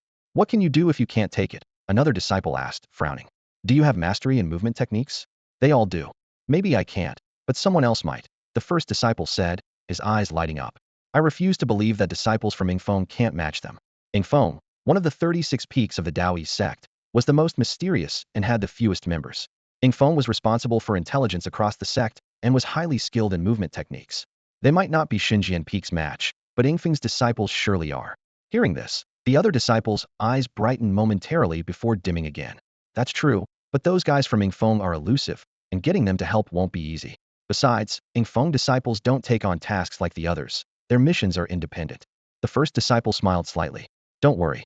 I happen to know a senior from Yingfeng, so it shouldn't be a problem. That's good. With a connection established, things would become much easier. The group of disciples immediately made their way toward Yingfeng. Meanwhile, other disciples, realizing they couldn't match Xinjian Peak in movement skills, began to consider alternative methods. Damn it, if movement skills won't work, we'll have to resort to other tactics. They've gone too far, so they can't blame me, one disciple said through gritted teeth. Senior brother, if we don't vent our frustration, I won't be able to focus on my cultivation. We have to win back some ground. Another disciple agreed. Another morning arrived, and after breakfast, the disciples of Xinjian Peak gathered at the main peak's task hall. Disciples from other peaks were already present, and the competitive atmosphere was palpable. As the Xinjian Peak disciples appeared, a cold glint flashed in the eyes of the other peak disciples. They had planned to teach Xinjian Peak a lesson today, even if it meant using underhanded tactics. Once the Xinjian Peak disciples accepted their tasks, the beast horse snatching battle began anew. Let's do it, one disciple whispered. Immediately, the prepared disciples from various peaks took action. This time, they weren't competing in movement. They resorted to dirty tricks. Some used spells, others employed binding talismans, and some even went as far as to grab their opponent's legs. They had a single objective, to restrain the Xinjian Peak disciples. Once restrained, even the most exceptional movement skills would be rendered useless. In no time, a familiar scene unfolded outside the main peak's task hall. The Xinjian Peak disciples were accustomed to this. After all, they faced such situations 3 times a day. They showed no sign of nervousness. Instead, their lips curled into a slight, mocking smile. Oh, playing dirty, are we? A Xinjian Peak disciple chuckled. So naive. Do you really think this will work? We've seen it all before. With that, the Xinjian Peak disciples deftly avoided the various control spells and binding talismans, moving with fluid grace, as if they had anticipated everything. That's not how you use a grappling technique. Let me show you, a Xinjian Peak disciple said, easily evading a grab and countering with a confident smile. A disciple initially intended to use a grappling technique to control a Xinjian Peak disciple, but the latter simply smirked, gracefully sidestepping to avoid it. In response, the Xinjian Peak disciple also employed the grappling technique, executing it with perfection, highlighting the stark contrast with the other's less refined skill. Inevitably, the disciple was instantly immobilized, unable to move. Trying to hit someone with straightforward moves without even knowing how to use talismans? The Xinjian Peak disciple chuckled. As other disciples attacked with talismans, he merely shook his head, too childish. Although Xinjian Peak rules prohibit using external aids during meal snatching, its disciples never cease their study of talismans. They understand the importance of being prepared, as the rules could change at any time. Consequently, even if they cannot craft talismans, their mastery in using them is unparalleled. Years of practical experience have led Xinjian Peak disciples to distill 3 key principles: concealment, deception, and surprise. Concealment involves using talismans and secrecy. Deception focuses on misdirection. Surprise aims for unexpected attacks at the most unanticipated moments. These insights have been earned through their blood and sweat. As one disciple thought he held the upper hand, the Xinjian peak disciple suddenly flashed a mysterious smile. "You've been careless." The disciple was puzzled, thinking the opponent was still over 10 meters away. Before he could react, talisman light exploded behind him, instantly binding him. Looking down, he saw a small hole at his feet. Realizing that the Xinjian peak disciple had secretly used sword energy to dig a hole and deliver the talisman behind him.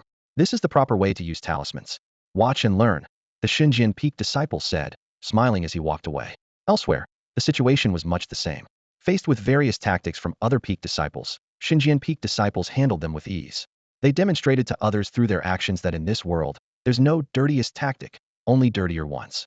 Techniques like control spells, binding talismans, or even grappling were nothing but child's play to them. The original plan to retaliate against Xinjian peak ended with disciples from other peaks being controlled and restrained. Watching the Xinjian peak members leave with ease, the other disciples couldn't hold back their tears of frustration. What on earth does Xinjian peak study all day? Meticulous preparation, careful planning, and determined execution were supposed to secure victory over Xinjian peak. Yet, unexpectedly, they found themselves outmaneuvered. Watching the disciples of Xinjian peak leave with smug expressions, one of the inner sect disciples responsible for organizing the counterattack was filled with anger and frustration. His fists were clenched, knuckles white, as he wished he could tear those triumphant faces apart. Why did it turn out this way? Xinjian peak, Xinjian peak. His mind was in turmoil, feeling as though he had been struck by a heavy blow. At that moment, despair filled his heart, along with a sense of failure. The disciples of Xinjian peak were renowned for their swordsmanship, yet in this confrontation, their tactics involving talismans and cunning strategies left him bewildered. Techniques like sword energy digging tunnels, feints, and even seemingly insignificant talismans became lethal weapons in the hands of Xinjian peak disciples, executed with an unpredictability that left no room for defense. He had struggled and poured his heart into the effort for so long, only to face such an outcome. As he watched those he considered his rivals walk away, the inner sect disciple could no longer suppress his rage. Just then, he noticed a group of miscellaneous disciples who had not yet escaped. Unlike the outer sect disciples, inner sect members were not easily subdued by mere suppression of cultivation, but these miscellaneous disciples, though not lacking in skill, were ultimately weaker. They appeared frail and helpless in the face of the inner sect disciples' looming threat. His anger flared instantly. The inner sect disciple, consumed by rage, lost all sense of reason. He turned to his fellow disciples and said, "If I can't handle your outer and inner sect disciples, then I'll settle the score with your miscellaneous disciples." A bystander whispered a warning. "Senior brother, directly targeting the miscellaneous disciples might not be appropriate. It's not in line with Tao Sect's rules, and after all, they're just miscellaneous disciples. It seems rather undignified." The inner sect disciple ignored these words, gritting his teeth as he declared, "I don't care. Today, Xinjian peak will suffer." With that, he strode forward, leading his group toward the dozen or so miscellaneous disciples. As they approached, they saw that the miscellaneous disciples were already surrounded by disciples from other peaks, with no way out. They stood with heads bowed, silent, a hint of panic in their eyes. The leading inner sect disciple spoke coldly. "I know this isn't quite by the rules, but Xinjian peak has gone too far. If I don't make you suffer today, how can I quell the fire in my heart?" Before he could finish, a miscellaneous disciple suddenly fell to his knees with a thud. Everyone was momentarily stunned, their eyes wide in disbelief. The act of kneeling caused a tense silence to fall over the crowd. In the midst of their shock, the disciple's eyes reddened, tears quickly flowing as he spoke with sincerity and pleading. "Senior brothers, my name is Wang Tai, from a poor mountain village. Life at home was harsh, and my mother always told me that children from poor families grow up early. I've endured countless hardships to enter Tao Sect for my dreams. Even though I'm just a miscellaneous disciple, I'm content, truly satisfied." His words were so heartfelt that everyone present was taken aback.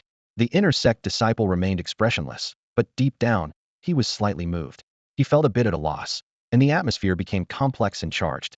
Wang Tai knelt on the ground, his voice choked with emotion. "I have no other intentions. I just want to work hard so my family can live a better life, and my mother doesn't have to suffer or be bullied. This month's mandatory task is not yet complete. If I have violated the sect's rules, I beg the senior brothers to show leniency and allow me to stay in Tao Sect." A grown man kneeling and weeping, tears streaming down his face. The surrounding disciples from various peaks watched this scene, and many began to waver.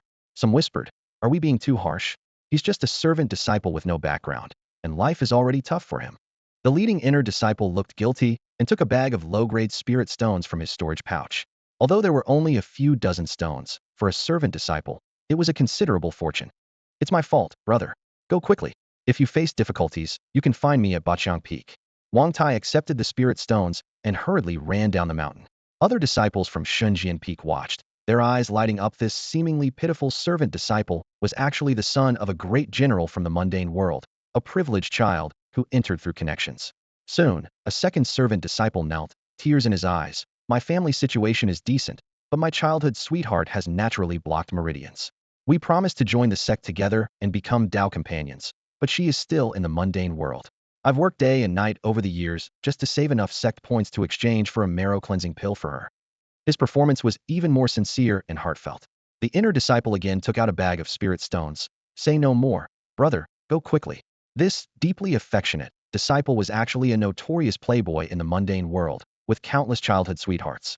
Following this, one by one, Xinjian Peak disciples came forward with their tales, some claiming to have elderly mothers at home, others saying they had to support more than 20 siblings. They depicted the hardships of the world vividly, moving the female disciples around them to tears. These scenes played out, making one reflect. The world is harsh, and surviving is not easy. We are fortunate to have the protection of the sect. The atmosphere gradually turned somber and oppressive. What is it about the identity of a cultivator that so captivates mortals? Beyond the allure of immortality and transcending the cycle of reincarnation, is it truly just about escaping suffering? In the hearts of many ordinary people, the world of cultivators seems like an eternal paradise. Even if they have never met a real cultivator in their lifetime, they stubbornly hold on to this beautiful belief. Human nature tends to paint a picture of beauty in the mind, even if it remains an unattainable dream. However, the current plight of this inner sect senior brother reveals another side of the cultivator's world. Listening to the sorrowful stories of the disciples from Shunjian Peak, his eyes were filled with sympathy. He continuously took spirit stones from his storage bag, gently comforting them. Junior brother, the past is behind us. Now that you are a disciple of Taoist sect, you can fully take care of and protect your family. Please accept these spirit stones. Don't stand on ceremony with your senior brother. Thank you, senior brother. It's truly hard on you, junior brother, having to play the role of both father and mother at such a young age, raising over 20 younger siblings on your own. It's truly admirable. You must accept these spirit stones. Thank you, senior brother. In this manner, more than 10 miscellaneous disciples from Shunjian Peak were quickly let through. The surrounding people, still immersed in their emotions, sighed. I never thought the miscellaneous disciples of Taoist sect had it so tough. Indeed, with their naturally limited talent and lack of background, life is not easy for them. I think I might have been too harsh on the miscellaneous disciples in the past. However, this sense of emotion didn't last long. A disciple from Bagan Peak's outer sect happened to pass by, and, seeing this scene, asked in confusion, Senior Brother Zhu, why are you giving Li Tong spirit stones? He shouldn't be lacking in that. It turned out that the one claiming to have lost his parents and raised over 20 siblings alone was Li Tong. This disciple from Bagan Peak, coming from the same place, clearly knew his background. Upon hearing this, Senior Brother Zhu's face turned sorrowful. So his name is Li Tong, huh? Alas, he truly is a pitiful person. There's not much I can do as a senior brother, just a few spirit stones as a token of my feelings. Pitiful person? The new outer sect disciple looked puzzled. What do you mean by that? Li Tong and pitiful don't exactly go together. Senior Brother Zhu sensed something was amiss. What do you mean? Li Tong is from the imperial capital of Yanfeng Kingdom, the only son of Prince Anil of the royal family. He has been living a life of luxury since childhood. Where does the pitiful part come in? At these words, Senior Brother Zhu was struck as if by lightning, and the surrounding disciples were equally stunned. After a long pause, Senior Brother Zhu's eyes turned red, like a furious beast, roaring, Xinjian Peak, I will never forgive you. In the face of this overwhelming anger, Senior Brother Zhu felt something shatter within him. Perhaps it was his last shred of hope for the goodness in the world. Why is it that some people's hearts can decay to such an extent? Has the heart-reflecting mirror of our sect broken? How could the disciples of Divine Sword Peak harbor such darkness in their hearts that the mirror fails to reveal it? Brother Zhu's voice was filled with sorrow and anger, drawing curious and puzzled glances from passing disciples. They wondered, what on earth is happening? Have they gone mad too? If Divine Sword Peak is behaving this way, it could spell trouble for the other peaks as well. After his outburst, Brother Zhu coldly uttered a single word, pursue. With that, he led a group of disciples straight to the stables at the foot of the mountain. However, by the time they arrived, the people from Divine Sword Peak had already vanished. The steward could only watch the group of reedied, vein-popping disciples with unease and ask, Are you all right? Fine. Brother Zhu replied coldly, a hint of disdain in his voice. You call this fine? Your eyes are bulging, and those bloodshot veins on your forehead, this is what you call fine? Even a beast devouring a person isn't this intense. Unsatisfied, he decided to visit 100 Herb Peak. Thank you for your concern, steward. I'm really fine. Brother Zhu's tone carried a touch of stubbornness, though he knew visiting 100 Herb Peak would be futile. As he left the stables, Brother Zhu exited the sect alone, challenging over a dozen evil-infested places, causing many malevolent spirits to tremble in fear. Why he acted this way was unknown to all but those present at the time. Brother Zhu's actions earned him the praise of the master of Dominant Spear Peak, who lauded him as a paragon of righteousness and an exemplar for all disciples of Tao E sect to emulate. However, eyewitnesses reported that Brother Zhu maintained a stern expression throughout, speaking not a word, his eyes ablaze with unending fury as he gazed toward Divine Sword Peak. Almost simultaneously, Tiger Ridge in the eastern continent resounded with deafening tiger roars, prompting nearby cultivators to flee, for it was the roar of the Demon King. Deep within the forest of Tiger Ridge, a massive black tiger with blood-red eyes roared skyward, its terrifying presence sweeping the surroundings. Moments earlier, a small human thief in the Purple Mansion realm had intruded upon its territory, somehow infiltrating its treasury and robbing it clean. Not only that, the thief left behind a taunting message. Black Tiger Demon King. What Senior Sister Jean Min can do, I can do too. Today I rob your treasury. Tomorrow I'll make you my mount. Wash your neck and wait. Signed, Gon Fan Ren. Upon seeing this message, the Black Tiger Demon King was incensed, thinking, how dare this little thief? Yet when it pursued, the thief had already vanished without a trace. As the Black Tiger Demon King's rage reached its peak, a figure swiftly approached. It was the former overlord of Black Tiger Abyss, Shahu. After the fall of Black Tiger Abyss, it had fled to Tiger Ridge, remaining by the Black Tiger Demon King's side ever since. Calm your anger, Demon King. I've discovered that this Jean Min is indeed an inner disciple of Dao E sect. She was here before, pursued by the Blood Tiger Demon King, and narrowly escaped. Moreover, the residual aura confirms it's a technique from Dao E sect. Hearing this, the Black Tiger Demon King's eyes filled with murderous intent as it growled. Dao E sect, so you think we fear you? I beg the Demon King to order an attack on Dao E sect, to flatten Divine Sword Peak and avenge this humiliation, Shahu urged, still harboring resentment and seeing this as the perfect opportunity. However, the Black Tiger Demon King swatted Shahu aside with a slap and roared. Are you a fool? You want to attack Dao E sect? Get lost. In the Dao E sect, no one was aware of the events happening at Tiger Ridge, nor did anyone imagine that a disciple would dare to provoke a Demon King. At this moment, in the kitchen, Yi Changqing had just finished a round of cultivation and was sipping from a coarse porcelain tea mug. With a casual wave of his hand, a translucent character panel unfolded before him. Host, Yi Changqing. Identity, Dao E sect servant disciple. Cultivation level, pulse opening stage perfected 8635-110-0000. Skills, clear mind technique perfected 100-001-0000. 9 veins technique perfected 300-003-0000. Techniques, shadow blade perfected 100-001-0000. 7-star steps perfected 100-001-0000. Spirit wall great accomplishment 256-873-0000. Reputation, gaining recognition. Talent, mid-grade upper level 265-875-0000. Root, mid-grade upper level 6-2-5-4-6-7-0-0-0-0. Comprehension, high-grade upper level 776-2-2-0-0-0-0-0. Looking at the data on the panel, Yi Changqing's lips curved into a slight smile. Through diligent cultivation over this period, he not only elevated his level to the perfected stage of pulse opening, just a step away from the core formation stage, but also mastered the 9 veins technique, and his comprehension had soared to high-grade upper level. Satisfied, he closed the panel and leaned lazily against the recliner with his teacup. Glancing at the sky, he figured it was about time to prepare dinner. Lately, the task hall had been exceptionally lively, always bustling with people, especially the low-star tasks, which were often snatched up as soon as they were posted. However, Yi Changqing had little interest in this. His previous life of endless toil had exhausted him, and in this life, he sought a more leisurely existence. Doing more tasks is good too. The stronger the sect becomes, the more I can live peacefully, he muttered to himself. At the main peak's task hall, chaos reigned. Numerous disciples were crammed together, their angry shouts echoing. Snatched again? Do those Xinjian Peak disciples never rest? Enough. You've done so many. Can't you leave some opportunities for others? Disciplinary master, aren't there any new tasks ready? We've been waiting for half an hour. When it came to grabbing tasks, the Xinjian Peak disciples always took the lead. Even when disciples from other peaks joined forces, they never managed to gain the upper hand. Seeing that they couldn't compete, everyone else tried desperately, only to find they couldn't even keep up with the others' pace. Those Xinjian Peak disciples seemed like they were on a high, taking on multiple rounds of tasks each day. They moved through the crowds effortlessly, like slippery eels, breaking through the encirclement to snatch tasks in no time. Now, anxiety was written all over the faces of the task hall's stewards and the third elder in charge. Hallmaster, there are really none left. Not a single 1 or 2-star task, and only a dozen 3-star tasks remain. In the courtyard of the task hall, the stewards gathered around the third elder, their expressions heavy and troubled. I've lived for so many years, and this is the first time I've encountered such a situation. The disciples have completed all the Sect's tasks. What do you make of this? One steward said in a low voice, a hint of helplessness in his tone.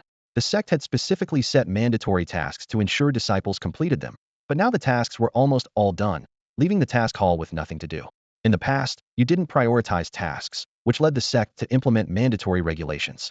Now, the situation has completely reversed. Disciples are eager to complete tasks, and as a result, the task hall has no tasks left. Another steward sighed, his eyes filled with confusion and helplessness. Listening to the complaints from the stewards, the third elder furrowed his brows, seemingly pondering this dilemma. Why is this happening?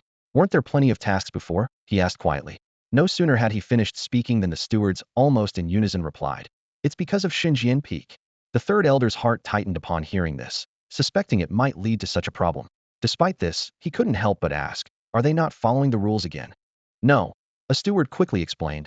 The disciples from Xinjian Peak are still only taking on 3 tasks at a time. Then why? If they're following the rules, how did this situation arise? The third elder asked, his brow furrowing tighter in confusion. At that moment, another steward stepped forward, speaking softly. Their efficiency is just too high. Although they only take on a small number of tasks at a time, they come back every day to complete them. The most extreme case was a disciple who completed 8 tasks in a single day. We can't understand how he managed it. Although they take on fewer tasks at a time, the frequency is high, and it's made the task scheduling a real headache.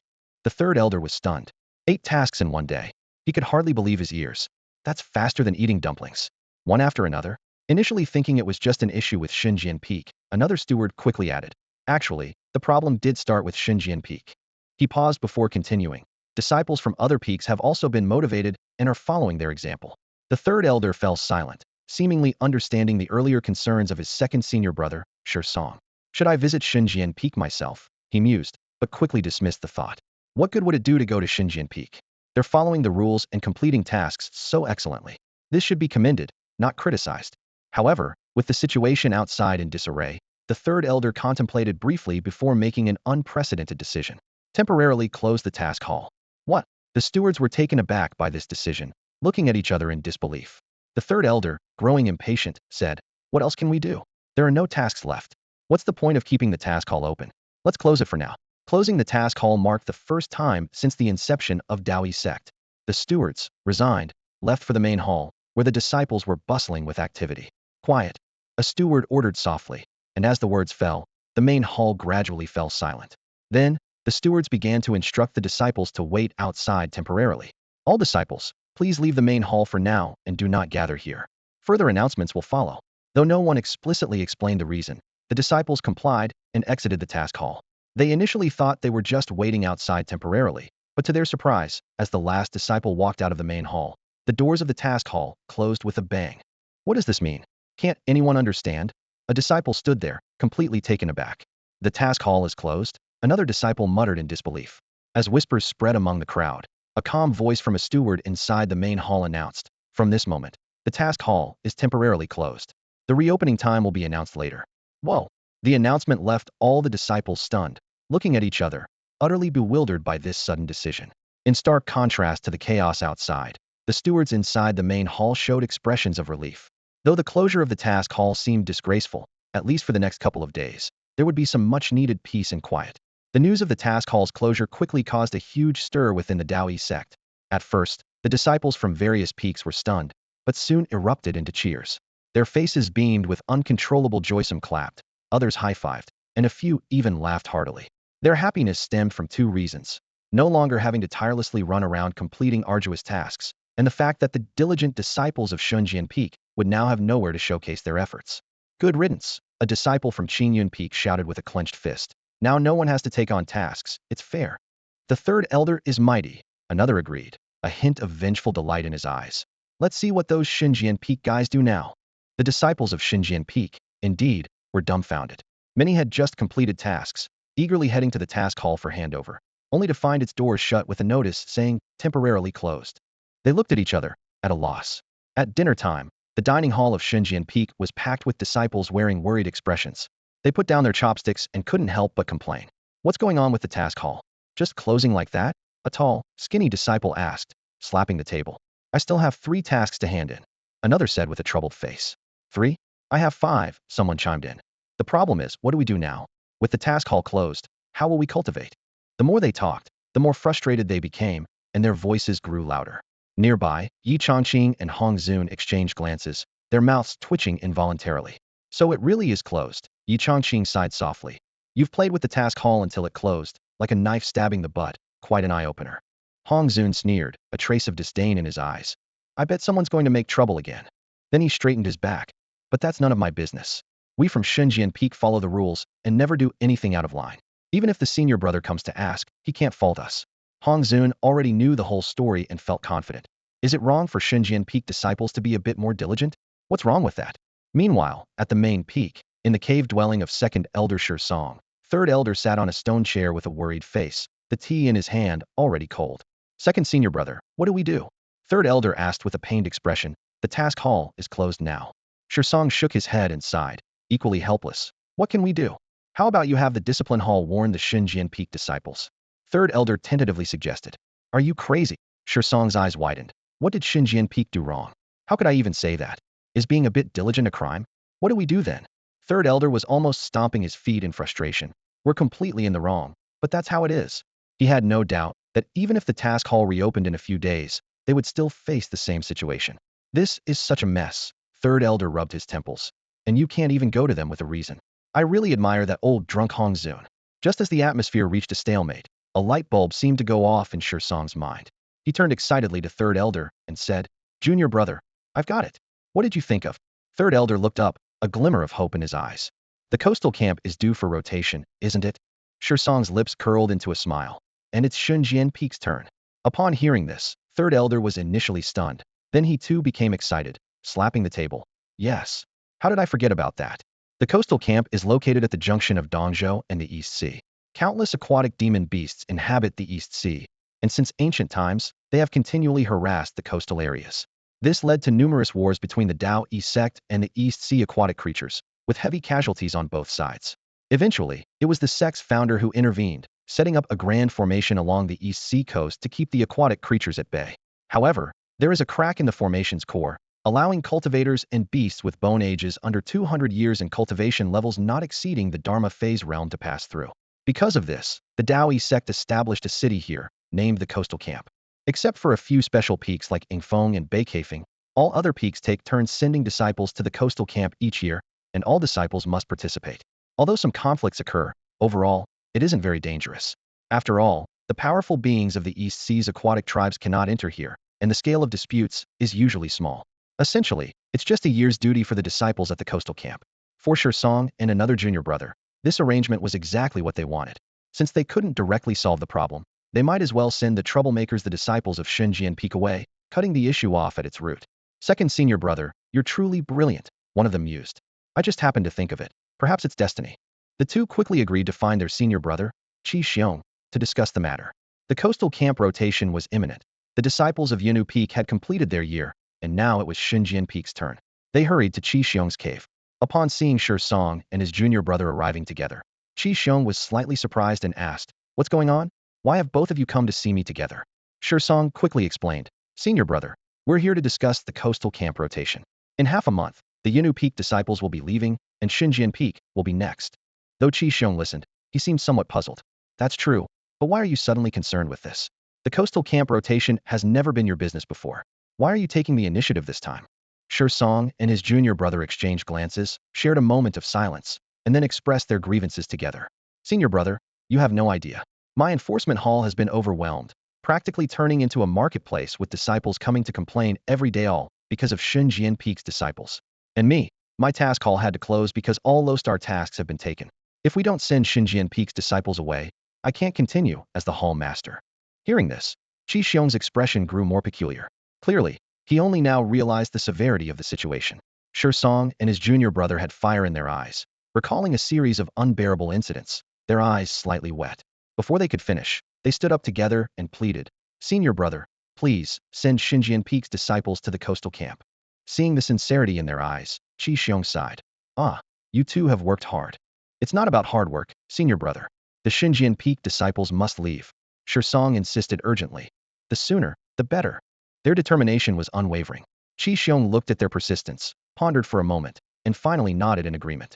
"All right, tomorrow I'll personally speak with junior brother Hongzun to expedite the rotation arrangements." Hearing this response, Song and his junior brother felt a weight lift off their shoulders, finally able to breathe a sigh of relief. They couldn't help but exclaim, "Senior brother, you're wise." As they left Xiong's cave, the night sky was as tranquil as usual, yet for them, it seemed exceptionally bright. Under the starlit sky, they felt as if they had regained their freedom, filled with lightness and joy. "Congratulations, junior brother, on the impending reopening of the task hall," the other junior brother said with a smile. Song echoed, "Congratulations to you too." They exchanged smiles, feeling a long-lost sense of relief and satisfaction. The next day, after breakfast, Hongzun and Qingshi were summoned to the main hall by Xiong. Xiong asked with concern, "Brother Qingshi, are you getting used to life in Daoi's sect?" Qingshi smiled and nodded. "Everything's great. I really like the atmosphere on Divine Sword Peak." "That's good to hear," Xiong said politely before getting to the point, his gaze shifting to Hongzun. "Junior brother, it's almost time for the coastal camp rotation. This time it's Divine Sword Peak's turn." Upon hearing this, Hongzun was momentarily stunned, and then his expression changed dramatically. He thought to himself, "Oh no, how could I forget about this?" Guarding the coastal camp required all the disciples from the peak to go, unless there were special circumstances. But what about Chongqing? He can't leave. Plus, Hongzun wouldn't be able to enter the coastal camp and wouldn't see Yi Chongqing for at least a year. Noticing Hongzun's reaction, Xiong asked with concern, "What's wrong, junior brother?" "Nothing, I just forgot about this." Hongzun forced a smile. Although Xiong found his response a bit odd, he didn't press further and simply nodded. "Then start preparing and head to the coastal camp to coordinate with the disciples from Jade Maiden Peak." All right. Hongzun understood there was no avoiding the duty at the coastal camp. He was now focused on how to keep Chongqing from going to the camp. After they left, Hongzun's brow remained furrowed all the way back to Divine Sword Peak. Seeing this, Qingshi asked, puzzled, "What's wrong with you? Lost your soul? Didn't you hear about the coastal camp rotation? It's just a sect rule. Besides, guarding the coastal camp isn't that dangerous, so what's there to worry about?" Qingshi assumed Hongzun was concerned about the safety of the disciples. "I'm not worried about that. It's Chongqing. All the disciples from the peak have to go unless there's a special reason, and Chongqing is no exception," Hongzun said anxiously. Qingshi finally understood and exclaimed, "Oh no, this is serious. What are we going to do without Chongqing? I completely forgot about that." "You're useless, can't do anything right except eat," Hongzun retorted before turning to enter his cave. Qingshi quickly followed, urging, "Hurry up and think of a way to keep Chongqing from going to the coastal camp." "I'm working on it." As they entered Hongzun's cave, they didn't notice Su Jie passing by and overhearing everything. Su Jie wasn't concerned about the coastal camp situation since he'd been there before and saw it as just a change of scenery for cultivation. However, he noticed that his master seemed intent on not letting Chongqing go with them, and that wouldn't do. He immediately turned around and headed to Lu Shuang's cave, where he found Lu Yuyu and Wang Yao as well. Seeing the three girls, Su Jie looked anxious. Something big has happened. The three exchanged confused glances. "What could be so serious to make you look like this?" "The coastal camp rotation. Did you forget?" Su Jie asked urgently. "We haven't forgotten. We're ready, just waiting for the master's order," the three replied in unison. Lu Yu looked puzzled and said, "It's just a coastal camp. Why are you all so nervous?" She paused, her expression suddenly turning serious. "The main issue is that master wants to keep junior brother Chongqing here. Think about it. If junior brother Chongqing doesn't go to the coastal camp, we won't have food for the year." Upon hearing this, the three female disciples present turned pale and exclaimed in unison, "What should we do? Without junior brother Chongqing, I really can't manage." "Me neither. That's why I came to discuss a strategy with you all," Lu Yu sighed. "But since master has already made his decision, even as his direct disciples, it's hard for us to change his mind." The four fell into silence, their brows furrowed. Suddenly, Su Jie brightened up and leaned in towards the three women with a mysterious air. "To stop master, we can't rely on just ourselves, but we can seek outside help." "Outside help?" "Yes, find someone who can stand up to master." After some secretive discussion, a confident smile appeared on all four faces. Su Jie then left Divine Sword Peak alone and headed straight for the main peak. Surprisingly, he didn't go to the Spell Hall or the Alchemy Hall, but directly to the law enforcement hall. The head of the law enforcement hall, Song, who was in the middle of training, immediately refused when he heard a disciple from Divine Sword Peak wanted to see him. Not seeing him. Master, Su Jie says he has important matters regarding Divine Sword Peak to report. The steward conveyed respectfully. Song furrowed his brow. A disciple from Divine Sword Peak coming to report his own peak's matters to the law enforcement hall. After a moment of thought, he changed his mind. Bring him in. Led by the steward, Su Jie met with the stern second elder, known for his seriousness. Usually, this stern-faced law enforcement hall master was not well liked by the disciples. But at this moment, Su Jie put on a flattering smile. Disciple Su Jie greets the second elder. This kid is up to something, Song thought. But outwardly he remained calm and asked. You said you have something about Divine Sword Peak to report? Yes, it's a serious matter, Su Jie said, dropping his smile and adopting a serious tone. Recently, it's Divine Sword Peak's turn to rotate to the coastal camp, but I overheard Master intends to keep some disciples back. This clearly violates the sect's rules. Everyone must go to guard the camp. It's a rule of the sect. Master is knowingly breaking the rules. Hold on, Song interrupted, a strange look in his eyes. Are you here to report your master, Hongzun? Facing Song's skeptical gaze, Su Jie straightened his back, full of righteousness. Yes, I am here to report my master. The elder might think I'm disloyal, but I have no selfish motives. I am thinking only of the sect. As a peak leader, knowingly breaking the sect's rules, even when faced with my master, I must uphold justice over personal loyalty. That's my belief. I walk the right path and am not afraid of others' opinions. Song gazed intently at Su Jie, who stood before him with an air of righteousness. This disciple had accused his own master, seemingly out of a sense of justice. But how much of it was true? So, what do you want me to do? Song asked in a calm, probing tone. He had already decided that if Su Jie dared to suggest severe punishment or harm to Hongzun, he would immediately take action against him. Daoyi sect had no place for such disciples. Unexpectedly, Su Jie changed his tone. I am here only in the hope that you, master, will change your ways. As the leader of a peak, you should not break the law. With this, he bowed deeply, his voice firm. I humbly request to take the punishment on behalf of my master. Song's expression softened slightly. If this was truly the case, then Su Jie might indeed be a reasonable and loyal disciple.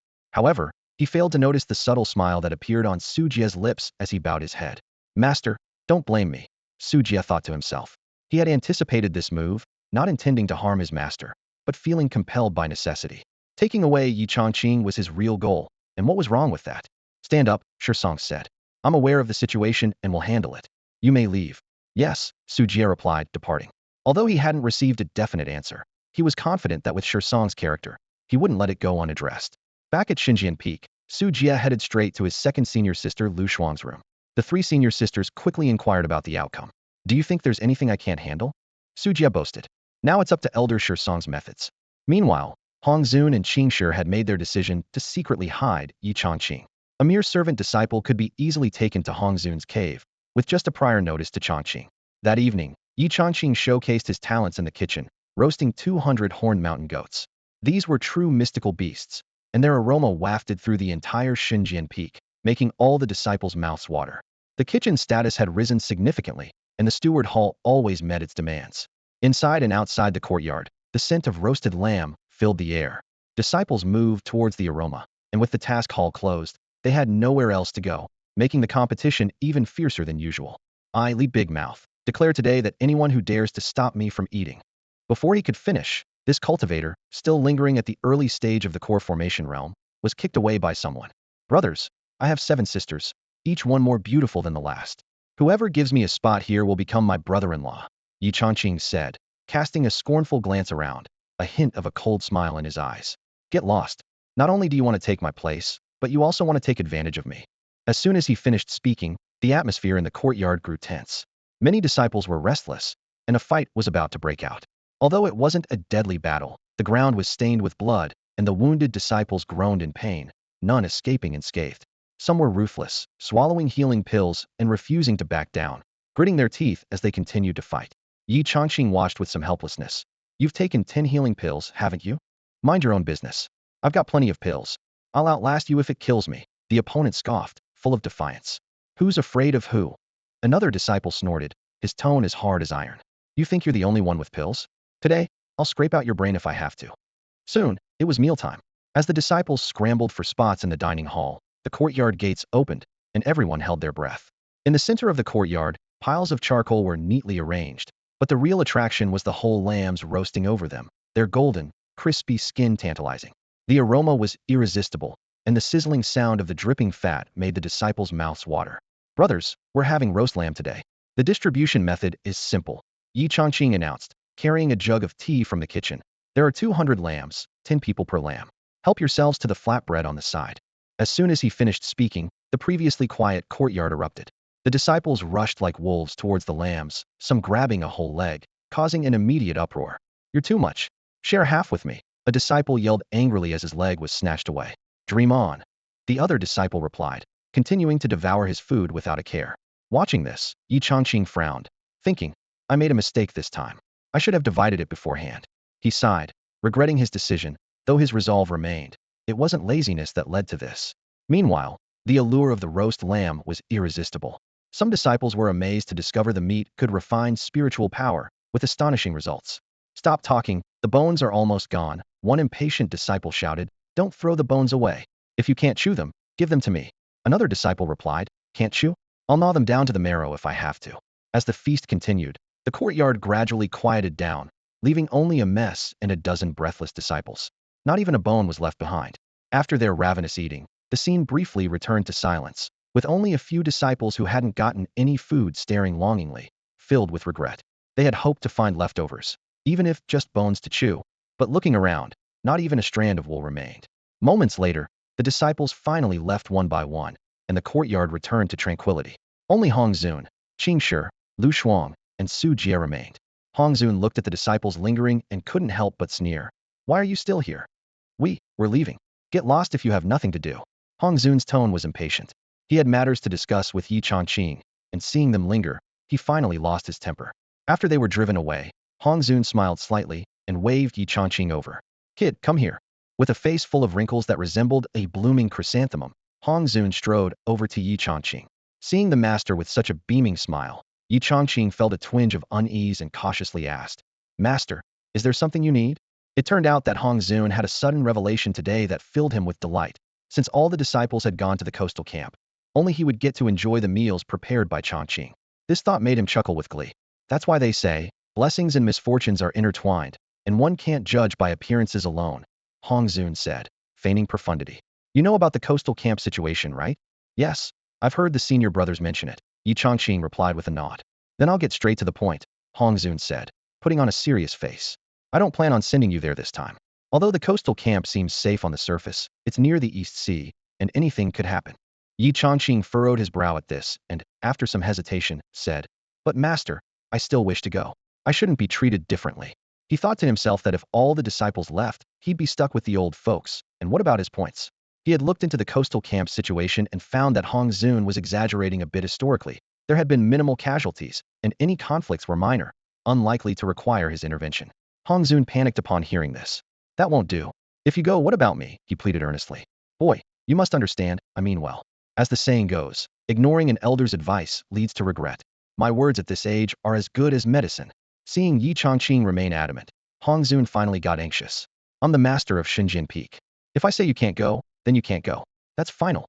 With that, he turned to leave, intending to settle the matter by keeping him there. Just as Yi Chongqing was at a loss, Su Jie, Lu Shuang, Lu Yuyu, and Wang Yao quietly entered. Brother Su, Sister Lu, didn't you leave? Yi Chongqing asked in surprise. Su Jie stepped forward with a broad smile. Haha, that's not the point. Junior brother Chongqing, did master just tell you not to go to the coastal camp? Yes. Do you want to go? I do, since it's the Sect's rule. Upon hearing this, Su Jie's smile widened. Junior brother Chongqing, you truly are a disciple of Daoyi Sect. Actually, the reason we're here is to find a way to take you to the coastal camp. But the master just... No worries, Su Jie interrupted. Just follow the master's instructions, and leave the rest to us. We'll make sure you get to the coastal camp. This sounded oddly familiar to Yi Chongqing, and he suddenly realized Hong Zun had said something similar before. Yi Chongqing watched as Su Jie and the others departed, frowning slightly and feeling puzzled. The previous scene seemed like an invisible contest. While the peak master wanted him to stay, senior brother Su was determined to take him away. This strange atmosphere led him into deep thought, but he quickly shook off the idea. No matter what, senior brother Su wouldn't possibly challenge the peak master. That would be suicidal, he mused. Yet, he couldn't fathom the lengths Su Jie would go to in order to take him away. The days that followed were peaceful and fulfilling. After Yi Changqing reached the foundation establishment stage, Hongzun personally taught him the corresponding techniques. This stage held great significance for cultivators, marking the true beginning of their path and representing the level of an immortal in the eyes of ordinary people. The formation of the golden core within provided a place to store spiritual power, enabling flight. More importantly, their lifespan increased dramatically to 500 years. Taking advantage of this opportunity, Yi Changqing visited the Hall of Spells to choose a few low-tier Xian-level spells to practice. The yellow-level spells he originally mastered, like Shadow Blade and Seven-Star Steps, were inadequate at the foundation establishment stage. However, beneath the surface calm, tensions were brewing. One day, Song personally visited Hongzun's cave. "Why is second senior brother here?" Hongzun asked, surprised. Song, expressionless, got straight to the point. 3 days have passed since the coastal camp incident. Why hasn't there been any movement here, junior brother? Since Su Jie's visit, he had been closely watching the actions of Shunjian Peak, only to find that aside from the disciples' discussions, Hongzun had made no moves. "There's still time. Departing in a few days won't hurt," Hongzun replied with a smile. "Junior brother, the coastal camp is hundreds of thousands of miles away. It's best to prepare early," Song insisted. "How about leaving in 3 days? There are still disciples out training." "No matter, they can catch up later," Song interrupted, his tone leaving no room for argument. Hongzun regarded Song curiously, wondering why he was in such a hurry. But constrained by the sect's rules, he ultimately nodded in agreement. "All right, as senior brother suggests." As long as he could keep Yi Changqing, everything else was negotiable. Song, having secured the promise, took his leave immediately, though his wariness remained. "This old fox wants to hide someone. It seems I'll have to lead the team myself to ensure everything is in order." He wouldn't be at ease until he saw all of Xinjian Peak's disciples depart with his own eyes. The schedule was set, and Hongzun didn't dwell on the details. He issued an order that 3 days later, all disciples of Xinjian Peak were to proceed to the coastal camp for a handover with Yunna Peak. The disciples seemed unusually calm about this arrangement, and they had all prepared accordingly. Inside the cave dwelling, Hongzun and Qingshi sat facing each other, both with furrowed brows. They had been tirelessly trying to persuade Yi Changqing, but the young man was adamant about going to the coastal camp, leaving the two elders quite troubled. "Do you think we should really force Changqing to stay if he doesn't want to?" Qingshi asked helplessly. With time running out, Hongzun, cornered, gritted his teeth and said, "Let's just keep him here for now. I don't know why he's so determined to go to the coastal camp, but would I, an old man, harm him?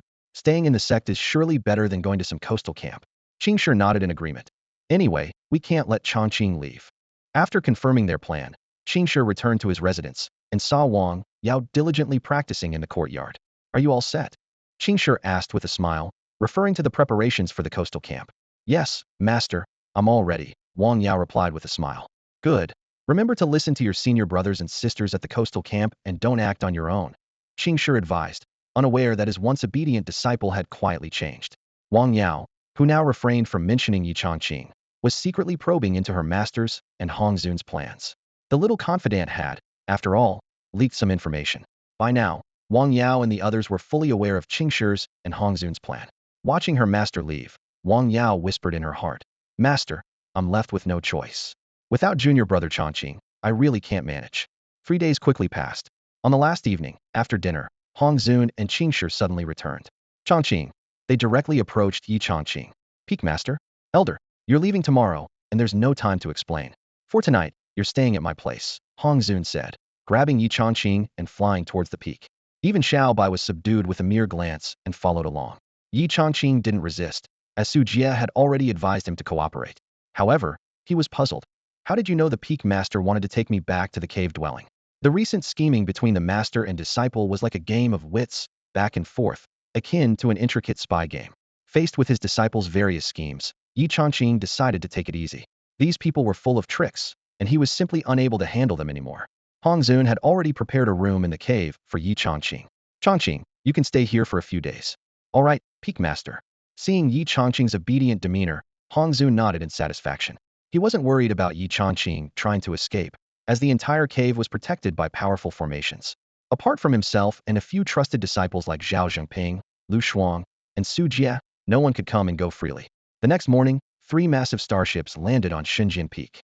These flying artifacts were more advanced than the usual spirit boats, each stretching hundreds of meters long and capable of accommodating tens of thousands of disciples from Xinjian Peak. Under the guidance of the elders and stewards, the disciples began boarding the ships in an orderly fashion. Just as everything was proceeding according to plan, Song suddenly arrived with the entire law enforcement hall. Although Hong Zun was surprised, he maintained a calm exterior and stepped forward to greet them. Second senior brother, what brings you here? Nothing much, just here to see off the Xinjian Peak disciples heading to the coastal camp with my men. Hong Zun sneered inwardly. Who brings the entire law enforcement hall just to see people off? Moreover, they were clearly searching the rooms, obviously looking for someone. However, he wasn't worried, as Yi Chongqing was in his cave, and even if they turned Xinjian Peak upside down, they wouldn't find him. As the two tested each other with their own hidden agendas, a voice suddenly broke the delicate balance. Master, so Chongqing Jr. brother was here with you. I was wondering why I couldn't find him anywhere. The three of them turned in unison to see Su Jia walking out of Hong Zun's cave with Yi Chongqing and Xiao Bai. The air instantly froze, and the atmosphere became extremely awkward. Hong Zun was stunned. Despite all his calculations, he hadn't anticipated his closest disciple would pull such a stunt. His furious gaze nearly pierced through Su Jia. Facing his master's fiery glare, Su Jia, though sweating bullets, gritted his teeth and feigned calmness. Oh, second elder is here too. I won't disturb you any longer. I'll take Chongqing Jr. brother to board the ship. Seeing that Su Jia was trying to slip away, Hong Zun naturally wasn't going to let that happen. With a friendly smile, he swiftly blocked their path and asked with a grin, Dear disciple, what are you doing running off to my cave? Despite the friendly demeanor, Su Jia felt a chill envelop him, and even Yi Chongqing behind him couldn't help but shrink his neck, thinking, the Peak Master's smile is truly eerie. Master, I went to the cave to find you, but I accidentally ran into junior brother Chongqing, so we came out together, Su Jia said, trying to stay calm, though internally he was a mess. Despite being prepared, facing his master's imposing presence was still nerve-wracking. Hearing this, Hong Zun sneered. Oh, really? The disbelief in his voice was clear. Going to the cave to find me? I was standing right outside, and you didn't even see me? Claiming to accidentally meet Chongqing is just nonsense. Only Qingshi and I knew Chongqing was in my cave. So how could it be such a coincidence? He must have done it on purpose. But the question is, how did he know Chongqing was there? Although filled with questions, Hong Zun knew this wasn't the time to press for the truth. The most important thing now was figuring out how to keep Chongqing. Suddenly, Song, who had just realized what was happening, angrily said, Junior brother, what does this mean? His eyes were filled with suspicion, and he felt a bit annoyed. He had almost thought he misunderstood the old drunkard, but now it seemed like he was proven wrong. Facing Song's questioning, Hong Zun remained calm and explained with a smile. Senior brother, you misunderstood. I was planning to take Chongqing as my disciple recently, and since we weren't familiar yet, I brought him to the cave. That's reasonable, right? Song looked Chongqing up and down, noticing he was just a cultivator at the foundation establishment stage. Besides a slightly handsome face, there didn't seem to be anything special about him. He felt a slight suspicion that the old drunkard might be fooling him. Just as he was about to speak, Hong Zun quickly added, Senior brother, as a Peak Master, taking on a disciple shouldn't violate the sect's rules, right? Song hesitated slightly, then nodded. Well, it doesn't really violate them. In the Daoi sect, Peak Masters usually made their own decisions, and the disciplinary hall rarely intervened. After all, taking on disciples is a personal matter, and the sect can't interfere arbitrarily. Su Jia was even more puzzled now. What was his master planning? He couldn't understand, and although he had a bad feeling, he was powerless. Hong Zun finally showed a satisfied smile. That's good. Actually, I intend to test this boy, so he can't go to the coastal camp for now. This should be a special case, right? Once the test is over, I'll personally send him to the camp. Upon hearing this, Su Jia stiffened, cold sweat breaking out on his back. After all his scheming, he hadn't expected to be directly overpowered by his master. Worse still, Hong Zun's words were effectively announcing that Chongqing wouldn't be leaving today or anytime soon. The promise to send him to the coastal camp later was practically meaningless. This was the only chance, and if missed, there might be no other way. But no matter how anxious he was, how could he dare to tell Song about this? Upon hearing Hong Zun's words, Song pondered for a moment. A disciple at the foundation establishment stage was insignificant, and whether they went to the coastal camp or not seemed irrelevant. Since Hong Zun had personally made the request, Song felt obliged to give his old friend some face.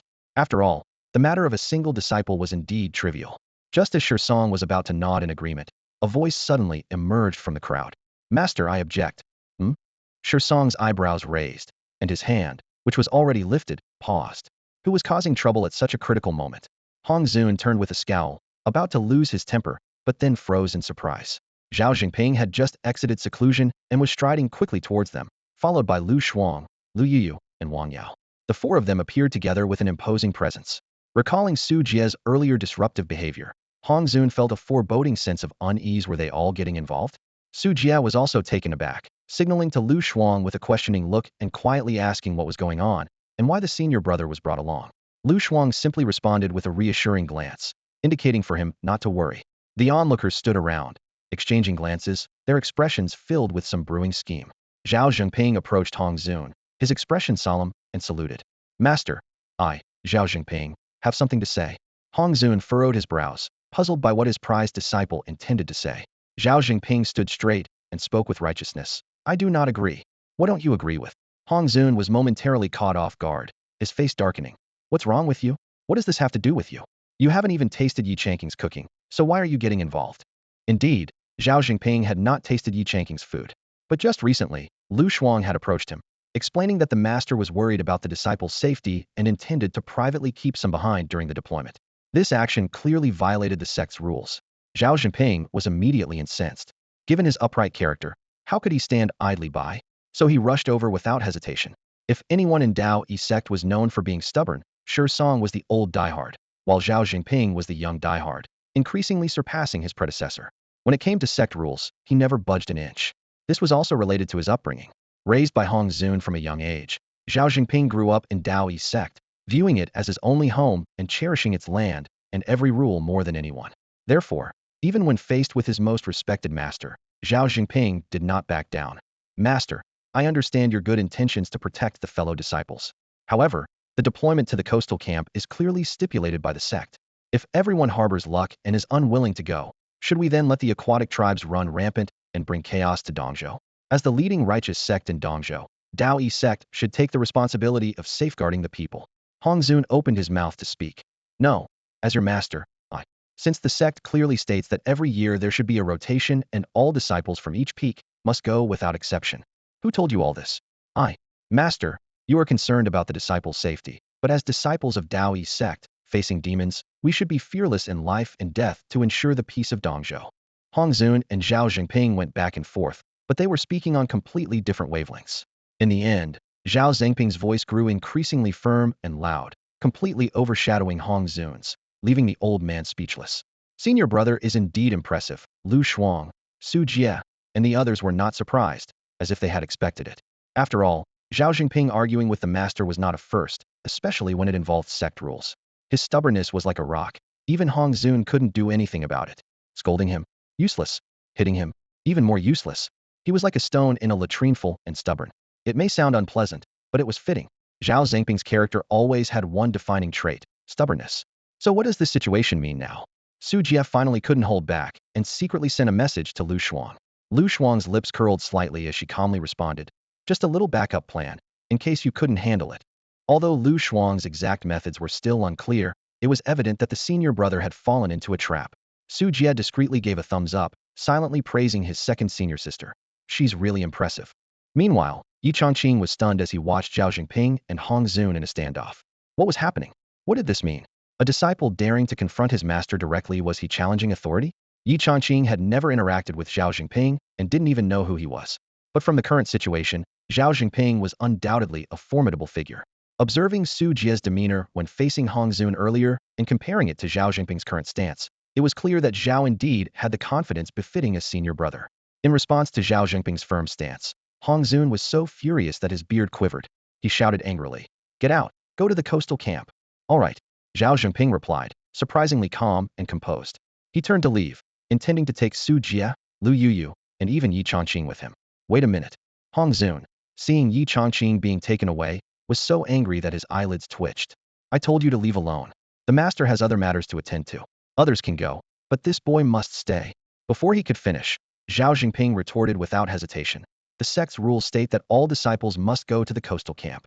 If it's a rule, it's an order, and everyone must obey. Hong Zun, glaring with rage, was infuriated beyond control by Zhao Zhengping's stubbornness. "Who makes the decisions, you or me?" "The sect's rules make the decisions," Zhao Zhengping replied dismissively, even taking a step forward to stand in front of Hong Zun, unwavering in his stance. The two were at an impasse, the tension in the air palpable. Despite Hong Zun's contorted expression of anger, Zhao Zhengping remained unmoved. Instead, Zhao Zhengping stepped closer, looking Hong Zun directly in the eyes. "Master, today all disciples of Xinjian Peak must go to the coastal camp. This is non-negotiable." Hong Zun's face turned livid with fury, yet he insisted, "Impossible. As long as I'm here, this boy isn't leaving." Listening to this, Yi Changqing felt a chill in his heart, surprised by his master's resolute stance. Su Jie was equally stunned, whispering, "I didn't expect master to be so stubborn." Seeing the escalating tension, Lu Shuang softly remarked, "Nonsense. Other matters might be negotiable, but not this. That's why I prepared a backup plan unless the senior brother intervenes. No one else has the authority." Zhao Jinping responded in a deep voice, "Master, this action violates the sect's regulations." "To hell with the sect's rules," Hong Zun roared. "I've already said this is a special situation. Are you sure you want to do this?" Zhao Jinping remained unyielding, a glint of determination in his eyes. "I told you, this is a special situation." The two stood locked in a stalemate, the air heavy with tension. Suddenly, Zhao Jinping reached into his robe and pulled out a formation disc, a cold gleam in his eyes. Seeing this, Hong Zun's eyelid twitched violently, and his heart tightened, his expression changing drastically. He was all too familiar with that formation disc. It was the sacred formation disc personally bestowed upon Zhao Jinping by the headmaster, Qi Xiong, containing a powerful sacred formation. At that moment, he finally realized Zhao Jinping's intentions were unmistakable. "Traitor, what do you intend to do?" Hong Zun's eyes widened in shock, his voice filled with intense anger. But before he could finish speaking, Zhao Jinping activated the formation disc without hesitation. Instantly, a powerful wave of formation energy swept out, enveloping Hong Zun completely. Under the influence of this formation, Hong Zun was rendered powerless, his fury seemingly trapped within the confines of the grand formation, unable to erupt. This rebellious disciple actually dared to use a sacred formation to trap me. Hong Zun watched as the light of the sacred formation closed in around him, his face turning a steely gray. Although a single sacred formation couldn't hold a master like him for long, it was enough to let Zhao Jinping and the others escape. The formation's light enveloped him completely, and Hong Zun's eyes blazed with fury, his beard quivering with anger. "Traitor! Traitor! I am your master, you ungrateful disciple. Do you intend to betray your teacher and ancestors?" Hong Zun roared, his voice echoing within the formation. Faced with his master's rage, Zhao Jinping remained calm, unperturbed. He respectfully kowtowed 3 times towards Hong Zun inside the formation, the sound of his forehead hitting the ground crisp and clear. "I'm merely upholding the sect's rules, master. Once I've led my fellow disciples to the coastal camp, you may punish me as you see fit." With that, Zhao Jinping turned and left without hesitation. Yi Changqing, Su Jie, Lu Shuang, and the others quickly followed. Yi Changqing looked bewildered, his mind buzzing, unable to comprehend what had just happened. What the heck is going on? A disciple using a sacred formation to trap his master? Yi Changqing muttered in disbelief. Su Jie patted him on the shoulder, smiling as he explained, "No need to be surprised, junior brother Changqing. You'll understand in time. Our senior brother is just that principled." Yi Changqing's lips twitched, thinking, "Is that what you call principled?" They mounted a giant spirit crane and swiftly flew away from Shunjian Peak, while Hong Zun's angry shouts could still be heard clearly behind them. "Rebellious disciples! All of you! Misfortune has befallen my house." Hong Zun roared and relentlessly attacked the formation's light screen, his fists raining down like a storm, sword energy slashing through the air, desperate to break free. The sheer force of his assault shook the entire Taoist sect, causing rocks to crumble and spiritual energy to surge. On the main peak, sect leader Qi Xiong, who was meditating, suddenly felt the ground tremble. He immediately extended his divine sense to scan the area, quickly noticing the anomaly at Xinjian Peak, and was left dumbfounded. "What is happening?" Qi Xiong stared in shock at Hong Zun, who was furiously attacking the formation and cursing rebellious disciples and misfortune repeatedly. "What happened at Xinjian Peak? Someone report." Soon, a gray-robed steward hurried over and reported the situation in detail. Only then did Qi Xiong understand that it was Zhao Jinping who had used the sacred formation he had bestowed to trap his own master, Hong Zun. Understanding the circumstances, Qi Xiong fell into deep thought, uncertain whether giving Zhao Jinping the sacred formation was right or wrong. Meanwhile, disciples from other peaks of Dao Yi sect were drawn by the disturbance, stopping to watch and whisper among themselves. "See? I told you the situation at Xinjian Peak was getting worse. It's a good thing they're heading to the coastal camp. Otherwise, we wouldn't have peace." A disciple in blue lamented. "Yeah, using a formation to trap your master. Where's the respect in that?" Another disciple chimed in. "Actually, you can't really blame Brother Zhao. Maybe he's just having an episode. Well, whatever it is, it's good that they're gone." At the top of Xinjian Peak, Hong Zun, still battering the formation, noticed Qing Shi standing motionless outside and became even more enraged, his face turning crimson. "What are you standing there for? Chase them!" Hong Zun shouted at Qing Shi outside the formation. Qing Shi, equally bewildered, stood with his mind in a fog, unable to process what had just transpired. For a long time, Qing Shi and Wang Yao had been the model of filial piety and mentorship. Qing Shi cherished Wang Yao, and Wang Yao was dutiful to Qing Shi, never experiencing such an absurd situation. A disciple using a formation to trap his master completely overturned his worldview, leaving him frozen in place. Hearing Hong Zun's furious shout, Qing Shi snapped back to reality, though still somewhat dazed, and nodded woodenly. Oh right, I'll go after them. Hurry up, the starship is about to leave. Hong Zun was as anxious as an ant on a hot pan, pacing frantically within the formation. He sighed inwardly, lamenting, what kind of sins did I commit in my past life to have disciples like these, all rebellious? And my companion? No, my partner Qing Shi is as slow as a block of wood. This is truly a difficult situation for me. Hong Zun urgently urged Qing Shi to catch up, his eyes flickering with anxiety. If this group of rebellious disciples made it to the coastal camp, the consequences would be unimaginable. Just as Qing Shi was about to make a move, Song suddenly stepped in front of him. The situation had escalated to this point, and knowing Zhao Jinping's character, if Qing Shi pursued them, it would certainly provoke a bigger conflict. Someone who dared to trap his own master with an array would have no scruples against Qing Shi. Song's expression was resolute, determined to prevent the situation from worsening further. Friend Qing Shi, let it end here, Song said in a calm yet unyielding tone. Song, get out of my way, or this won't end well. Hong Zun, trapped in the array, roared, his eyes bloodshot, his face twisted in rage like a furious lion. He shouted at Qing Shi, what are you waiting for? Take him down.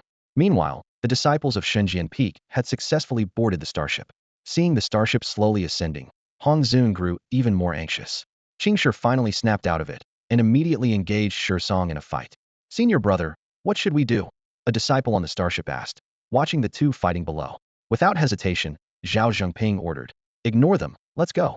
The three starships instantly powered up, disregarding the consumption of spirit stones, and vanished into the sky in no time. The speed of the starships was astounding, and as they disappeared without a trace, Hong Zun was nearly driven mad, his sorrowful roar echoing across Shenzhen Peak. Traitors! Traitors! As the starships departed, Song voluntarily stopped fighting. Before long, Hong Zun broke through the array, storming out with fury, glaring at Song viciously. Idiot! Do you have any idea what I've lost? Without Chongqing, how am I supposed to get through this year? How? Though Song didn't understand the reason behind it, he instinctively shrank under Hong Zun's angry gaze. He thought to himself, it's just a disciple, right? Can't he recruit another one next year? But he didn't dare voice this thought. It was better not to add fuel to the fire at this moment. Junior brother, since things have come to this, I'll take my leave. There's still plenty to do at the law enforcement hall. No need to see me out, Song said, preparing to leave, only to be stopped by Hong Zun's furious shout. You old fool, don't leave. Hong Zun charged straight at him. Song felt a chill on his scalp and retreated repeatedly, but Hong Zun pursued relentlessly. It seemed he had nowhere to vent the anger from his disciple's betrayal. Sorry, young Su Jia, Song said, pulling away and suddenly shouting, Junior brother, wait. What last words do you have, old fool? Out of respect for our brotherhood, I'll let you finish. Don't get excited, junior brother, I have a secret to tell you. Let me go. You old fool, always ruining my plans, and now you want to deceive me. Truly, I won't hide anything. It's about your disciple Su Jia. Speak. Upon hearing about those rebellious disciples, a flicker of interest crossed Hong Zun's eyes, and his anger subsided slightly. Observing this, Song swallowed hard, as if trying to muster courage, and quickly said, your disciple Su Jia came to see me a few days ago. Before he finished speaking, Song vanished as if he had never been there. Before leaving, he silently vowed that the law enforcement hall would not set foot on Shenzhen Peak for a year. Hong Zun ignored Song's hasty escape and stood in contemplation for a moment before bursting into laughter filled with sarcasm and rage. Haha, I see it now, I see it all. What a bunch of traitorous disciples, what a cunning lot. To use such despicable means to stab their master in the back, well done. You truly are my good disciples. Seeing Hong Zun laughing maniacally and bitterly, Qing Shi hurried forward to console him. Are you all right? Sigh, these little brats are indeed outrageous, showing no respect for their master. Don't take it to heart. They're your disciples after all. Just guide them more in the future. As he spoke, Qing Shi felt secretly relieved, thinking his own disciple, Xiao Wang Yao, was much more sensible than those traitors. However, his words were cut off by Hong Zun's cold sneer. Like you? Like you how? Equally foolish. What's with your tone? I'm just worried about you. Worried about me? A hint of coldness flashed in Hong Zun's eyes. You should worry about yourself first. Is your disciple any better? What do you mean? Only you and I knew about this whole affair. How did those rebellious disciples find out that Chongqing was in my cave? Hong Zun said slowly. I never told anyone, and my disciples didn't know either. The only one who might have leaked the information is you. Though you're foolish, you wouldn't tell anyone else except perhaps one person. Qing Shi was thunderstruck, his face turning pale instantly. If that's the case, then my Xiao Wang Yao betrayed me? Thinking back, he indeed had shared quite a bit with Xiao Wang Yao. He hadn't thought much of it at the time, but now it seemed she had been deliberately probing him. He had been completely off guard and unaware. Impossible, Xiao Wang Yao couldn't have betrayed me. I'm her master, Qing Shi muttered, feeling as if his trusted confidant had suddenly turned on him, chilling him to the core. Hong Zun looked at him with disdain and sneered. So much for filial piety between master and disciple, as close as family. In the end, she's just another traitor. A few words from a little girl, and you spill everything years of living wasted. With that, Hong Zun snorted coldly and turned to leave. Where are you going? I'm going after them. Unless you think I'm going to hang myself? With a swift movement, Hong Zun vanished from sight, leaving a faint afterimage in the air. Despite the starship's incredible speed, he held onto a sliver of hope that he could catch up. Determined, he vowed that if anyone dared to stop him from capturing the Evergreen Boy today, they would pay the price. In contrast, Qing Shi seemed indifferent to Hong Zun's departure, lost in deep self-doubt. His eyes were vacant as he murmured repeatedly, "Impossible. This is absolutely impossible. How could little Wang Yao betray her master?" Memories flooded his mind. Wang Yao's sweet smile, her frequent offerings of delicious food, and how she always thought of her master first when encountering something she liked. How could such a dutiful and obedient disciple betray him? However, when his memories shifted to the scene of him and his disciple joining the divine sword peak of Daoyi sect, the faces of Su Jia, Lu Shuang, Lu Yiyu, and others appeared, and Qing Shi's gaze turned icy. Yes, it was them, he finally realized. These rebellious disciples led Wang Yao astray. Furious, Qing Shi roared to the sky, "Give me back my obedient disciple." Then, in a flash, he pursued Hong Zun, driven by a single thought, to make Su Jia and the others pay for this. Old drunkard, not only did you fail to teach your disciples properly, but you also corrupted mine. Your heart is condemnable. Both men's speeds reached their limits, and as they passed, the disciples of other peaks in Daoyi sect felt the terrifying aura emanating from Divine Sword Peak, becoming silent with fear and even deterring to avoid them. Hong Zun sped towards the coastal camp. However, after flying tens of thousands of miles, an unexpected encounter interrupted his journey. The Black Tiger Demon King of Tiger Ridge blocked his path. The Demon King had long harbored a grudge against Divine Sword Peak, especially after someone recently stole from his treasury and boasted about making him a mount. Though cautious of Daoyi sect's power and refraining from immediate retaliation, upon seeing Hong Zun alone, the Black Tiger Demon King could no longer hold back and menacingly blocked his way, demanding answers. As the distance closed, the Black Tiger Demon King realized that the old man showed no signs of stopping. Watching Hong Zun charge directly at him, increasing speed rather than slowing down, the Black Tiger Demon King was taken aback. "Hong Zun, I'm talking to you. Stop." Before he could finish his sentence, a shoe imbued with spiritual power was already flying towards him. The Black Tiger Demon King had no time to react and was sent flying by the powerful kick. "Get lost." Flying through the air in an arc, the Black Tiger Demon King seethed with rage. "Hong Zun, your Daoyi sect is too much. Before he could finish speaking, Hong Zun had already vanished without a trace. Though the kick wasn't severely damaging, the insult was immense. Enraged, the Black Tiger Demon King smashed a mountain peak to rubble and then soared back up from the debris. Hovering in the air, his eyes were bloodshot as he stared in the direction Hong Zun had left, finally understanding why the disciples of Shunjian Peak were so audacious. It was a case of the upper beam not being straight, leading the lower beam to be crooked. No wonder the disciples of Shunjian Peak would dare to do such things. As the Demon King of Tiger Ridge, his cultivation level and status were on par with Hong Zun, yet he suffered such a humiliating disgrace. Just as his violent demon aura surged, ready to roar in fury, another kick struck him from behind with a thud. "You scoundrel!"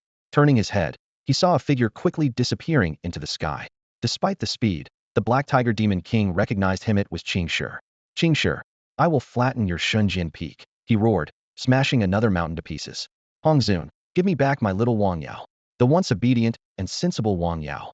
Qing Shi, however, paid no heed to the Black Tiger Demon King's roar. In his view, if it's a beast blocking the way, there's only one solution: kick it. At this moment, Qing Shi's mind was filled with thoughts of his precious disciple, his cherished little protege. Meanwhile, the starship carrying the disciples was speeding forward. Su Jia spared no expense in spirit stones, pushing the speed to its limits, the array's light almost shattering. "Third junior brother, isn't this a bit excessive?" Zhao Jingping shook his head at the display. Yi Chongqing held onto the railing, barely maintaining his balance. If the starship were a modern car, Su Jia was practically flooring the gas pedal. In response to the skepticism, Su Jia continued to fill the array with spirit stones, explaining, "I'm doing this for everyone's sake. If we don't hurry, We might not reach the coastal camp in time. How could we not make it? Su Jia thought to himself. They knew well the determination their master had in keeping Changqing behind. Even after leaving Xinjian Peak, they couldn't afford to let their guard down until they reached the coastal camp. As the saying goes, no one knows a master better than their disciple. Su Jia was almost certain that their master was already in pursuit. After a century together, he was well aware of his master's little schemes. The starship, pushed to its limits, groaned painfully in the sky, as if it were about to collapse. Third junior brother, go again, the starship is going to fall apart. Don't worry, senior brother, I know what I'm doing. We're only a few thousand miles from our destination, we'll be there soon. This wasn't something that could be resolved with soon. The starship was nearing its limit. Trust me, senior brother, I'll be quick, just hang on. Despite the words, there was no sign of slowing down. Instead, the starship was hurtling forward even faster. Meanwhile, at the coastal camp, the vast shoreline appeared even more mysterious under the array's cover. More than a dozen female disciples from Jade Maiden Peak emerged from the formation, led by a senior sister who frowned, full of complaints. Senior sister is really something. Didn't the Divine Sword Peak just set out this morning? Why are we out here waiting already? Even with the starship, they won't arrive until tomorrow. Who knows, maybe senior sister is eager to see brother Zhao. Could be. After all, it's been a year since they last met. These female disciples were supposed to welcome the disciples of Divine Sword Peak. But given the time, it was clear they wouldn't arrive today, so they weren't in a hurry, joking around in a relaxed atmosphere. However, as they were playing around, 3 starships streaked across the sky like meteors, moving at an astonishing speed. Look, are those our Dao Sect starships? They seem to be, but why are they so fast? They set out this morning. How are they here by evening? This speed is unbelievable. The landing of the starships was like a massive boulder crashing down, with a thunderous roar and clouds of smoke rising, leaving the Jade Maiden Peak disciples stunned. Can a starship even be flown like this? Before they could gather their wits, an extremely angry shout came from afar, charged with terrifying spiritual power, shaking them to their core. Rebellious disciples, stop right there. You can't escape. The Jade Maiden Peak disciples were dumbfounded, not knowing what was happening. Soon, they saw disciples of Divine Sword Peak jumping off the starships, led by Yi Changqing, Lu Shuang, and others. No time to stop. Hurry up. Before the words were finished, Su Jia grabbed the hand of a Jade Maiden Peak disciple, urgently saying, no time to explain, get into the array first. As expected, the master had indeed caught up. If not for his frantic efforts to control the starship and desperately consuming spirit stones, they might have been blocked. The Jade Maiden Peak disciples, still in shock, were pulled into the array. At this moment, Hong Zun, seeing this scene, had eyes wide like copper bells, especially at the moment Yi Changqing entered the array, finally erupted. Rebellious disciples. Stop, stop. Despite his furious roar and blazing eyes, no one paid attention. Lu Shuang dragged Yi Changqing, darting into the array. Hong Zun, nearly driven mad with urgency, rushed to the array's edge, only to be blocked outside. Through the array, he could see the disciples' figures, hear their voices, but couldn't enter. He stared intently at Zhao Jinping and several other personal disciples, veins bulging, shouting angrily, rebellious disciples, come out. Zhao Jinping coldly replied, Master, why do you need to do this? Enough talk. All of you come out. No, Master, we cannot comply. Before Zhao Jinping's words were finished, Hong Zun's gaze shifted to Lu Shuang, filled with crazed fury. Rebellious disciple, come out. Lu Shuang hung her head in silence, showing no intention of coming out. Moments later, Qingshi arrived, furious and shouting, Hong Zun, return my disciple Wang Yao to me. Are you insane?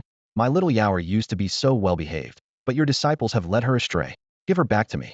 He glared angrily at Wang Yao, who stood within the formation, his eyes full of indignation and sorrow.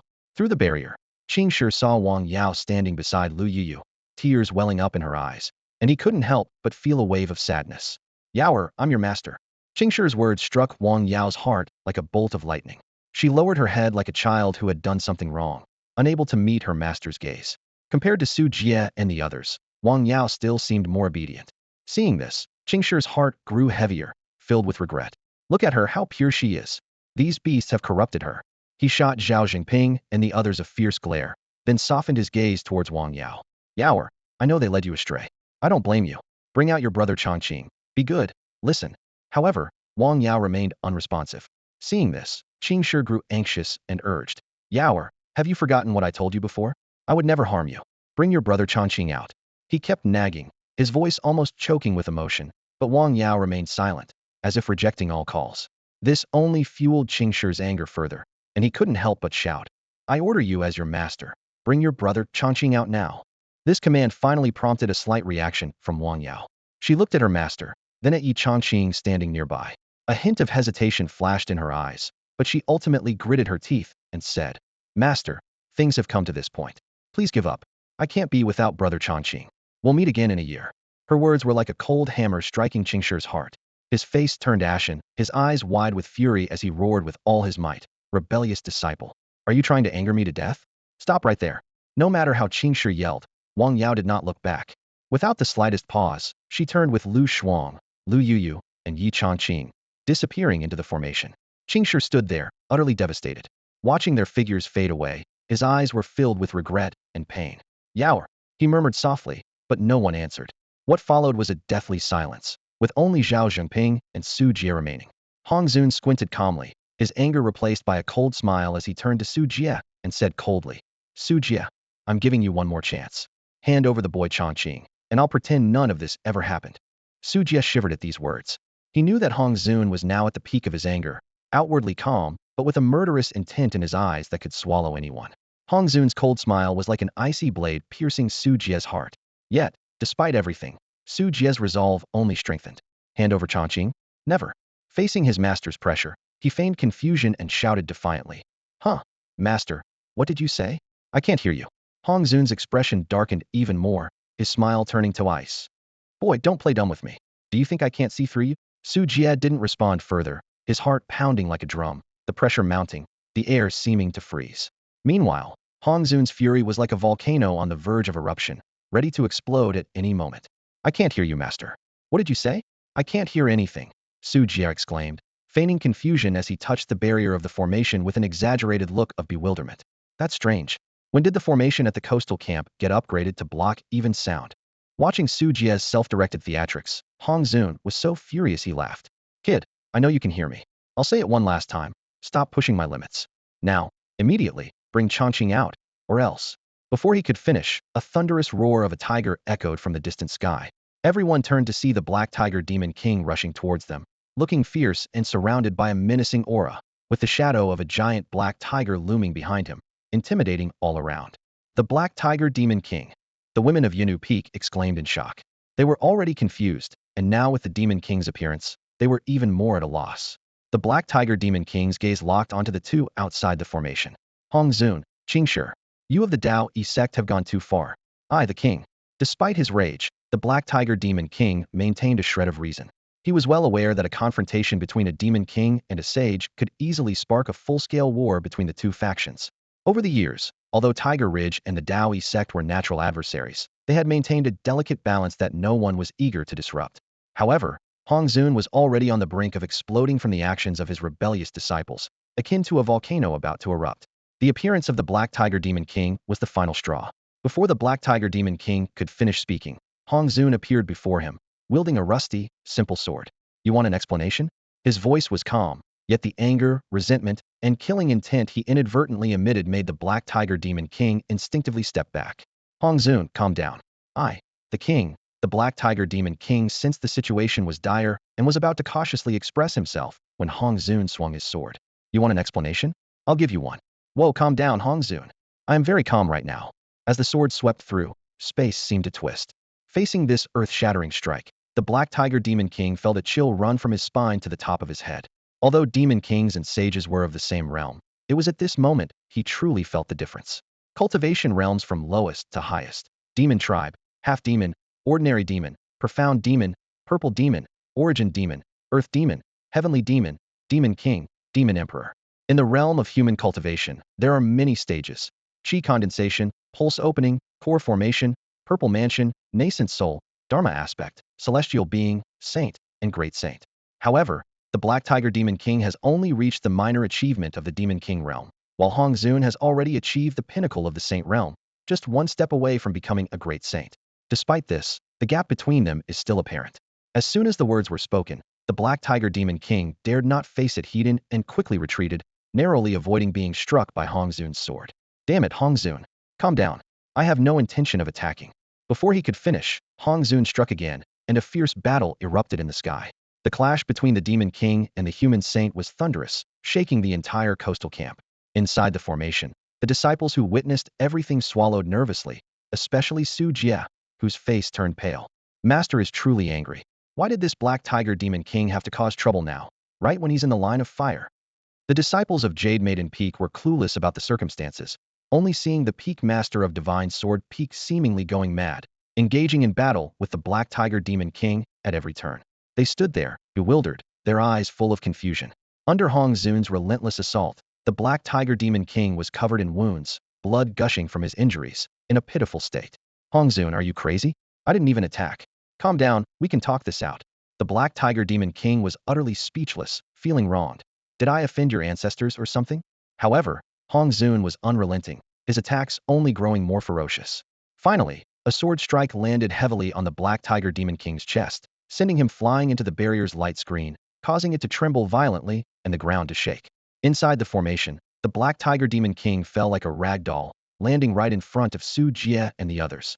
Meanwhile, Hong Zun stood calmly outside the formation, gripping the Demon King's throat with one hand, his gaze coldly fixed on Su Jie inside, his words laced with merciless threat.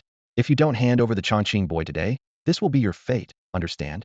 Su Jie stood frozen, as if struck by lightning, unable to react. At this moment, Hong Zun was a different person, like a demon emerging from hell. Meanwhile, the Black Tiger Demon King, on the verge of losing consciousness, gasped. How dare you? Your Daoi sect is too much. I am the Tiger Ridge Demon King and will not let this go, never. Blood Tiger, save me. At first, his voice was weak, barely noticeable, but gradually, it grew louder, amplified by his demonic aura, until it was thunderously loud. That tiger roar seemed capable of tearing the sky apart, dispersing clouds for thousands of miles, the demon power's fluctuation shaking the world. Countless demons and humans looked up to the sky. Blood Tiger, save me. The voice echoed in the air, lingering for a long time. But what followed was the Black Tiger Demon King's agonizing wail. Just after calling out, Hong Zun struck again, a heavy punch landing on the Demon King's abdomen. Blood spurted out, almost knocking him unconscious. Now, within 10 breaths, I want to see the Chongqing boy. Hong Zun cast a cold glance at Su Jie, his tone filled with murderous intent. Su Jie remained motionless, fear rendering him completely unresponsive. Seeing this, Hong Zun punched again, hitting the Black Tiger Demon King's abdomen hard. Blood gushed, leaving the Demon King speechless in pain. Hong Zun's voice grew even colder. Do you understand? Without any response, Hong Zun delivered another brutal punch to the Demon King's stomach. The Black Tiger Demon King had completely lost consciousness, descending into endless darkness. Do not test my patience any further. Let's go back a little in time, not far from the coastal camp, to a place called Flying Eagle Gorge. This is the largest gathering place for demon beasts on the eastern side of Dongzhou, led by the Golden Eagle Demon King. Inside the lair of the Golden Eagle Demon King, the Blood Tiger Demon King sat face-to-face with the Golden Eagle, both speaking in low, serious tones. The Blood Tiger emanated a fierce aura, his tiger eyes glinting with cunning. What do the aquatic tribes say? The Golden Eagle Demon King asked in a deep voice, his sharp eyes fixed on the Blood Tiger. The Blood Tiger Demon King smirked, revealing sharp fangs. Everything is ready. We're just waiting for the right moment to strike. Excellent. The Golden Eagle Demon King nodded approvingly, his wings slightly fluttering. In recent years, the power of the human race has grown, forcing us demons to play along. This time, we must turn the tables. As the two Demon Kings plotted, a piercing shout suddenly echoed from the sky. Blood Tiger, save me. The Blood Tiger Demon King leaped to his feet, his eyes wide and face darkening instantly. It's Black Tiger. As fellow kings of Tiger Ridge, Blood Tiger and Black Tiger were as close as brothers. Hearing Black Tiger's plea for help made Blood Tiger's fur bristle with rage. Damn it, it's the coastal camp.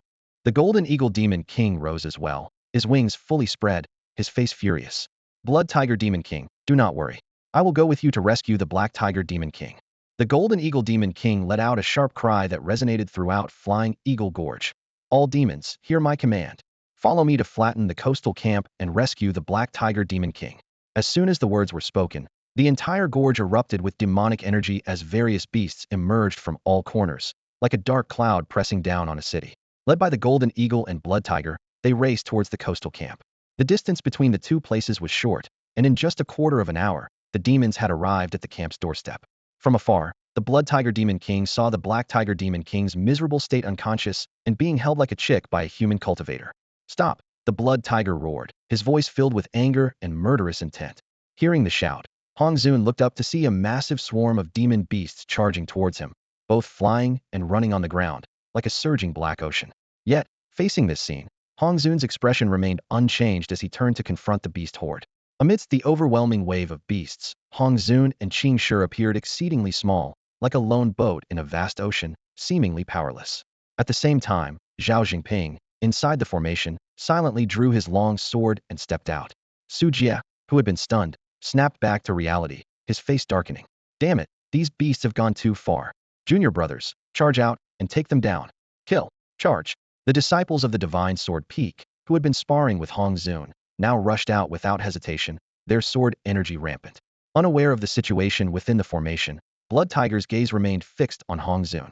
Seeing Black Tiger's pitiful state, the Blood Tiger Demon King was filled with murderous intent, seething with rage. Hong Zun, hand over the Black Tiger. Hong Zun glanced disdainfully at the unconscious Black Tiger Demon King and tossed him aside carelessly, as if discarding trash. A worthless creature. If you want him, come and get him. Hong Zun, don't push it too far. If you don't give me a satisfactory explanation today, I will not let this go. Blood Tiger Demon King was furious, his fur standing on end, feeling utterly disregarded. Beside him, the Golden Eagle Demon King coldly remarked, "Does your Dao Yi sect really think it can dominate Dongzhou?" Hong Zun smirked, a hint of disdain in his eyes. "Isn't that the case?" Hong Zun spoke calmly. "I'm really in a foul mood today." As soon as he said that, a strong killing intent emerged in the eyes of the Blood Tiger Demon King and the Golden Eagle Demon King. The Golden Eagle Demon King sneered. "Hong Zun, this isn't your Dao Yi sect. Do you think I won't dare to kill you with just the two of you here? Want to give it a try?" Surrounded by countless menacing beasts, Hong Zun remained composed, not at all worried about being only two against many. Seeing this, the Golden Eagle Demon King's killing intent intensified. He grinned wickedly and said, "Fine, fine, fine. If you want to die, I'll oblige you. Let's see how you two handle all the demons of Eagle Ravine." With that, he waved his hand. "Kill them." With the order given, the horde of demons roared and charged at Hong Zun and his companion like a landslide. The ground trembled, and the mountains shook. Yet, facing this overwhelming assault, Hong Zun stood unwavering, a confident smile playing on his lips. Just as the demon horde was about to reach Hong Zun, a chorus of battle cries erupted from behind him. The disciples of Divine Sword Peak, armed with long swords, rushed out from within a formation. Even Su Jie, who had previously refused to leave the formation, was now charging at the forefront alongside Zhao Jingping. "Brothers, charge. Take them down. Kill." Hearing the battle cries rising behind him, Hong Zun's smile grew even broader. These disciples, who often gave him headaches, always managed to surprise him at crucial moments. Now, without hesitation, they surged past him and Qing Shi, colliding fiercely with the beast horde. Zhao Jingping and Su Jie, who had previously exasperated him, were now leading the charge. Su Jie struck down a demon beast with a single blow, his eyes filled with a fierce killing intent, a far cry from his usual playful demeanor. The other disciples also transformed, each becoming a warrior, showcasing a side completely different from their usual bickering, like unsheathed swords revealing their sharp edges. Seeing this, the faces of the Blood Tiger Demon King and the Golden Eagle Demon King turned as dark as soot. Finally, Hong Zun spoke. "As long as my Dao Yi sect disciples are around, I am never alone." He gazed warmly at the fighting disciples and continued, "These little rascals of mine, though they often do things that make me angry and are quite mischievous, as long as they are here, I will never be lonely." He then looked directly at the two demon kings, his voice firm. "So, whatever resolution you seek, Divine Sword Peak will give it to you today." At that moment, with the two demon kings looking grim and at a loss, Su Jie suddenly shouted back from the battlefield, "Master, what are you waiting for? Let's take them down." The Blood Tiger Demon King and the Golden Eagle Demon King were actually reluctant to wage a direct war against the Dao Yi sect. It was a critical time for their plan, and engaging in a major battle now would be unwise and could potentially ruin everything they had worked for. The two Demon Kings stood at the edge of the battlefield, their brows furrowed. The Blood Tiger Demon King's crimson eyes flickered with anger and hesitation, while the Golden Eagle Demon King restlessly flapped his wings. Their earlier harsh words were partly due to seeing the Black Tiger's miserable state, and partly an issue of pride after all. As esteemed Demon Kings, they couldn't show weakness in front of their subordinates. Who could have anticipated that the people from Xinjiang Peak would be so unyielding? They didn't bother with any formalities and immediately launched a fierce attack. Now, it was difficult to back down, as they didn't know how to broach the subject. Amid this awkward standoff, a clear voice suddenly rang out from the melee. "Master, what are you waiting for? Get him." The voice was filled with provocation and anticipation, clearly coming from a disciple who enjoyed stirring up trouble.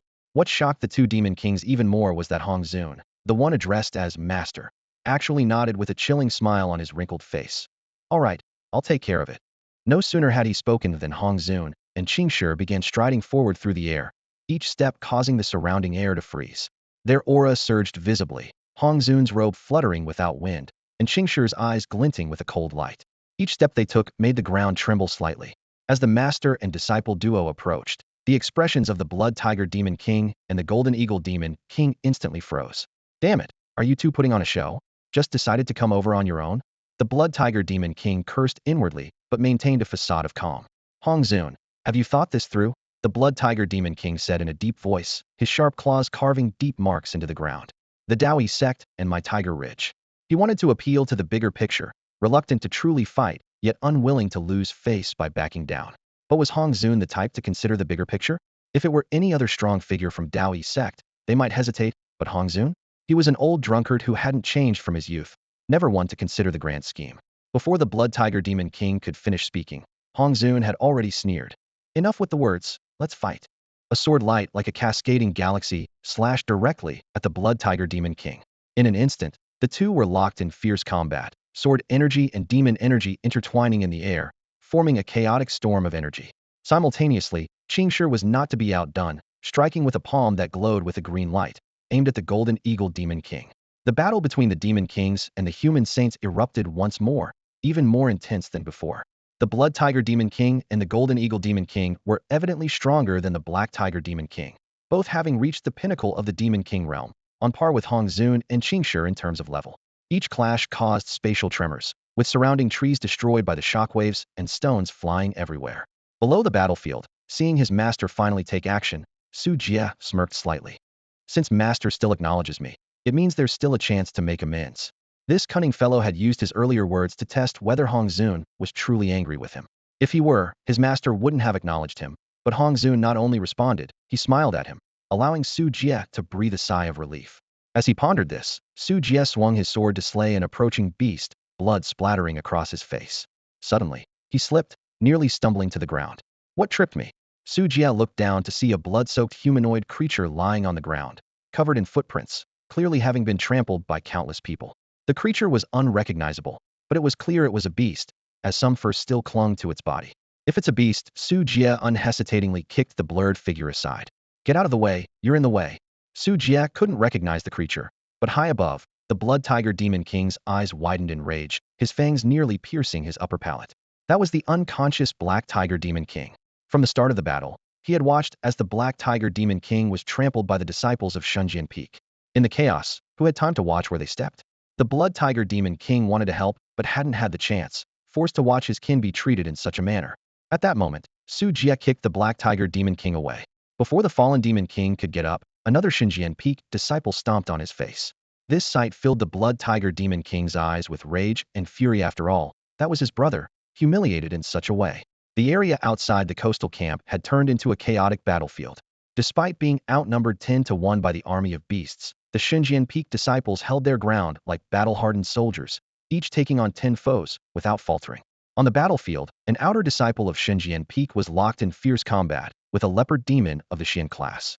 With agile movements, he dodged the beast's attacks and, seizing the right moment, delivered a fatal strike. Such agility had long been the key to victory for Shunjian Peak disciples.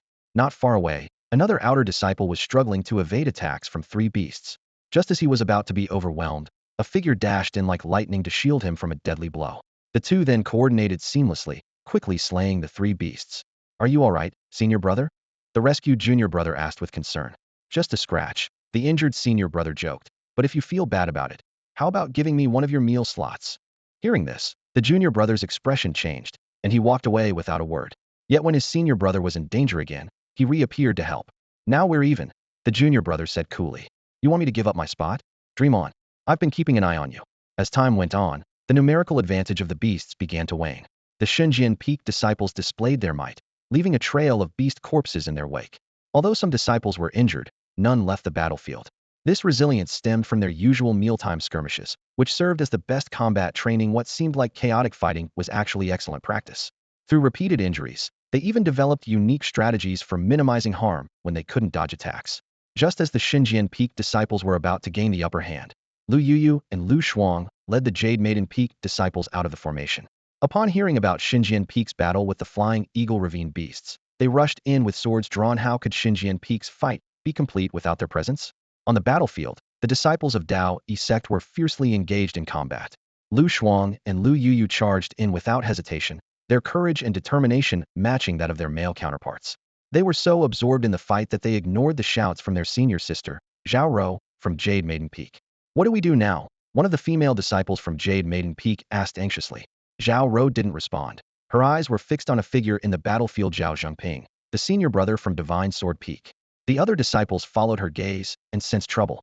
As the senior brother of Divine Sword Peak, Zhao Zhengping couldn't remain uninvolved. As expected, in the next instant, Zhao Rou brandished her long sword and swiftly made her way toward Zhao Zhengping. These childhood friends had joined Dao Yi Sect together, and their shared experiences had fostered a deep bond. If they hadn't yet formalized their relationship as Dao companions, they would have long been the enviable couple of the sect. Brother Ping, I'm here to help you. Zhao Rou's clear voice echoed across the battlefield. The disciples from Jade Maiden Peak understood all too well when it came to Zhao Jingping. The usually composed Zhao Rou would lose her calm. Our senior sister has joined the fight. Can we just stand by? Then let's go. Charge. With cries that carried a hint of gentleness, the female disciples from Jade Maiden Peak joined the battle, making it even more difficult for the beasts to hold their ground. In the sky, the Golden Eagle Demon King watched as its beast minions were slaughtered mercilessly, feeling as though its heart was being torn apart. It roared in fury. Damn it all. Instantly, it conjured more than 10 drops of essence blood, shooting them in different directions. This was a unique bloodline communication technique of the demon race, comparable to the sound transmission talismans and arrays used by human cultivators. Qingshi was indifferent to this, ready to kill as many as came his way. The Blood Tiger Demon King, though conflicted, understood that this situation had been caused by the Black Tiger Demon King, and there was no way to withdraw now. With a resolute decision, it too used its bloodline communication to call for aid from other demon kings. Just as internal conflicts exist within the human race, the demon race also unites when faced with a threat to their kind. In an instant, beast clans from across the eastern continent erupted in response to the call. They were enraged. Is the human race trying to start a war between species? Did Dao Yi Sect make the first move? It must have been planned all along. Humph. Though Dao Yi Sect is currently at the peak of its power, our demon clan will not be slaughtered without resistance. Follow me, my kin, to the coastal camp to rescue the Golden Eagle Demon King. No sooner had these words been spoken than the beasts of Tiger Ridge surged like a tide, gathering with a fierce glint in their eyes. Soon after, commands from other demon beast clans echoed through the air, and for a moment, the entire eastern continent seemed to tremble with a formidable force, boiling like a raging fire. From the great mountain ranges to the rivers, countless demon beasts took to the sky, their dense demonic aura sweeping across the land like a monstrous wave. The earth shook, mountains and rivers quivered, and the roar of the beasts was deafening, as though the apocalypse had arrived. It seemed as if the eastern continent would be swallowed by this tide of fury. Seeing this movement from the demon clan, the human cultivators of the eastern continent immediately sprang into action. No sect had ever taken the demon beasts' uprisings lightly, as such sudden chaos could affect countless civilians, leading to immense disasters. Therefore, from outer disciples to the high-ranking members of the sects, all were urgently assembled to rush to the front lines, swearing to prevent the demon beasts from stepping out of the forests. However, the turmoil in the eastern continent far exceeded the sect's expectations. Even the Falling Sunset Sect, one of the 4 great immortal sects, was caught in this storm. The sect master hurriedly dispatched powerful cultivators to deal with the disturbance from the Ape Mountain Demon Clan. Known as one of the 4 major demon clans of the eastern continent, Ape Mountain had always posed a significant threat, and the Falling Sunset Sect had long been responsible for monitoring its demon beasts. Yet now, Ape Mountain had erupted into a frenzied uproar. What is going on? The sect master of the Falling Sunset Sect frowned, filled with doubt. There hasn't been any major event recently, and there hasn't been any conflict between Ape Mountain and our sect. Why such a sudden uproar? As he pondered, another urgent report arrived. Sect master, Ape Mountain has gone completely mad. All 8 demon kings have emerged, and Elder Lin and the others can't hold them off. Upon hearing this news, the sect master was stunned, his lips twitching. All 8 demon kings. Are they declaring war on us? His mind was in turmoil. Despite having always been wary of the demon clan, Ape Mountain's sudden actions had left them unprepared. Similarly panicked were the Azure Cloud Sect and the Imperial Extreme Sect. Although these 2 sects were not on the front lines, they too faced attacks from various demon clans. Regardless of the sect, all were now striving to fend off the demon beasts' onslaught. The entire eastern continent was like a boiling pot of porridge, with the demon clan's unrest spreading almost everywhere. What on earth has driven these beasts into such madness? The sect master of the Azure Cloud sect stood atop a mountain peak. gazing at the surging tide of demon beasts, filled with confusion and anger. Such a large-scale riot is a war between humans and demons about to break out. In the main hall of the Tao Yi sect's main peak, Qi Xiong gathered with the chief elders and peak masters, the atmosphere heavy with tension. Faced with the sudden outbreak of demon clan unrest, Qi Xiong's expression was as dark as ink, and his voice was low. The entire eastern continent is in turmoil. The demon clan's actions are too intense, and we have received no prior warning. This is not normal. He turned to Zhu Ying, the peak master of Shadow Peak, and demanded, Zhu Ying, how could your Shadow Peak not have caught any wind of this? With such a large movement from the demon clan, you should have detected something in advance. Did you know nothing at all? Zhu Ying looked aggrieved, remained silent for a moment, then responded softly, Senior brother, I truly had no idea. His voice carried a hint of helplessness, clearly also caught off guard by the sudden situation. Throughout the eastern continent, the demon beasts' unrest was escalating. The conflicts between the major sects and the demon clan were unavoidable. Countless cultivators and demon beasts fought fiercely, and the flames of war seemed to have ignited across the land of the eastern continent. Yet, this seemed to be only the beginning. Zhu Ying stood in the grand hall, clad in a sleek black outfit that accentuated her figure, contrasting sharply with the cold aura she projected.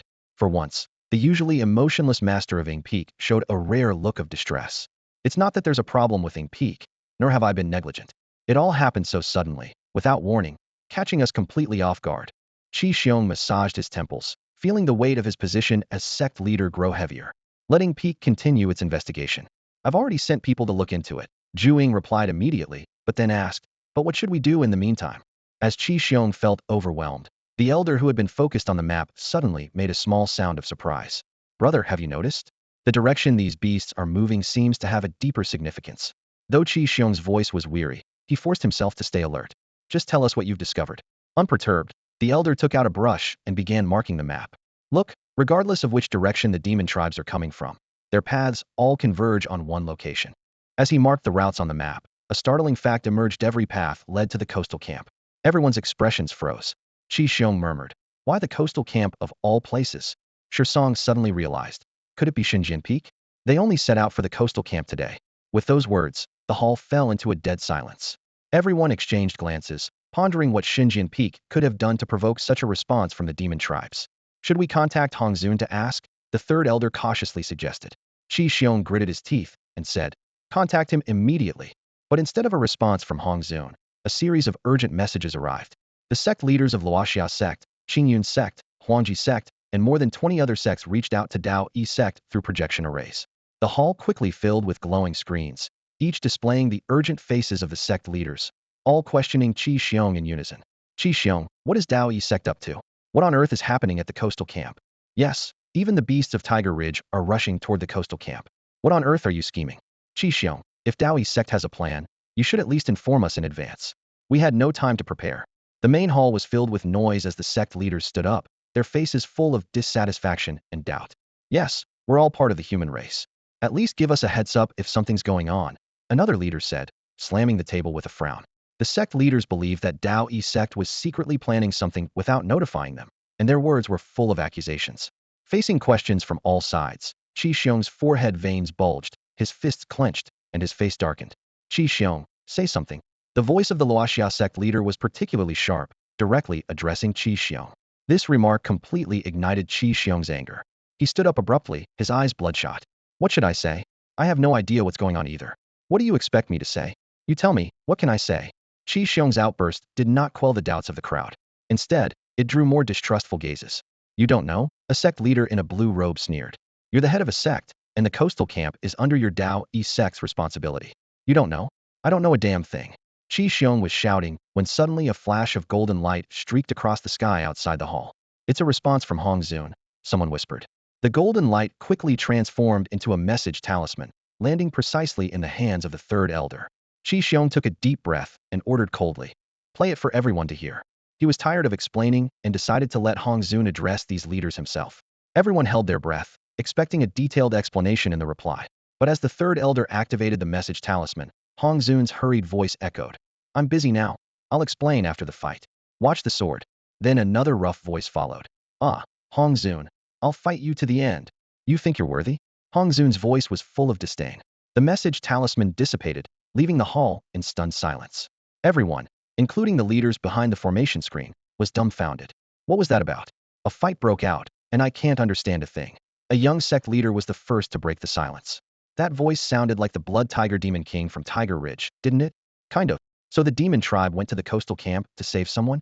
The situation was gradually becoming clear, but for those from Dowie's sect, there were still many unanswered questions. Xinjian Peak had just gone to the coastal camp today, so how did they end up fighting the demon tribe?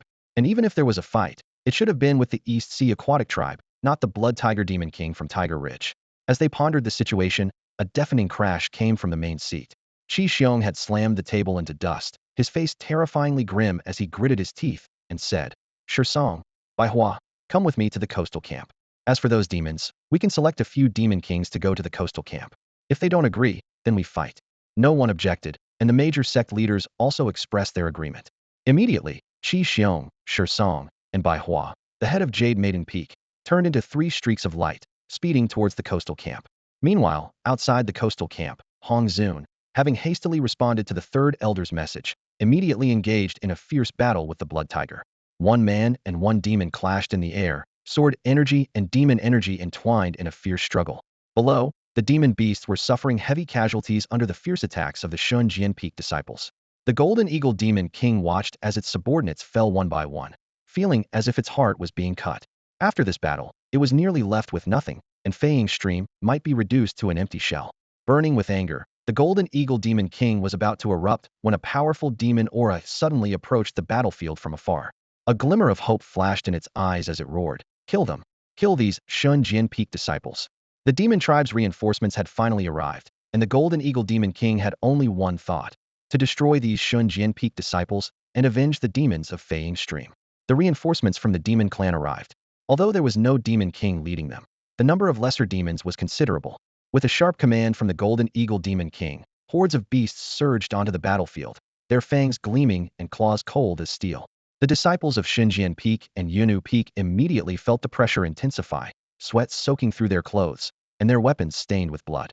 What do we do with so many beasts? One disciple from Yunu Peak asked, her face serious, a hint of worry in her eyes. The combined forces of the 2 peaks barely numbered over 20,000, while the demon army before them was at least 100,000 strong, with more appearing from the distant forests. Should we retreat to the formation? At least it could hold back some of the beasts, she suggested quietly. Her words were overheard by a nearby disciple from Xinjian Peak, whose face was smeared with blood. He glared at her and shouted angrily, "Retreat? Are you suggesting we abandon our peak master? Just a mere 100,000 beasts, we'll kill them all. Why retreat?" The Xinjian Peak disciples were filled with killing intent, showing no thought of retreat. If they withdrew, Hongzuan and Qingshi would be unable to reach the coastal camp. They would rather die fighting than take a step back. The reprimanded Yunu Peak disciple looked ashamed but still worried. "Are you sure we shouldn't retreat? You guys are already seriously injured. If this goes on, we'll be exhausted to death." Her concern was justified, as many disciples were already covered in wounds, with blood continuously seeping from them. Amidst the stalemate, at the entrance of the formation, Yi Changqing, accompanied by Wang Yao, had set up dozens of steaming pots. He watched the bloody battle outside, his brows furrowed with worry for his senior brothers and sisters. With his current cultivation, even if he joined the fight, he couldn't change the outcome. "I'm a chef," Yi Changqing murmured to himself. A chef should do what a chef does. He quickly reviewed his menu, his eyes lighting up. High bone soup made from various demon beast bones. It's highly adaptable. You can select any beast bones and pair them with ginseng, goji berries, and cordyceps. It's delicious, nutritious, and has short-term pain-relieving, hemostatic, and healing effects. Yi Changqing's eyes gleamed with determination. While healing was secondary, pain relief and hemostasis were crucial in the current situation. If the Daoi sect disciples lost their ability to fight, they would be slaughtered. If he could maintain their combat ability and significantly reduce their pain, their chances of victory would increase substantially. As for complete healing, there would be time for that after the battle. Without hesitation, Yi Changqing swiftly pulled pots and pans from his storage bag and instructed Wang Yao to gather a few Yunu Peak disciples. "Please collect all the demon beast corpses from the battlefield. They're the perfect ingredients. Are you cooking?" The Yunu Peak disciples watched in astonishment as Yi Changqing set up the pots and boiled water. One disciple couldn't help but exclaim, "We're in the middle of a battle, and you're thinking about cooking?" "No time to explain. Please help me," Yi Changqing said firmly, his hands never stopping. "Yes, Changqing's cooking skills are excellent." Wang Yao quickly interjected to defend him. "This isn't about cooking skills," the disciple started to argue, but Wang Yao cut her off. "Oh, it's hard to explain right now. Just follow Changqing's orders." With Wang Yao's persuasion, the Yunu Peak disciples, though puzzled, complied. They soon returned with a pile of demon beast corpses, placing them in front of Yi Changqing's pots, where the scent of blood mingled with the aroma of herbs in the air. Yi Changqing's knife flashed and danced in his hand with a fierce and fluid grace. He swiftly peeled and deboned the ingredients, tossing them into the pot. With a touch of spiritual power, the pots of steaming broth were quickly ready. The rich aroma spread through the air, and several disciples from Yunu Peak stood nearby, involuntarily swallowing as they stared intently at the bubbling soup. It smells so good, one disciple murmured, eyes full of longing. Hey, is this about how good it smells? Look at the situation we're in, another disciple reminded, frowning, but unable to resist glancing at the pot. Sister, could you wipe your mouth while you talk? It's about to drip. The female disciples craned their necks, peering into the pot with dazed expressions, as if they wished they could jump right in. They knew it wasn't the right time, but the aroma was irresistible. I really want to eat. One disciple whispered. Yi Changqing glanced at them and calmly said, All right, sisters, please use your spiritual power to loudly call for the injured disciples to come here and drink the soup. The female disciples exchanged puzzled looks. One senior sister struggled to keep her mouth from watering and said confusedly, It's true that the soup smells amazing, but we're on a battlefield. You want the disciples to come over for soup? Brother, isn't that inappropriate?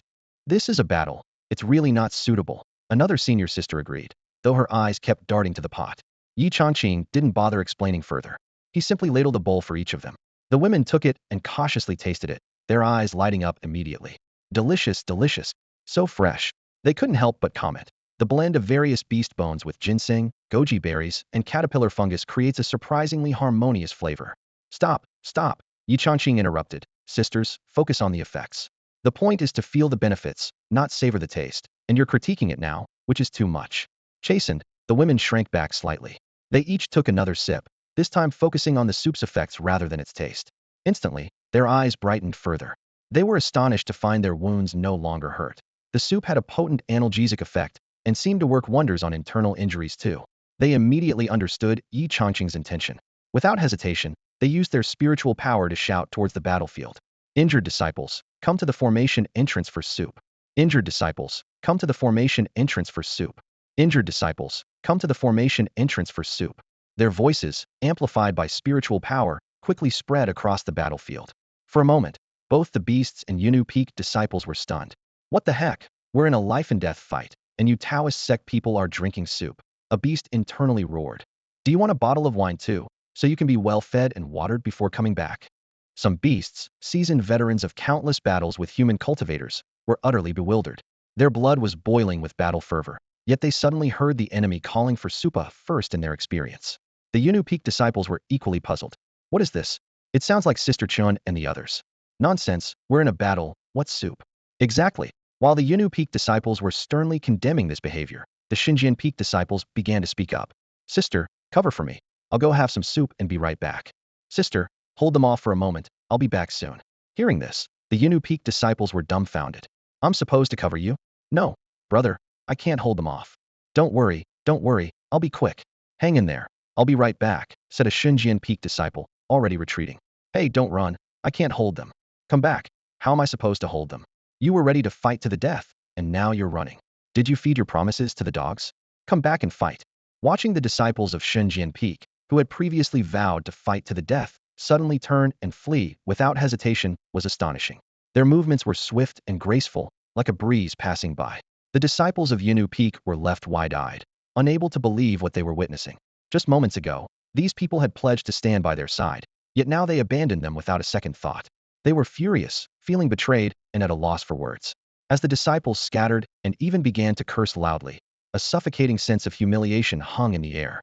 On the other side, the beasts paused for a moment before smirking slyly, filled with mockery. Are these really the disciples of Daoyi Sect? The leaders of the righteous path? They even abandoned their own companions, they taunted. As soon as the words were spoken, the beasts surged forward like a tidal wave. Faced with the onslaught, the disciples of Yunu Peak were filled with helplessness and bitterness. They were defeated not by the beasts, but by their own comrades. With no support from behind and no way to retreat, they had no choice but to grit their teeth and continue fighting. Meanwhile, the disciples of Xinjian Peak reached the entrance of the formation, where Wang Yao and a few female disciples had already prepared bowls of steaming hot soup, neatly arranged on a table. Although they too longed for a taste, They understood the urgency of the situation and prioritized the wounded. Yi Changqing was also busy, as the number of disciples far exceeded the amount of soup available. Hey, don't mess around. Why does it have to be so chaotic? A disciple shouted while eagerly drinking the soup. The scene was chaotic, with everyone scrambling and voicing complaints. Don't grab, there's enough for everyone. No fighting, someone reminded loudly, and some even tried to stop others from snatching talismans. Hey, junior brother, put down the talisman. Can't you just wait in line? A disciple shouted anxiously, his tone filled with exasperation. I'm seriously injured, bitten 7 times and clawed 18 times by beasts. I can't hold on much longer. Let me have a sip first, one disciple demanded, while another retorted angrily. Were you bitten to death by the beasts? How dare you claim 7 bites? Get lost. I was slashed 28 times. Let me drink first. Despite the tense atmosphere, the process of drinking the soup was relatively straightforward. Once the earlier disciples finished, the others quickly got their turn. After a bowl of hot soup, the wounded from Xinjian Peak seemed to instantly regain vitality. Their injuries significantly improved, and their complexion became rosier, as if new energy had been infused into their bodies. The soup's powerful effect was evident, and the disciples marveled. This soup is damn good. Get lost. I'm asking about its effects. A disciple responded impatiently. I feel alive again, another disciple exclaimed joyfully. However, despite the soup's immediate effects, the situation remained urgent. With Yunu Peak's disciples still battling at the front, Xinjian Peak's disciples wasted no time. They quickly set down their bowls and, without hesitation, returned to the fight. Sister, I'm back. Quick, quick, quick. Let's take them down. Maybe we can even snag some soup base, they shouted, their morale suddenly soaring, the atmosphere far more invigorated than during their earlier retreat. The Yunu Peak disciples, who had been abandoned, watched in astonishment as the Xinjian Peak disciples charged back into battle with renewed ferocity. They were left speechless. Did you really go just to drink soup? They asked, incredulous. At that moment, the beasts were also stunned, unable to comprehend why the Xinjian Peak disciples, who had just fled, were now regrouped and more formidable than before. Enraged, the beasts roared, their voices deafening. Are you looking down on us? Do you think drinking soup means you can just jump back into the fight? In an instant, the beasts went completely berserk, but the disciples of Xinjian Peak were even more determined in their fighting spirit. Yi Changqing's soup not only soothed their physical wounds, but also provided an unexpected psychological boost. They wielded their swords with vigor, their sword energy slicing through the air as if they had never been injured. You vile creature, your grandpa is back, one disciple shouted angrily as he swung his sword. Watch this, I'll cut off your head. The disciples of Yunu Peak watched in amazement. Senior sister, something seems off with them, one disciple whispered. They were strong before, but now it's just ridiculous. Look over there. That one is taking on 7 or 8 beasts by himself. It's unbelievable. Senior sister, should we go and have a bowl too? Yes, let's check it out. Up in the sky, Hong Zun was also tempted by the soup, but the Blood Tiger Demon King kept him occupied. After weighing his options, he suddenly said to Qingshi, I'm going to get some soup. Hold them off for a bit. Qingshi looked shocked. 2 Demon Kings? How am I supposed to manage that? Just for a few moments. Can't you handle it? Don't you want some soup too? Hong Zun tempted. All right. Qingshi agreed immediately, pulling the Blood Tiger Demon King into the fray with a powerful strike. The Blood Tiger Demon King roared in fury. Hong Zun, do you underestimate me? But Hong Zun had already dashed towards the barrier's entrance. At the entrance, Hong Zun and the disciples of Yunu Peak rushed to taste the soup. Those who had been indifferent before were instantly won over after trying it. It's delicious. So good. No wonder they're fighting like they're on steroids. Junior brother Changqing, do you need a partner? Don't listen to her. Junior brother Changqing, I'm willing to be your maid and even warm your bed. Junior brother, from now on, I'll take care of you. Yi Changqing, who was focused on making the soup, suddenly felt the intense gazes from all around, as if they would devour him whole. The bold words from these supposedly reserved female immortals made him surrender in disbelief. At this moment, they had shed any semblance of celestial dignity, acting more like wild beasts. I finally understood why the disciples of Xinjian Peak were so frantic. At this moment, the disciples of Yunu Peak were greedily gulping down bowl after bowl of warm soup, their eyes gleaming with an uncontrollable fervor. Damn it, have you finished drinking? We can't hold on much longer, came the urgent shout from the disciples of Xinjian Peak. 1 bowl per person, save some for us too. Watching the disciples of Yunu Peak eagerly drinking bowl after bowl, the disciples of Xinjian Peak stomped their feet in frustration. What do you look like drinking like that? Hurry up and get to the front lines. Even Hong Zun couldn't help but shout angrily. What time do you think it is? Finish drinking and get back to the battlefield. Reluctantly, the disciples of Yunu Peak had to put down their bowls and return to the fight. But now, each of them seemed rejuvenated, charging toward the front lines with renewed vigor. Seeing this, the disciples of Shunjian Peak seized the opportunity to retreat. A comical scene unfolded on the battlefield. The Xinjian Peak disciples, originally besieged by 6 monstrous beasts, suddenly slipped away, and a Yunnu Peak disciple quickly took their place. Sister, hold the line. Brother, go drink the soup. Don't worry, I'll be right back. The monstrous beasts exchanged bewildered glances, as if witnessing something unbelievable. Were these humans actually rotating in battle as if it were some kind of tournament? Zhao Jingping, the senior brother of Xinjian Peak, couldn't stand it anymore and shouted, "What kind of behavior is this? This is war, not a game." At this point, it seemed only he and Zhao Rou hadn't tasted Yi Changqing's cooking yet. However, Zhao Rou, who had been fighting alongside him, said meaningfully, "Ping, wasn't it your Xinjian Peak that started this?" Zhao Jingping blushed but insisted, "They're beyond help. Rou, you need to keep your Yunnu Peak disciples in check. Don't let them become like this." Zhao Rou looked at the Yunnu Peak disciples who were invigorated after drinking the soup, and a hint of doubt arose in her heart. "Ping, this soup is indeed unusual. Why don't we try it too?" "Ridiculous," Zhao Jingping declared sternly. "I'm the senior brother of Xinjian Peak. In these life and death moments, how can I lose my fighting spirit over a bowl of soup? I, Zhao Jingping, would rather die on the battlefield than." A few moments later, at the entrance of the formation, Zhao Jingping held a steaming bowl of bone broth, blissfully saying, "Rou, this soup is really fragrant." "It is very fragrant," Zhao Rou nodded. Zhao Jingping eagerly took a sip and was immediately stunned, his eyes filled with disbelief. "What's wrong, Ping?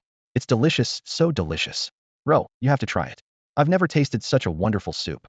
Seeing the usually stern Zhao Jingping with a look of bliss on his face, Zhao Rou couldn't help but chuckle and take a sip of the soup as well.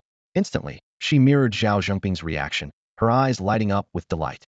"Brother Ping, so this is the kind of delicacy you enjoy at Shunjian Peak," Zhao Rou exclaimed. Her offhand remark left Zhao Jingping momentarily stunned, his expression turning somewhat resentful. "Always eating this. How come I've never tasted it?" His gaze fixed intently on Yi Changqing, who was busy at the moment. Sensing the disgruntled stare, Yi Changqing looked up and met Zhao Jingping's eyes. Although he hadn't interacted much with this senior brother, he still offered a polite smile as a greeting. At that moment, Zhao Jingping felt as if the entire world had dimmed, like he had been abandoned by Xinjian Peak. It wasn't until Zhao Rou's concerned voice broke through, "Brother Ping, are you okay?" that he regained his composure.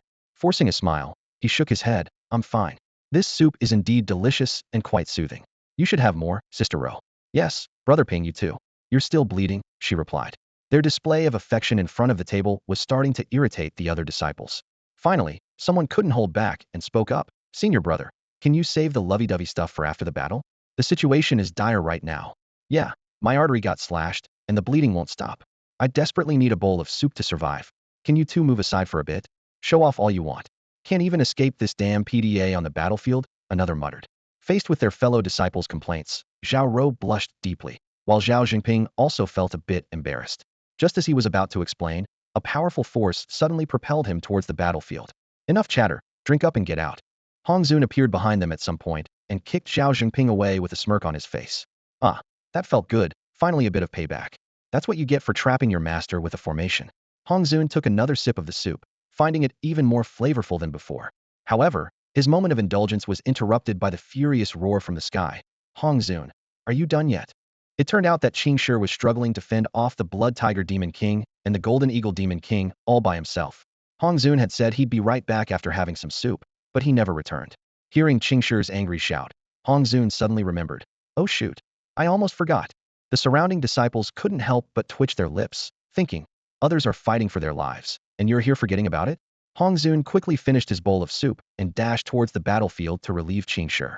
Watching Qingshi rush down to grab some soup, the Blood Tiger Demon King trembled with rage at the blatant disregard. "Ah, Hong Zun, I'll kill you," the Blood Tiger Demon King roared.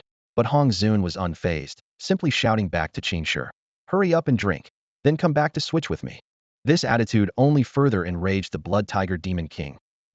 Finally, he got to savor the long-awaited soup. At the entrance of the formation, Qingshi half closed his eyes, wearing a look of utter bliss as he sipped the hot soup, occasionally murmuring to himself, "Not bad, not bad. This soup is truly heavenly, a taste rarely encountered on earth." "Qingshi, are you done yet?" A thunderous roar from Hongzuan echoed from the sky, but Qingshi seemed oblivious, still immersed in his enjoyment of the soup. "Are you done or not?" Hongzuan's voice boomed again, more urgent this time. Qingshi continued to savor the soup leisurely. "This is truly a soup that embodies all the flavors of the world. The more you drink, the more irresistible it becomes. Hurry up, I can't hold on much longer. All right, all right, Qingshi commented slowly. Every bowl of soup has its unique flavor, seemingly the same, yet vastly different. Stop pretending and get back here. It's my turn to drink. The disciples nearby couldn't bear it any longer and whispered, Elder, the peak master is calling for you. Qingshi didn't even lift his head, calmly replying, No, you heard wrong. He's just cursing at the blood tiger demon king. Let's not disturb him. Hearing this, the disciples were dumbfounded. They thought their small tricks for food were shameless enough, but compared to the elder, they were nothing. Their senior brother was fighting two demon kings alone, while Qingshi sat there calmly sipping soup, occasionally making comments. His composure was truly astonishing. Ah, it seems my uncle was right. One disciple suddenly sighed. What do you mean? My uncle always said, the old who refuse to die are like thieves. Look at how long the elder has lived. It's truly beyond us young ones. Hearing this, the other disciples rolled their eyes. One patted him on the shoulder and said, Your uncle must be very filial, huh? How did you know? Just a guess. In the sky, Hongzuan finally lost his patience. After forcing back the blood tiger demon king with a sword, he turned to look at the entrance of the formation, and his eyes almost popped out in anger. There sat Qingshi, having procured a chair from somewhere, looking every bit like a landlord, leisurely sipping his soup with relish. Ah, Hongzuan, if I don't kill you today, I'm not the blood tiger. The blood tiger demon king seized the opportunity to attack, only to be repelled by Hongzuan's sword again. Old rascal, you old thief, put down my soup. Hongzuan roared, his eyes bloodshot with rage. Only then did Qingshi look up, a smile on his face. Why are you in such a hurry? I'm coming, the soup was just a bit hot. I was letting it cool. Get over here. With Qingshi finally joining the fight, the battle quickly turned in their favor. The Blood Tiger Demon King and the Golden Eagle Demon King were pushed back step by step under the joint attack of Qingshi and Hongzuan. The tide of the battle gradually shifted towards Daoi's sect. Although reinforcements kept arriving for the beasts, their casualties far outpaced the reinforcements. Gradually, the situation on the battlefield completely reversed, and Daoi's sect even gained a numerical advantage. With the pressure significantly reduced, the disciples of Daoi's own were now fully engrossed in the battle. Wielding their long swords, they darted across the battlefield, cutting down the beasts that crossed their paths. The air was thick with the scent of blood as sword energy crisscrossed the scene. A disciple from Shenzhen Peak raised his sword, ready to deliver the final blow to a dying beast before him. The sword's tip shimmered coldly, but a hand suddenly stopped him. Wait, don't kill it. Su Jia quickly intervened, pressing down on the disciple's sword. The Shenzhen Peak disciple frowned, looking at Su Jia in confusion. Third senior brother, what are you doing? Why stop me? This is a battlefield, and you're telling me not to kill the beasts. He glanced around at the chaotic scene, his tone puzzled. What? Are we giving them a break for a fair fight later so no one accuses Dao Yizong of taking advantage? Su Jia didn't respond immediately. His eyes gleamed with wisdom, and a slight smile played on his lips. Look around. How many beasts are left? Though unsure of Su Jia's intentions, the disciple obediently glanced around the battlefield, noting the remaining beasts. Not many. We could finish this in about a quarter of an hour.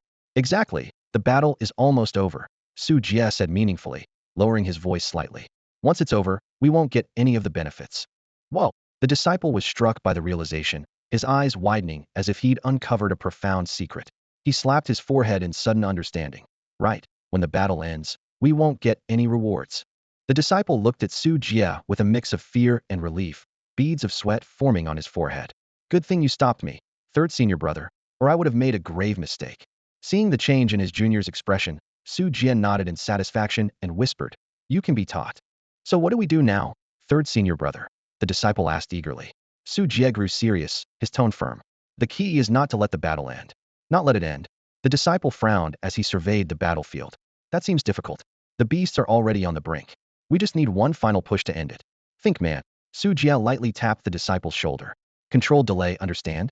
Controlled delay? The disciple was momentarily puzzled, then his eyes lit up with comprehension. He nodded repeatedly. You're a genius, third senior brother. I understand. Good. Su Jia patted his shoulder approvingly before heading off to spread this wisdom elsewhere on the battlefield. As Su Jia departed, the disciple turned back to the dying beast before him, his gaze softening with newfound compassion. He even crouched down and gently said, Brother Beast, you must hang in there. Soon, more disciples began spreading the message across the battlefield. Beasts that should have been slain miraculously survived. Sister, spare the beast. A male disciple hurriedly stopped a female disciple about to kill a beast. The female disciple withdrew her sword, puzzled. Brother, why? We can't kill it. How will we get our share if we do? The male disciple whispered. The battle can't end too soon. There's a greater purpose in sparing them. He leaned closer. Do you want to taste the rewards? I do. The female disciple replied without hesitation. Then don't kill, the male disciple said, patting her shoulder. Think about why Brother Chongqing makes the broth. Because of the battle? Exactly. So we can't let the battle end too quickly, or there'll be no rewards. Realization dawned on the female disciple. I understand now. Thank you, brother. Good thing you reminded me, or I would have made a big mistake. As the message spread among the disciples, the atmosphere on the battlefield shifted dramatically. The killing intent in their eyes toward the wounded beasts was replaced by compassion, care, and even concern. These beasts weren't mere adversaries. They were living meal tickets. With them around, the disciples could continue to enjoy their rewards. One disciple even crouched beside a severely injured beast, gently patting its head and encouraging it. Brother beast, you must pull through. You can't die on us now. Nonsense. This battle could be ended with a single strike. And now you want me to spare it? Zhao Jingping gripped his sword tightly, his eyes filled with murderous intent. Just let it live for now. We can kill it after we've had our fill of soup. Su Jie stood between him and the earth demon, trying to persuade him. No way. Zhao Jingping's voice boomed like thunder. I've sworn an eternal enmity with the demon clan. Elsewhere on the battlefield, the two brothers were in a heated argument. Su Jie looked at Zhao Jingping's face, flushed with anger, and shook his head in resignation. When the senior brother's stubbornness kicked in, even their master sometimes couldn't handle him, let alone Su Jie. Seeing his persuasion was futile, Su Jie was about to give up when he had a sudden idea. Do you want some soup? This simple question left Zhao Jingping stunned. His face turned even redder, as if he was having an intense inner struggle, before he finally clenched his teeth and spat out. Yes. That single word seemed like the most improbable miracle to Su Jie. He stared at Zhao Jingping in disbelief, who then evasively added, It's for Rome. Just this once, never again. All right, you're truly noble, senior brother. Su Jie sighed in relief. With Zhao Jingping settled, he could now enjoy his soup in peace. Once the disciples of Dao Sect reached a consensus, the surviving demon beasts were utterly bewildered. The disciples, who had been filled with killing intent moments ago, now treated them with surprising care. Are you all right? A disciple from Jade Maiden Peak crouched in front of a demon beast, concern etched on her face. The demon beast, still confused, had just felt the call of death as a sword blade stopped mere millimeters from its body. Yet now it found itself alive and being cared for by a human. For those beasts that were badly injured, the disciples generously offered their healing pills. Hey, brother demon, wake up. Don't sleep. You need to stay awake. A disciple fed it a pill while slapping its face, rousing a barely conscious demon beast. The demon beast looked up, bewildered, seeing several Dao Sect disciples surrounding it, and murmured weakly, Are there Dao Sect disciples in the afterlife too? The disciples sighed with relief as it finally awoke. Sister, keep an eye on it, don't let it die. I'm going to get some soup, one said. According to their agreed rotation, the disciples took turns heading to the formation's entrance for soup. Su Jie stood before Yi Chongqing, enjoying the hot broth, when Yi Chongqing casually asked, Third brother, how's the situation now? Su Jie was caught off guard but quickly composed himself, pretending to be serious. The battle is still fierce, everyone is fighting bravely. Really? Then I guess the soup can't stop. Yi Chongqing nodded earnestly. Yes, thank you, brother Chongqing. Without your soup, the brothers wouldn't hold on. Su Jie replied sincerely. I know, don't worry, third brother. Thank you, brother Chongqing, Su Jie said, patting Yi Chongqing's shoulder, feeling like his dream of endlessly enjoying Yi Chongqing's cooking had come true. Who would have thought I'd have this day, he thought delighted. Just as he was basking in his joy, Yi Chongqing's voice suddenly cut through. Hey, third brother, hasn't your wound stopped bleeding? If you're not bleeding, there's no need to drink the soup. Save it for those who need it. Yi Chongqing unintentionally glanced up and made an offhand remark, which instantly caused Su Jie to look tense. Startled, Su Jie secretly channeled his spiritual power, forcibly tearing open an old wound. Blood gushed out, quickly staining the ground. Damn it, junior brother, get me another bowl of soup. Su Jie couldn't help but shout, seemingly ignoring the pain. Seeing this, Yi Chongqing didn't hesitate and handed over a steaming bowl of soup, then continued with his work. He never let his attention waver to ensure the essence of the broth was maintained. Su Jie, with a trembling hand, lifted the bowl, feeling a sense of dread. He decided that he must clarify things with everyone later if they were going to put on a show. They had to do it convincingly, without any slip-ups. On the battlefield, the sounds of battle cries were deafening. However, upon closer inspection, 7 or 8 disciples of Dao Sect were besieging a beast. The scene appeared chaotic but carried an undercurrent of absurdity. The disciples were almost shouting around a pot, rendering the roars of the beast feeble. Damn demon tribe, it's either you or me today, shouted one disciple, his intense tone tinged with inexplicable absurdity. Kill! Kill! Another disciple shouted hoarsely, seemingly urging his companions. The beast, after being kicked, appeared somewhat at a loss. Didn't you eat? Can you show some spirit when fighting? A disciple shouted, almost wishing to instill more vigor into his peers. Watch me. Shout as I do. Kill. Kill. From the sound, it seemed like a life and death struggle, but if closely observed, it felt more like an unconventional farce. The beast, clearly overwhelmed, roared, "You Daoi sect are bullying demons too much. A warrior can be killed, but not humiliated." Yet before it could finish, a large cudgel swept in, silencing it. The beast whimpered, glaring around unwillingly, while the Daoi sect disciples whispered among themselves, "This guy isn't cooperating. No more living beasts. Can we switch to another one?" A disciple anxiously asked. "No, look around. Any other living beasts? Maybe try again." "Fine, you try." The disciple nodded, sounding quite resigned. The battle seemed to pause for a moment. A disciple turned to the beast, his gaze sharp. "If you want to live, cooperate. Otherwise, you'll wish you were dead." After some friendly negotiation, the beast finally let out a humiliated kill, but was met with another cudgel. It howled angrily, "Are you mourning? This is a battlefield, not a mourning hall. Do it again, and if you don't get it right, I'll castrate you." The beast, suppressing its humiliation, shouted kill once more, tears welling in its eyes. The methods of Dao Sect's disciples in bullying beasts were indeed excessively harsh. Yi Changqing, by the formation entrance, busied himself, still able to hear the distant battle cries. He knew the beast reinforcements kept coming and hoped his disciples could withstand the pressure. "Quick, soup. The bleeding won't stop." A disciple shouted. "The beast reinforcements have arrived again. I was surrounded by 10 beasts and barely managed to fight back. Hang in there, brothers, victory is near." "Senior brother is right. Give me soup, and I can keep fighting." At that moment, everyone shouted in unison, "We won't cease until the soup is finished. We won't cease until the soup is finished." This slogan echoed across the battlefield. Hearing it, Yi Changqing felt a surge of emotion. It seemed his bowl of soup had become a source of strength for these disciples. Meanwhile, the Dao sect disciples surrounding the beast continued to admonish it, "Get it wrong again, and I'll take action. It's up to you, didn't you hear? You won't die unless the soup is finished." The beast finally gave in, but its kill still had a sobbing tone, which became a subject of amusement for the Dao sect disciples. The sounds of battle cries and clashing pots and pans filled the air as sweat gathered on Yi Changqing's forehead. Despite this, he didn't feel weary, knowing that his fellow disciples were fighting bravely beside him. The bowl of rich bone broth was like a warm current, rejuvenating his tired body. He took a deep sip and felt a spark of life. "Ah, this soup is really good. I feel alive again." Feeling revitalized, Yi Changqing thought about returning to the fight. Just as he was about to join the fray, Wang Yao gently wiped the sweat from his forehead with her delicate hands. That moment of tenderness left him momentarily stunned. "Senior sister," Yi Changqing murmured, slightly dazed. Wang Yao's face flushed, and she softly explained, "I saw you were sweating, so I helped you wipe it off." Her voice was a bit shy. Seeing Wang Yao's cheeks turn red, Yi Changqing couldn't help but chuckle softly, but he didn't dwell on it. The battlefield allowed no time for distraction, and he quickly returned to the chaos. At the entrance to the formation, people bustled about, as nearly every disciple rushed to drink the soup, seizing every moment to replenish their strength. In the distance, the remaining disciples waited and chatted, occasionally erupting into shouts of battle.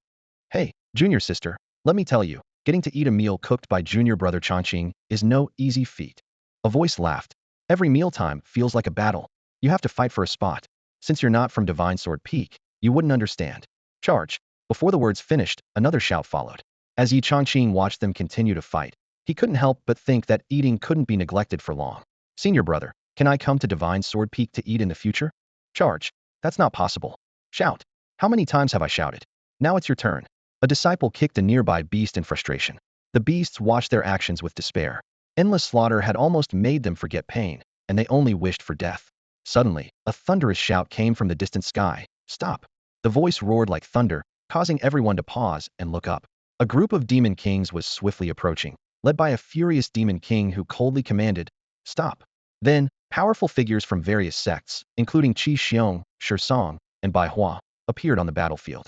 The disciples of Divine Sword Peak reacted swiftly, immediately drawing their swords to slay the beasts in front of them.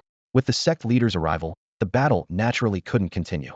At the formation's entrance, Su Jia quickly stored all of Yi Changqing's pots and pans in a spatial ring. Just as Zhao Jingping and Zhao Rou were enjoying their soup, Zhao Jingping turned to find his empty bowl had suddenly vanished. He was momentarily stunned, and then glared at Su Jia. "Su Jia, what are you doing?" Zhao Jingping demanded loudly. "The sect leader is here." Su Jia pointed to the sky. Zhao Jingping paused, then understood, and casually stored the empty bowl in his own spatial ring. Yi Changqing frowned as he saw his pots and pans being put away by Su Jie. Third senior brother, what's the meaning of this? Su Jie smiled, patting Yi Changqing on the shoulder. I helped you clean up. The sect leader's here, so everything should be fine now. Yi Changqing nodded but couldn't shake the feeling that something wasn't quite right. However, there was no time to ponder as he turned his gaze to the sky. Indeed, the powerful figures on the battlefield had begun to gather, with Hong Zun and Qing Shi among them, all stopping their fights to confront each other in the air. Now that the big shots have stepped in, the decisions naturally fall to these influential figures. On the mountainside of Xinjian Peak, a group of disciples huddled together nervously, whispering to the disciples from Yunu Peak beside them. Junior sister, you must keep the matter about Chongqing a secret, one Xinjian Peak disciple said anxiously, his tone pleading. Why? Asked a Yunu Peak disciple, blinking her bright eyes in confusion. Think about it, junior sister, the Xinjian Peak disciple explained in a low voice. Yi Chongqing's culinary skills are exceptional. If word gets out, we'll have a lot more competition. The fewer people who know, the easier it is for us to enjoy his cooking. At this, the Xinjian Peak disciple sighed inwardly. If it weren't for the urgency of the situation, they would never have let the Yunu Peak disciples in on this secret. True, it was nice to have more interactions with these charming young fairies after all, which male disciple in Daoyi sect didn't have a soft spot for Yunu Peak. But the thought of exposing the sect's biggest secret left them feeling uneasy. However, the response from the Yunu Peak disciples almost made the Xinjian Peak disciples spit blood in frustration. Senior brother, they replied with sweet smiles. You wouldn't want Xinjian Peak's secret to be known by others, would you? The Xinjian Peak disciples were stunned these seemingly innocent fairies were playing hardball. They had kindly offered them soup, only to be blackmailed in return. Junior sister, this isn't right. We just want to have a quiet meal. A Xinjian Peak disciple frowned. Don't worry, senior brother, the Yunu Peak disciple said with a dazzling smile. We at Yunu Peak are known for keeping secrets. We just have a small request to join you for meals at Xinjian Peak from now on. That's not too much to ask, is it? The Xinjian Peak disciples exchanged glances, feeling a bitter taste in their hearts. Wasn't this hitting them where it hurt? The story of the farmer and the snake seemed apt. The prettier the woman, the more deceitful she could be. Reluctantly, they nodded in agreement, thinking that mealtimes would now be even more stressful. While this drama unfolded on the mountainside, the influential figures in the sky were already arguing. Qi Xiong, your human clan must give an explanation for this. Explain what? You've killed so many of our beasts. Shouldn't you be the ones explaining first? Rubbish. You want us to explain without even understanding the situation? What if you struck first? Though humans and demons had always been at odds, some agreements were set to prevent large-scale conflicts. Of course, the effectiveness of these agreements relied entirely on strength. If one side was significantly stronger, rules were meaningless. Only when both sides were evenly matched did these pacts hold true. In the midst of this heated debate, Qi Xiong's gaze suddenly landed on Hong Zun, who was leisurely drinking wine nearby, and his anger flared. Hong Zun, what's going on? You explain. Hong Zun was taken aback by the command, and was about to speak when he noticed a figure crawling out from the pile of corpses on the battlefield. It was the Black Tiger Demon King, who had just regained consciousness. Without a word, Hong Zun pointed at him and shouted, It's him! It's all because of him! As everyone followed Hong Zun's finger, their eyes collectively focused on a staggering figure emerging from the pile of corpses. The creature didn't resemble any known being. It was covered in black footprints, its face twisted and deformed beyond recognition. Even Qi Xiong and the other human warriors, as well as the nearby demon kings, were momentarily stunned, unable to comprehend what kind of monster stood before them. What the hell? The Black Tiger Demon King was the first to react. He let out a furious roar and lunged forward, catching the Black Tiger Demon King, who nearly fell. His eyes were filled with concern. Black Tiger, what's wrong? Are you okay? Answer me. The Black Tiger Demon King's head was spinning, his thoughts in disarray, unable to fully recover. He couldn't utter a word for a moment. With the Blood Tiger Demon King yelling incessantly beside him, his head pounded even more until he finally managed to regain some clarity. Stop shouting, he managed to say, feeling as if his whole body was falling apart. If he weren't a Demon King, he might have already passed out. Seeing the anxious expression on the Blood Tiger Demon King's face, the Black Tiger Demon King felt a surge of gratitude, recognizing him as his most trusted brother. Yet, his gaze involuntarily drifted towards Hong Zun in the sky, and anger flared up within him. He couldn't help but speak out. Hong Zun, what on earth are you trying to do? As soon as he spoke, Hong Zun let out a cold laugh and suddenly shouted sternly, Well, Black Tiger, you dare to harm a disciple of Daoyi sect, intending to provoke a war between humans and demons and breach the agreement between the two races. How dare you deny it? If we don't eliminate this threat for both races today, how can Daoyi sect be at peace? The Black Tiger Demon King was completely stunned by this, his expression changing as he struggled to find his voice.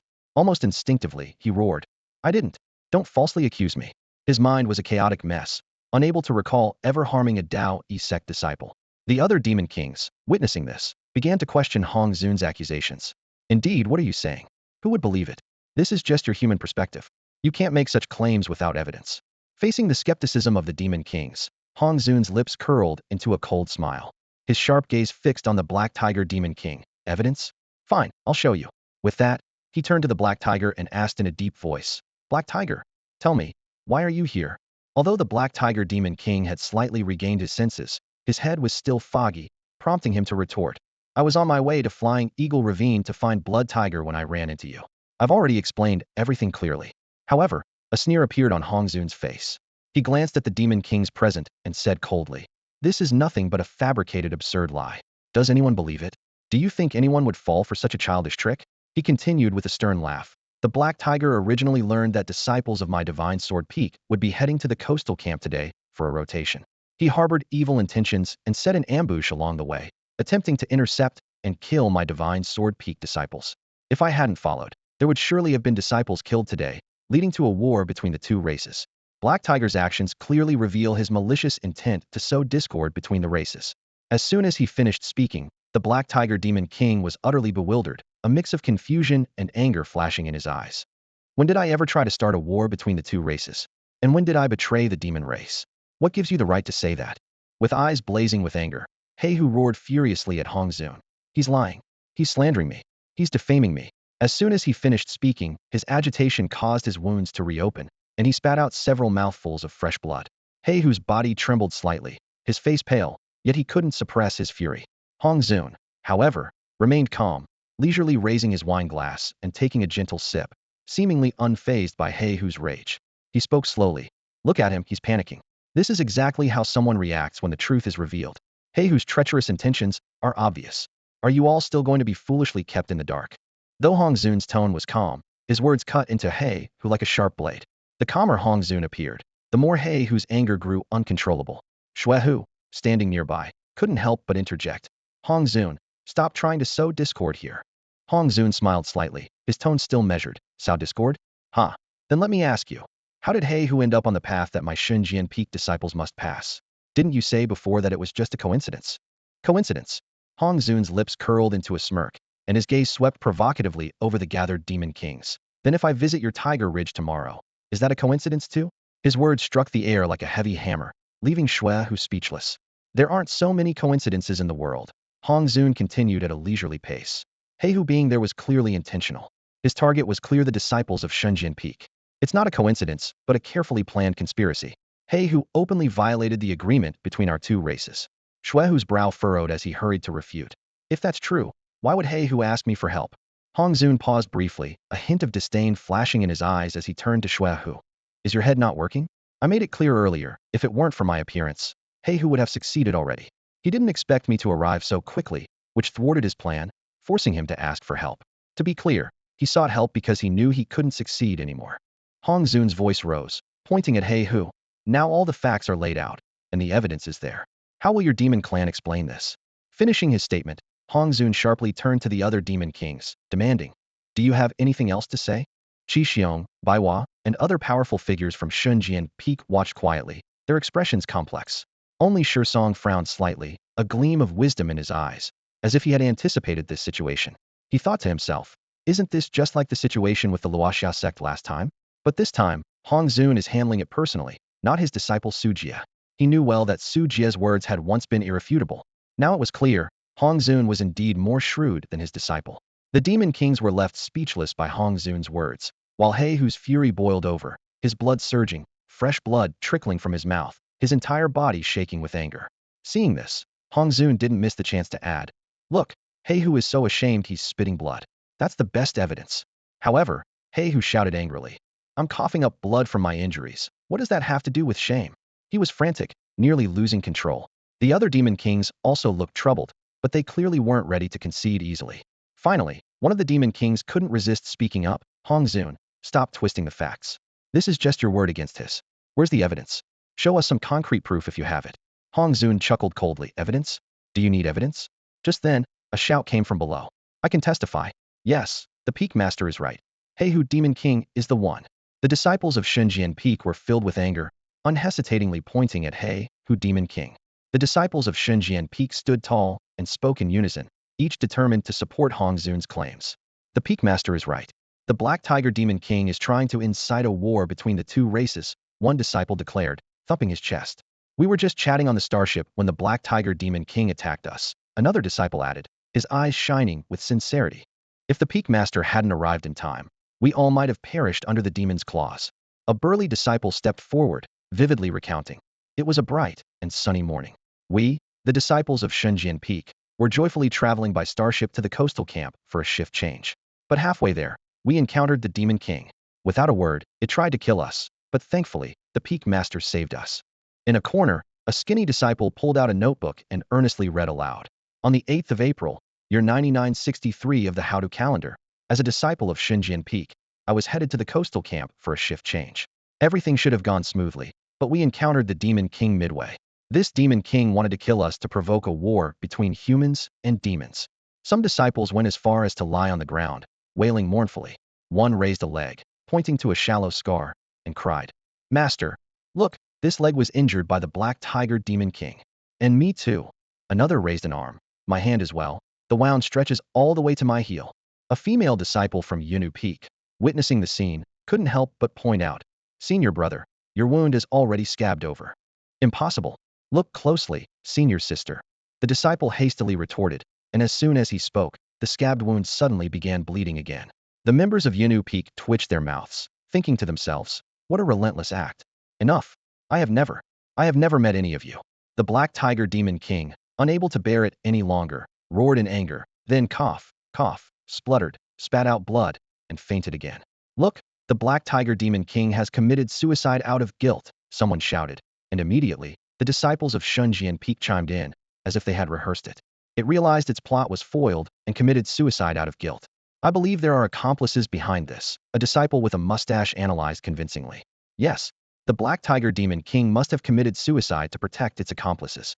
Earlier, the Black Tiger Demon King mentioned going to Flying Eagle Ravine to meet the Blood Tiger Demon King, which makes the Blood Tiger Demon King highly suspicious. Exactly. If it wasn't an accomplice, why would the Blood Tiger Demon King coincidentally appear at Flying Eagle Ravine? It must have been there to support the Black Tiger Demon King, ensuring nothing went wrong. And the Golden Eagle Demon King is also involved. This is clearly a coordinated attack on our Dawi Sect disciples. The Sect Master must not let these demon scoundrels go. "Please, Sect Master, take charge. Please, Sect Master, take charge," the disciples shouted in unison. The disciples of Shenjian Peak turned into unparalleled detectives, and through their analysis, the Blood Tiger Demon King and the Golden Eagle Demon King were also implicated. This scene left the disciples of Yunu Peak dumbfounded, and even Qi Xiong and others were taken aback, exchanging confused glances. No one was more shocked than Song. Earlier, he had thought the disciples reflected their master's teachings, but now he just wanted to apologize. He had underestimated them. This was truly a case of the students surpassing the master. Hong Zun's accusations were at least somewhat plausible, but the disciples of Shenjian Peak were just wildly making baseless claims with no logic whatsoever. Yet, they acted as if they were entirely convinced of their own words. Song couldn't fathom how they could be so shameless. He resolved to find an opportunity to use the mirror of truth to take a closer look at Shenjian Peak. As the head of the law enforcement hall, Song increasingly felt that there were significant hidden secrets on Shenjian Peak, and it was time to employ the mirror of truth. A sense of unease crept over him, suggesting that this turmoil was far from over. At this point, the emotions of the Demon Kings were out of control, especially the Blood Tiger Demon King and the Golden Eagle Demon King, whose faces were livid with rage. "Utter nonsense," the Golden Eagle Demon King shouted angrily, his voice full of skepticism and disdain. "Pure fabrication. My Golden Eagle clan has always stood for righteousness. How could we tolerate such slander and framing from you? Hongzuan, your disciples from Shenjian Peak cannot serve as witnesses," the Blood Tiger Demon King followed up coldly. "Indeed, they are your people and will naturally speak in your favor." The disciples of Shenjian Peak, who had been holding back, could no longer contain themselves upon hearing these words. A young disciple stood up, pointing at the Demon Kings with indignation. "Hey, a bunch of beasts dare to argue with us? You must not know that the tongues of Shenjian Peak disciples are the toughest part of our bodies.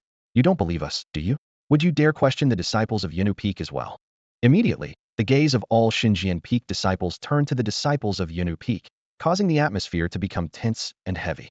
The disciples of Yunu Peak were startled by this sudden focus, their expressions changing instantly. Then, the eldest disciple of Yunu Peak stepped forward, her voice resolute. Brothers and sisters, we are disciples of righteousness. Against the demon clan, we must go to any lengths. As soon as she finished speaking, the disciples of Yunu Peak nodded in agreement, their eyes filled with unwavering conviction. However, this conviction quickly turned into a hint of hesitation. Another Yunu Peak disciple, with a complex expression, whispered, "We have our dignity, they are beasts. I can't bring myself to say it." Meanwhile, the disciples of Xinjian Peak were not backing down. A voice sneered from among them. "Still want to continue eating? Don't forget that Brother Changqing is also a disciple of Xinjian Peak." These words struck the disciples of Yunu Peak like a bolt of lightning, their eyes widening in shock. They looked around, their previously pristine composure now replaced by panic and unease. The atmosphere shifted subtly as they were intimidated by these words, quickly shedding their prior calmness and poise. The leader of the Yunu Peak disciples, her anger ignited by the accusations from Xinjian Peak, spoke with unwavering determination. Indeed, it was the Black Tiger Demon King. "I remember when the brothers of Xinjian Peak fled on a starship to the coastal camp, pursued by the Black Tiger Demon King. If not for the timely arrival of Master Hongzuan, a massacre would have occurred." As she spoke, her voice choked with emotion, tears welling up in her eyes as she continued, trembling. And not only that, the Black Tiger Demon King intended to slaughter the Xinjian Peak disciples and attempted to harm us Yunu Peak disciples. If not for Master Hongzuan's timely intervention, we might never have escaped. It intended to take us back to Tiger Ridge, to make us its slaves. Sobbing, she looked to the leader of Baiwa Peak for support. "Master, if not for Master Hongzuan, we might have disappeared from this world forever." It claimed that breeding with kin is natural, and love with other races is true love. "Thank goodness for Master Hongzuan," she cried, appearing utterly helpless. The disciples of Xinjian Peak exchanged glances, unsure of how to respond. Moments ago, they had spoken with confidence. Now they were left in confusion. Seeing the Yunu Peak disciples crying so sorrowfully, one couldn't help but doubt their words. If they hadn't seen it with their own eyes, the Xinjian Peak disciples might have believed it all to be true. Especially the woman who cried like a flower in the rain. Her performance was incredibly convincing. "This," a Xinjian Peak disciple said, looking at the sobbing Yunu Peak disciples with bewilderment, "this doesn't seem right. We just asked you to testify. Why are you adding drama?" The Yunu Peak disciples did not hide their sadness, their eyes filled with genuine fear and helplessness. Their display was evidently more moving than any Xinjian Peak disciples, carrying an undeniable sense of reality. At this moment, the leader of Baiwa Peak lowered her head in deep thought, her gaze complicated.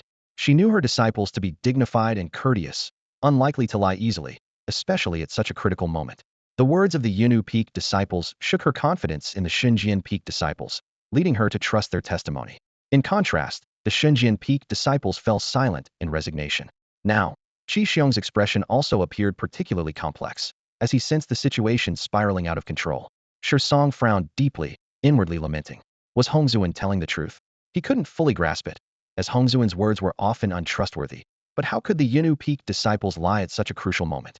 Watching the performance of the disciples from Yunu Peak, everyone from Xinjian Peak silently gave a thumbs up. Now that's professionalism.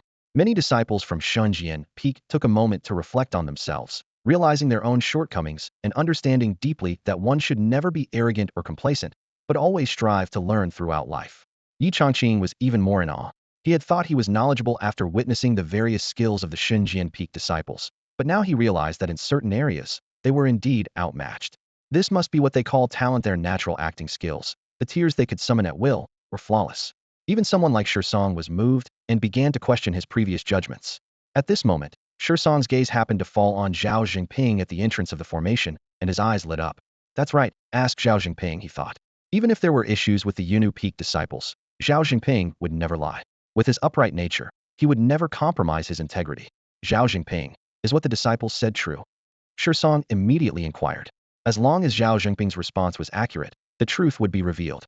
Hearing Song call out Zhao Jingping's name, Hong Zun, standing nearby, showed no concern but instead leisurely sipped his wine. "Second senior brother, times have changed. Zhao Jingping has also tasted the soup." Facing Song's questioning, Zhao tightened her grip on Zhao Jingping's hand. They had been holding hands all along, and even Su Jie beside them couldn't be bothered to comment, thinking it's no big deal to have a partner. Zhao Jingping looked conflicted, clearly undergoing a significant internal struggle. However, this struggle vanished instantly when Zhao softly said, "Brother Ping, I still want to taste junior brother Changqing's cooking." Reporting to the second elder, what the fellow disciples have said is entirely true, Zhao Jingping replied decisively. With those words, Song's furrowed brows relaxed. Now there was no doubt, Zhao Jingping would never deceive him. Song turned to the demon kings, and Xiong spoke up. Do you have anything to add? Whether it's Xinjian Peak or Yunu Peak, they are all disciples of Daoi's sect. How can their words be credible? Do you demons have any evidence? Upon hearing this, the demon kings all looked towards the battlefield below. Not a single one was left breathing. So what evidence could they provide? Xiong sternly continued. The situation is clear. It was your demon clan that provoked first. If there's no explanation, the human race will not let this go. One of the demon kings angrily retorted, Xiong, you're just giving a one-sided argument. Do you really think our demon clan? Fine. Our demon clan admits fault in this matter. Compensation will be delivered soon. The words were cut off by a Tiger Ridge demon king. Hearing this, before the other demon kings could respond, the blood tiger below roared. I did not. They are slandering me. I didn't do anything. In that case, doesn't that mean admitting everything? The blood tiger demon king continued to argue. I clearly did nothing. However, the Tiger Ridge demon king just gave it a warning look and then turned to Xiong. Are you satisfied now? Let it be this time. But if it happens again, the human race will not let it slide. Let's go. Without further ado, the group of demon kings quickly turned and left, taking with them the severely injured black tiger, blood tiger, golden eagle, and the numerous corpses of the demon beasts scattered on the ground.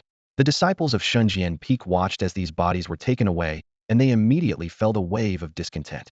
Those bodies belong to us. They couldn't help but protest, but the demon kings ignored them completely, swiftly collecting the corpses and vanishing from sight. As the demon kings departed, the disciples of Xinjian Peak exchanged troubled glances, their faces filled with worry, as if they had lost something extremely valuable. The bodies of those demon beasts were such precious ingredients, and yet the demon kings took them away, a complete waste. All right, Xinjian Peak disciples, continue to guard the coastal camp. The disciples of Yunu Peak will return to the sect with us, Xiong instructed. However, the next moment, the disciples of Yunu Peak began to object. Sect Master, we believe the demon beasts won't let this go easily. The coastal camp needs both peaks' disciples to guard it for better security. We request permission to stay here. Yes, those demon beasts are cunning and treacherous. Who knows what schemes they might have? Let us stay with Xinjian Peak to prevent any surprises, another disciple added. Yunu Peak requests to continue guarding the coastal camp, the other disciples echoed. Seeing the reluctance of the Yunu Peak disciples to leave, Xiong showed a hint of anger, his mouth twitching. Nonsense. Isn't it chaotic enough already? Board the ship immediately and return to the sect. Before he could finish speaking, Baihua, the master of Baihua Peak, stood out with a stern expression and coldly commanded. Are you not going to obey? Yes. The Yunu Peak disciples reluctantly nodded, their eyes full of reluctance. They watched Yi Chongqing with expressions of grievance and resentment, as if looking at a heartbreaker, making Yi Chongqing break out in a cold sweat. As the Yunu Peak disciples reluctantly boarded the starship, Hong Zun was busy searching for something. Strange, where is that rebellious disciple? And where is Chongqing? He wondered to himself, starting to search around. He hadn't forgotten about Yi Chongqing and looked everywhere, but couldn't find him until he accidentally glanced at the formation and saw that Su Jie had already led Yi Chongqing into it, waving goodbye to him. Rebellious disciple. Hong Zun's blood boiled with anger, his face turning livid. Inside the formation, Su Jie wore a bright smile, clearly expecting this, and had already taken Yi Chongqing into the formation. Just as Hong Zun was about to step forward in anger, Xiong's voice called out again. Hong Zun, you're coming back with me too. Hong Zun grinned. Senior brother, I still. Stop worrying and get back here. Xiong interrupted furiously, showing no mercy. Seeing Xiong's exasperated expression, Hong Zun could only sigh, casting a fierce glance at Su Jie. Su Jie, unconcerned, waved goodbye, further irritating Hong Zun. Grinding his teeth, Hong Zun finally followed Xiong, muttering to himself, You just wait, kid. After everyone left, only the disciples of Xinjian Peak remained at the coastal camp. Su Jie excitedly patted Yi Chongqing on the shoulder. Come on, Chongqing, let me show you around the coastal camp. He grinned widely, his tone full of anticipation. Though it's not as grand as our sect, here we can be in charge. Look, the stewards and elders can't come in. We have a whole year to enjoy ourselves, do whatever we want. Isn't that great? Yi Chongqing felt a stir in his heart, thinking of the freedom and joy ahead, and a smile crept onto his face. Su Jie's voice continued. Once things settle down, we have a whole year to relax, eat whatever we want, and no one will stop us. These words filled Yi Chongqing with anticipation, and he felt increasingly at ease. After leaving the coastal camp, the group of demon kings looked at the mountain of demon beast corpses piled up in their spatial rings, their expressions dark and foreboding. The Blood Tiger Demon King was particularly furious and turned to question the Demon King, who had promised Qi Xiong. Why did you agree? You know very well I never did those things. The questioned Demon King glared back. Then what do you suggest? Do you want to go to war with the humans directly? With these words, the Blood Tiger Demon King's momentum weakened, but he still muttered in frustration, I am truly innocent. Humph, such lack of ambition. The wise Tiger Demon King sneered. What are these grievances compared to the big picture? The real winner is the one who laughs last. He glanced around and lowered his voice. Do you know why the humans have the upper hand over us demons in Dongzhou? It's because of the Eastern Sea aquatic tribes. Seeing the attention of the Demon Kings, the wise Tiger Demon King continued. If it weren't for the countless treasures and efforts spent by the founder of the Tao Sect to inscribe that great formation in the Eastern Sea to block the aquatic tribes, we demons would have long ruled Dongzhou. Why should we humble ourselves like this? A sly glint flashed in his eyes. Now, the opportunity has finally arrived. The Dragon Clan has found the treasure to break the formation. Once it's broken, the aquatic army can sweep in. Then, our Dongzhou demon tribes can rise together, and the humans will surely be defeated. Hearing this, the Blood Tiger Demon King fell silent. Indeed, the priority was to cooperate with the Eastern Sea aquatic tribes' plan and not let the humans catch wind of it prematurely. The wise Tiger Demon King smirked. This is actually a good opportunity. The disciples of Shunjian Peak are all wounded from the battle. They won't expect us to have the Eastern Sea aquatic tribes launch a surprise attack. If we can seize the coastal camp before breaking the formation, the situation will be in our favor. With these words, the Demon King's eyes lit up, and they all praised. Brilliant plan. Truly the mastermind of our demon clan. Meanwhile, within the coastal camp, numerous Shunjian Peak disciples were settling in. Though it couldn't compare to the Tao Sect, it was still a well-fortified small city, with tall walls covered in defensive formations. Under Zhao Zhengping's arrangements, the disciples chose their accommodations according to rank. Servant disciples shared rooms. Outer disciples and inner disciples each had their own rooms, with the latter having more spacious quarters, and personal disciples enjoyed a whole courtyard to themselves. Notably, Yi Chongqing, a servant disciple, was given the largest courtyard originally meant for Zhao Zhengping. Surprisingly, no one objected, and Zhao Zhengping himself wholeheartedly supported the decision. Yi Chongqing made good use of the house, which was divided into a front and back courtyard. The back served as living quarters, while the front was converted into a kitchen, making daily life convenient and sparing him from unnecessary travel. After settling in, the effects of the high-boned soup gradually wore off, and the injuries of the disciples from Shunjian Peak became apparent. Some could barely move, while others couldn't even get out of bed and had to rely on healing pills to recover slowly. Seeing the room full of injured senior brothers, Yi Chongqing kindly suggested, why don't we rest and heal for a few days before having a meal? After all, we can all go without food for a while. Before he could finish, he was met with a wave of silent resentment. Zhao Zhengping, Lu Shuang, Su Jie, Lu Yuyu, Wang Yao, and others all looked at him with reproachful eyes. Chongqing, my junior brother, Zhao Zhengping said through gritted teeth. Are you underestimating us? Mere flesh wounds can't stop us from eating. Exactly. Another disciple struggled to sit up. This is nothing. Back when I first joined the sect, I fought from Tiger Ridge south to Ape Mountain north 8 times without even batting an eye. Yi Chongqing looked at the sorry state of his senior brothers and couldn't help but twitch his mouth. The brother with mere flesh wounds had a major artery still bleeding, and the bandages were soaked red. The one claiming not to bat an eye was blind and still trying to act tough. Although cultivators could heal, rest and recuperation were still necessary. But since everyone insisted on eating, Yi Chongqing had no choice but to comply. He gathered the pots and pans, took out the ingredients he had brought, and made another pot of pain-relieving high-boned soup, accompanied by a dish of vinegar-glazed jade cabbage. This might have been the most harmonious meal ever at Shenzhen Peak. There was no fighting over food, just a series of warm conversations.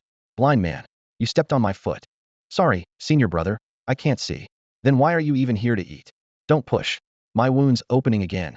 Some even attempted to play hand games, only to scream in pain, prompting ridicule from the others. Trying to play hand games with a broken hand? Did you hit your head too? After the meal, in a move that was even more touching, the disciples took the gnawed bones to share with their bedridden brothers. The bones had been sucked dry, with even the soup long gone. Yi Chongqing held his tea mug, watching this display of brotherhood, and his eyelid twitched. What flavor is left in those bones? You've sucked them so dry they could catch fire, and you still want to take them back. Watching the bone, which had been sucked clean until it nearly gleamed, being solemnly taken back to the mountain gate, Yi Chongqing couldn't help but twitch his mouth. Even more outrageous were the disciples who didn't manage to grab a bone. They drank their soup to the last drop and shamelessly added water to their bowls, planning to take it back and drink it later. They mumbled, just add some water, it's not embarrassing, The base is still there, just a bit diluted. Diluted? Yi Changqing thought of facepalming. This wasn't just diluted. It was nothing but a bowl of plain water. He wanted to persuade his fellow disciples not to be so serious, but they ignored his heartfelt concerns. As per tradition, after eating, the disciples would clean their bowls and tidy up before gradually leaving for their respective quarters. Once these disciples returned to the sect, they almost universally wore expressions of satisfaction and headed straight to the bedsides of their injured junior brothers. As they entered the room, they took out their spoils of war, their faces brimming with pride. Big mouth, look at this. Your senior brother didn't forget about you even while eating. Doggy, your dad brought you some food. No need to kneel and thanks. Here, open your mouth. Don't worry. As long as your senior brother can get a bite, you won't miss out. Here, take this bone, chew on it. You wouldn't believe it, junior brother. I fought hard for this soup. Your senior brother punched the eldest brother, kicked the second senior sister, and sat on the third senior brother just to protect this bowl. I knew you were craving it. I'd risk my life to save you a bowl. Here, junior brother, drink it all. As they spoke, the returning disciples placed the already gleaming bones and the watered-down soup in front of the sick beds. The injured, lying there, fell silent for a moment. They exchanged glances, their gazes growing complicated as they looked at the delicacies before them. The bones were so clean there wasn't a trace of fat left, the surface shiny enough to reflect an image. As for this soup, if not for the remnants of meat floating on the rim of the bowl, it was nothing but warm water. Yet, even so, the cared-for injured felt a pang of emotion and sincerely thanked them. Thank you, senior brothers and junior brothers. No need to be polite, just treat me to a meal in return, especially when I can't get a seat. Hearing this, the previously moved injured were abruptly pulled back to reality, their anger surging like a final burst of energy. Get lost. If you'd left even a scrap of meat, I'd accept it. Look at this bone. You could use it as a mirror. You've sucked even the marrow dry.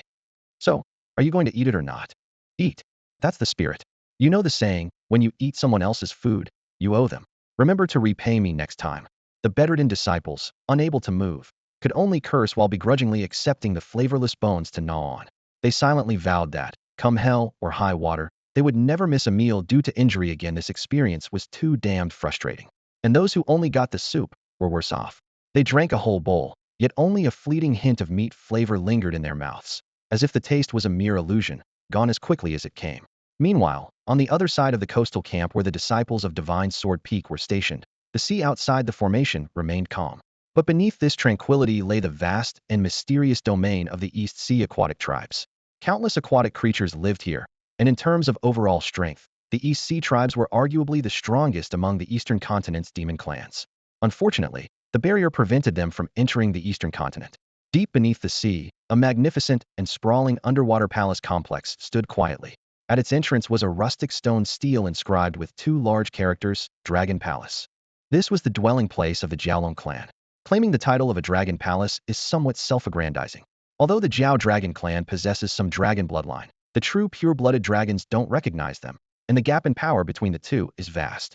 In the East Continent, pure-blooded dragons have become nothing more than legends.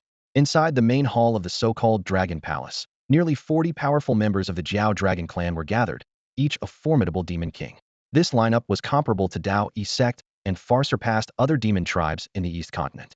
Although they had taken human form, they retained beastly features, most notably the gleaming dragon horns atop their heads.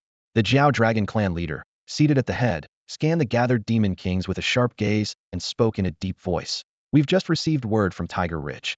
Dao Yi Sect has engaged in fierce battle with the East Continent demon tribes near the coastal camp, and the disciples of Divine Sword Peak are all severely injured. This presents a rare opportunity for us. Upon hearing this, the clan leader immediately summoned the demon kings, planning to send someone to seize the coastal camp first. The gathered demon kings' eyes lit up at this news, nodding in agreement. This is a heaven-sent opportunity, one demon king exclaimed, slapping the table in approval. Indeed, if we can take the coastal camp before the formation is breached, victory is assured. Another demon king agreed. Exactly, said the clan leader, seeing no objections. I plan to have the third prince lead the charge into the coastal camp. Time is of the essence, and we'll act tonight. The demon kings themselves couldn't enter the formation, so they would send the younger generation. The third prince was among the strongest of the younger Jiao dragons. With him leading and the Divine Sword Peak members injured, success seemed certain. The demon kings immediately agreed.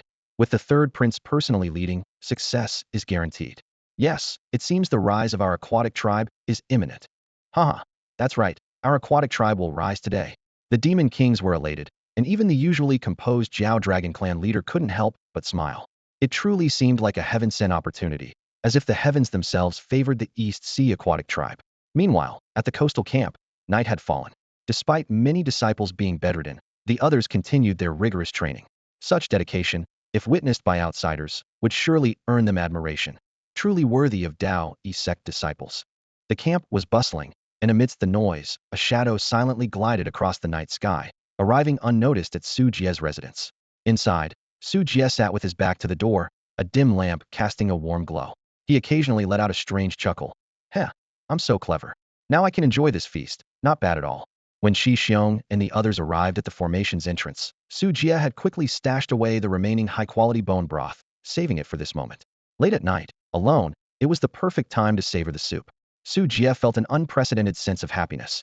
Shedding his usual playful demeanor, he elegantly took out a set of fine bowls and chopsticks, slowly serving himself a bowl of soup with the grace of a nobleman. Normally, he would have gulped it down, but now he was putting on airs, first gently inhaling the soup's aroma, then pretending to evaluate it with sophistication. This soup is excellent, worthy of someone like Su Sangongzi. Su Jie, with a smug expression, held a steaming bowl of soup and raised it in a toast to the empty surroundings. His voice echoed in the silent room.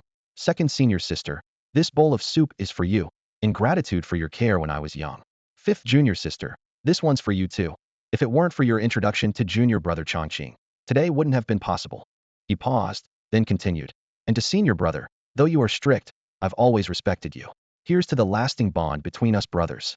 Just as he was about to take a sip, a familiar voice suddenly came from behind him. Ah, so you're hiding here to enjoy your soup. Whoosh! Su Jie was so startled that he spat out all the soup in his mouth. He was shocked. He had set up 3 protective formations, so how did anyone get in? Turning around, he saw it was indeed senior brother Zhao Zhengping standing there. Senior brother, how did you get in here? Su Jie stammered. Zhao Zhengping smirked. Didn't I teach you these formations? Only then did Su Jie remember and deflate. Since you're here, senior brother, join me. I hope I'm not intruding. You seemed quite into it just now. Not at all. It's livelier with brothers. Please, senior brother. What was once a private moment quickly turned into a scramble. Hey, senior brother, leave some for me. Su Jie exclaimed, hopping anxiously as he looked at the nearly empty bowl. I only had 1 sip, and you're like a bottomless pit. In the end, only 2 bones were left. Su Jie tried to reason. Even though we're brothers, I brought this soup, so the bigger piece should be mine. Out of brotherhood, I'll give you the smaller one. Zhao Jingping immediately brought up the past. Remember when you first joined the sect and went to Monkey Mountain for training? Who saved you then? You did say that you'd never refuse me anything in the future. I did say that, but good that you admit it. Put the big bone in my bowl. While the 2 brothers were fiercely arguing over a pot of soup, tens of thousands of young aquatic creatures gathered on the sea surface outside the formation. The subordinates of the Jiaolong clan, the Tortoise clan, Giant Crab clan, and Spirit Shrimp clan were densely arrayed on the water. Leading them was the handsome 3rd prince of the Jiaolong clan, Jiao Min, who was intently watching the entrance of the formation. Your Highness, it's about time. At this moment, a member of the demon race spoke up. The chief's intention is that we must capture the coastal camp tonight to prevent any unforeseen complications. We cannot give the disciples of Shunjian Peak any chance to catch their breath. Jiao Min smiled slightly, responding confidently. Rest assured, our Eastern Sea aquatic clan has 50,000 troops, outnumbering the Shunjian Peak disciples several times over, and they are already injured. We can suppress them with ease. From any angle, this battle is destined for victory. As he finished speaking, a more confident smile appeared on his face. He was certain of victory in his heart, but overlooked one crucial point: the changes at Shunjian Peak, especially their ability to respond. Jiao Min had previously faced Shunjian Peak's disciples like Zhao Jingping, Lu Shuang, Su Jie, and Lu Yuyu, and felt he understood their strength well.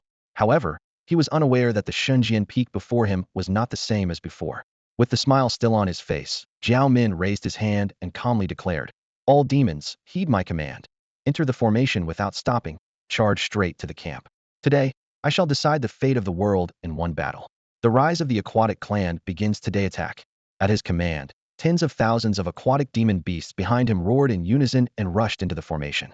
The formation was designed to detect demon beasts, and any that entered would be immediately noticed. However, Jiao Min was not worried, as he believed the disciples of Shunjian Peak were not prepared for this assault. The rise of the aquatic clan begins today. Attack. Victory is ours. The 3rd prince will triumph. Jiao Min shouted, his momentum overwhelming, as if he had already seized control of the battle. The demon clan around him was equally confident. Meanwhile, inside the Shunjian Peak camp, The disciples who had been cultivating quickly noticed the central formation stone glowing read a sign that demon beasts had entered. Those in secluded training stopped and rushed towards the walls. Senior brother, your hand is broken, and you still want to wield a sword? A disciple teased another injured member. Oomph. As cultivators, we can't let a mere injury stop us from training. The injured disciple retorted firmly. Exactly. If we don't work hard today, we'll go hungry tomorrow. Hungry? The formation stone is lit up. An exclamation interrupted their banter. At this moment, Zhao Jinping and Su Jia, who were drinking soup, hurriedly put down their bowls and rushed to the walls. What's happening? Zhao Jinping asked urgently.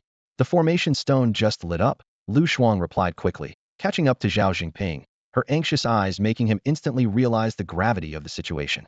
He suddenly remembered he had been eating meat just moments before. Seeing the dense swarm of aquatic demon beasts approaching the camp, the Shenzhen Peak disciples, though exhausted from a recent battle, showed little sign of panic. Instead, they were alert, seemingly not too worried about the demon beast's attack. At this time, Yi Changqing, who had just climbed onto the wall, looked at the approaching aquatic clan and saw a stream of information.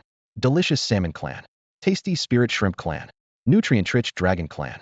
These pieces of information seemed to light up his eyes, and Yi Changqing couldn't help but exclaim, wow, these are all top-quality ingredients. Upon hearing this, the surrounding disciples turned to look at him. Yi Changqing swore he was just speaking off the cuff. Faced with the expectant gazes of many disciples, he couldn't help but shrink back, looking a bit helpless. He cautiously began, senior brothers, what are you all? Before he could finish, his fellow disciples turned their attention back to the rapidly approaching aquatic monsters. But at that moment, everyone's eyes changed. Some disciples even muttered quietly, these are top-quality ingredients. As they spoke, their swords slowly slid out of their sheaths, and a red glint appeared in their eyes. Junior brother Changqing, if you put it that way, I'm getting excited. Zhao Jinping, Lu Shuang, Su Jia, Lu Yuyu, Wang Yao, and other senior disciples chuckled. Lu Shuang even licked her bright red lips. Is this quantity a bit low? Is it enough to eat? She asked. Nonsense. There are so many of us. How could it be enough? Zhao Jinping snorted, a trace of disdain flashing in his eyes. Isn't the East Sea said to be teeming with aquatic creatures? And this is all they've sent. He flicked his hand, speaking leisurely. Let's take care of them first, then figure out what to do next. True, we're all at the coastal camp. Why worry about running out of food? Wang Yao added. If worst comes to worst, once we're healed, we'll fight our way out. Earlier, Yi Changqing had heard them worrying about the aquatic creatures breaching the camp, and now they were discussing fighting their way out. He was speechless. They made it sound easy, but the horde of aquatic monsters before them was clearly formidable. Watching the creatures surge forward like a tide, Yi Changqing quietly said, Senior brothers, I think we should focus on the matter at hand. You're right, Zhao Jinping nodded. What do you all think? Should we charge out directly? His tone was somewhat probing. Charge out again? Yi Changqing felt his head spinning. Just as he was dazed, Su Jia suddenly shook his head and softly said, Senior brother, don't worry, I have a plan. This statement seemed to bolster the confidence of the surrounding disciples, who began to speak up. Yeah, let's play it safe first, one disciple suggested. Even in battle, strategy is important. Let's stabilize the situation. Exactly, let's deal with them first, another disciple agreed. Yi Changqing was left bewildered, and Zhao Jinping appeared equally puzzled.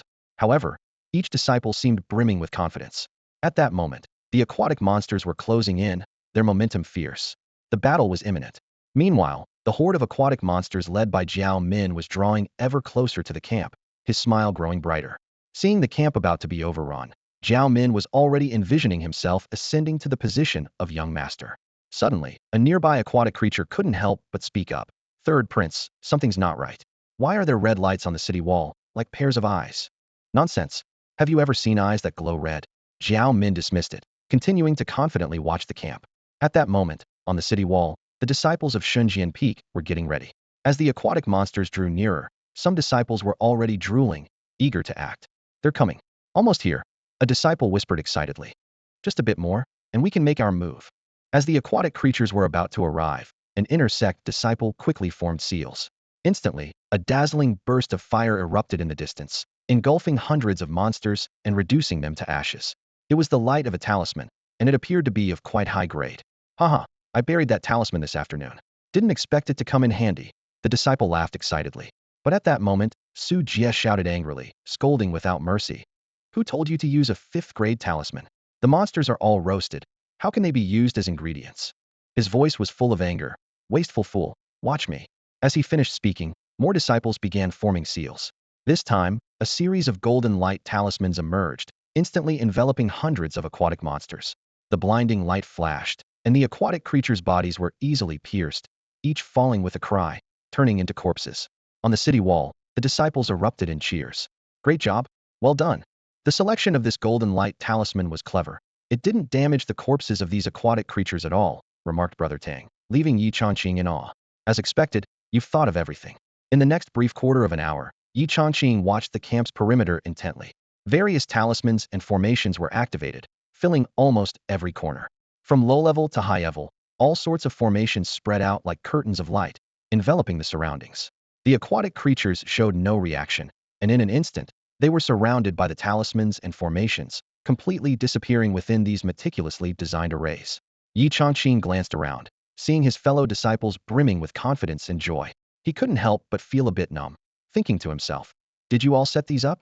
Su Jie, hearing this, laughed heartily and threw an arm around Yi Changqing's shoulders, his eyes gleaming with excitement. "Of course it was us. Think about it. If we, the disciples of Xinjian Peak, couldn't do this, would we rely on those women from Yunu Peak?" He paused, his expression shifting as he lowered his voice. "Remember, as a member of Xinjian Peak, wherever you are, you must always remember, a gentleman does not stand beneath a dangerous wall." Yi Changqing felt a chill run down his spine. Does this really count as a gentleman does not stand beneath a dangerous wall? He was momentarily stunned, then felt a surge of anxiety, asking, "But we've been at the coastal camp for less than a day, and everyone is injured. How could you set up so many talismans and formations in such a short time? And with such skill that even talisman and formation masters would be impressed?" "Haha, do you think it's that simple?" Su Jie confidently smiled. "In just a day, everyone has already adapted to this pace of response. Once you've experienced it, you'll understand our speed." Meanwhile, the aquatic creatures in the distance became more cautious, clearly not daring to advance recklessly as before. They spread out, vigilantly observing their surroundings, especially avoiding areas that seemed unusual, fearing they might fall into a trap. Yet, just when they thought they were safe, a battalion of over 1,000 aquatic creatures unknowingly walked into a newly set talisman formation.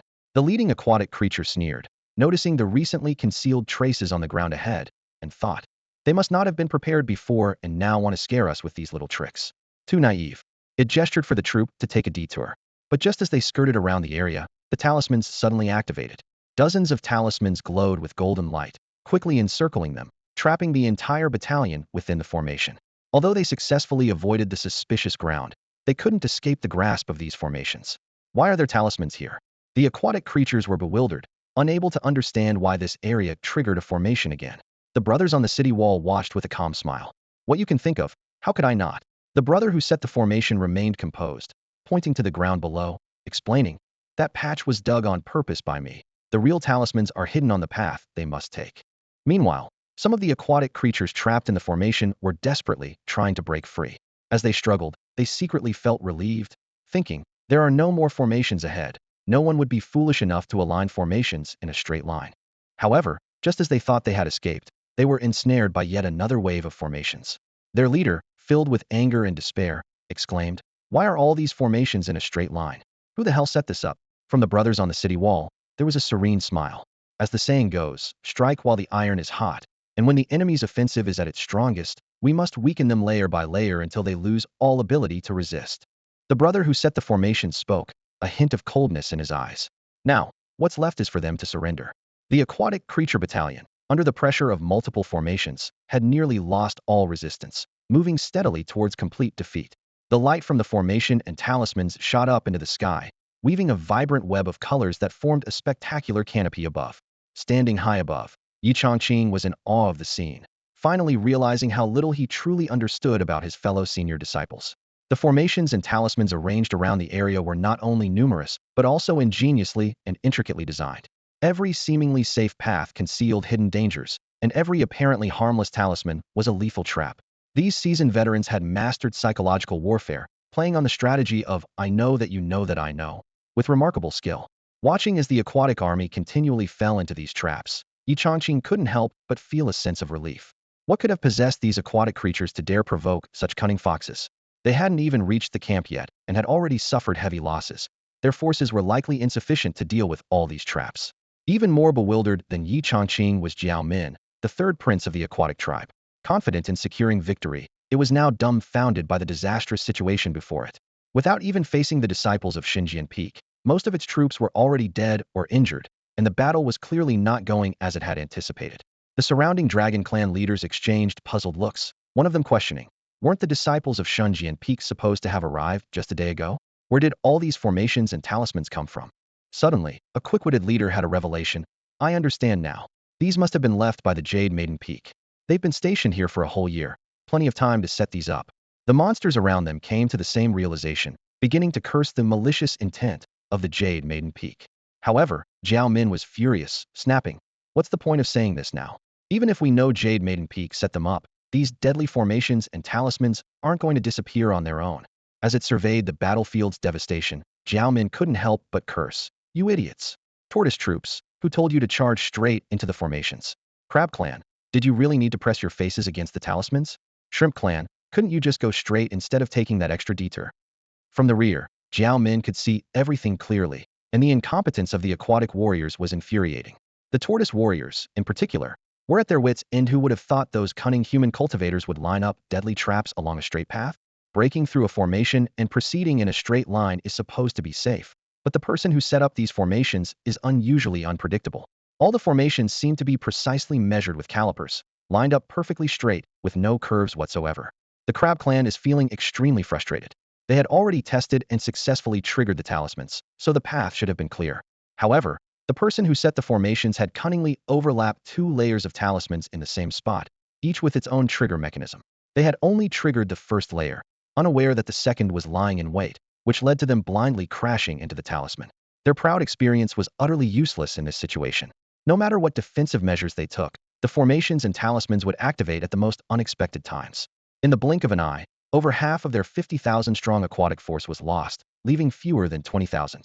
Finally breaking through the formation's blockade, the aquatic warriors' morale surged. They believed that the injured disciples of Shunjian Peak would be unable to fight, especially in close combat. Attack! The leading aquatic warriors roared. We've broken the formation. What is there to fear from Shunjian Peak? Prince Jiao Min smirked coldly. Huh? Such petty tricks to try and stop me? Shunjian Peak, you're too naive. Charge and annihilate these Shunjian Peak disciples.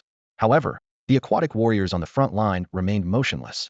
Despite Jiao Min's increasingly furious orders to attack, they stood frozen. Jiao Min was too far away to see clearly, but the aquatic warriors had already seen the truth. They expected to see a group of weakened, injured individuals, but the scene before them was chilling.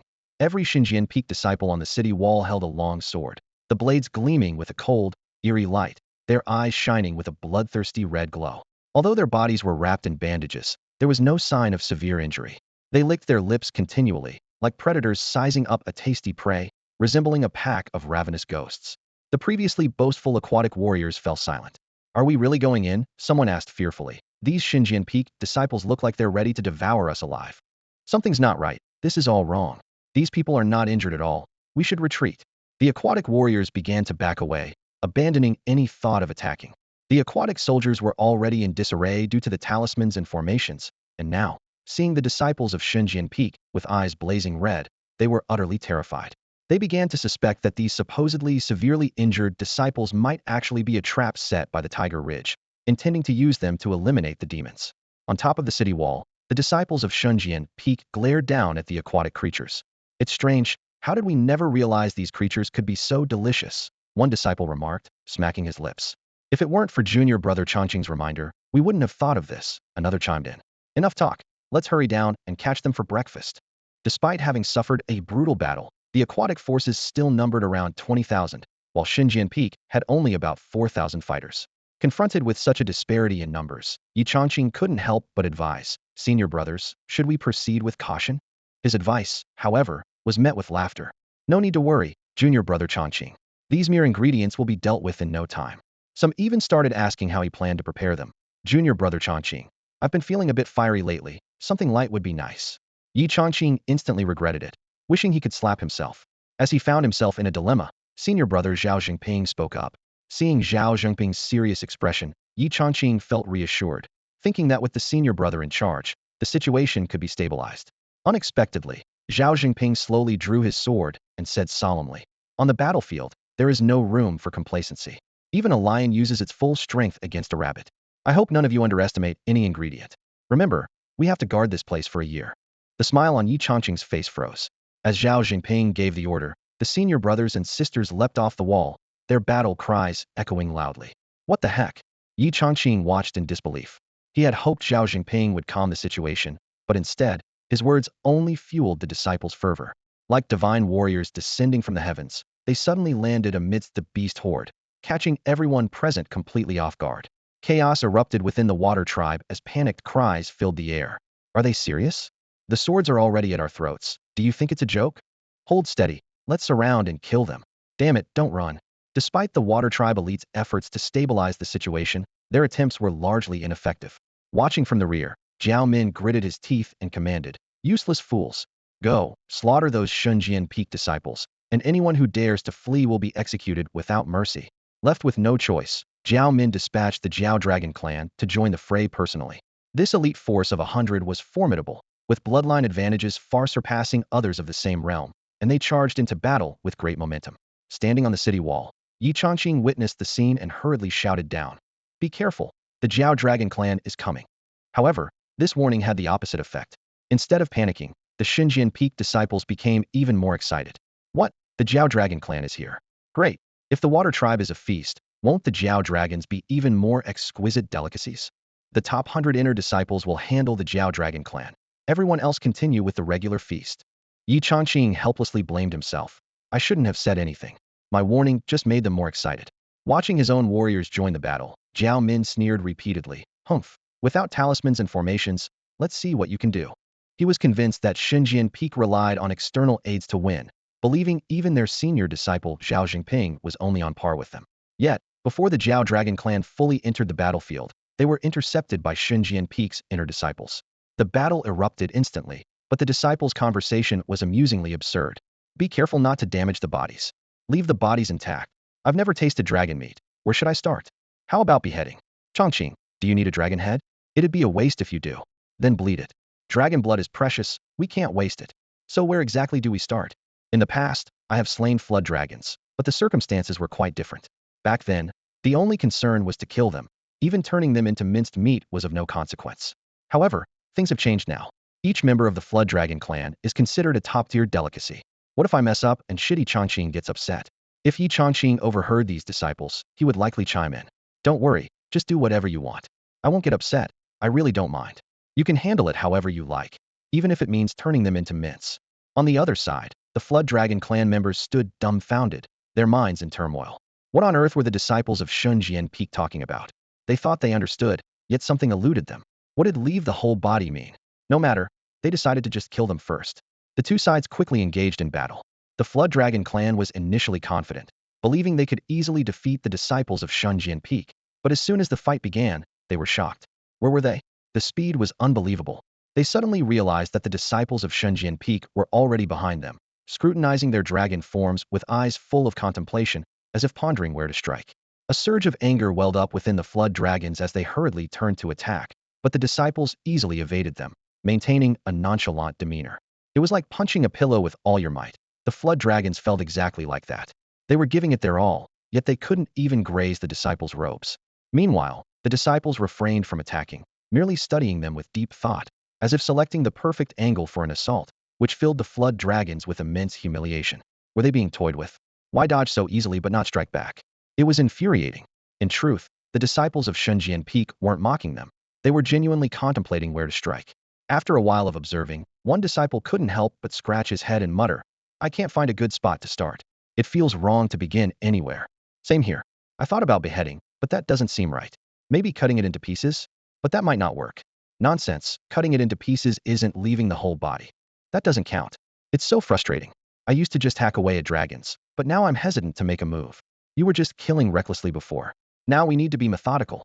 The disciples appeared visibly conflicted, discussing among themselves, while Yi Chongqing stood on the city wall, nearly jumping in frustration. Clearly, these flood dragons were the key. Once dealt with, everything else would be easier. Yet these inner disciples were dodging and hesitating, making Yi Chongqing want to jump down and show them how to slay monsters himself. Just do it, for crying out loud. The tip of the sword is already at its neck, just 2 inches away. Despite countless opportunities, the disciples failed to seize any, driving Yi Chongqing nearly mad with frustration. I can't believe this. Forget it. Not here, you can't slit its throat. That's just bleeding it out. We might end up having to save it. Look at that. The sword's already on its neck, and someone let go. These disciples kept trying, but each time they were about to make a move, they hesitated and backed off. Meanwhile, the flood dragon's mindset began to shift.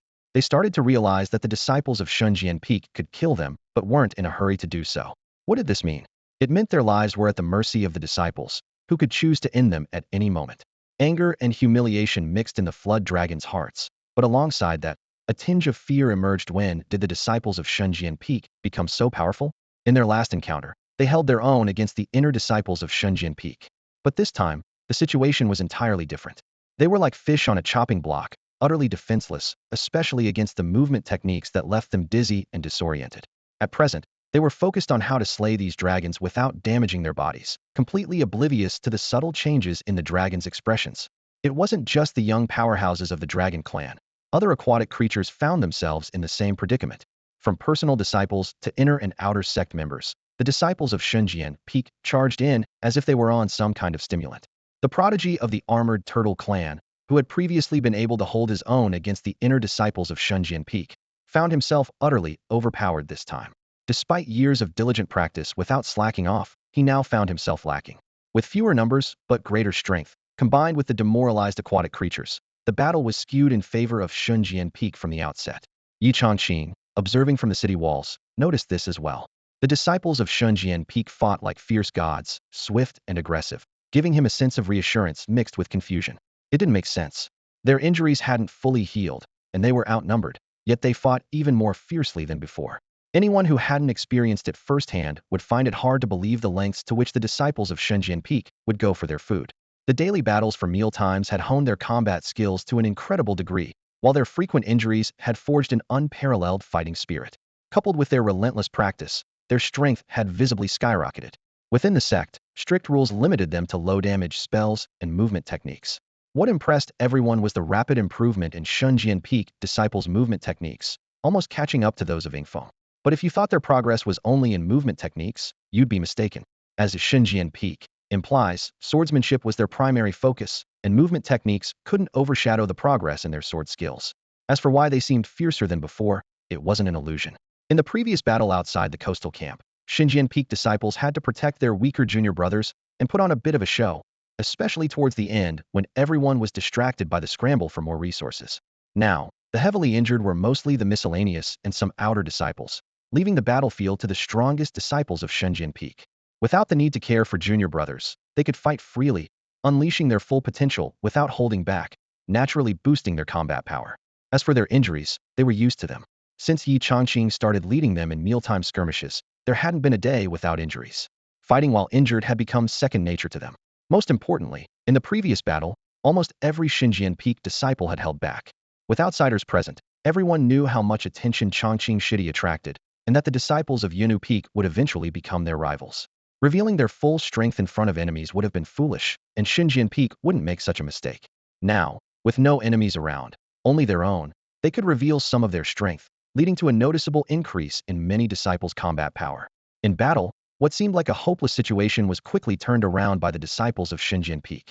The prodigy of the armored turtle clan finally realized what true Shunjian Peak disciples were like. How could he compare to them? "You're so cunning," one disciple couldn't help but exclaim. "Last battle, your 7-kill sword technique was just mediocre, and now it's suddenly perfected?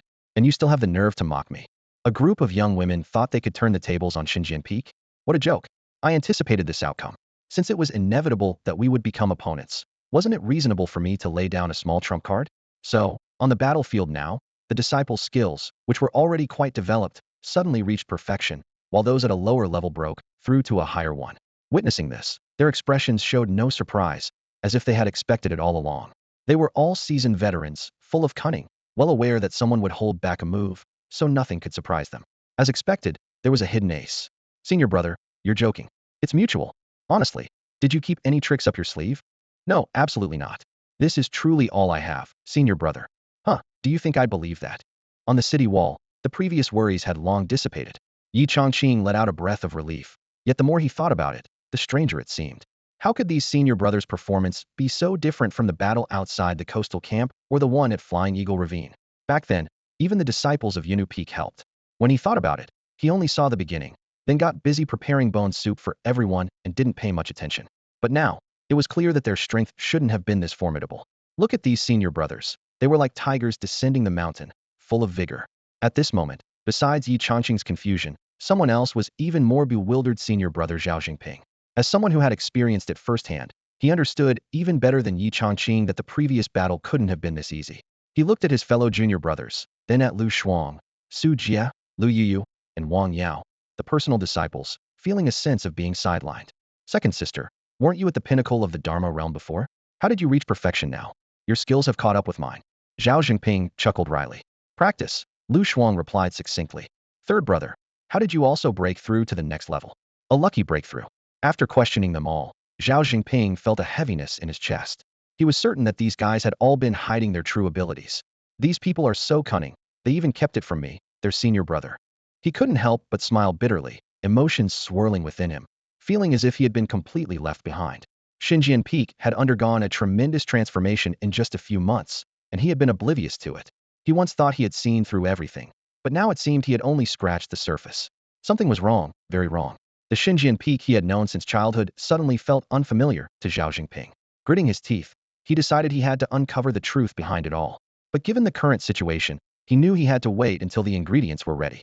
His gaze shifted to the rear, spotting Jiao Min, a mightiest of the water tribe, also looking somewhat dazed. This was supposed to be his responsibility as the senior brother. However, just as he was about to act, Lu Shuang was quicker, her figure flashing like lightning as she darted towards Jiao Min. Seeing this, Zhao Jingping's mouth opened slightly in astonishment. So fast. Yes, it was really quick, even faster than him, the senior disciple. Zhao Jingping felt a bitter taste in his heart. He never expected that the second junior sister's strength had already caught up. How could this be? He stared blankly at the battle before him, feeling a sense of bewilderment, while Jiao Min was overwhelmed with despair. How could the disciples of the Divine Sword Peak be this strong? He could hardly believe it, as there had been no signs of this whatsoever. How did those junior brothers and sisters, whom he had never taken seriously, manage to cultivate like this? Was there a secret? As Jiao Min sank into deep thought, a flash of sword light suddenly cut through the air with a chilling intensity. Jiao Min quickly sidestepped, narrowly avoiding a fatal blow, as Lu Shuang closed in. Lu Shuang, you're courting death. Jiao Min's eyes flashed with a cold, killing intent as he spoke in an icy tone. He certainly recognized the second disciple of Divine Sword Peak, Lu Shuang. He had faced her multiple times before and had always felt disdain, but now the killing intent in his eyes grew even stronger. If it were the senior disciple Zhao Jingping, he might have been more cautious, but Lu Shuang, she was not supposed to be his match. However, reality delivered a harsh blow. Lu Shuang's strength far surpassed Zhao Jingping's. Her ice sword technique had reached perfection, leaving almost no flaws. In less than 100 moves, Jiao Min was completely suppressed by her. Lu Shuang remained expressionless, wasting no time, decisively aiming for Jiao Min's life. Her swordplay suddenly changed, and countless ice swords gathered from all directions. Despite Jiao Min's best efforts to defend, he could not withstand the lethal attack. The ice swords pierced his body, staining the battlefield with blood. Jiao Min's body was riddled with wounds, lifeless and beyond dead. Sister, hold on. Leave the body intact. Su Jie hurriedly arrived. Seeing Jiao Min's lifeless body filled with blood holes, he was stunned, feeling a deep regret, as if he had lost a precious opportunity. Second sister, why the rush? What do we do now? Su Jie asked anxiously. Lu Shuang raised an eyebrow, seemingly puzzled, and replied coolly, didn't I kill him? What's the problem? Su Jie shook his head with a bitter smile. You could kill him, but why like this? Jiao Min was the strongest among the aquatic tribes, with noble blood, practically a top-tier ingredient. Didn't you think about how we might use him in the future? Lu Shuang, hearing this, paused slightly and glanced at Jiao Min's body, finally showing a hint of apology. She hesitated, then said coldly, sorry, third junior brother, I didn't think that far. It won't happen again. Even in her apology, she maintained a cold demeanor.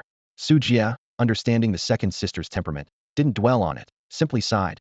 Sigh, finding another Jiao Min-like dragon is easier said than done. The dragon clan has only 5 princes, really. Lu Shuang, for once, lowered her head in silence. After a moment, she turned and said, forget it, forget it. I'll go find other dragons, can't waste more time. Su Jie sighed helplessly and turned to leave. The battle was almost decided, with the remaining dragons seemingly inactive, and the other aquatic tribes nearly wiped out. Zhao Jingping stood by, frowning as he watched his junior brothers, his confusion growing deeper. What had happened during the few months he had been in seclusion? Why had these junior brothers' cultivation, agility, techniques, and swordplay all shown such significant improvement? How was this possible in just a few months? Beyond confusion, he felt a strong sense of anxiety. If this continued, How could he continue as the senior disciple? His own cultivation was on the verge of being left far behind by these junior brothers. Hey, some of you, come over here and take these ingredients back, a senior brother instructed with urgency in his voice. A few ingredients have gotten away over there. Go and catch them. Be careful not to step on any ingredients, and check if there are any that slipped through. As the battle subsided, the surrounding disciples began to clear the battlefield. In one area, a group of disciples gathered, chattering incessantly. I think we should remove the tendons. Isn't there a saying that a dragon without tendons will die? One disciple hesitantly suggested. Who said that? Another voice quickly retorted. I read it in a storybook. Rubbish, an older disciple snapped in anger. Why not try drowning it? That way, the body won't be damaged, a disciple coldly proposed. Are you crazy? They're Jiaolong, rulers of the East Sea, and you want to drown them? Another disciple retorted angrily. Poison them? Are you planning to poison your fellow disciples?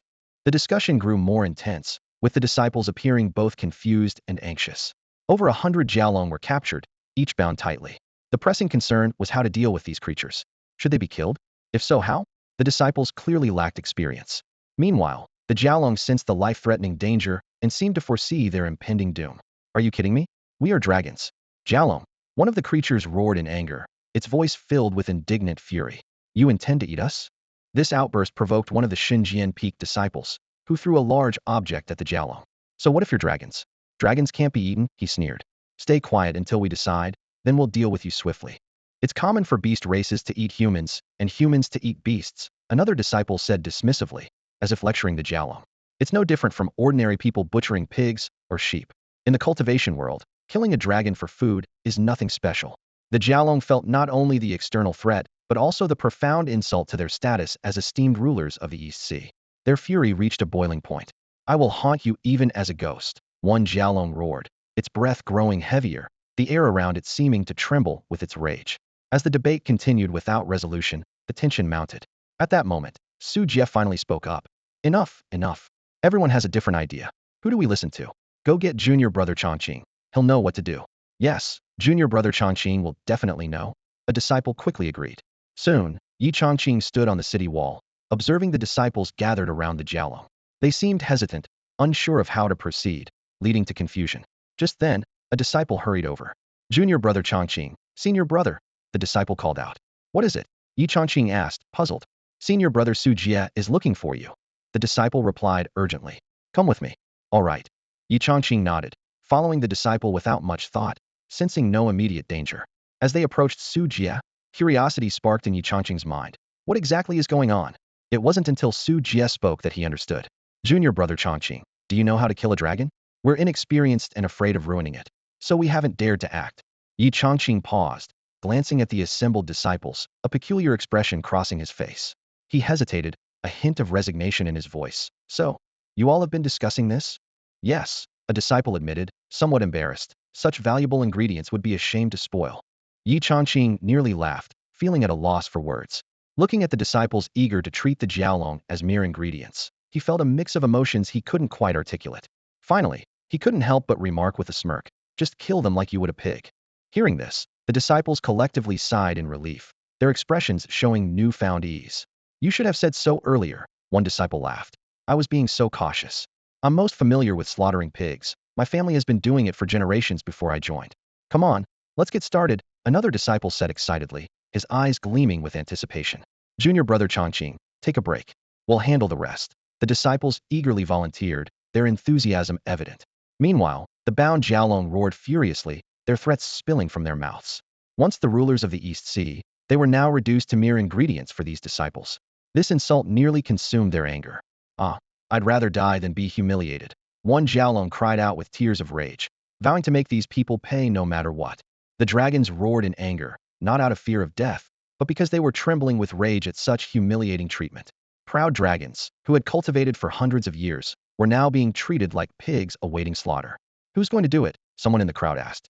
The disciples exchanged glances and eventually pushed forward one who claimed his family had been in the pig-killing business for generations. This pig-killing expert held a long sword and paced back and forth in front of the dragons, hesitating to act. Get on with it. Didn't you say your family has been butchering pigs for generations? What are you looking for? You can kill pigs anywhere on their bodies, can't you? Cold sweat beaded on the disciple's forehead. My family is indeed renowned for pig butchering in the capital of Zhoushan Kingdom. We've even slaughtered the emperor's pigs. Then why aren't you doing it? It's been a quarter of an hour. Can you do it or not? Finally, the pig-killing expert blushed and confessed, well, actually, I've been with the Taoist sect since I was a child and have never really killed a pig. Nearby, Yi Chongqing was getting anxious, and the dragon, even more tormented by the disciples' indecisiveness, cursed, can you do it or not? The sword's tip wavered in front of its eyes, and this waiting for death was more torturous than death itself. At this moment, a petite figure pushed through the crowd. Let me try. Little junior sister? Aren't you from the medical hall? I think she can do it. Doctors are also skilled with blades. The cute-looking little junior sister acted swiftly, her sword flashing as she delivered dozens of strikes. The crowd was about to cheer when they realized something was wrong. The dragon was not only alive, but seemed to be fighting back with more vigor. Are you doing this on purpose? The dragon wailed. More than 20 strikes and not one hit a vital spot. Are you deliberately avoiding lethal areas? The little junior sister sheepishly scratched her head. Sorry, it's a habit. I was looking for your acupuncture points. I give up. The dragon, unable to endure the torment, opted to end its suffering by crashing into the rock wall, choosing to end its own life. The disciples present fell into silence as they looked at the lifeless dragon. The youngest sister blinked her innocent eyes and stuck out her tongue at the dead dragon, saying, I'm really sorry, I didn't mean to. The dragon's eyes remained wide open even in death, adding to the awkward atmosphere. Yi Chongqing sighed softly and was about to approach another dragon when it hastily exclaimed, wait, there's no need to trouble yourself. I'll do it myself. Before the words had even fully left its mouth, it decisively ended its own life. Since we have to die anyway, we might as well do it with dignity, the dragon muttered before dying. These disciples of Shunjian Peak are truly like demons. Before Yi Chongqing could speak, the other dragons raised their heads proudly and declared, Humph, a warrior can be killed but not humiliated. We dragons have never feared death. We would rather die standing than live on our knees. With that, over 100 dragons chose to end their lives simultaneously. This scene made the disciples burst into thunderous cheers. Junior brother Chongqing is mighty. I would call junior brother Chongqing the greatest dragon slayer in the world. What a dragon slayer. Well said, junior brother. Listening to the waves of praise around him, Yi Chongqing couldn't help but twitch his lips. Did these fellow disciples truly not understand why the dragons chose to die? Or were they pretending to be ignorant? Or perhaps they were using these praises to cover up their own awkwardness. The sky was already bright, and it was time to prepare breakfast. Urged by everyone, Yi Chongqing rode back to the camp on his steed, Xiaobai. Upon arriving at the kitchen, the first batch of aquatic creatures had already been transported by his senior brothers and was neatly sorted and stacked. Looking at the array of ingredients before him, Yi Chongqing decided to make a pot of seafood porridge. This porridge, made with various aquatic creatures and fine spiritual rice, not only tasted delicious, but also had the effect of nourishing the meridians. Yi Chongqing set up several large pots, and his knife moved swiftly. He deveined the spiritual shrimp, dealt with the giant crabs, cleaned the clams, sliced the dried scallops, and cut the squid into pieces. Adding green onions, cilantro, and other seasonings, the aroma soon began to waft through the air. This time he prepared enough for 5,000 servings, with each person getting 2 spiritual shrimps and 1 giant crab. The stock of 50,000 aquatic creatures wouldn't last long at this rate. Just then, the disciples arrived as if on cue, and upon smelling the enticing aroma, they couldn't help but exclaim, It smells amazing. Is this the taste of the sea? Damn, how did I not notice this before? What a loss. The disciples greedily inhaled the rich aroma in the air, afraid to miss even a hint of the deliciousness. Today's breakfast was unlike any other. In front of each person was a large pot filled to the brim with hearty seafood porridge. Such a treat of having an entire pot to oneself was something they couldn't even dream of before. Su Jie was engrossed in devouring a giant crab claw almost as tall as he was. What left Yi Chongqing dumbfounded was that Su Jie didn't even spit out the hard crab shell. The thick shell made a crunch sound in his mouth and was chewed clean in no time. It wasn't just Su Jie. Other disciples, including female disciples like Lu Shuang, Lu Yuyu, and Wang Yao, were doing the same. Their teeth seemed like they were made of steel, easily crushing the hard crab shells. Fellow brothers, that's not how you eat crab. Yi Chongqing couldn't bear it any longer and quickly demonstrated the correct way. You shouldn't eat the shell, just the crab meat inside is the essence. With such a big crab, the meat alone is enough. Why bother with the tasteless shell? However, his good intentions were met with unanimous opposition from the disciples. You can't just waste it, Chongqing. You're too wasteful. The shell is so flavorful. How can you waste it? Clearly, you haven't experienced hard times. Wasting food is shameful. Yi Chongqing was left speechless, only able to give a silent thumbs up. At that moment, there was a commotion at the courtyard entrance. Everyone was too engrossed in their meal to pay attention, except for Yi Chongqing, who looked over and was stunned. A disciple, wrapped in blood-stained bandages, was struggling to crawl into the courtyard. Brother, what happened to you? Yi Changqing quickly went to help. The servant disciple only stared intently at the large pots in front of everyone, weakly pleading, "Give me just a bite." Yi Changqing looked at his blood-soaked bandages, incredulous at how he managed to crawl all the way from the servant quarters. Even more baffling was that despite his severe injuries, all he seemed to want was just a taste of the seafood porridge. "Give me just a bite." The disciple continued to murmur, his gaze never leaving the steaming pots. Yi Changqing watched the dazed disciple in front of him, waving his hand back and forth in front of the disciple's eyes without eliciting any reaction. The disciple's eyes were hollow, his lips cracked, as he mechanically repeated the same phrase. Just one bite, just one. Just when Yi Changqing thought the disciple had lost consciousness, the latter suddenly erupted with an inexplicable burst of strength, pushing Yi Changqing away. Stumbling backwards, Yi Changqing was amazed to see the seemingly frail disciple standing firm before shakily, making his way towards Zhao Zhengping's large pot. "You're on the brink of death, yet all you can think about is eating," Yi Changqing muttered, utterly speechless at the scene. The disciple struggled to the pot, and Zhao Zhengping's face showed a flicker of complex emotions. Perhaps out of a sense of responsibility as the senior brother, he took an empty shrimp shell from the pot and handed it to the disciple. Not meat, just a thin, transparent, dried shell, the meat long gone. Zhao Zhengping gently helped the disciple sit down and solemnly handed him the shrimp shell. "Junior brother, as your senior, this is the best I can do. Eat well, and then focus on healing." This scene immediately sparked a fervent reaction among the surrounding disciples, who, while chewing their food, mumbled praises. "Well done, senior brother." This is the true spirit of the senior brother of Shenzhen Peak. Senior brother's act is reminiscent of the ancient sages who fed eagles with their own flesh. Listening to these exaggerated compliments, Yi Changqing felt a deep sense of helplessness.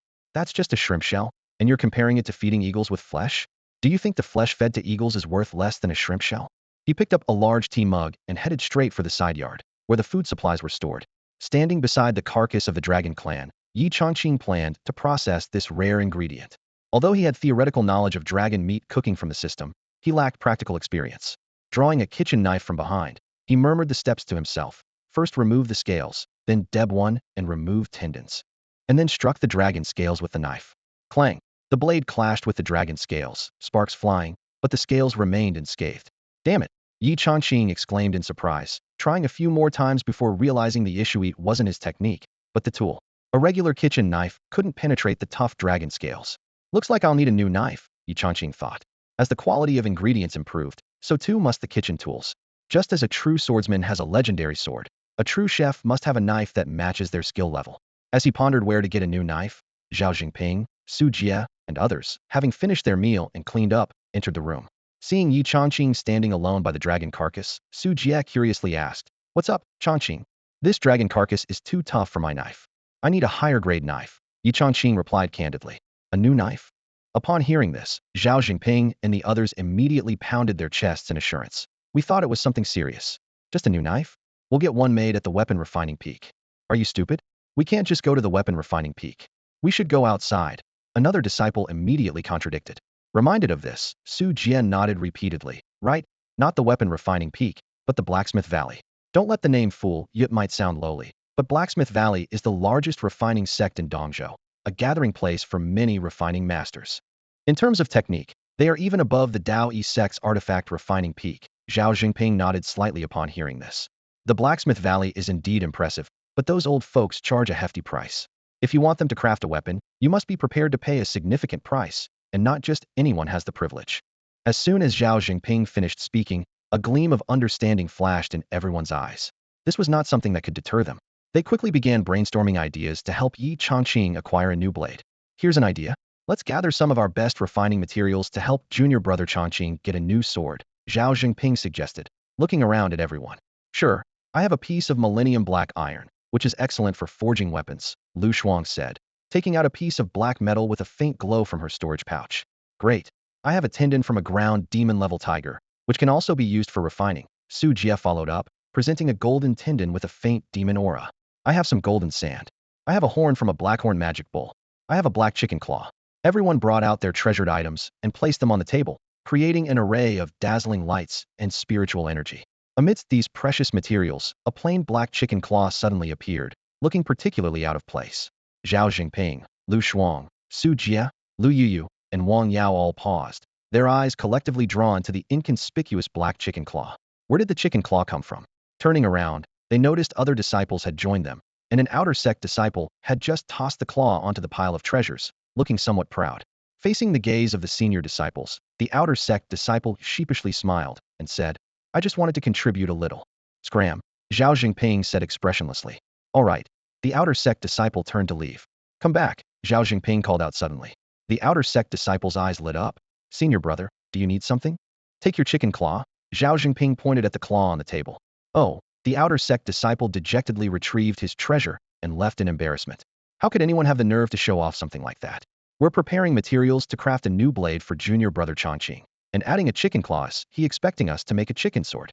Zhao Jingping took a deep breath and continued discussing the materials for the treasured blade with the others. After a detailed discussion and careful selection, they nodded in satisfaction. This should be enough. While we can't forge a divine weapon, it should suffice for a treasured weapon, Zhao Jingping said, his eyes gleaming with anticipation as he looked at the materials on the table. Weapons are categorized into mortal, spirit, treasured, and divine, with each category further divided into upper, middle, and lower grades. With the materials ready, the next question was who would make the trip. So, who will go to the Blacksmith Valley? Zhao Jingping asked, looking at everyone. Upon hearing this, an inner sect disciple stepped forward and said, Senior brother, I'll go. Zhao Jingping nodded at the disciple. Would you be willing to make the trip, junior brother Chenmu? That would be great. Chenmu was quite capable, ranking among the top 10 inner sect disciples, making him a reliable choice. Rest assured, senior brother, I'll ensure the task is completed and the blade will be safe, Chenmu pledged confidently. Good. Since that's settled, let's not waste any time. Junior brother, set off immediately. Zhao Jingping nodded in satisfaction, then turned to Yi Chongqing. By the way, junior brother Chongqing, have Xiaobai accompany Chenmu for a quicker journey. Yi Chongqing, seeing how quickly everything was arranged for him, nodded in surprise, thinking how efficient they were. He had only mentioned it once, and within minutes, everything was set. Yi Chongqing called Xiaobai, instructing it to take Chenmu to the Blacksmith Valley. Initially, the proud white crane was reluctant, casting a disdainful glance at Chenmu, as if to say, why should I carry this nobody? It wasn't until Yi Chongqing mentioned, no blade means no dragon meat, that Xiaobai begrudgingly agreed. In the end, it wasn't Chenmu riding Xiaobai. Rather, Xiaobai grabbed Chenmu with its claws and took off. Rest assured, senior brothers, Chenmu was mid-sentence when a crane claw snatched him up, and he disappeared into the sky, his voice echoing from afar. I will. Watching the disappearing figure of the crane and Chenmu, Yi Chongqing couldn't help but worry. I hope nothing goes wrong. The issue with the knives has been resolved, and now they just need to wait for Chenmu to return to properly handle the matters concerning the flood dragons. However, when Zhao Jingping and the others noticed the sudden decrease in the amount of food, they were all taken aback. There were supposed to be 50,000 aquatic creatures, yet it seemed like the food was not enough at all. Yi Chongqing observed the scene and explained, 50,000 might sound like a lot, but it's actually not enough. For each meal, we need to prepare for 5,000 people, with each person getting 2 spirit shrimp and a giant crab, plus various shellfish and seafood. The quantity is indeed large. Not everyone is a big eater, right? As soon as he finished speaking, Zhao Jingping and the others shook their heads without hesitation, firmly rejecting the idea. We can't reduce the portions. Don't worry about the food, junior brother Chongqing. We have a solution, Zhao Jingping said with a slight smile. It's just a matter of food. We naturally have a way to solve it. The other disciples nodded in agreement. Yi Chongqing smiled wryly, feeling a bit helpless inside. You all seem quite anxious. Seeing the serious expressions on the disciples' faces, Yi Chongqing thought to himself that the food for 50,000 would only last a few days, and after that, it was uncertain if more food would be available. Staying here is too passive, one disciple said anxiously. Wouldn't going out to fight solve the problem? Going out to fight? Yi Chongqing couldn't help but frown. Have you forgotten why you came here? The sect sent you to guard the coastal camp, not to eliminate the East Sea aquatic creatures. The East Sea has many demon kings. Where does your confidence come from? As everyone was anxiously discussing, Wang Yao approached the corpse of Jiao Min and said quietly, actually, I have a way to lure those aquatic creatures here. Everyone immediately focused their attention on her. Su Jia looked surprised and a bit expectant. Junior sister Wang Yao, are you serious? Wang Yao nodded, her voice low. I once learned a forbidden technique from my master that allows me to establish a bloodline connection using the blood of a demon beast. As long as we have Jiao Min's corpse, I can impersonate it and continuously call for help from the aquatic creatures. Upon hearing this, everyone's eyes lit up, showing joy. This method solved all their problems at once. They wouldn't need to leave the camp, and they could continuously receive food. Moreover, once the aquatic creatures were lured in, the disciples could set up traps in advance, prepare defenses, and minimize risks. Their eyes sparkled like fireworks. and Zhao Zhengping couldn't help but praise. Great. If this method works, junior sister Wang Yao will deserve the highest honor. However, another problem arose. If that's the case, we can't use Jiao Min's corpse anymore, a disciple said with a frown. Yi Chongqing couldn't help but smile wryly. Whatever works for me. You decide. Truly worthy of being disciples of the divine sword peak, having all sorts of means, Yi Chongqing shook his head helplessly. Even forbidden techniques are in play. The aquatic creatures might be in trouble this time. Zhao Jingping made the decision. All right, then leave it to junior sister Wang Yao to lure the aquatic creatures over. The rest of you start preparing to set up traps. Once the decision was made, everyone dispersed. Wang Yao approached Jiao Min's corpse and performed the forbidden technique, quickly extracting dozens of drops of essential blood. However, this also meant that Jiao Min's corpse rapidly decayed into a pool of flesh and blood after losing its blood. What a pity, so much has been wasted. Otherwise, we could have extracted more essence blood, Wang Yao said with a note of regret as she looked at the scarce amount of essence blood in front of her. Each drop meant another opportunity to communicate with the aquatic clans as Jiao Min. Yi Chongqing's mouth twitched slightly. It's already quite a lot, senior sister, he thought to himself, realizing that she seemed intent on capturing the entire aquatic tribe in one fell swoop. Wang Yao turned to him with a gentle smile. You're right, junior brother. With that, she began to perform a forbidden technique right in front of him to contact the aquatic tribe. The essence blood floated before her as she relayed the message. Jiao Min here, ordered to lead our aquatic warriors in an assault on the coastal camp. After a night of fierce battles, we've made significant progress, causing heavy casualties among the Shunjian Peak disciples. However, with only 50,000 of our kind, we struggle to completely overthrow the camp and earn merit for the aquatic tribes. Now with the Shunjian Peak disciples at their breaking point, I request another 50,000 aquatic warriors to ensure our victory. Jiao Min, reporting. As her words ended, the essence blood dissipated instantly. It worked, Wang Yao said, turning to Yi Chongqing with an innocent, sweet smile, like a naive little girl. If he hadn't witnessed her tactics before, he might have believed it. But now, to him, that smile had an entirely different meaning. This girl can lie without batting an eye, Yi Chongqing mused. Her words were so convincing and flawless. The Jiao Dragon clan leader might actually send another 50,000 to their doom. Impressive, senior sister, he said, genuinely giving her a thumbs up. Hee, just a minor task.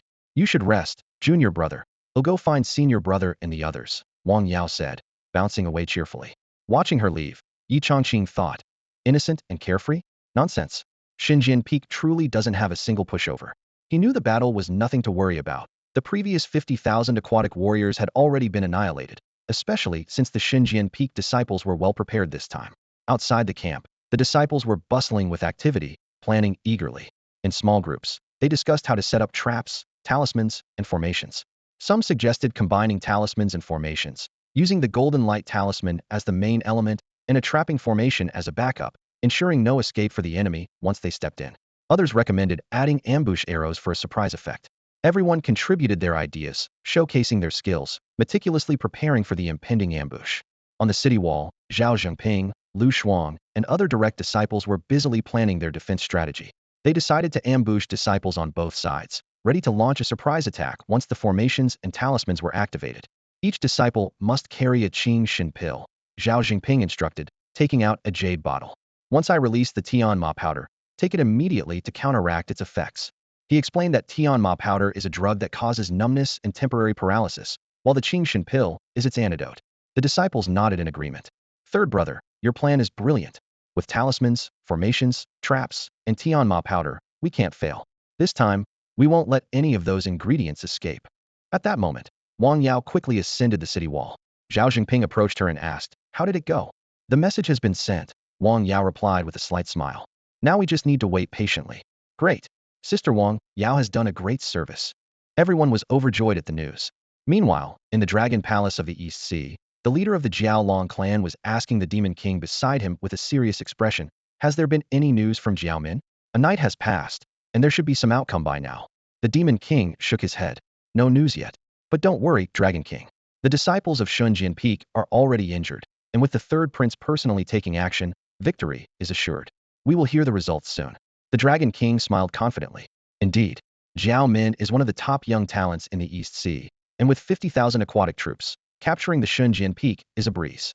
Once we secure the coastal camp, even if Dao Yi Sect discovers our plan, they won't be able to stop us. At that moment, a blood-red light cut through the void, bringing Jiao Min's report. The Dragon King and the Demon King exchanged glances, and the Demon King said, "It seems Shunjian Peak is more resilient than expected. Although the aquatic troops have the upper hand, swift victory requires reinforcements." "Humph, just their death throes," the Dragon King sneered. "My son has already severely injured the disciples of Shunjian Peak. Victory is only a matter of time. However, I won't give them a chance to struggle." He decisively ordered, "Send word to dispatch an additional 60,000 elite aquatic troops." The Dragon King's move exceeded Jiao Min's request by 10,000, with the clear intention of utterly crushing the coastal camp with overwhelming force, leaving the already battered disciples of Shunjian Peak in utter despair. To him, the rise of the East Sea was an unstoppable tide. Without much thought, the additional 10,000 sea creatures sent by the Dragon King turned out to be a pleasant surprise for the disciples of Shunjian Peak. Originally, they only needed 50,000 for their plan, but with the extra, they couldn't refuse the generosity and awkwardly responded, "Since the old Dragon King is so generous, we can only accept with tears in our eyes." The coastal camp was already set up, with tight formations waiting for the ingredients to come to them. At lunchtime, Yi Changqing personally took to the kitchen. Today's main dish was sashimi, made from top-grade salmon, with flesh as bright as jade and perfectly textured. The seasoning was simple, just wasabi and soy sauce, to highlight the freshness. For Yi Changqing, making sashimi was a piece of cake. The only challenge was slicing, but with his perfect knife skills, he was more than capable. His knife moved swiftly and cleanly, creating slices as thin as cicada wings, arranged in a mound in no time. The fish was translucent, gleaming with a cold sheen, as if each slice was bursting with life. The disciples watched this novel way of eating with some hesitation at first, but unable to resist the aroma. They picked up the fish slices, slathered on wasabi, soaked them in soy sauce, and stuffed them into their mouths without restraint. "Wait a moment," Yi Changqing started to warn, but it was too late. Cough, cough, cough. A series of coughing fits erupted, filling the air with a pungent, spicy aroma. Tears and snot flowed as some grimaced and others sneezed, creating a chaotic scene.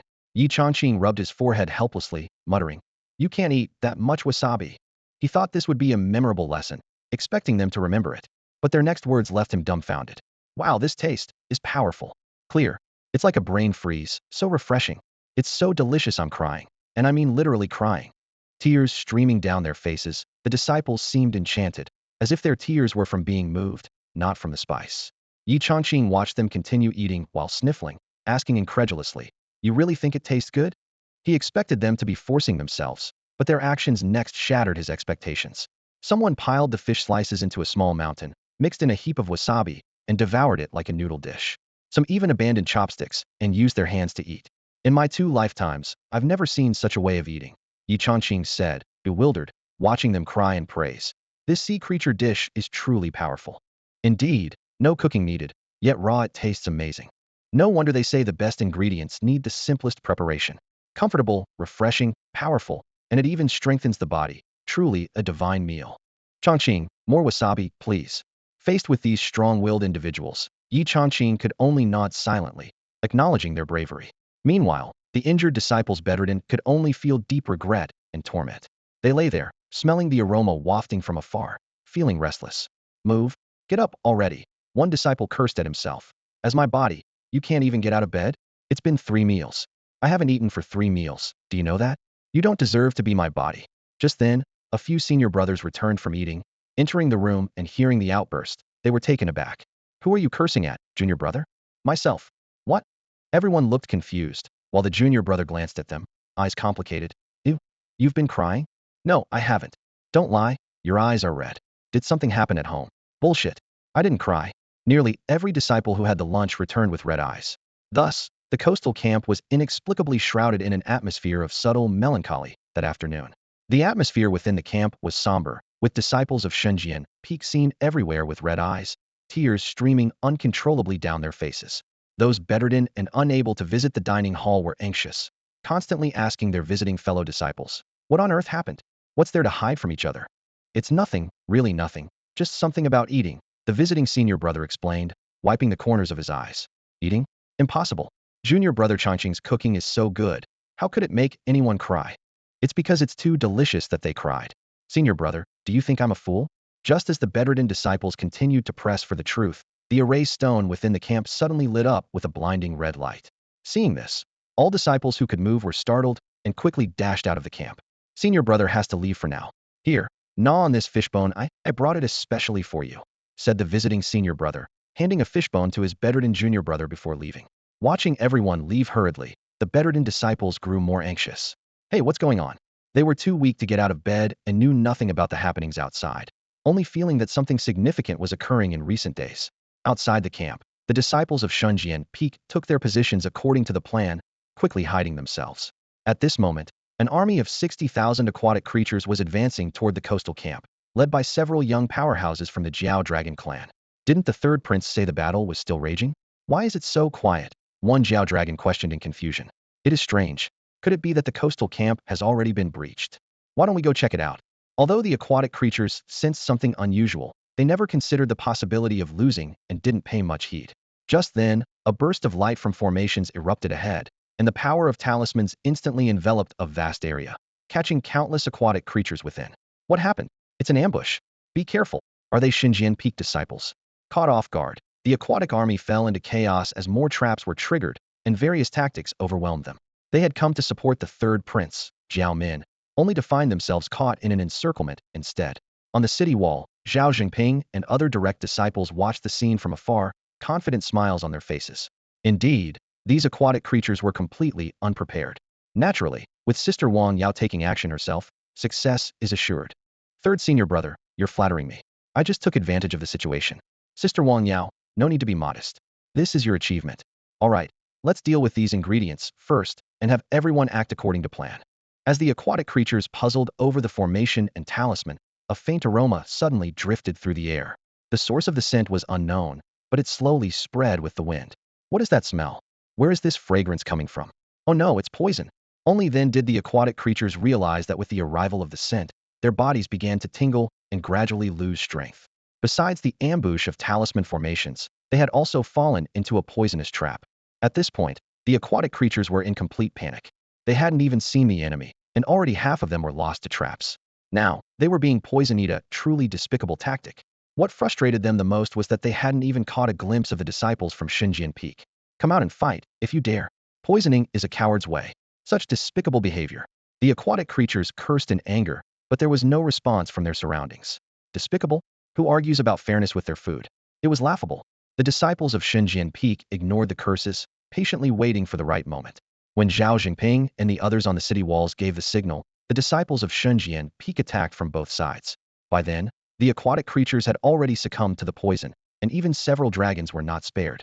Watching the disciples of Xinjian Peak swarm in, the aquatic creatures were utterly despairing. Damn it, it really is you despicable humans.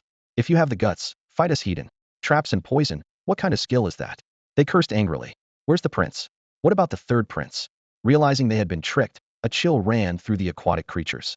They understood that the third prince was likely doomed. The situation was indeed bizarre, but they had no time to ponder it. They could only watch as Xinjian Peak's disciples advanced with their swords. Be careful, don't let any escape. Kill them all. The disciples of Xinjian Peak shouted, the tension mounting. The battle turned into a one-sided slaughter. Even the dragons, trying to resist, were quickly overpowered by the inner disciples. But just then, one of the disciples noticed something amiss. Wait, this is more than 50,000, isn't it? A disciple whispered. Seems like it, another replied. Although the initial message clearly stated 50,000, their instincts told them the number of aquatic creatures before them was much higher. The disciples exchanged puzzled glances. What was going on? What were the aquatic creatures planning? When Su Jie arrived, he looked at the disciples of Xinjian Peak, continuing the slaughter as he chuckled. More is better, right? The aquatic creatures are being generous, and you're complaining? What's the logic in that? Yeah, more is good. It's all premium food. Another disciple laughed in agreement. Thanks to the East Sea aquatic creatures, they said, filled with mockery and joy. I told you, the old Dragon King is pretty good. A disciple murmured. Not bad at all. The path is wide. As expected from one of the 4 great demon clans of the eastern continent. Such a grand perspective. Watching the disciples of Xinjian Peak kill while showering praises, the aquatic creatures felt confused. If they hadn't seen it themselves, they might have thought Dao Sect and the East Sea aquatic creatures had formed an alliance. However, the scene before them left their emotions in turmoil, killing us while praising us. What do you really want? Dao Sect, Xinjian Peak. If you want to kill us, just do it, but don't insult the East Sea aquatic creatures. Don't insult the Dragon Clan. Don't insult our Dragon King. A dragon roared weakly, filled with a sense of desolate indignation. The disciples of Xinjian Peak offered no rebuttal. In fact, the disciple who had just apologized even agreed. Yes, my mistake. I underestimated the old Dragon King. He's mighty before he could finish. His eyes flared with anger. Then suddenly, a sword pierced his heart, blood instantly staining the ground. That disciple, the very one who had apologized, had a smile of apology on his lips as he mercilessly drove his sword through the dragon's heart. Ironically, in the eyes of Xinjiang Peak disciples, the might of the old Dragon King was never in doubt. Being the leader of the Dragon clan surely required extraordinary qualities. On the battlefield, cheers of "Mighty Old Dragon King" and "Bright Old Dragon King" echoed. Just by the sound, it seemed like the aquatic creatures had won a great victory, but in reality, these shouts came from the disciples of Xinjiang Peak, and the ground was littered with the bodies of the aquatic creatures. All right, no need to go overboard with the thanks. Just keep it in your heart. The old Dragon King will understand, urged Su Jie and the other direct disciples, signaling the others to speed up. Understand my foot. The aquatic creatures were furious. The Dragon King won't let you off? We won't just let this go. Instead, the disciples of Xinjiang Peak laughed even more, continuing their tasks while teasing. The old Dragon King won't let us off? Great, that's exactly what we want. Come on, brother shrimp, let me find you a comfortable spot and send you off nicely. We love your aquatic enthusiasm. The battle ended quickly, and a large amount of ingredients was transported back to the camp. In the kitchen, the disciples gathered excitedly around Yi Chongqing. Junior brother Chongqing, the old Dragon King is generous, sending us so many ingredients at once. Yeah, we really misunderstood him before. This is great, sending us more supplies. Yi Chongqing lay back in his chair, nodding with a dry laugh. Are you sure the old Dragon King would appreciate such praise? If it knew, it might just storm into the Qinghai camp. That night, they laid out a grand seafood feast. When the boiled shrimp was served, the disciples didn't just taste it simply. They wrapped the shrimp meat in wasabi, eating until tears streamed down their faces, yet they couldn't stop. Senior brother, maybe you should eat less? Your tears won't stop, Yi Chongqing said, concerned. Don't worry, junior brother, the man croaked. This feeling is intense. Yi Chongqing shook his head helplessly. The wasabi, made from horseradish, was too strong. He knew from tasting it himself. Yet these brothers weren't just dipping shrimp in wasabi. They were practically eating wasabi with a side of shrimp. During their post-meal chat, they could barely form complete sentences, only mumbling. Junior brother, you. What? I said the boiled shrimp is really something. Yi Chongqing was speechless, thinking, are they eating shrimp or treating wasabi as the main dish? Seems like we'll need a different menu tomorrow. We can't continue eating like this, or the entire Xinjiang Peak will end up mute. That would be a disaster. The disciples put down their chopsticks, wiped their mouths, and tidied up their bowls and chopsticks before gradually leaving the dining hall. Each wore a satisfied expression, but their minds had already shifted to planning their next training sessions. At Xinjiang Peak, cultivation is the constant pursuit of every disciple. Even those bettered in from severe injuries never slacken. They lie in bed, fingers moving slightly, channeling their inner spiritual energy and diligently practicing their techniques. Nobody wants to fall behind, as strength here determines one's continued access to such delicious meals. Meanwhile, after a day and night of relentless travel, Chun Mu and Xiaobai finally reached Blacksmith Valley. Though not as powerful as the Daoyi sect, this largest crafting sect in Dongzhou holds significant influence. As a hub for weaponsmiths, alchemists, talisman makers, and formation masters, Blacksmith Valley boasts an impressive network. In the cultivation world, the assistance of these specialized practitioners is often indispensable. At the mountain gate, two disciples from Blacksmith Valley stopped Chun Mu.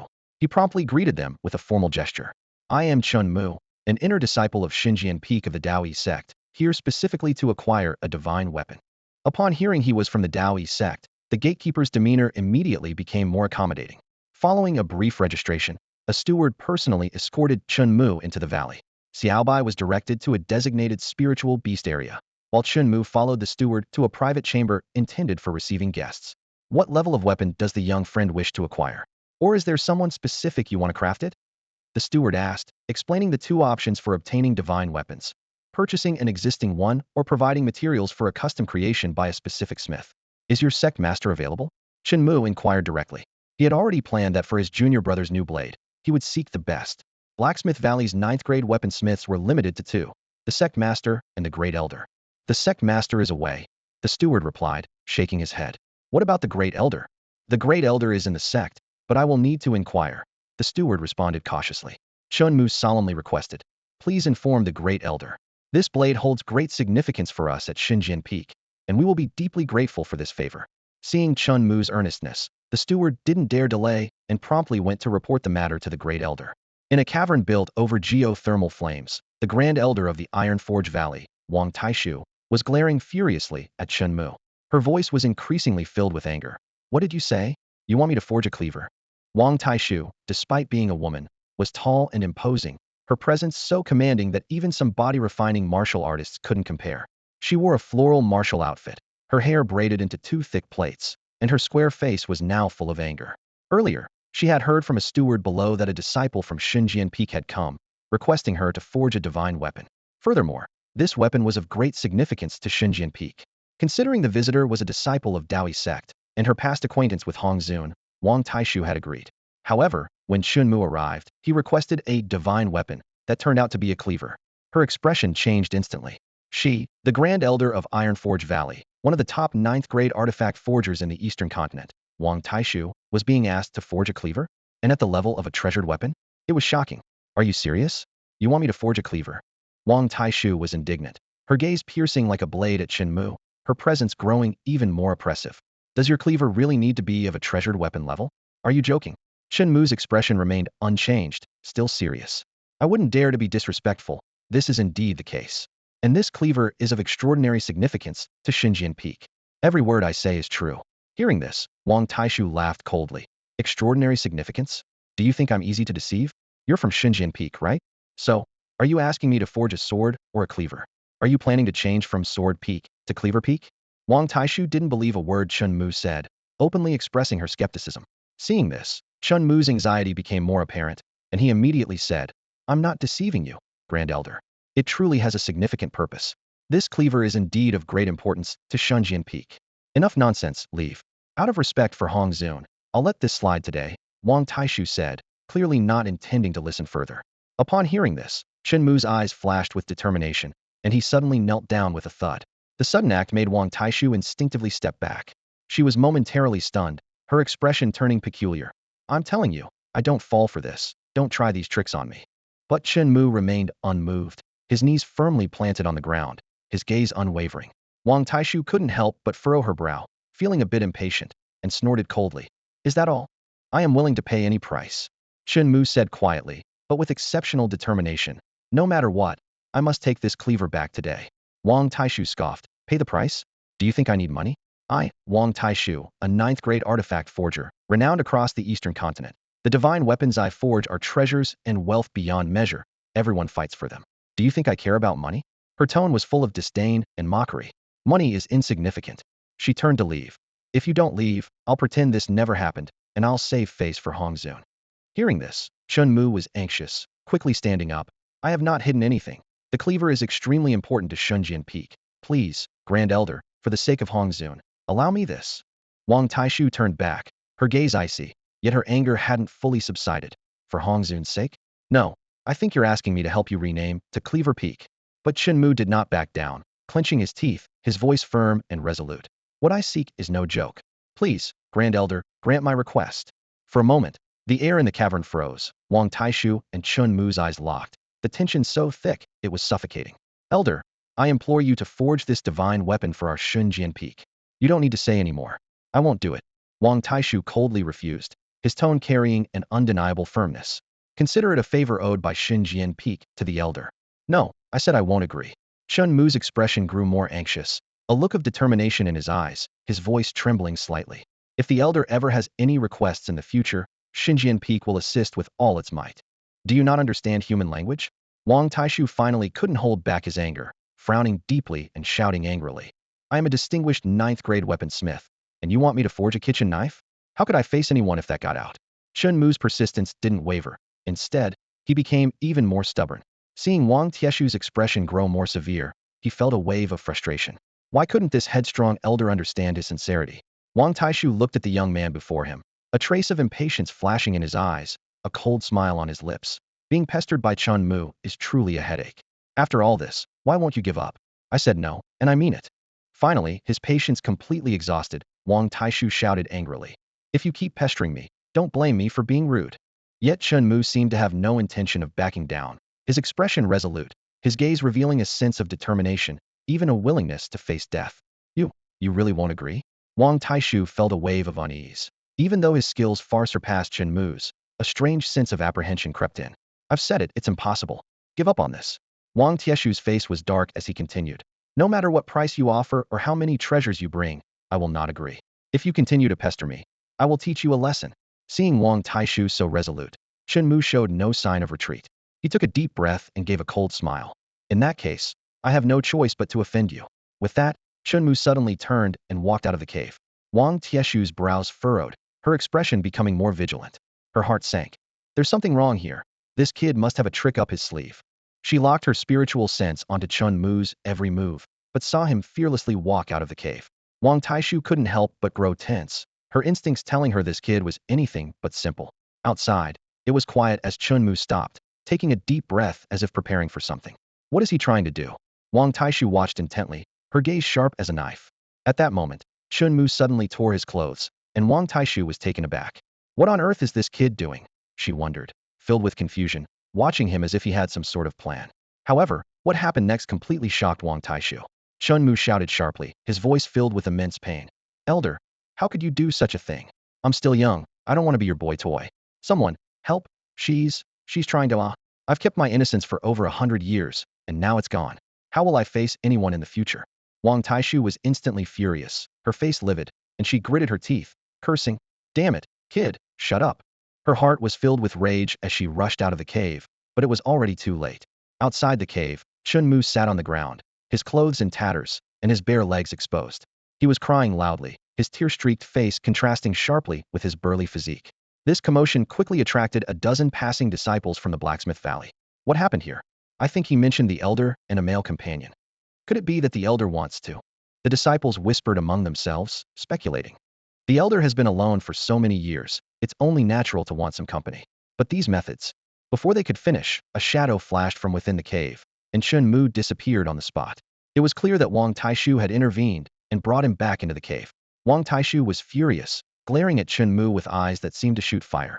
He gritted his teeth and said, Boy, what nonsense were you spouting just now? Do you really think I won't dare to kill you? With a thud, Chen Mu knelt resolutely, his tone firm. Even if I die today, I must take the knife back. Can you at least stand up while we talk? I won't. I won't rise unless I see the knife. Facing Chen Mu's stubbornness, Wang Taishu was at a loss. He thought to himself, if I kill him, I'll have to explain to Hong Zun. Besides, the relationship between her and Hong Zun, it's indeed a bit complicated. You say all of you at Divine Sword Peak are sword cultivators, so why do you need a kitchen knife? And one at the level of a treasured weapon? Whose kitchen knife reaches such a level? Wang Taishu said helplessly. Chen Mu replied earnestly. I didn't know before, but from now on, the kitchen knives of Divine Sword Peak will be treasured weapons, possibly even divine weapons. His tone was serious, not joking. Wang Taishu sat back in his chair and, after pondering for a while, said, I can help, but you must agree to 2 conditions. Elder, just say the word. As long as I can do it, I won't hesitate. Don't be so quick to agree. First, I will not leave my name on this knife, and you must not tell anyone it was made by me. Otherwise, even if you are a disciple of the Taoist sect, I will kill you. All right, Chen Mu agreed without hesitation. Wang Taishu was not surprised. The Real challenge was the second condition. You must find a way to bring Hong Zun to the 3 Live Stone alone, without letting him know it was I who arranged it. The 3 Live Stone is known not only for its beautiful scenery, but also as a sacred place where Tao companions express their love and make lifelong commitments in East Continent. Upon hearing this, Chen Mu was stunned, looking at Wang Taishu with a peculiar expression. Elder, you and our peak master. Wang Taishu sighed, realizing that since they'd reached this point, there was no need to hide anymore. Who hasn't experienced a profound and unforgettable love? Wang Taishu took a deep breath, a hint of nostalgia flickering in her eyes, and then she began to recount the story of her past with Hong Zun. Back then, we were just novices in the world of cultivation. Wang Tieshu's voice softened unusually.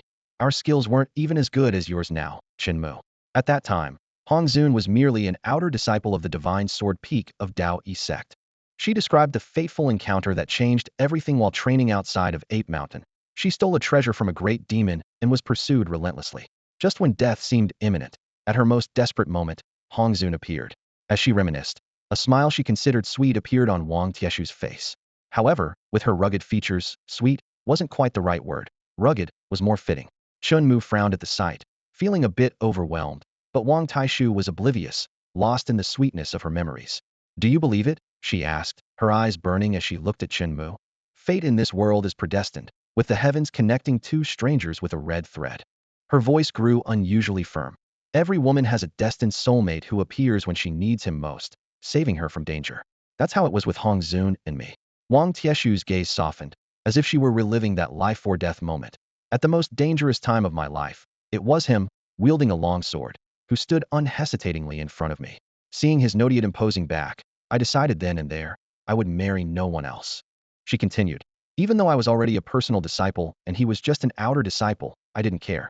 In the face of love, differences in status and the opinions of others mean nothing. Wang Taishu shook her head, chuckling softly. It's funny, really. I confessed my feelings, but that stubborn man said he was just an outer disciple and unworthy of me, asking me to wait until he achieved greater things before marrying me grandly. He's as stubborn as a mule. Her tone was filled with helplessness and affection, but I knew he loved me.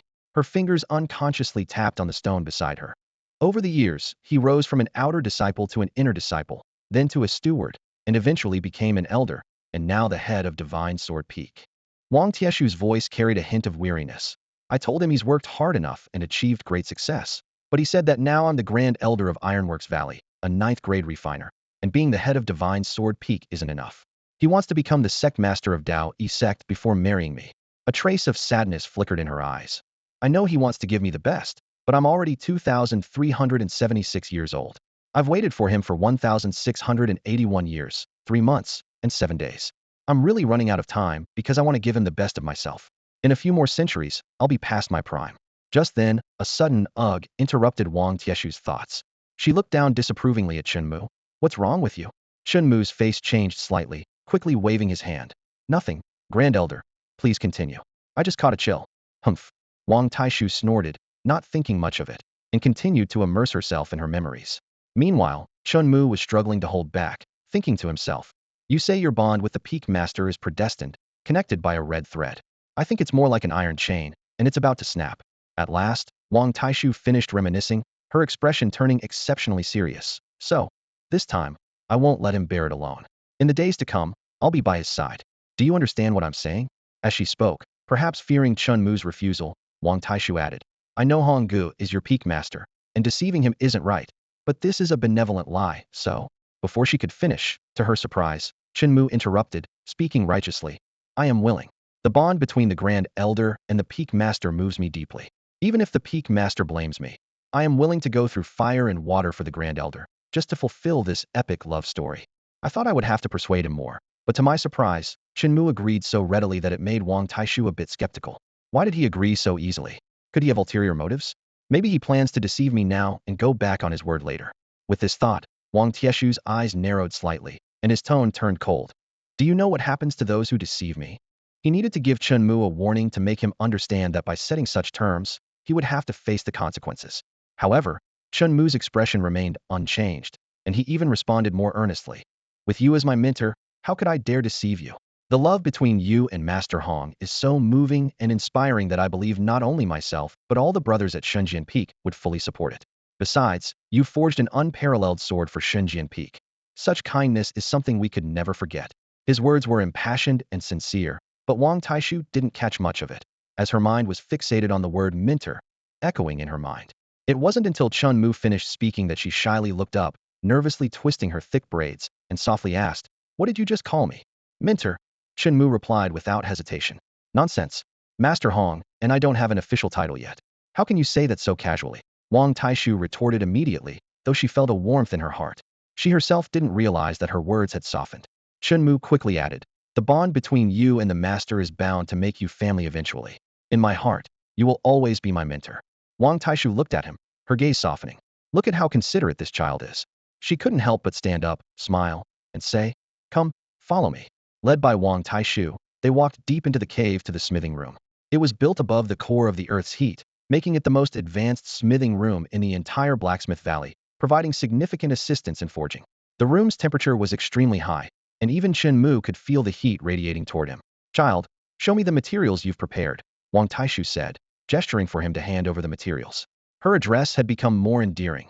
Previously, she called him that kid, but now it was child, like an elder speaking to a younger family member. Feeling a warmth in his heart, Chunmu immediately brought out the treasures he had painstakingly gathered. Although they were numerous and of decent quality, valuable to any ordinary cultivator, they didn't seem impressive to Wang Taishu. She frowned slightly, looking a bit disappointed. These are enough to forge a precious weapon, but at most a lower grade, barely reaching the level of a precious weapon. Chunmu felt a bit guilty, But Wang Taishu suddenly took out 3 treasures from her space ring. Seeing these, Chen Mu's eyes lit up instantly.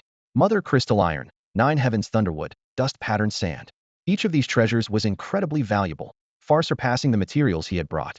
Mother Crystal Iron was extremely tough. 9 Heavens Thunderwood contained the power of thunder, and Dust Pattern Sand was a top-tier material for forging. These 3 items won't forge a divine weapon, but they should be enough to elevate it to the level of a high-grade precious weapon, Wang Taishu said, her gaze calm, as if these treasures weren't excessively valuable. Minter, isn't this too valuable? Chen Mu felt a bit uneasy, as these treasures were indeed precious, and he felt a bit ashamed to accept them. With a gentle smile on her face, Wang Taishu seemed to have already seen through Chen Mu's thoughts. When you call me Shenyang, I naturally won't treat you badly. What mother doesn't care for her own child? Chen Mu was taken aback and softly said, then, thank you, Shenyang. Such a good child. Wang Taishu replied with a smile, and then began crafting. Watching Wang Taishu, who was focused on her work, Chen Mu sighed inwardly. This favor is a big one to owe. Peak Master, I think you should reconsider. The Grand Elder is really nice, and she's wealthy and generous. Except for being a bit tall, a bit strong, with some muscles, a square face, and a deep voice, everything else is quite good. The requirements for the kitchen knife were not complicated. It just needed to reach the quality of a top-grade treasured weapon. As a 9th-grade craftsman, Wang Taishu completed it in just 5 days. She even went the extra mile and made a sheath for it using the finest tiger skin. Here, see if you like it, Wang Taishu said, handing the knife to Chen Mu. Chen Mu was delighted and couldn't help but mumble. Great. Now I can eat dragon meat. What did you say? Nothing, Shenyang. I was just thanking you for your help. Wang Taishu's smile widened. Good child. No need for formalities among family. They then started discussing Hongzun. Since the disciples of the Divine Sword Peak were at the coastal camp, they had to wait a year for them to return to the sect. Wang Taishu wasn't in a hurry, having already waited for over 1,000 years. A year or 2 didn't matter. Seeing the sparkle in Wang Taishu's eyes when she talked about Hongzun, Chen Mu could only reassure himself. Surely, Master also likes the Grand Elder. Wang Taishu personally escorted Chen Mu to the Spirit Beast Garden. Along the way, many disciples gave them strange looks, and he caught whispers of male concubine, kept man, and fallen, leaving Chen Mu puzzled. But when they entered the Spirit Beast Garden, they were both stunned by the scene before them. Xiao Bai was riding on a black-topped celestial crane, moving rhythmically. The crane was letting out pitiful cries, while Xiao Bai occasionally let out eerie laughter. Worse still, this black-topped crane was Wang Taishu's mount. In front of its owner, doing this to her mount, Xiao Bai, isn't this a bit too much? Chen Mu feigned anger and scolded. Xiao Bai, what are you doing? You can't fight in the Spirit Beast Garden. Wang Taishu also reprimanded. The owner was standing right there, and Chen Mu's words were naturally meant to save Xiao Bai's life. After all, a fight is better than anything else. However, Xiao Bai seemed indifferent, even slightly mocking, as it glanced at Chen Mu, let out a strange cry, and turned away, ignoring him. Seeing this, Chen Mu's mouth twitched. He thought, you fool, I'm trying to save you here. Can't you see the situation? It's like you're completely oblivious. Sure enough, in the next second, Wang Taishu's booming voice rang out, filled with anger. You beast, how dare you? Let go of my Hong Bao, or I'll kill you. Wait, what? Hong Bao? Hearing Wang Taishu's shout, Chen Mu was dumbfounded. Did you seriously name a black-crowned crane that? Does my peak master know you named a crane like that? Hongzun certainly didn't know, and neither did Chen Mu. Wang Taishu was so furious because this black-crowned crane was the only gift Hongzun had ever given her. She remembered it was a rainy night, 263 years, 7 months, and 18 days ago when Wang Taishu went to Xinjian Peak late at night and met Hongzun. Seeing the affection in his eyes warmed her heart, but she didn't want Hongzun to toil for her and wished to stay by his side. Yet, the stubborn mule didn't agree but gave her a black-crowned crane as their token of love. Oh, Hong, I've twisted my ankle and can't go back. Take this black-crowned crane. Just go, really. Wang Taishu still remembered Hongzun's deep affection when he gave her the crane. But now, their token of love was defiled by a beast. It must be killed. Only the blood of this beast could cleanse Hong Bao's humiliation. Seeing Wang Taishu about to act, Chen Mu's heart skipped a beat.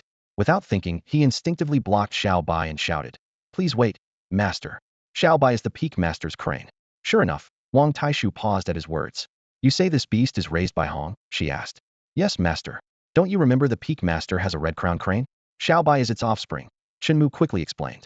Wang Taishu knew about Hongzun's red-crowned crane, but she didn't expect Xiao Bai to be its bloodline. Still, she wasn't convinced. Even if this beast was its bloodline, it must die today, for it tainted her pure love with Hong. Damn it, Chen Mu thought, his mind racing. He quickly added, Master, Xiao Bai was raised by the Peak Master. Now, with Hong Bao, it's like a sign that you and the Peak Master are destined to be together, that lovers will finally unite. He swore his brain cells were working at their peak at that moment, even admiring his quick thinking, though he wasn't sure if it would work. After a while, with no response from Wang Taishu, Xiaobai let out a strange cry behind him, signaling it was done. As for Hong Bao, it lay weakly on the ground, tears of humiliation streaming down its face.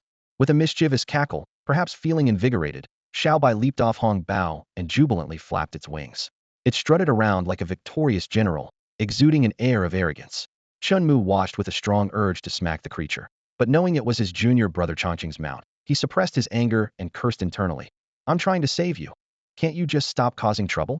His gaze shifted to Wang Taishu, and Chun Mu frowned, feeling speechless. Wang Taishu's face was flushed as he fiddled with his thick braids, standing there like a shy maiden, awkwardly shifting his weight. Chun Mu sighed in exasperation. What's going on now? Master's wife, are you alright? Chun Mu couldn't help but ask again.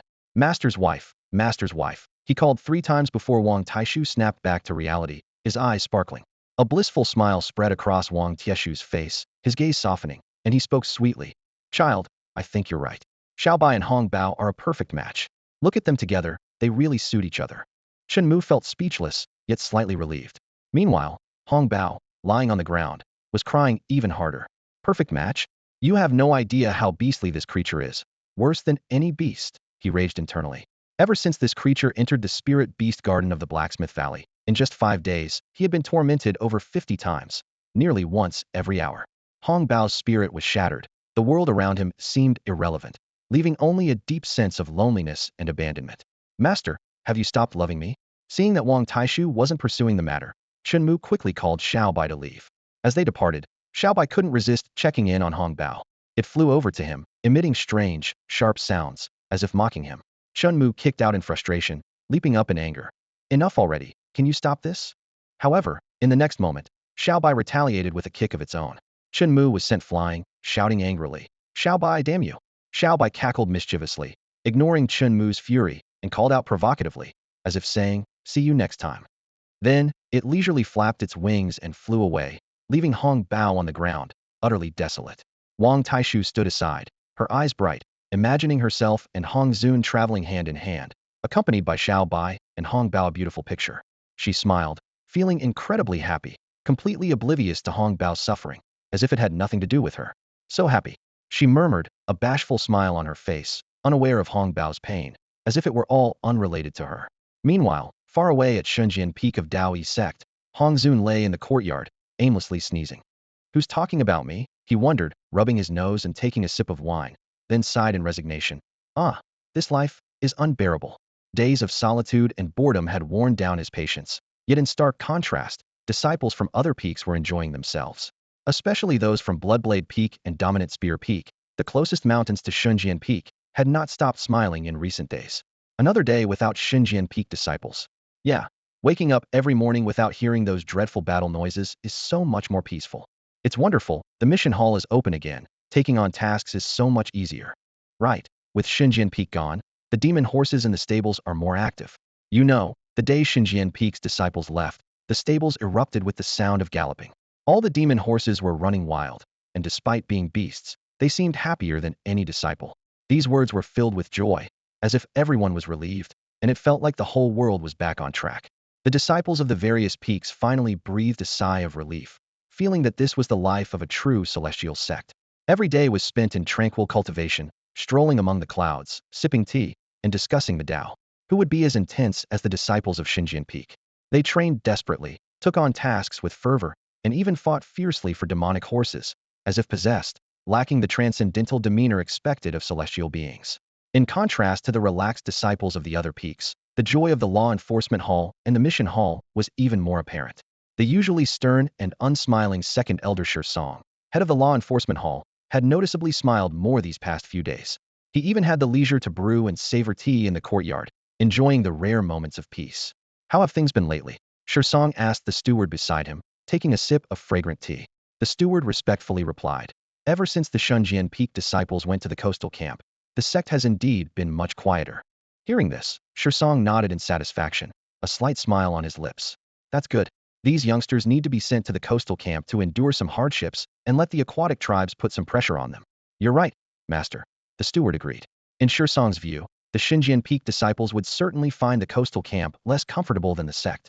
This was exactly what he intended. If they could create such chaos within the sect, facing the fierce aquatic tribes at the coastal camp wouldn't be as easy. The aquatic tribes wouldn't show them any mercy. Song's reasoning seemed sound, as the coastal camp and the sect were indeed two very different environments. However, his judgment was entirely off. Within the sect, the Xinjiang Peak disciples had been holding back.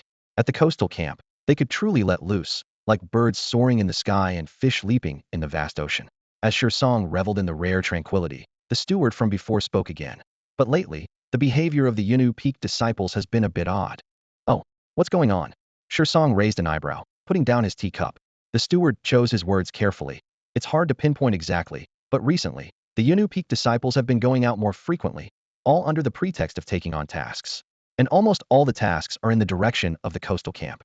As of today, more than half of the Yunnu Peak disciples have left the sect.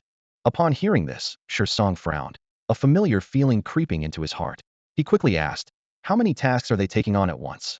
The number of tasks is normal, usually just one, occasionally two, and they don't only choose the easy ones, the steward answered truthfully. With this, Song relaxed, shaking his head lightly. Of course, how could Yunnu Peak turn into Xinjiang Peak? Junior Sister Baiwa is much more reliable than that old drunkard. If they're taking on tasks normally, then there's nothing to worry about. He dismissed it as a coincidence. The steward nodded respectfully and left, allowing Song to continue enjoying his tea. Song paid no mind to the situation with Yunnu Peak, unaware that at that moment, many Yunnu Peak disciples were traveling together to the coastal camp, chatting and laughing on their flying boat. Sister, how much further is it? A young Yunnu Peak disciple asked impatiently, gazing at the sea of clouds outside the window. The senior sister beside her looked at the sky and smiled.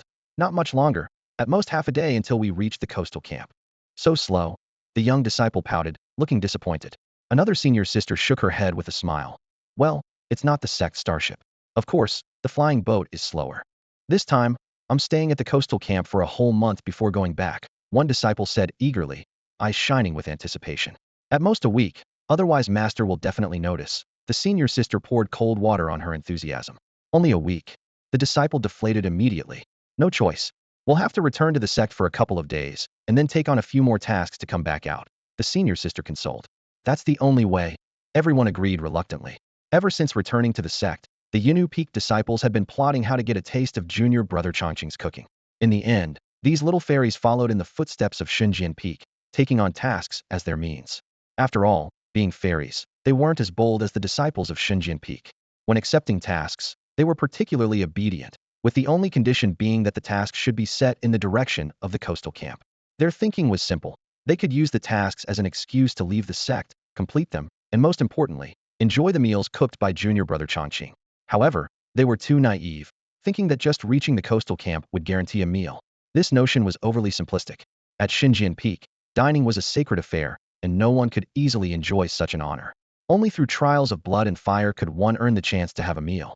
These little fairies, unaware of this, were full of fantasies about feasting as soon as they arrived at the coastal camp, eager to savor Chongqing's culinary skills. But when it came to the craving for good food, the two elders of Xinjiang Peak were no less eager.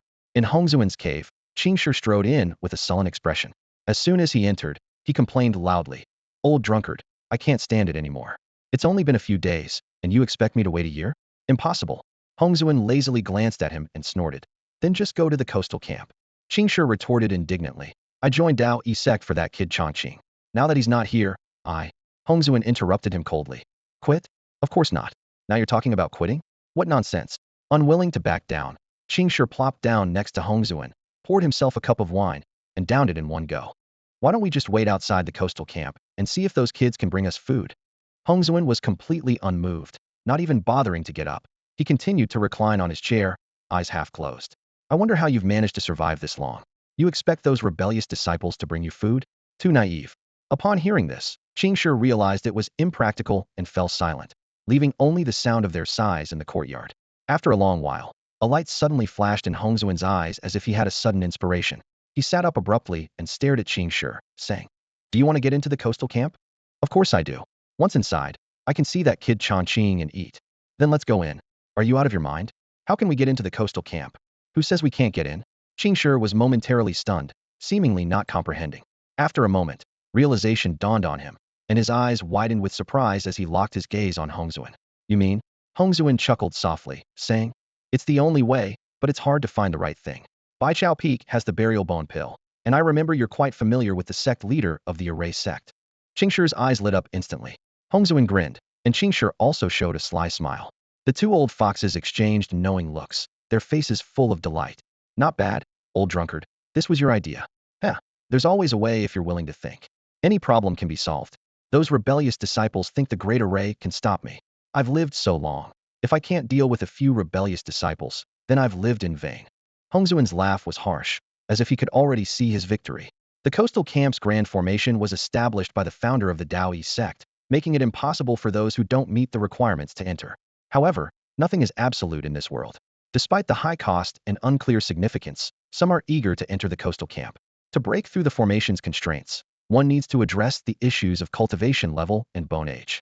The burial pill, a top-tier 9th grade pill, has a somewhat niche function. Its sole purpose is to obscure bone age. Even a divine formation cannot detect its effects. Only a 9th grade alchemist can produce this pill, and due to its expensive ingredients, it is rarely sought after in the market. Consequently, few attempt to make it, making it extremely rare. If one can obtain a burial pill, the bone age issue is easily resolved. As for cultivation level, it can be concealed using an array. By inscribing the 9th grade heavenly concealment array directly onto the body, one's cultivation can be masked. In this way, both the bone age and cultivation level issues are solved. Coupled with my wine god sword and your heavy mountain seal to suppress the divine soul, there will be no room for error. Hongzun spoke slowly, and Qingshi nodded repeatedly, though he felt a twinge of concern. The burial pill is indeed precious, even if a bit niche. Will that henpecked husband give it to you? Qingshi's reference to henpecked husband pointed to Mu Yu, the peak master of Baichao Peak. Hongzun, hearing this, smiled confidently. You needn't worry about the burial pill. I have him by the throat. Just focus on the heavenly concealment array. I'm confident about that. All right, tonight I'll head to Baichao Peak. Once I have the burial pill, we'll go straight to the Array sect and then proceed to the coastal camp. After making their plans, the two waited until late at night. Qingshi remained at Hongzun's cave abode, while Hongzun stealthily made his way to Baichao Peak alone. In the dead of night, with the disciples of Divine Sword Peak already asleep, the entire Taoist sect was particularly quiet. Some disciples were either cultivating or deep in slumber. In this tranquil night, at the summit of Baichao Peak, in front of Mu Yu's cave abode, someone suddenly triggered the formation. Shortly after, a middle-aged man in a white robe emerged, exuding a scholarly demeanor and handsome features. He was Mu Yu, the peak master of Baichao Peak, a 9th grade alchemist, and the most skilled alchemist in the Taoist sect. Seeing the mysterious Hongzun outside, Mu Yu asked in confusion, "Why have you come at this hour, senior brother?" "Oh, I have some matters to discuss with you, junior brother," Hongzun replied. "I see, come on in," Mu Yu said, unwary and naturally inviting Hongzun into his abode. Upon entering, Hongzun saw a beautiful woman emerge from a room. He greeted her with a smile. "Sister-in-law, I apologize for the late visit." "Senior brother, there's no need for apologies among fellow disciples," she replied. The woman was Mu Yu's Tao partner. Despite her gentle appearance, she was quite formidable. Mu Yu had no temper in her presence, and they had grown accustomed to each other over the years. This dynamic was why Qingshi referred to him as henpecked. After exchanging a few pleasantries and seeing that Hongzun had matters to discuss with Mu Yu, the woman tactfully withdrew, giving Mu Yu face. However, what transpired privately was known to no one. Bien Mu Yu was an alchemist, but his combat skills were no match for his wife's. This fact left him feeling rather helpless, as even his most prized connections as an alchemist seemed insignificant in front of his formidable wife. After all, who would dare offend her? "Husband, you have a good chat with senior brother. I'll head back to our room first," the elegant woman said. "Yes, of course, my lady," Mu Yu replied respectfully. Just as she took a couple of steps away, she turned back with a gentle yet warning smile. "You won't be drinking, will you?" Mu Yu immediately straightened up, shaking his head vigorously. "No, no, my lady knows I don't touch a drop." Satisfied with his response, she gracefully left. Only Hongzun and Mu Yu remained inside. Hongzun habitually took out a wine gourd. "Want a sip?" "Are you crazy?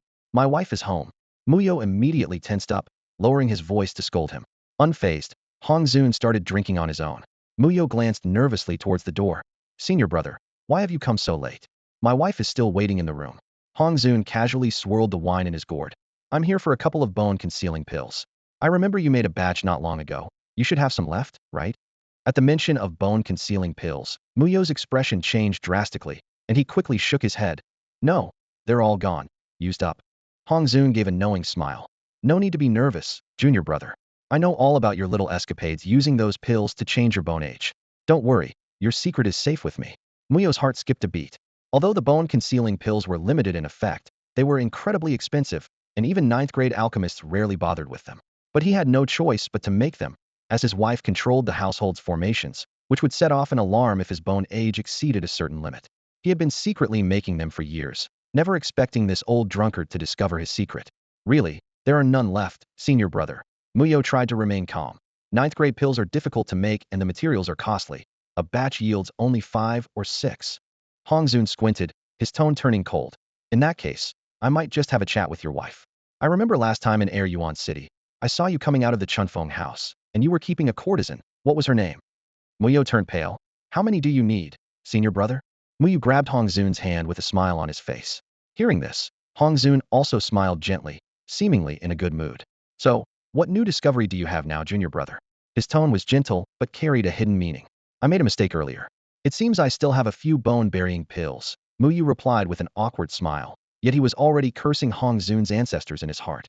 He had long heard that the disciples of Divine Sword Peak were ruthless and cunning, and Hongzun, being the Peak Master, was no exception. Muyo felt uneasy, wondering how this old fellow knew so much despite his carefulness. Not only did he know about the bone-burying pills, but he was also aware of everything about Yao Mei. At this moment, Muyo felt trapped under Hongzun's control, with no way out. Hongzun looked at Muyo's sincere expression, his lips curling slightly as he laughed inwardly. Junior brother, these little secrets are valuable, and your senior brother must keep them, he thought. In that case, thank you, junior brother. Just bring me 2 pills, he said casually, as if he had no ulterior motives. All right, senior brother, please wait a moment. Muyo agreed quickly and hurriedly left. Watching his retreating figure, Hongzun's smile grew wider, his eyes gleaming with deep-seated schemes. Junior brother, without these little secrets, how could I keep you under my thumb for a lifetime? He mused. Before long, Muyo returned, holding the bone-burying pills, and handed them to Hongzun with satisfaction. Hongzun accepted the pills, nodding slightly with a pleased smile. Good, very good. With that, he left swiftly. Muyo escorted him to the cave entrance, still wearing a bright smile. But inside, he was cursing. This old fox is truly insidious. Back at Divine Sword Peak, Qingshi immediately approached with a broad grin. How did it go? With my help, wasn't it a piece of cake? The bone-burying pills are ours. Now it's up to you. Muyo nodded, feeling slightly relieved. Don't worry, there won't be any problems. However, they didn't leave immediately, but waited until the next morning. By then, Hongzun had gathered all the elders of Divine Sword Peak to announce his seclusion for cultivation. Meanwhile, second brother Song was keeping a close eye on him. Leaving the sect without reason would surely arouse Song's suspicion. Therefore, Hongzun and Qingshi decided to leave quietly, outwardly claiming to be in seclusion. The plan was foolproof, and the elders nodded in understanding when they heard the news. With Chongqing absent, Divine Sword Peak had been lifeless, and the Peak Master and Grand Elder's seclusion seemed reasonable. Thus, the elders also decided to enter seclusion, content to return to their quarters. Sigh, this year has been tough, one elder sighed as he left the hall. Even the Peak Master and Grand Elder are going into seclusion. Who would have thought those young ones at the coastal camp could enjoy such feasts? I'm so envious. Why don't we also go into seclusion, improve our cultivation, and divert our attention? Another elder suggested helplessly, seemingly tempted by the idea. The elders all agreed, their conversations tinged with resignation, but recognizing it as a suitable response. In reality, they had no idea that Hongzun and Qingshi's seclusion wasn't for cultivation, but to enjoy a feast at the coastal camp. Meanwhile, the elders genuinely embarked on their path of seclusion, becoming the unfortunate ones trapped in solitude. Soon after, Divine Sword Peak became unusually quiet, with all the elders in seclusion. However, Hongzun and Qingshi had quietly left the peak. While everyone believed the Peak Master and elders were busy cultivating, they were already en route to the coastal camp, ready to indulge in a grand meal. Meanwhile, the elders remained in the mountains, enduring endless solitude and hunger. Enough with the useless talk, let's retreat for now. I swear I won't emerge until Chongqing returns to the sect. On the peak of Divine Sword Mountain, an elder stood with his hands behind his back, resolutely repeating these words. Overnight, the elders and stewards of Divine Sword Mountain retreated into seclusion, leaving the vast mountain in complete silence. In the Hall of Law Enforcement, the Hall Master, Song, was busy with official duties when a steward hurriedly arrived. Hall Master, there's trouble at Divine Sword Mountain. What now? Song frowned, his tone filled with impatience. All the disciples have gone to the coastal camp, leaving only those old fellows behind, and they still can't be at peace? Every time he heard the words, Divine Sword Mountain, he felt nothing good would come of it. That place might as well be the arch-nemesis of the Hall of Law Enforcement. Everyone on Divine Sword Mountain has retreated into seclusion. Hearing this, Song actually breathed a sigh of relief. Let them retreat then, as long as it doesn't involve the other peaks. Let them be. His expectations for Divine Sword Mountain had dropped so low that he only hoped they wouldn't drag the other peaks into trouble. As night fell, two shadows swiftly passed over Divine Sword Mountain. With the cultivation levels of Hong Zun and Qing Shi, leaving the sect quietly was not a difficult task.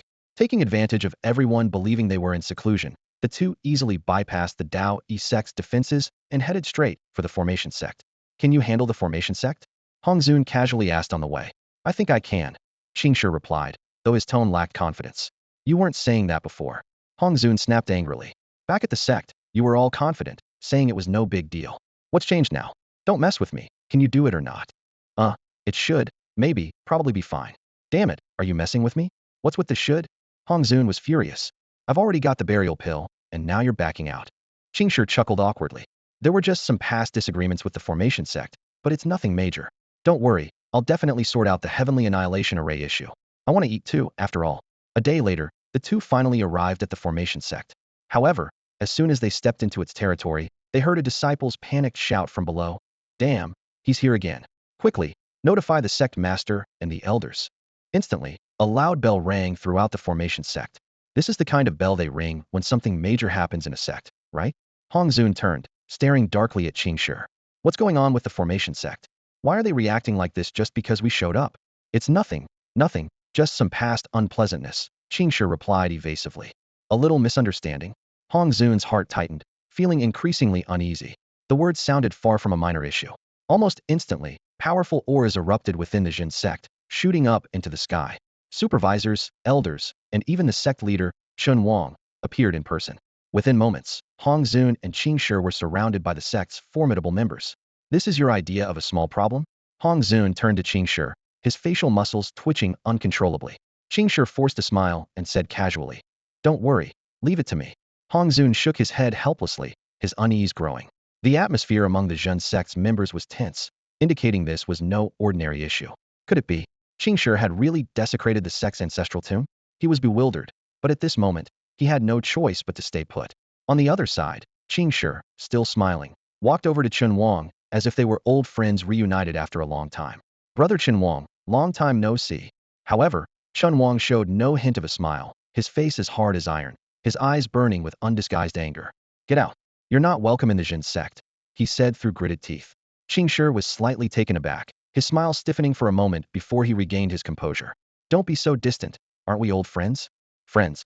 Chun Wang sneered, his voice cold as a winter wind. Pay back the 8 million top-grade spirit stones you owe my sect first. Standing to the side, Hong Zun listened to their exchange, his expression growing more grim. It turned out that Qing Shi owed the Jin sect 8 million top-grade spirit stones, and his methods were extremely underhanded. Initially, Qing Shi approached the sect to borrow formations and formation discs. The Jin sect, being wealthy and renowned in the eastern continent, didn't pursue the debt at first. But who could have guessed that Qing Shi would take the items and delay payment, accumulating even more debt over time? At first, the Jin sect didn't think much of it, but as the debt grew, they began to sense something amiss and sent people to demand repayment. However, Qing Shi, being a nomadic cultivator without a fixed residence, was elusive, and the sect's disciples couldn't track him down. Thus, the Jin sect dispatched supervisors, elders, and even the sect leader, Chun Wang, to hunt for Qing Shi. Over 3 years, Chun Wang traveled across the eastern continent, from the eastern desert to the eastern sea, and into the southeastern rainforest, leaving behind a trail of hardship. In the eastern desert, he endured a month under the scorching sun. By the eastern sea, he searched tirelessly from dusk till dawn for 3 months. And in the southeastern rainforest, he risked his life in the toxic and dangerous environment. 3 years, 3 long years of relentless pursuit had pushed Chun Wang to his limits. The endless toil and anxiety seemed to drain his spirit. 3 years. Do you know what those 3 years were like for me? Chun Wang shouted furiously.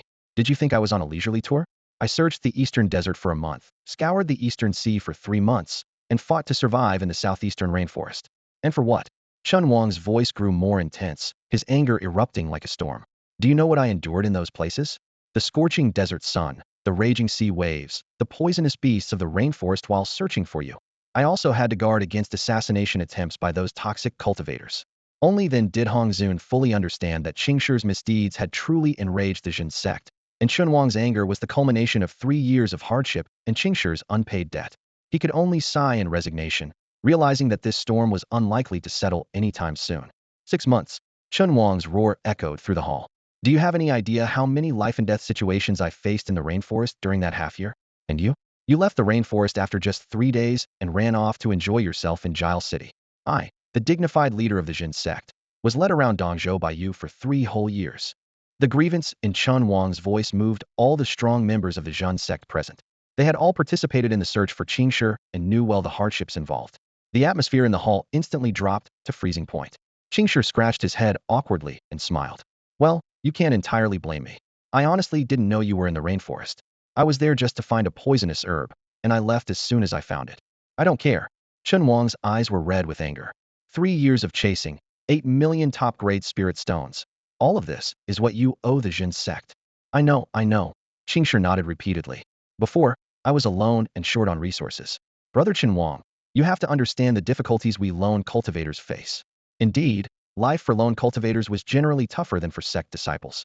The spiritual veins of Dongzhou were almost entirely monopolized by the major sects, and getting even a small share was considered fortunate. However, given Qingshi's abilities, his plight was due to his own extravagant spending. Don't worry, Brother Chun Wang, Qingshi assured, patting his chest. I've now joined the Daoyi sect, and I'll definitely repay this debt. Chun Wang eyed Qingshi suspiciously. The Daoyi sect was preparing to celebrate Qingshi's induction, and the Jin sect was among those invited. With the Daoyi sect, the largest sect in Dongzhou, backing him, Chun Wang wasn't worried about Qingshi running off again. Watching this, Hongzun couldn't help but twitch his lips. Did this mean the Daoyi sect would inadvertently shoulder an 8 million top-grade spirit stone debt? Although this was Qingshi's personal debt, accepting him meant accepting everything about him. Knowing Qingshi well, Hongzun suspected the Daoyi sect would end up paying. Imagining senior brother Qi Xiong's reaction upon learning this, Hongzun sighed at the challenges of being sect leader. Fine. Chun Wang's tone softened slightly. I'll trust you one more time. It was less about trusting Qingshi and more about trusting the Daoyi sect's reputation. Seeing this, Qingshi immediately threw an arm around Chun Wang's shoulder enthusiastically. That's the spirit. In that case, Brother Chun Wang, why not throw in 2 more Tianyan grand arrays, and we'll settle everything later. Qingshi, I'll kill you. Chun Wang's furious shout once again filled the hall. He could hardly believe there was someone so shameless in the world. Originally, Chun Wang had calmed down a bit, but upon hearing Qingshi's words, his aura exploded instantly. Without a word, he launched a fierce palm strike aimed directly at Qingshi's face. What the hell, are you crazy? Qingshi exclaimed, quickly dodging to the side. The palm wind grazed his cheek, leaving a stinging sensation. Chun Wang's face was as dark as iron, and his eyes were filled with murderous intent. Seeing that his first strike missed, he attacked again without hesitation, shouting, I'm going to kill you. Calm down, Qingshi yelled as he dodged. I can't calm down. Qingshi, today it's either you or me. Chun Wang gritted his teeth. I've never met someone as shameless as you in all my years. The two of them raced around the Jinzong square, with Qingshi shouting as he ran. Chun Wang, I may owe Jinzong over 8 million top-grade spirit stones, but I've also done a lot for Jinzong over the years. You've led me on for 3 years. When your Jinzong's disciples were trapped in Tiger Ridge, I was the one who saved them. You've led me on for 3 years. And when your Jinzong's protective array was lacking Tianluo gold, I was the one who found it. You've led me on for 3 years. So today you must die. Chun Wang ignored the explanations, chasing madly. Watching from the side, Hongzun was dumbfounded and shouted angrily. This is the small problem you mentioned? He's trying to kill you. He regretted coming along with Qingshi, realizing the danger they were in. The cold, piercing gazes of the Jinzong experts made him doubt if they could even leave alive, let alone acquire the Tianyan Grand Array. Old drunkard, help me. Qingshi called out to Hongzun for help. Hongzun glanced nonchalantly at the Jinzong experts surrounding him and calmly said, Well, I'm not really familiar with him. We just met by chance on the road. You guys carry on, don't mind me. Damn it, we're from the same sect. Feel free, just pretend I'm not here. Driven into a corner, Qingshi suddenly shouted at the top of his lungs, Chun Ergu, enough is enough. The entire scene froze instantly. Chun Wang stopped in his tracks, and the surrounding Jinzong experts looked at each other in confusion. Chun Wang stood there, a complex expression flashing in his eyes. After a moment, Chun Wang shouted, his eyes red. Chun Ergu is dead, and it's your fault. His voice was filled with resentment. Qingshi was silent for a moment before saying softly, Ergu. Back then Don't say another word. Chun Wang interrupted. The Chun Ergu from back then is dead. Qingshi, prepare to die. The chase resumed. The Jinzong onlookers exchanged puzzled glances, and even Hongzun was at a loss. Surprisingly, after another round of pursuit, Qingshi suddenly turned around and hugged Chun Wang tightly, choking up. Ergu, I did it for your own good back then. This seemed to touch the softest part of Chun Wang's heart, and he couldn't hold back any longer, bursting into tears on the spot.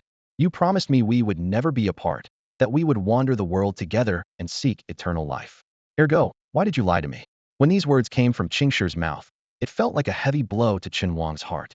The two elderly men, their hair white with age, clung to each other, tears streaming down like broken beads, their sobs growing more heartrending, carrying with them a sense of life's helplessness and deep pain. The onlookers were completely stunned, especially the strong members of the Jin sect, whose faces were filled with complex, incredulous expressions. The sect leader, crying so miserably. Their faces were a mix of awkwardness and confusion. What exactly were they witnessing? How could two esteemed sect leaders display such emotions? Gradually, the truth came to light. Qingshi and Chun Wang grew up in the same village as orphans. Qingshi, being older, was always Chun Wang's support, playing the role of an elder brother. Chun Wang followed him everywhere, like a shadow, never leaving his side. Later, through a twist of fate, both embarked on the path of cultivation, their skills deepening, and life gradually improving. They had promised to spend their lives together, but fate had other plans. Qingshi, for certain reasons, forced Chun Wang to join the Jin sect and become the old sect leader's last disciple. Chun Wang felt abandoned by Qingshi, and the deep sense of betrayal lingered in his heart, making it hard for him to let go. Back then, your talent for formations was just emerging, and the old sect leader saw your potential. I couldn't bear to see your talent wasted, so I made that decision, Qingshi said, patting Chun Wang's shoulder with a touch of guilt and self-reproach, his tone gentle yet unable to erase the pain within. Ergo, don't blame me. I did it for your own good. Tears welled in Chun Wang's eyes, his voice choked. I don't want to hear it. You promised we'd be together forever. Why did you leave me alone? Qingshi sighed, his mood growing more somber. It was my fault. I'm truly sorry. This scene should have been a deeply moving display of brotherly love, but the spectators, especially Hong Zun, felt no such sentiment. Instead, they were filled with impatience and irritation. Hong Zun stood nearby, veins bulging on his forehead, teeth clenched, listening to the poignant exchange between the two elders. He finally couldn't hold back. Have you had enough? I came for the Tianyin formation, and you two are delaying me with this nonsense. Can you stop disgusting me? His words were filled with helplessness and anger. The disciples of the Jin sect exchanged glances, seemingly feeling immense embarrassment and confusion over the spectacle, whispering among themselves, Sect Master, is this really okay? This could affect the sect's dignity. Qingshi patted Chun Wang's shoulder, offering a comforting smile. All right, you're the sect leader now. You can't cry like a child anymore. Come on, stop crying. I'll listen to you, brother. Chun Wang nodded, his tone carrying reliance but also a hint of coldness. At that moment, Hong Zun could no longer contain his frustration, his anger erupting. If you disgust me one more time, I'll cut you down with my sword. His words were laced with an indescribable fury, nearly unleashing a storm. Qingshi was momentarily stunned, but before he could react, Chun Wang had already stepped in front of him, his eyes still red and swollen but his tone icy cold. Anyone who dares to touch my brother, I'll kill them. Hong Zun, at that moment, almost felt like turning around and leaving. These two were simply insane.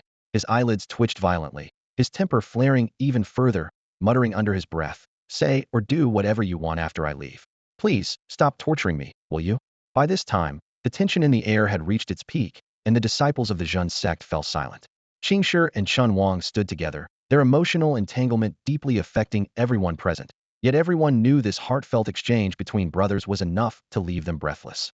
Hong Zun's anger was on the verge of erupting. His face turned crimson, his eyes filled with rage, and he almost couldn't restrain himself from lashing out. The wine god's sword was nearly unsheathed. Seeing this, Qingshi quickly interjected. Yes, let's talk business first. I'm all ears, brother. His tone carried a mix of respect and urgency, but it was clear he was also somewhat apprehensive. I'm seriously about to lose it, Hong Zun muttered through gritted teeth, seething with anger, almost ready to explode. Just then, under Chun Wang's lead, a group entered the hall of the formation sect. The elders of the sect looked around, still bewildered and puzzled, unable to comprehend how things had escalated to this point. Once everyone was seated, Hong Zun didn't give Qingshi a chance to speak and addressed Chun Wang directly. Master Chun, I'm here to request the two great heavenly annihilation formations. I hope your sect can oblige. He expressed his intent succinctly and firmly, showing no mercy. His tone revealed urgency and impatience. I want to resolve this matter quickly. I can't stand being in this damn formation sect any longer. However, before he could finish speaking, Chun Wang had already turned to Qingshi with a skeptical look. Brother, you want the great heavenly annihilation formation? He spoke with a look of disbelief, seemingly finding Qingshi's request hard to fathom. Qingshi smiled, a hint of playfulness in his eyes, and nodded. Yes, this formation is indeed important to me. Brother, do you think it can be arranged? He maintained a friendly demeanor, but the atmosphere in the room was tense. No problem, brother. If you want it, I'll make sure it happens, Qingshi replied with a calm and straightforward attitude. However, the elders of the formation sect were not so easily swayed. One elder stood up and said coldly, "Getting the formation is fine, but have you brought the materials?" This statement silenced the room. Qingshi and Hong Zun exchanged glances, knowing that the issue of materials was crucial. Qingshi smiled wryly and replied, "I'll provide the materials." He was about to continue when Chun Wang broke the silence. "Gentlemen, the materials are indeed a problem. As the sect master, I don't have these materials at my disposal." An elder sneered, "Don't forget your position, sect master. Do you have the materials for the great heavenly annihilation formation privately? If you intend to take them from the sect's treasury, it won't be simple." Hearing this, Chun Wang's expression grew more troubled. He shook his head helplessly. "I don't have these materials, but my brother wants." Before he could finish, the elders of the formation sect had already expressed their opposition. "Master, for other matters, we wouldn't stand in the way. But the problem is, Qingshi owes our sect over 8 million top-grade spirit stones. We aren't a charity and have no reason to let this slide easily." The elders spoke mercilessly, and the tension in the room heightened. Chun Wang furrowed his brow, aware of the complexity of the situation. Just as he was about to speak, Qingshi interrupted him with a cold smile. "Then what would it take for you to agree?" His gaze was sharp as he surveyed the elders, understanding that this negotiation would not be easily resolved. The elders of the formation sect fell silent, and finally, one elder spoke. "Friend Qingshi, if you can settle the debt and provide the materials, our sect will engrave the great heavenly annihilation formation for you at no cost. How about that?" With these words, Qingshi and Hong Zun exchanged a silent look. Qingshi frowned slightly, aware of the difficulty of the demand. Over 8 million top-grade spirit stones were an astronomical figure for him. Hong Zun's face turned ashen. Even a fraction of that amount was beyond his reach. It was practically a death sentence. He had spent nearly all his spirit stones recently, with just enough left to continue buying wine.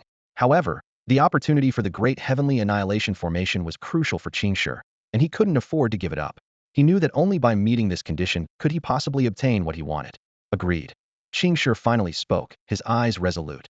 "I'll settle the debt and provide the materials, and I hope the sect can help me with the formation. I don't have any money on me right now, but how about I write you an IOU? You don't trust me, but surely you trust Daoyi sect, right?" The elders naturally trusted Daoyi sect, but could Qingshi's IOU really represent the sect? One elder skeptically asked. Hearing this, Qingshi frowned slightly, feeling displeased. "I'm the Grand Elder of the Divine Sword Peak now. How can I not represent Daoyi sect? This guy is really untrustworthy." Just as the elders hesitated, Hong Zun spoke up. "Count me in too. Surely I have the authority to represent Daoyi sect? It's just over 8 million. My senior brother has plenty of money. He wouldn't default on such a small amount." Hearing this, the elders turned their attention to Hong Zun. Although they weren't familiar with him, they had at least heard of his name. Compared to Qingshi, Hong Zun was a legitimate member of Daoyi sect, a true disciple, and a senior brother to Qi Xiong and Shi Song. His IOU would clearly be more credible than Qingshi's. However, the idea of putting it on account made the elders uneasy. As they hesitated, Chun Wang, the chief, decided, "That's settled then. As the leader of the righteous path in the eastern continent, how could Daoyi sect default on a mere 8 million? Didn't you hear Peak Master Hong? His senior brother has plenty of money." Hearing this, the elders reluctantly nodded in agreement. They didn't actually trust Qingshi and Hong Zun, but planned to go to Daoyi sect for the money, taking the IOU directly to them. Qi Xiong was unaware that he had unknowingly incurred a debt of over 8 million. Once the decision was made, Chun Wang instructed the elders to retrieve materials from the sect's treasury to prepare for the Heaven's Destruction Array. During the wait, Qingshi, slightly worried, asked Hong Zun, "Will the sect master have any reaction to what we're doing?" Given their somewhat distant relationship, Qingshi's concern was understandable, but Hong Zun seemed indifferent. "Don't worry, it's just over 8 million. The senior brother can handle it." Outwardly relaxed, he sighed inwardly. "Senior brother, it's not that I want to trouble you, but there's no other way. The situation at the coastal camp is something I must attend to, so please forgive me." At this moment, Qi Xiong, who was cultivating, suddenly felt a sense of foreboding. "Odd, why do I have this feeling? Could something have happened?" He called for a steward and inquired if anything significant had happened recently. The steward replied truthfully, "No, everything is normal within the sect, and nothing has happened in the eastern continent." Qi Xiong asked, "What about Divine Sword Peak?" The steward answered, "Nothing there either, except that since Peak Master Hong, Divine Sword Peak has collectively gone into seclusion." The seclusion of Divine Sword Peak wasn't unusual, so Qi Xiong shook his head and chuckled to himself, wondering if he was overthinking it. Meanwhile, within the Array sect, Hong Zun and Qingshi had already signed their names on the IOU. Originally over 8 million top-grade spirit stones. Now with the addition of the Heaven's Destruction Array, the debt totaled 10 million, even after the Array Sect's discount. Here you go. Just go directly to my senior brother when the time comes. The elders of the Array Sect twitched their mouths. Was this a direct instruction to find Sect Master Qi Xiong? Something felt increasingly off about this. Opening his eyes again, Qi Xiong murmured in confusion, "What on earth is going on?" After agreeing with Zhong, all that was left was to wait for the completion of the formation, allowing Hong Zun and his companion to enter the coastal camp. Inside the coastal camp, the silence was suddenly broken by a shout of "Dinner's ready."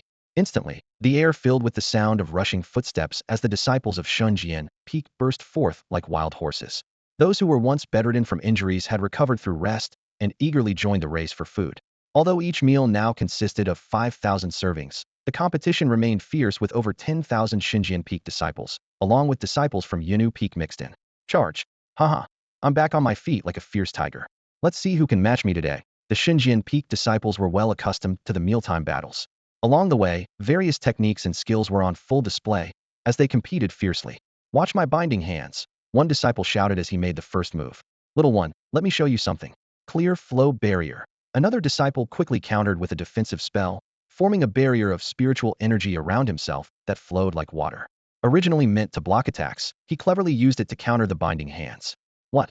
My binding hands just vanished?" The disciple who used the technique was left dumbfounded. "How about that, Junior? I discovered by chance that the clear flow barrier naturally counters binding hands." "Well, that's not necessarily true, Silken Hand." Yet another disciple joined the fray, transforming his spiritual energy into nearly invisible threads that quickly ensnared both the clear flow barrier and its caster. The spectacle left the Yunnu Peak disciples in awe. "Wait, you can use clear flow barrier and Silken Hand like that?" Before they could recover from their surprise, someone had already used Silken Hand on a Yunnu Peak disciple, saying, "Junior sister, forgive me." When it came to food, Xinjian Peak disciples showed no mercy. In normal times, they might be considerate, but during mealtime, it was every person for themselves. The Yunnu Peak disciples attempted to fight back, but they were quickly subdued, a stark contrast to their usual encounters. "Sister, this is nothing like we expected." The Yunnu Peak disciples initially thought they would enjoy the culinary delights of Chongqing Junior Brother at the coastal camp, but instead faced a harsh reality. "They're hiding their true abilities, those shameless scoundrels," one senior sister from Yunnu Peak said through gritted teeth. By the time they reached the kitchen door, only a few Yunnu Peak disciples remained. Even then, there was no guarantee they would get to eat, as their skills in the art of food grabbing were still lacking. "Today's a new dish, spicy crab." Charge! After a fierce competition, the disciples of Shunjian Peak who managed to secure their spots were eating with great satisfaction, savoring every bite, while the aroma from the kitchen filled them with contentment. On the other hand, the disciples of Yunnu Peak huddled together like wilted flowers, their eyes red and their heads hung low in dejection. "Sister, what do we do? We really can't beat them." One junior sister choked out, tears welling up in her eyes. "It's not like they promised. It's been 3 days, and I haven't even had a bite to eat," a few other young disciples complained, their voices full of grievance and anger, their small stomachs occasionally growling. The leading senior sister's face was ashen as she listened to her junior sister's lamentations, her expression growing darker. She remained silent for a long time until the sobbing subsided, then spoke softly. "We suffered a great loss not because we didn't try hard, but because we didn't understand the eating rules and were outsmarted by those from Xinjian Peak." "Yes, who would have thought they'd hide their true strength?" one junior sister added indignantly. "Not just their strength, they even concealed their techniques." "That's not even the main issue," a flushed junior sister interjected. "The real problem is their tactics. They're absolutely underhanded." As they recounted their experiences over the past few days, all the women nodded in agreement, their faces filled with indignation and anger. "It's really despicable. They'll use any trick, things you wouldn't even imagine. And all within the rules, leaving us with no grounds to complain." The senior sister slowly surveyed the group and asked in a somber tone, "Do you know why we failed?" The junior sisters were taken aback, exchanged glances, then shook their heads in confusion. She took a deep breath and said coldly, "It's because we aren't cunning enough." Her words struck like a thunderclap, leaving everyone stunned. "We have to admit, when it comes to securing food, we're no match for Xinjian Peak. Their tactics and cunning surpass ours, which is why we've been repeatedly defeated.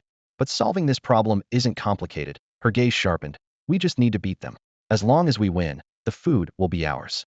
As her words settled, the silence was palpable, but soon the women's eyes lit up, like sparks igniting in the dark. "Yes, if we win, we can eat. But we can't beat them," another junior sister added softly, still uneasy.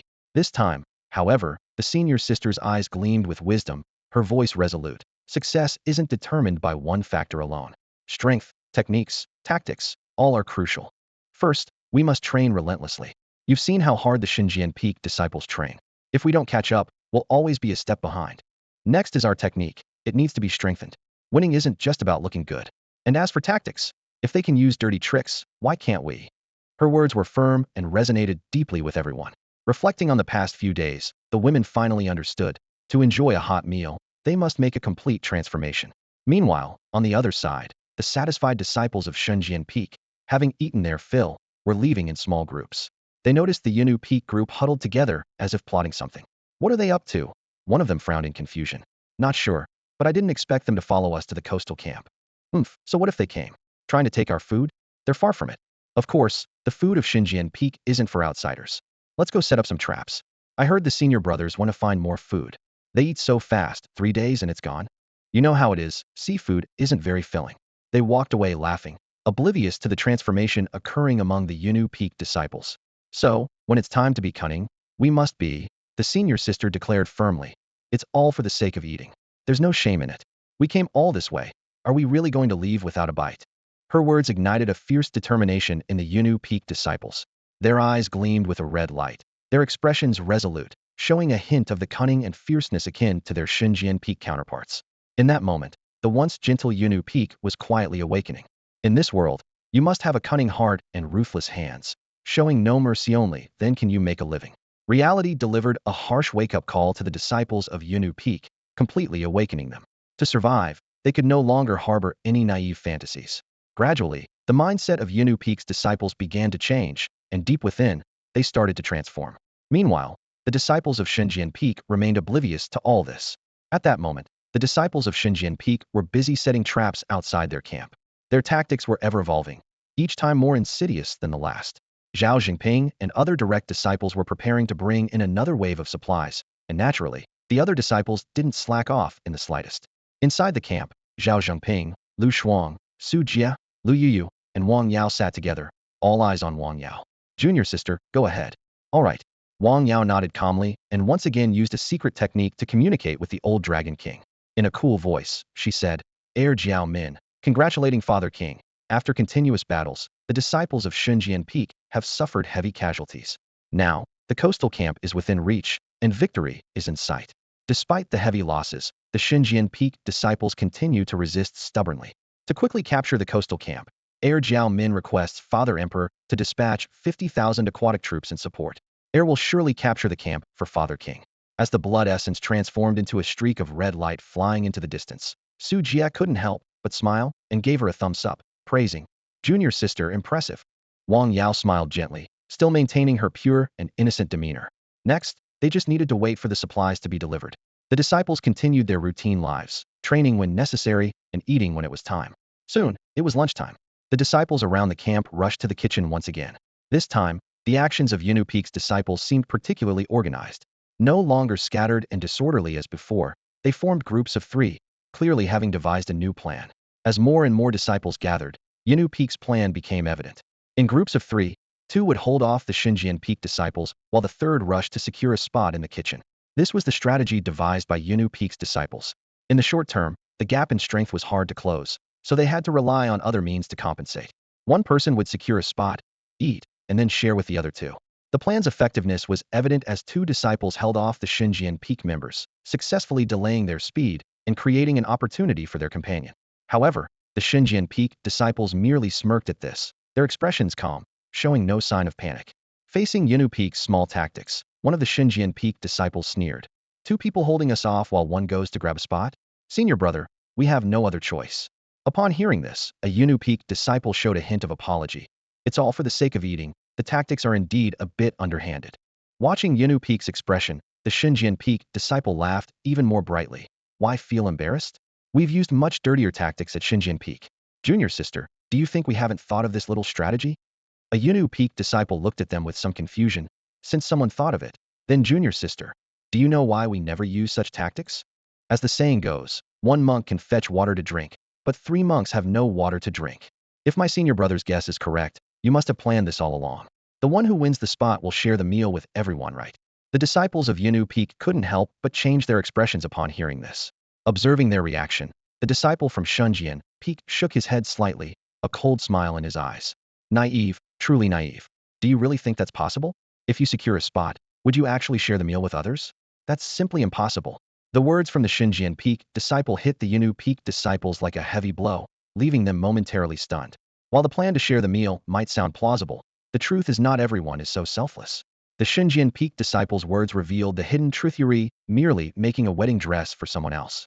Seeing the change in the Yunu Peak disciples' expressions, the Shunjian Peak disciples smiled smugly. Their words easily disrupted Yunu Peak's plan. The disciples of Yunu Peak began to reconsider whether it was worth it to share the spot they fought so hard for. Sister, I think they have a point. One Yunu Peak disciple whispered, her tone wavering. Don't blame me, sister. I just want a bite to eat too. Another disciple murmured, looking down. Seeing the situation, the senior sister of Yunu Peak's expression changed, her anger nearly boiling over. It was unbelievable that their carefully laid plan was unraveled by a few words from the Shinjian Peak disciples. She suppressed her anger and pointed at the Shinjian Peak disciples. You people are trying to sow discord. Are you trying to tear apart the trust between us? However, the Shinjian Peak disciples remained calm and unfazed. Sow discord? Sister, everyone knows what they want. None of us at Shinjian Peak would share our meal with others. You should consider carefully if you all help others. Will there be any food left for yourselves? With these words, silence fell over the air, and the Yunu Peak disciples exchanged glances, falling into silence. Seeing the uncertainty in their eyes, the Shinjian Peak disciples smiled even more triumphantly. Haha, they're turning on each other. We don't even need to intervene. We'll just wait for them to exhaust each other, and then pick up the spoils. Well said, great minds think alike, one Shinjian Peak disciple said, patting another on the shoulder. They exchanged knowing smiles, as if they had anticipated this outcome all along. Soon after, the Yunu Peak disciples could no longer hold back and rushed toward the kitchen. In an instant, the previously harmonious scene fell apart. The senior sister of Yunu Peak watched anxiously as the situation unfolded, nearly bursting with frustration. You fools swayed by just a few words. This is a ploy to sow discord. How can you be so easily convinced? However, by this point, the Yunu Peak disciples were no longer listening to her, rushing forward as if driven by the belief that if you don't look out for yourself, heaven and earth will destroy you.